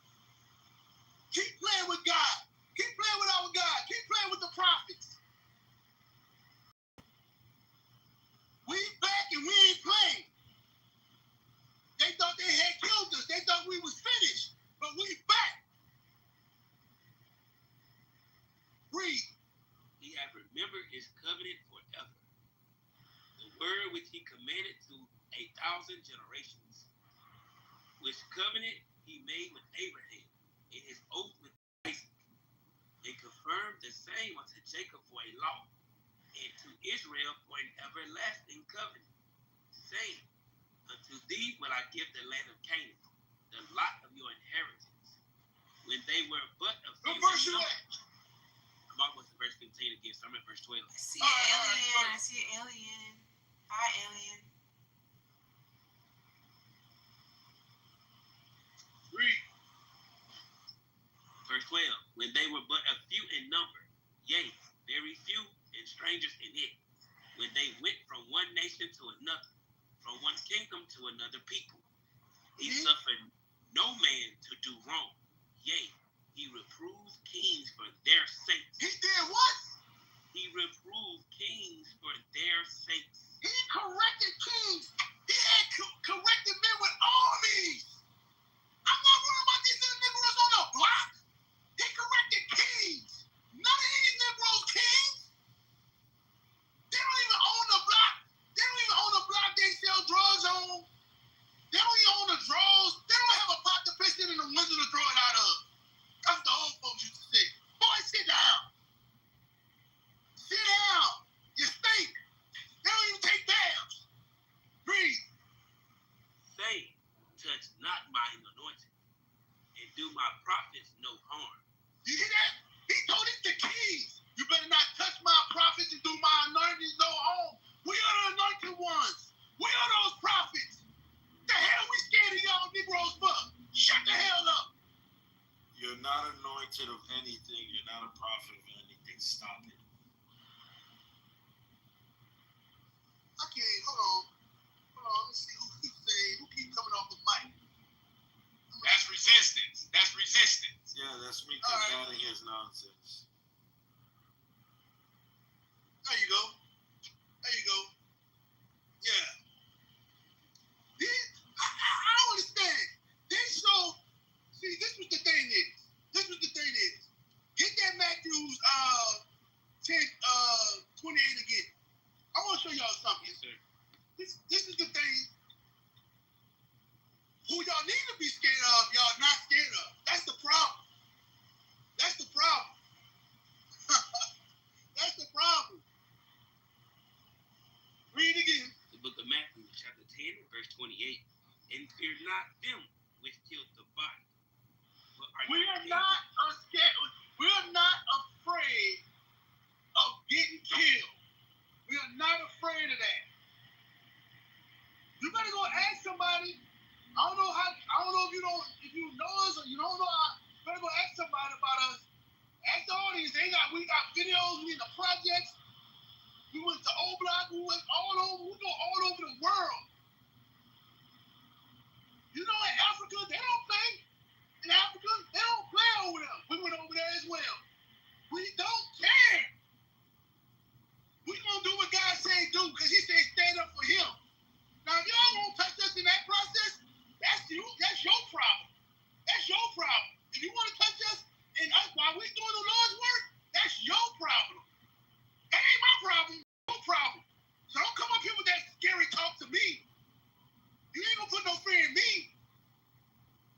care what you talk. That's why I'm gonna cut you off.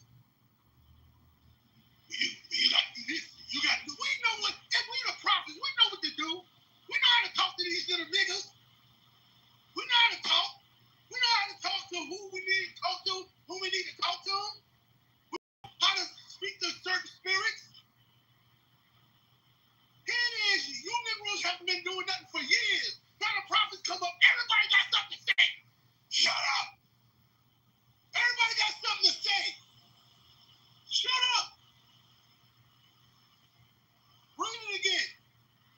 And fear not them which kill the body, but are not able to kill the soul.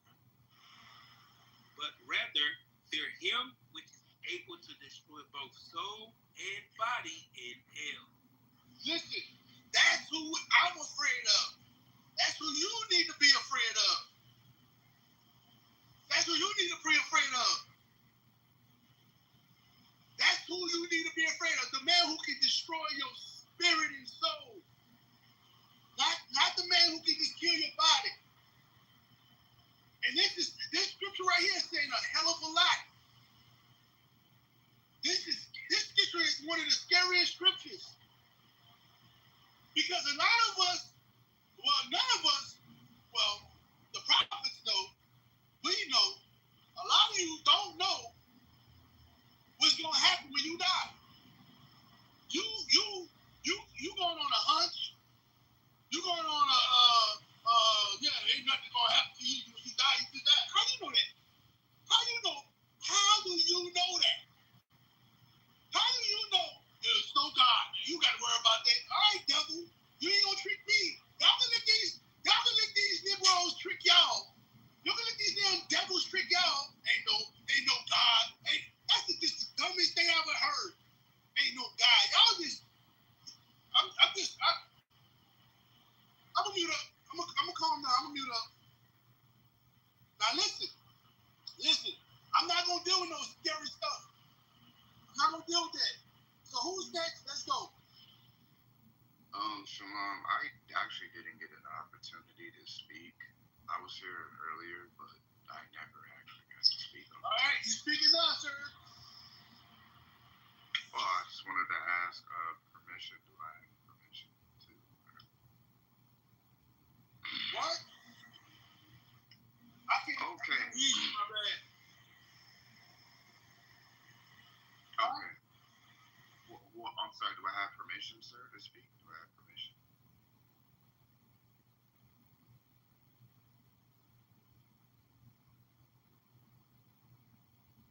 Yeah, go ahead, brother. You good. Go ahead and speak. Okay, I will take that as a yes. So, according to the topic, is Young Thug snitching a bad thing? I forget the name of the brother earlier tonight. Forget his name, but he brought up a good point.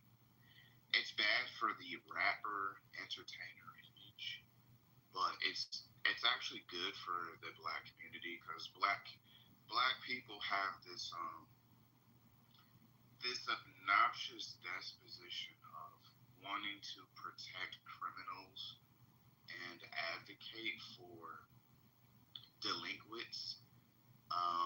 I think it's a good thing in the sense of a moral standpoint because now if Young Thug goes to prison for the rest of his life, which he absolutely should, it'll cement that message into the minds of younger black peoples who are trying to pursue higher purpose activities other than basic rapping and drug dealing.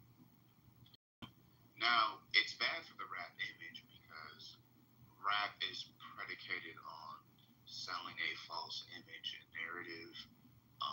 It's built off of the whole thrill aspect of being a criminal and avoiding the law at every turn. Which, of course, sounds good, but we know that most rappers are actually gay behind closed doors. They don't actually live their life according to their own lyrics or merits. And, again, the whole genre is, what's the word I want to use? Is it satire? No, no. It's juxtaposition. I could be butchering it, right? But it's almost like a stage play. It's like a stage play of your typical black hood lifestyle, but it's not really hood in the sense of like, oh, people in the hood actually do this. Some people in the hood live like that, sure, but it's not the majority. And I think Young Thug, it also like Young Thug snitching, um, or the people who are snitching on Young Thug, it shows the hypocrisy behind your typical greasy foreheaded hoodlums. Okay, so black people have this thing where they like to roast each other, and they like to essentially create these games where they humiliate each other. Sometimes they call it roast sessions, cooking sessions, um, and at times it can seem like it's just a friendly game, right? But what's funny is that a lot of black people have this really ridiculous philosophy of when you're engaged in these so-called roast sessions, they believe that there's one rule of thumb, right? And that rule of thumb is don't get mad. No matter what is being said about you or any of your personal information, never get mad. And this is the most retarded, greasy foreheaded, double shotgun barrel nostril thing within the black community. Black people will literally gaslight you into not being mad when they purposely and personally attack your personal information. Things about your finances, things about your physical appearance, right? It could be something you worked very hard to obtain, and they will try to manipulate you into thinking that it's actually weak to be upset or frustrated when they attack these things. But that's the hypocrisy, and you see this with low IQ. Ooh, I want to use that word so bad. Sorry. You see it with low IQ black people, typically from the hood, like Young Thug and his other constituents, where they will try to, it's all fun and games until your livelihood is dangling right in front of you. Black people love to put on this tough, hyper masculine, hyper bravado image, but it always falls flat, right? And when push comes to shove, they betray each other. All right, this is how all black people are wired. It's not just a few. All black people are wired to betray one another when enough pressure is applied to the cracks. Young Thug would do what he was always going to snitch. And most black people are snitches if enough pressure is applied. Okay? Because most of them are criminals and they're weak, but they're in denial about it. And if they were just more accepting of the fact that they are weak and they're effeminate and they're childish and they can't really handle reality, then you would see some actual improvements. But because of rap culture, let me ask you this, brother, because I hear you keep, you keep down in the black community. You've been running rapid for a while.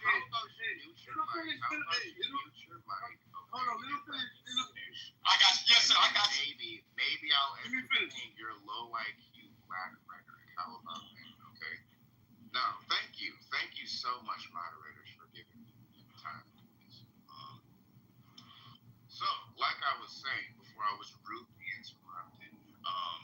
Yes, black people are weak and frail, and they are wired to betray each other. Okay, it's just common sense. a big part of that is because of rap culture, where in rap culture it's always portrayed as this big, muscular, burly black person in the hood wearing a white, musty wife beater, cooking up drugs in his kitchen. And he's got maybe like a gun inside of his waistband or something like that, right?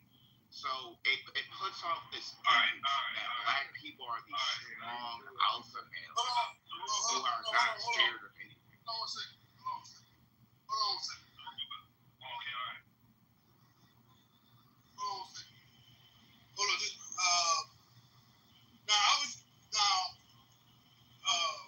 we gotta keep some order. When people are talking on the mic, let them speak, let them get out. Now, go ahead and finish. Go ahead and wrap it up, brother. Go ahead. Because I think one of the moderators want to say something. Oh, okay. Was this something I said? I've been pretty quiet for a while. Okay, let me just get to the end, all right? So basically, rap culture, your rap music videos like to portray this false hyper-masculine or hyper-bravado, amongst young black men, right? You're not tough unless you're, unless you know how to fight or, beat someone up or, you can disrespect someone, unless you know how to put on wear a gun inside of your waistband. You're not considered a real alpha male, right? Strength in rap media or rap pop propaganda is usually synonymous or equated with some type of criminal or dysfunctional behavior, right? You're not a man unless you have multiple baby mamas or multiple girlfriends.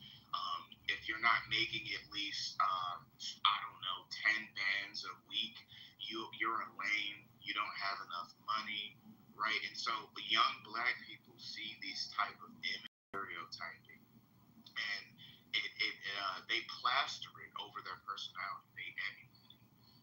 This is why, again, this type of culture is glorified, not just amongst young black men, but also young black women. Young black women have essentially been desensitized and fractionated into being attracted to these delinquents, okay, who should be in jail.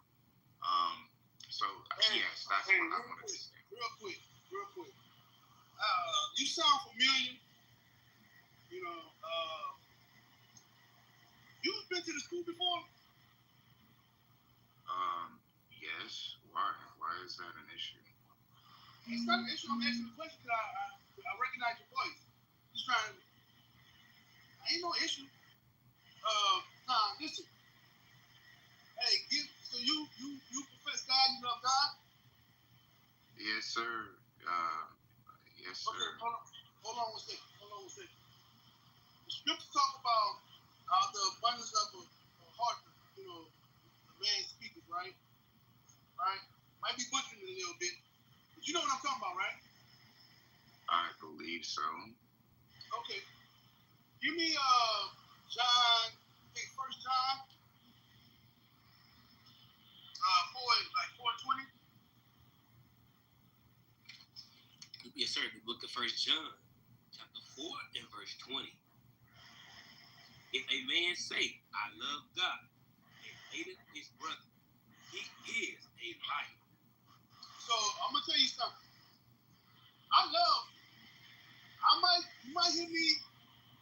You might hear me cuss my people out. You might hear me go off. But no one can say King don't love his people. No one in here can say that. I don't care how mad I get. They know I love my brothers and sisters. I might get mad here and there. Right? Just like a mama or a father would get mad at their kids or their brother or their sister. But it seems like when you speak, you hate your people. It sounds like you hate us.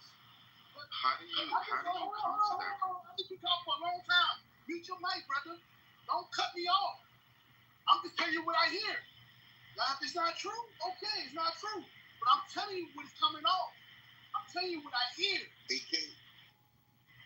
You understand? It's what I hear from. It's what I hear. It's a difference. It's a difference between me and you. It's a difference. I'm just telling you what I hear. Tell you what. Yes, sir. Hello? Hello? Jerubal, that's your name? Yes, sir. A1. Pleasure to see you again. It's been a while. Yes. Do you hate black people? No, I don't hate black people. I don't even know how you came to that conclusion. Black people. Okay. Yeah. Can I? Just here's the thing. The stuff that you said, I agree with you. I agree with you, and God agrees with you. That's why He says, Isaiah chapter 13, verse 12. The book of Isaiah, chapter 13 and verse 12. I'll make a man more precious than fine gold. Why?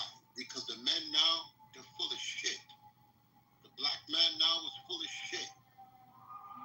He cannot be trusted as long as he's left to himself. But when he returns back to God, what will happen? Read it.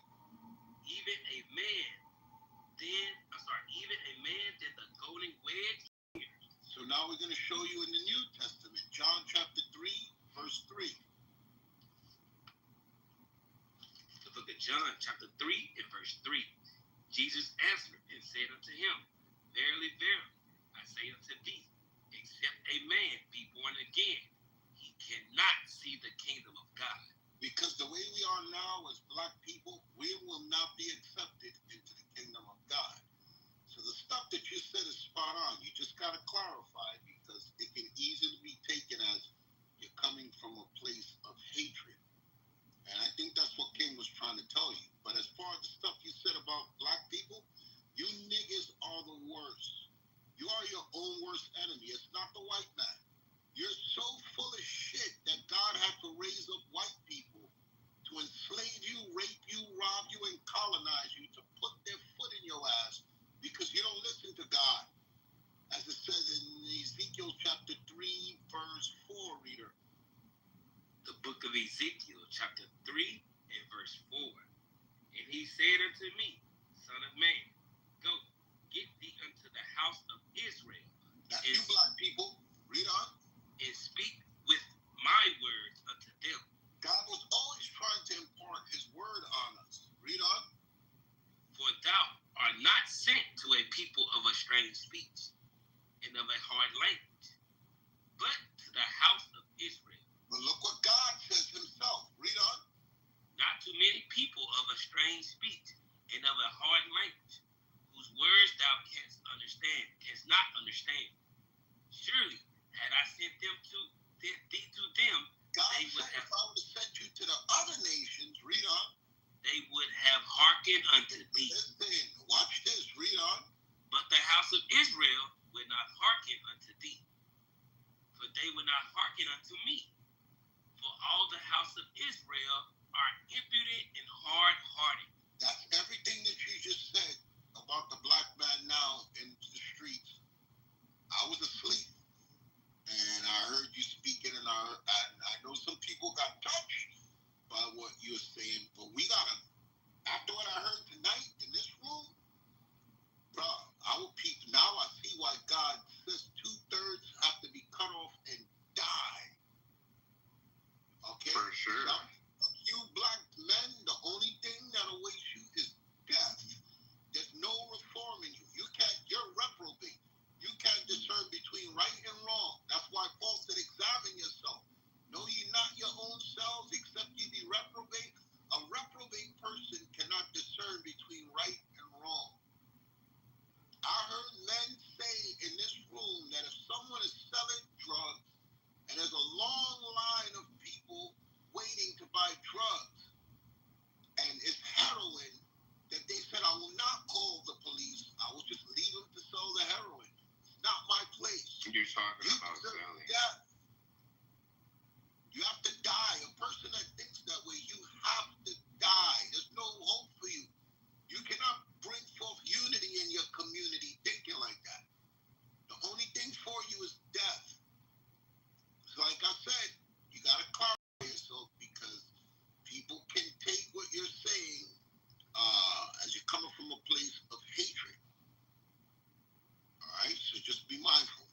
mute my mic. Well, A1, can I ask you a question?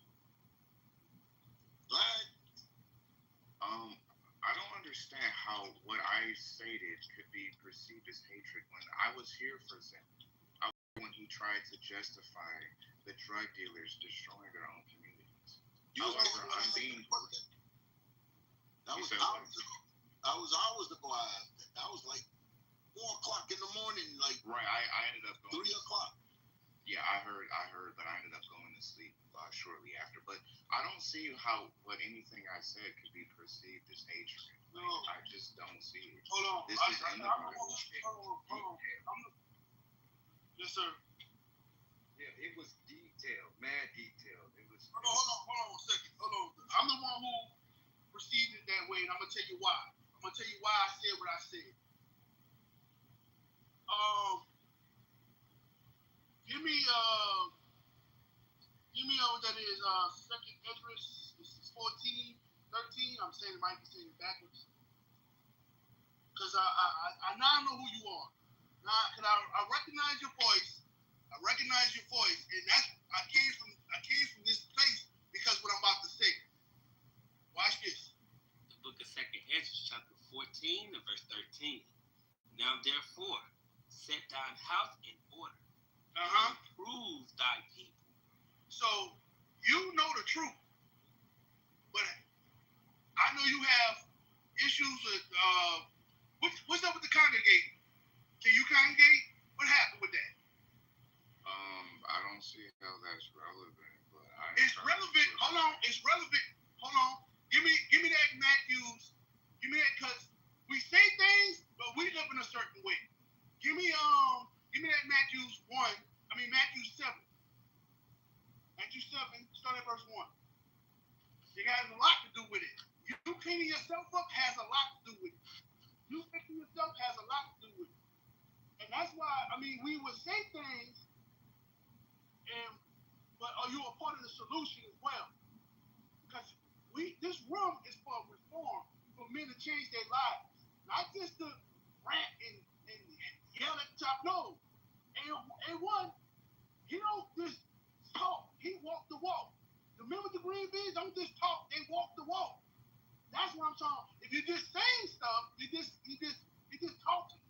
So that's why I'm saying, because you've been in a school. Are you still at the school? Obviously not. If I have Okay, so let me finish. So I know what I'm talking about. Read on. The book of Matthew, chapter 7 and verse 1. Judge not, that ye be not judged. Now you got to keep the only way, hold on one second.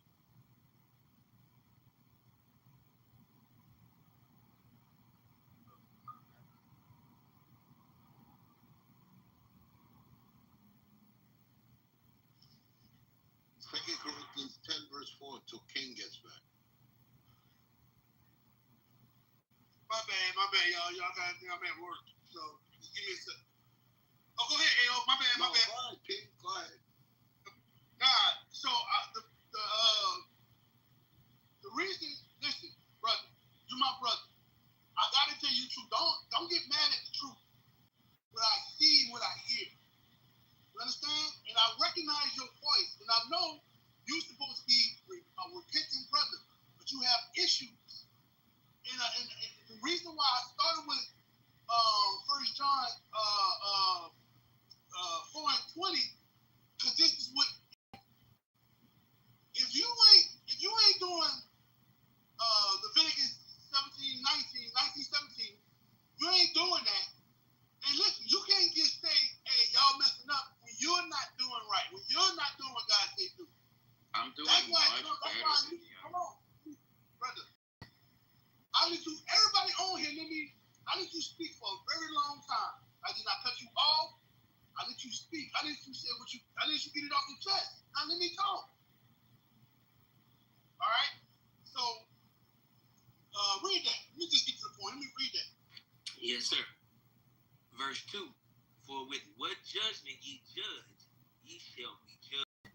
Right. You cannot say, hey, you living this way, but you can't live that way, but you live in a certain type of way as well. Because once the Most High is looking at you, our job as men and women is to repent. All of us. We have to repent. I'm not saying I'm better than you, Zerubbabel, but I'm in the fight. You need to get in the fight, Zerubbabel. That's what I'm saying. That's all I'm saying. That's all I'm saying. You need to get in the fight. You need to be on the boots on the ground in the streets with us. All right? That's what I'm talking about. Read on. And with what measure ye meet, it shall be measured to you again. The same judgment you want for them, it's going to be measured back to you. Read. And why beholdest thou the mote that is in thy brother's eye, but considerest not the beam that is in thine own eye? This is what I'm saying. You have a lot of work to do for you to be saying anything right now. That's the problem with our people too. Not just the low IQs, all the stuff you were saying, and all the nigga black, wide nose, and all that stuff. Yeah, okay. We all got issues with our big noses. Yes, you're right. We got issues, but you have them too, and you fix it. The issues you have with brothers, you have to fix. The problems you have dealing with each other, you have to know how to deal with each other. You have to learn. We all got to. Right? Read that again. Yes, sir. Verse 3. And why beholdest thou the mote that is in thy brother's eye, but considerest not the beam that is in thine own eye? Right. We all messed up, but we pointing the finger and we not right. We not right. Read. Or how wilt thou say to thy brother, let me pull out the mote out of thine eye, and behold, a beam is in thine own eye? Thou hypocrite, first cast out the beam out of thine own eye, and then shalt thou see clearly to cast out the mote out of thy brother's eye.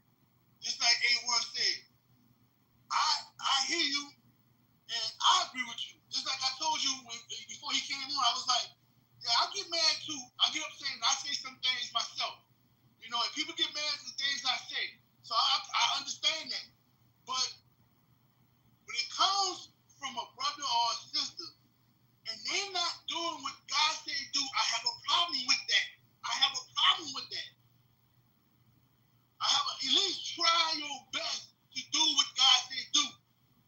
You understand? You're the same like them. You're the same. They don't want to put their stuff under no structure. They don't want to put themselves under. Give me 1 Peter 5. 1 Peter 5 and start at I think it's 4. I'm not sure. Just read it. The book of 1 Peter, chapter 5 and verse 4. And when the chief shepherd shall appear, ye shall receive a crown of glory that fadeth not away. That's what we want. That's what we should all want. We want that crown. But you got to work. You got to work for it. You got to work for the crown. Read. Likewise, ye younger, submit yourselves unto the elder. That's the problem. Black people hate submitting to other black folks. Try to get a Jamaican, West Indian, that's what they call themselves, whatever, to submit. Our people are hard-headed. Black folks are hard-headed. They don't want to submit. They hate their own people. And they got a problem with authority. They got a problem with authority. Well, I have an issue with what you say. Well, brother, was it sin? We have to come back together as a nation. And we have to have order. Right? Things need to be placed in order. If someone say, hey, brother, I need you to take this from point A to point B. Well, who the hell you think you are to tell me to take this from point A to B? I'm over you, sir. I ain't telling you this because I'm over you. No, you're not. You just nobody. I don't have to listen to you. I ain't coming back to this damn school. What? How we going to get together? Do y'all understand what the white man did? That even though they hated each other, even to this day, they will come together to keep you in the gutters and the slums. Yes. They will get over that hatred real quick to fight against you. That's what they'll do. But we don't got that same energy. We don't have that same energy. What is wrong with us?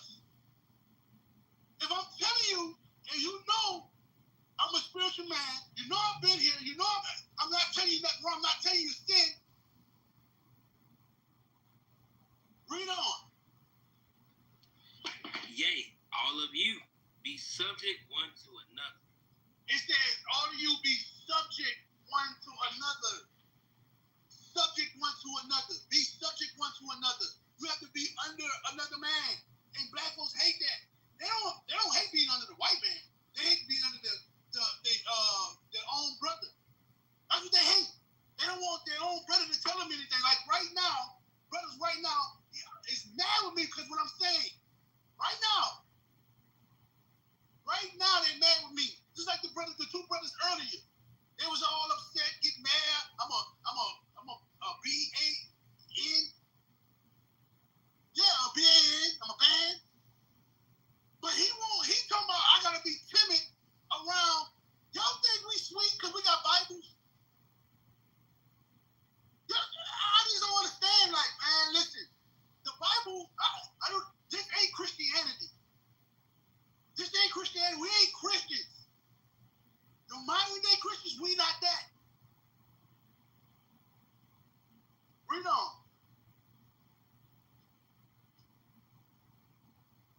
Do you hear me?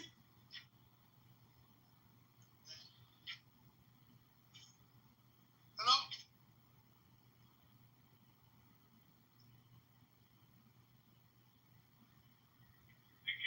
I can hear you. My mic wasn't unmuted, sir. Yes, sir. And be clothed with humility. For God resists the proud. And be clothed with humility. God resists the proud. Black people are some proud people. You know how we proud? We don't got nothing. We don't got anything. We don't own no land. We don't got no military. We don't know who our God is, but we speak like we the big dogs in the room. We speak like we own stuff. That's prideful. God said he hate a prideful man. We don't have nothing. We don't own nothing. And you talking like you run stuff. As soon as the man who really wants stuff step on his, then that's when you shut up. Oh, don't shut up now, Mr. Big Dog. Just like the little Negroes come on. It could be one police officer pull up. They will freeze up, drop, and run. The whole block are running. It's the whole block. My thing, this is what I want y'all to ponder on this. Just think for a second. Soldiers, right, in the streets, they killing each other. They ain't scared of the bullets. You know what I'm saying? They big dogs. Whoop, whoop, whoop, whoop, whoop, whoop. They big old dogs, right? They running around, talking big and bad, ducking bullets. They shooting bullets. And they not scared of bullets, right? But for some reason, when the white man comes, it's like God showed up. And they be running their butts off. But the police bullets ain't no different from the bullets they've been shooting and ducking the whole time. Why they running? I don't get it. But the police bullets got some type of, I don't know, I'm gonna make them laugh or tickle them. I don't know what's the difference. You still getting killed. So why you scared of the police? I don't get it. I don't understand I want somebody to ask me, one of you thugs come up here and please let me know why you run away from the police. Why you tough in the streets and you not scared of bullets then, but when the police come, it's the same bullet. I don't get it. Somebody make me understand this. Please. But read on. For God resisteth the proud and giveth grace to the humble. Humble yourselves, therefore, under the mighty hand of God. So it says, humble yourselves, therefore, under the mighty hand of God. Right? Zurubel, I got a question for you, brother. Zurubel.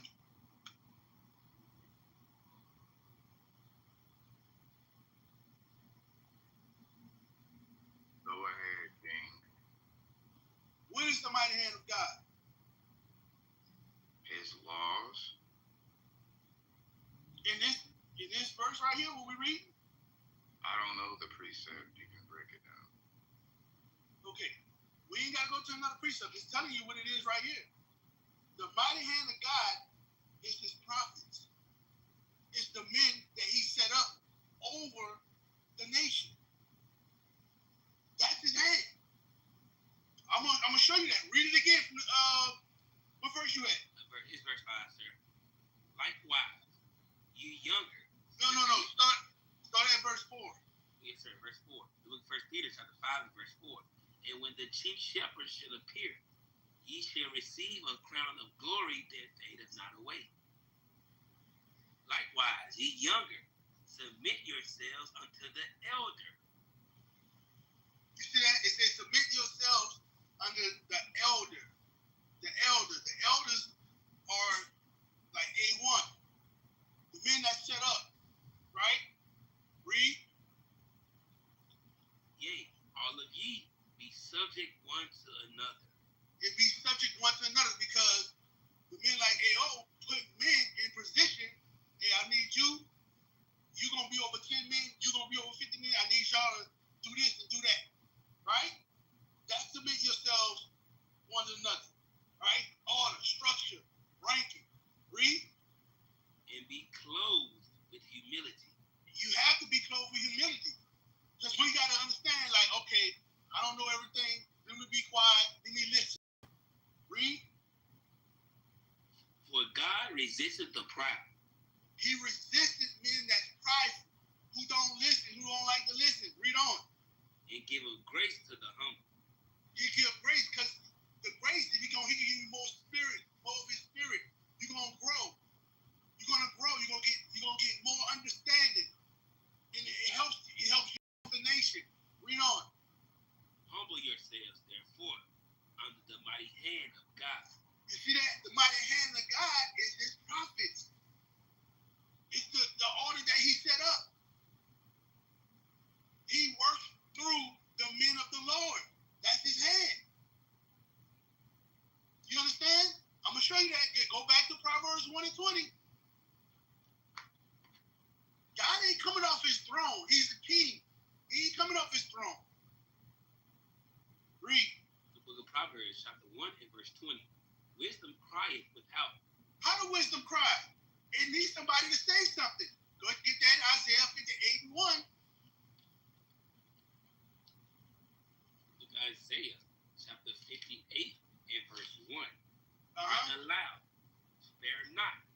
Lift up thy voice like a trumpet. And show my people their transgression. He sent men to do that. He sent men. That's his hand. I'm going to show you that. Go back to Proverbs 1 and 20. The book of Proverbs, chapter 1 and verse 20. Wisdom crieth without. She uttereth her voice in the streets. Read. She crieth in the chief place of country. This is men that's doing this. He's using men to do this. Read. In the opening of the gates. In the city, she uttereth her words, saying, Read. How long, ye simple ones, will you love simplicity? That's the prophets are saying these things. They are dispatched by the Lord. Read on. And the scorners delight in their scorning. And fools hate knowledge. And just like you said earlier, we agree with you. Our people hate knowledge. Negroes hate knowledge. Read. Turn ye at my reproof. Behold, I will pour out my spirit unto you. You will understand how to move. You will understand how to deal in this world. You're going to be all right. But until then, you're going to still suffer. Read on. I will make known my words unto you. Read. Because I have called and ye refused. How do he call? By the men of the Lord. We read it. Just pay attention. Read. I have stretched out my hand. He did what? He did what? Stretched out my hand. He has stretched out his hand. His hand. He has stretched out his hand. Read. And no man regard. And no man regard the prophets. The ones who bring forth his word. I don't like the way he talked. I don't like the way he said this. Did he tell you to sin? Did he tell you to sin? We need to get out of our emotions. It's okay when the police say, hey, turn your car off. Get out the car. That's okay. Because that's the rules. Well, God got rules. Not supposed to eat shrimp, pork, and lobster. Not supposed to hate your brother in your heart. You're supposed to keep the Sabbath day holy. These are the things you're supposed to do. These are laws.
sir, you want me to start at verse 4 again, sir? Yeah. The book of 1 Peter, chapter 5 and verse 4. No, you can start at 5. Just get to the point. Just get to Yes, the sir. point. Verse 5. Likewise, ye younger, submit yourselves unto the elder. Yea, all of you be subject one to another. And be clothed with humility. Read. For God resisteth the proud. And giveth grace to the humble. Read. Humble yourselves, therefore, under the mighty hand of God. Humble yourselves under God's prophets. That's his hand. That's his hand, y'all. He sent men to do his bidding. You think the president is going to do his own bidding? You think these presidents and but men, they ain't nobody. They spit to God. They got power to send men here and there. And you don't think God got the power than them? More power than them? You think God, and that's what y'all don't understand. God ain't coming to you. He had it set up the way he had it set up. And either you're going to have to bend to that, or you're going to die. Either you bend to where God said it, or you're going to die. I don't care if you like me or not, but you better do what God said do. Hell with your feelings, you better do what God said do. You can hate me, you can love me. That don't matter. You better do what God said do at the end of the day. I'm you, my mic.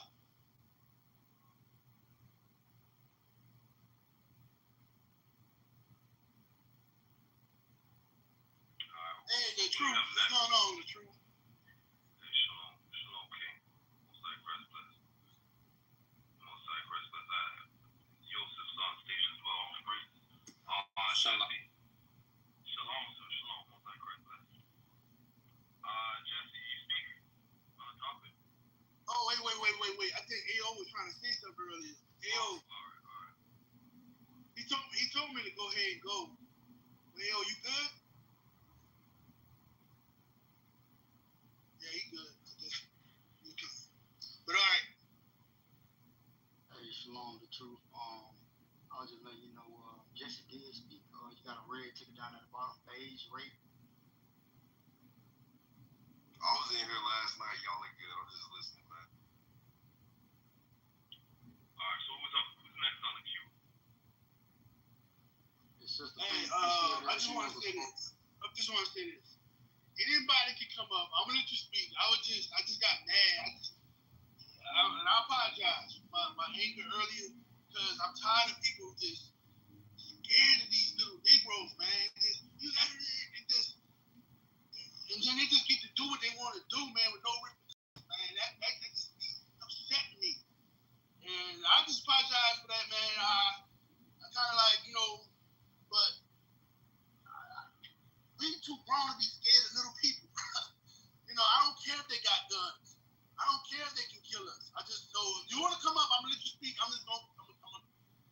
promise I'm gonna keep my mic muted until you finish. I ain't gonna say very hard, but I'm not gonna say anything. I'm gonna let you speak.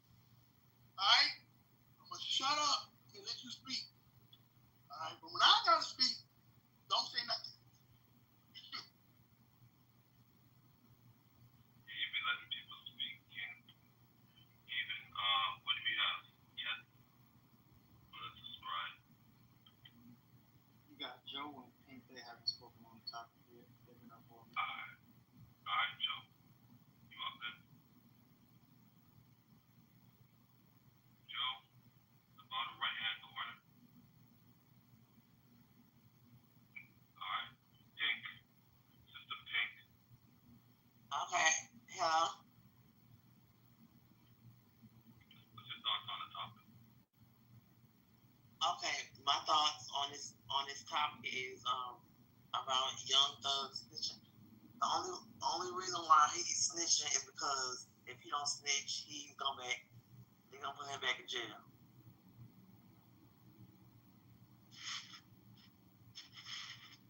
So that's the only reason why he's snitching. So he's saying, what are you saying? Are you saying that the only reason why people in our community will tell it that you got dirt on them? Yeah. If it involves them going back to jail, that's the only reason why they snitching is because he's on probation, and if he don't, he's going back to jail. Other than that, he won't be snitching because it's a street code where it's supposed to be a street code where you're not supposed to be snitching, but it depends on that person's situation. Is my opinion. Depends on that situation whether it's good for them snitching or not. So let me ask this question to you in the room.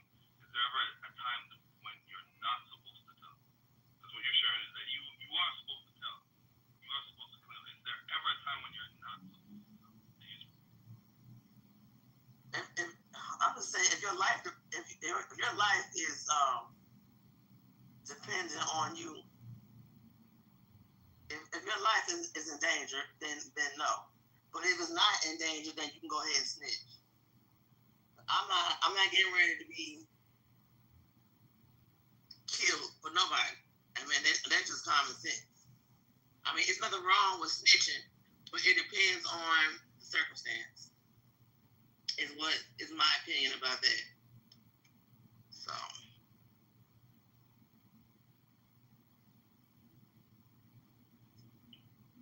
Well, I mean, what you're saying is basically like what we've been hearing all throughout the night is fear-based. And one of the things, because I was one of the... I'm not fearful of people. I'm not scared of nobody. But I'm saying it depends on the situation of that person, whether they should be snitching or not. Because if you getting ready to get killed by somebody, and you are, I mean, if you getting ready to go to jail, of course, snitch, so you don't have to go to jail. Go to prison. But it depends on, like I say, it depends on the situation. There's nothing wrong with snitching, but you have to make your own, that person got to make their own decision. I'm trying to follow you. I'm just trying to understand. Give me a scenario when you say it depends. So, cause if I'm going to go to jail, then yeah, I'll snitch. Because I'm not going to jail for nobody. But I see. Yeah. I see now what you're saying. So you're saying if I'm going to go to jail and they threaten to put me in jail, then yeah, I'm a snitch. I'm not going to jail. Okay, I get it. So you put your life in danger if you go into jail. That's what you say. Okay, that's when you put your life in danger. Yeah. If you, I don't care if they come kill me, because I'm gonna go to jail. I ain't going to jail. But if you see a crime and somebody getting killed and you don't have to face jail, then that's when you ain't gonna say nothing, because they might come get me. That's what you're saying? Yeah. But I'm not scared of nobody come and get me. I'm just saying, if you are being threatened to go to jail, then yeah, snitching is all right. But I mean, a person should want to let the truth be known. But it depends on the situation. If you get ready, if you know who is threatening, it's like threatening your life, then no. Because those situations are real out here in the world. In the world, in this world we live in, people threatening your life is a real thing. So I'm just saying, on my opinion, I think it depends on that person's situation. If their life is not being threatened, then yeah, go ahead and snitch. Snitch all you want. But if somebody's getting ready to threaten to put me in jail or easily do harm or kill me, then no, I'm not snitching. Okay. And snitch is not gonna protect you. And I know the Lord will protect, but you still gotta use common sense. Even with the Lord, you gotta use common sense. Right. Okay. Gotcha. I just don't know I'm just, all right, cool, sis. I hate you. Let me say this. I'm still like don't understand how we got here. Like I remember when I was a kid. I remember, and if you did something, the time you got home, like your parents know what you did in the street. Like you got a whooping. I remember you got a whooping from, and this is like people like used to care about, you know. Now I'm not saying we was right in mind, but we had some type of like something, you know, like. But what happened? You know, I already know what happened. What happened where it got to the fact to where it used to be. I remember this argument when I was growing up, and I don't know if y'all can remember this as well, or y'all had the same thing when you had a woman. You know, and it was always for women for some reason. You got to let the kids be kids. It was always one person saying this. It was always one person. Do y'all remember that when y'all was young? Y'all remember growing up? Yes, sir. It was one person, but the other people were like, you got to be on these kids. You got to whoop. You got to do this. You got to do that. But it shifted to now when you're saying you got to let these kids be kids. And look what we at today. Look what we at today because we have to let kids. Now, it's the same spirit. We all have that fearful spirit. We scared of our own people. Nobody else is scared of us.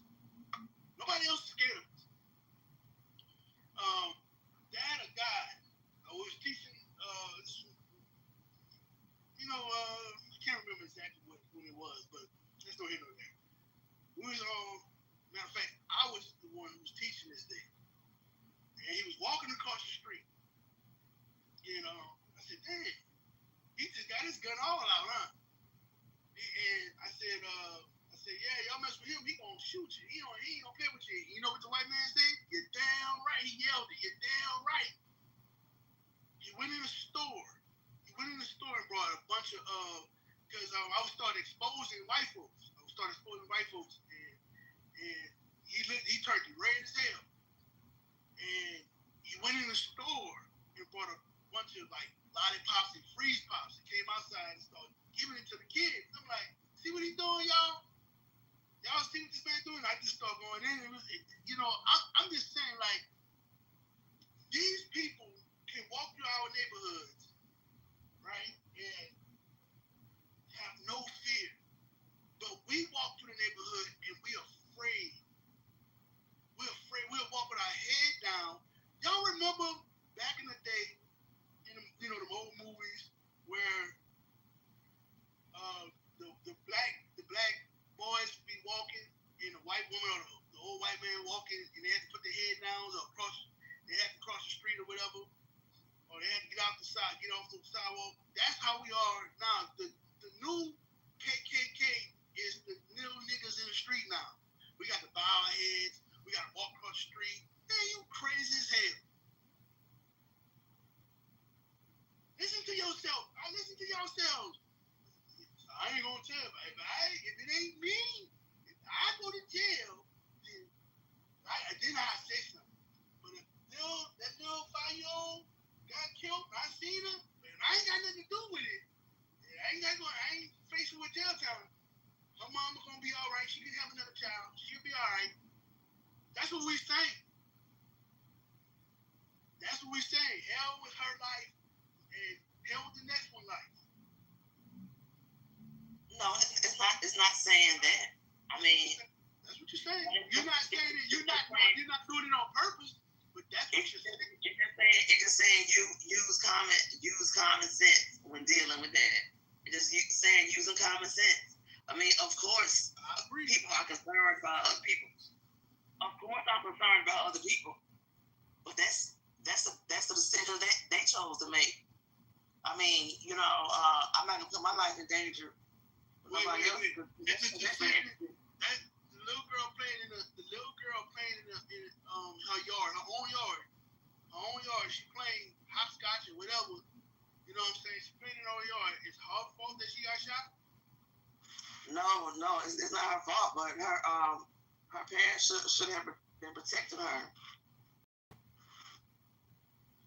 Her parents shouldn't let her go outside. If they knew her was two, her parents shouldn't have let her go outside. I mean, sometimes you have to make, like I said, make common sense. And of course, everybody's concerned, and nobody's really scared. Nobody's ever really scared of these people. But it's a situational thing, and it's like a common sense, moral thing. What you say? I was saying, may I have, brother, please?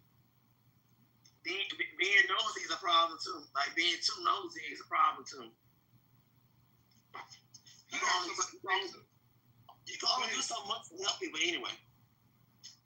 Yeah, I was asking that. That's all. But that's my opinion. We'll come back to you, Frank. Okay. Go ahead, bro. Yeah, I would just to kind of piggyback a little bit. Sadly, it's like, from my understanding, I didn't know snitching was like coming from a person that did commit crimes perspective. So I mean, we talking in that aspect, like a person that's innocent, a person that don't commit crimes, you go to work, you a taxpaying citizen. The streets don't look at that as snitching, right? Because when grandma tell on the person that shot up her street, and she tell the police who got the community in danger, nobody going to kill nobody, grandma. Nobody going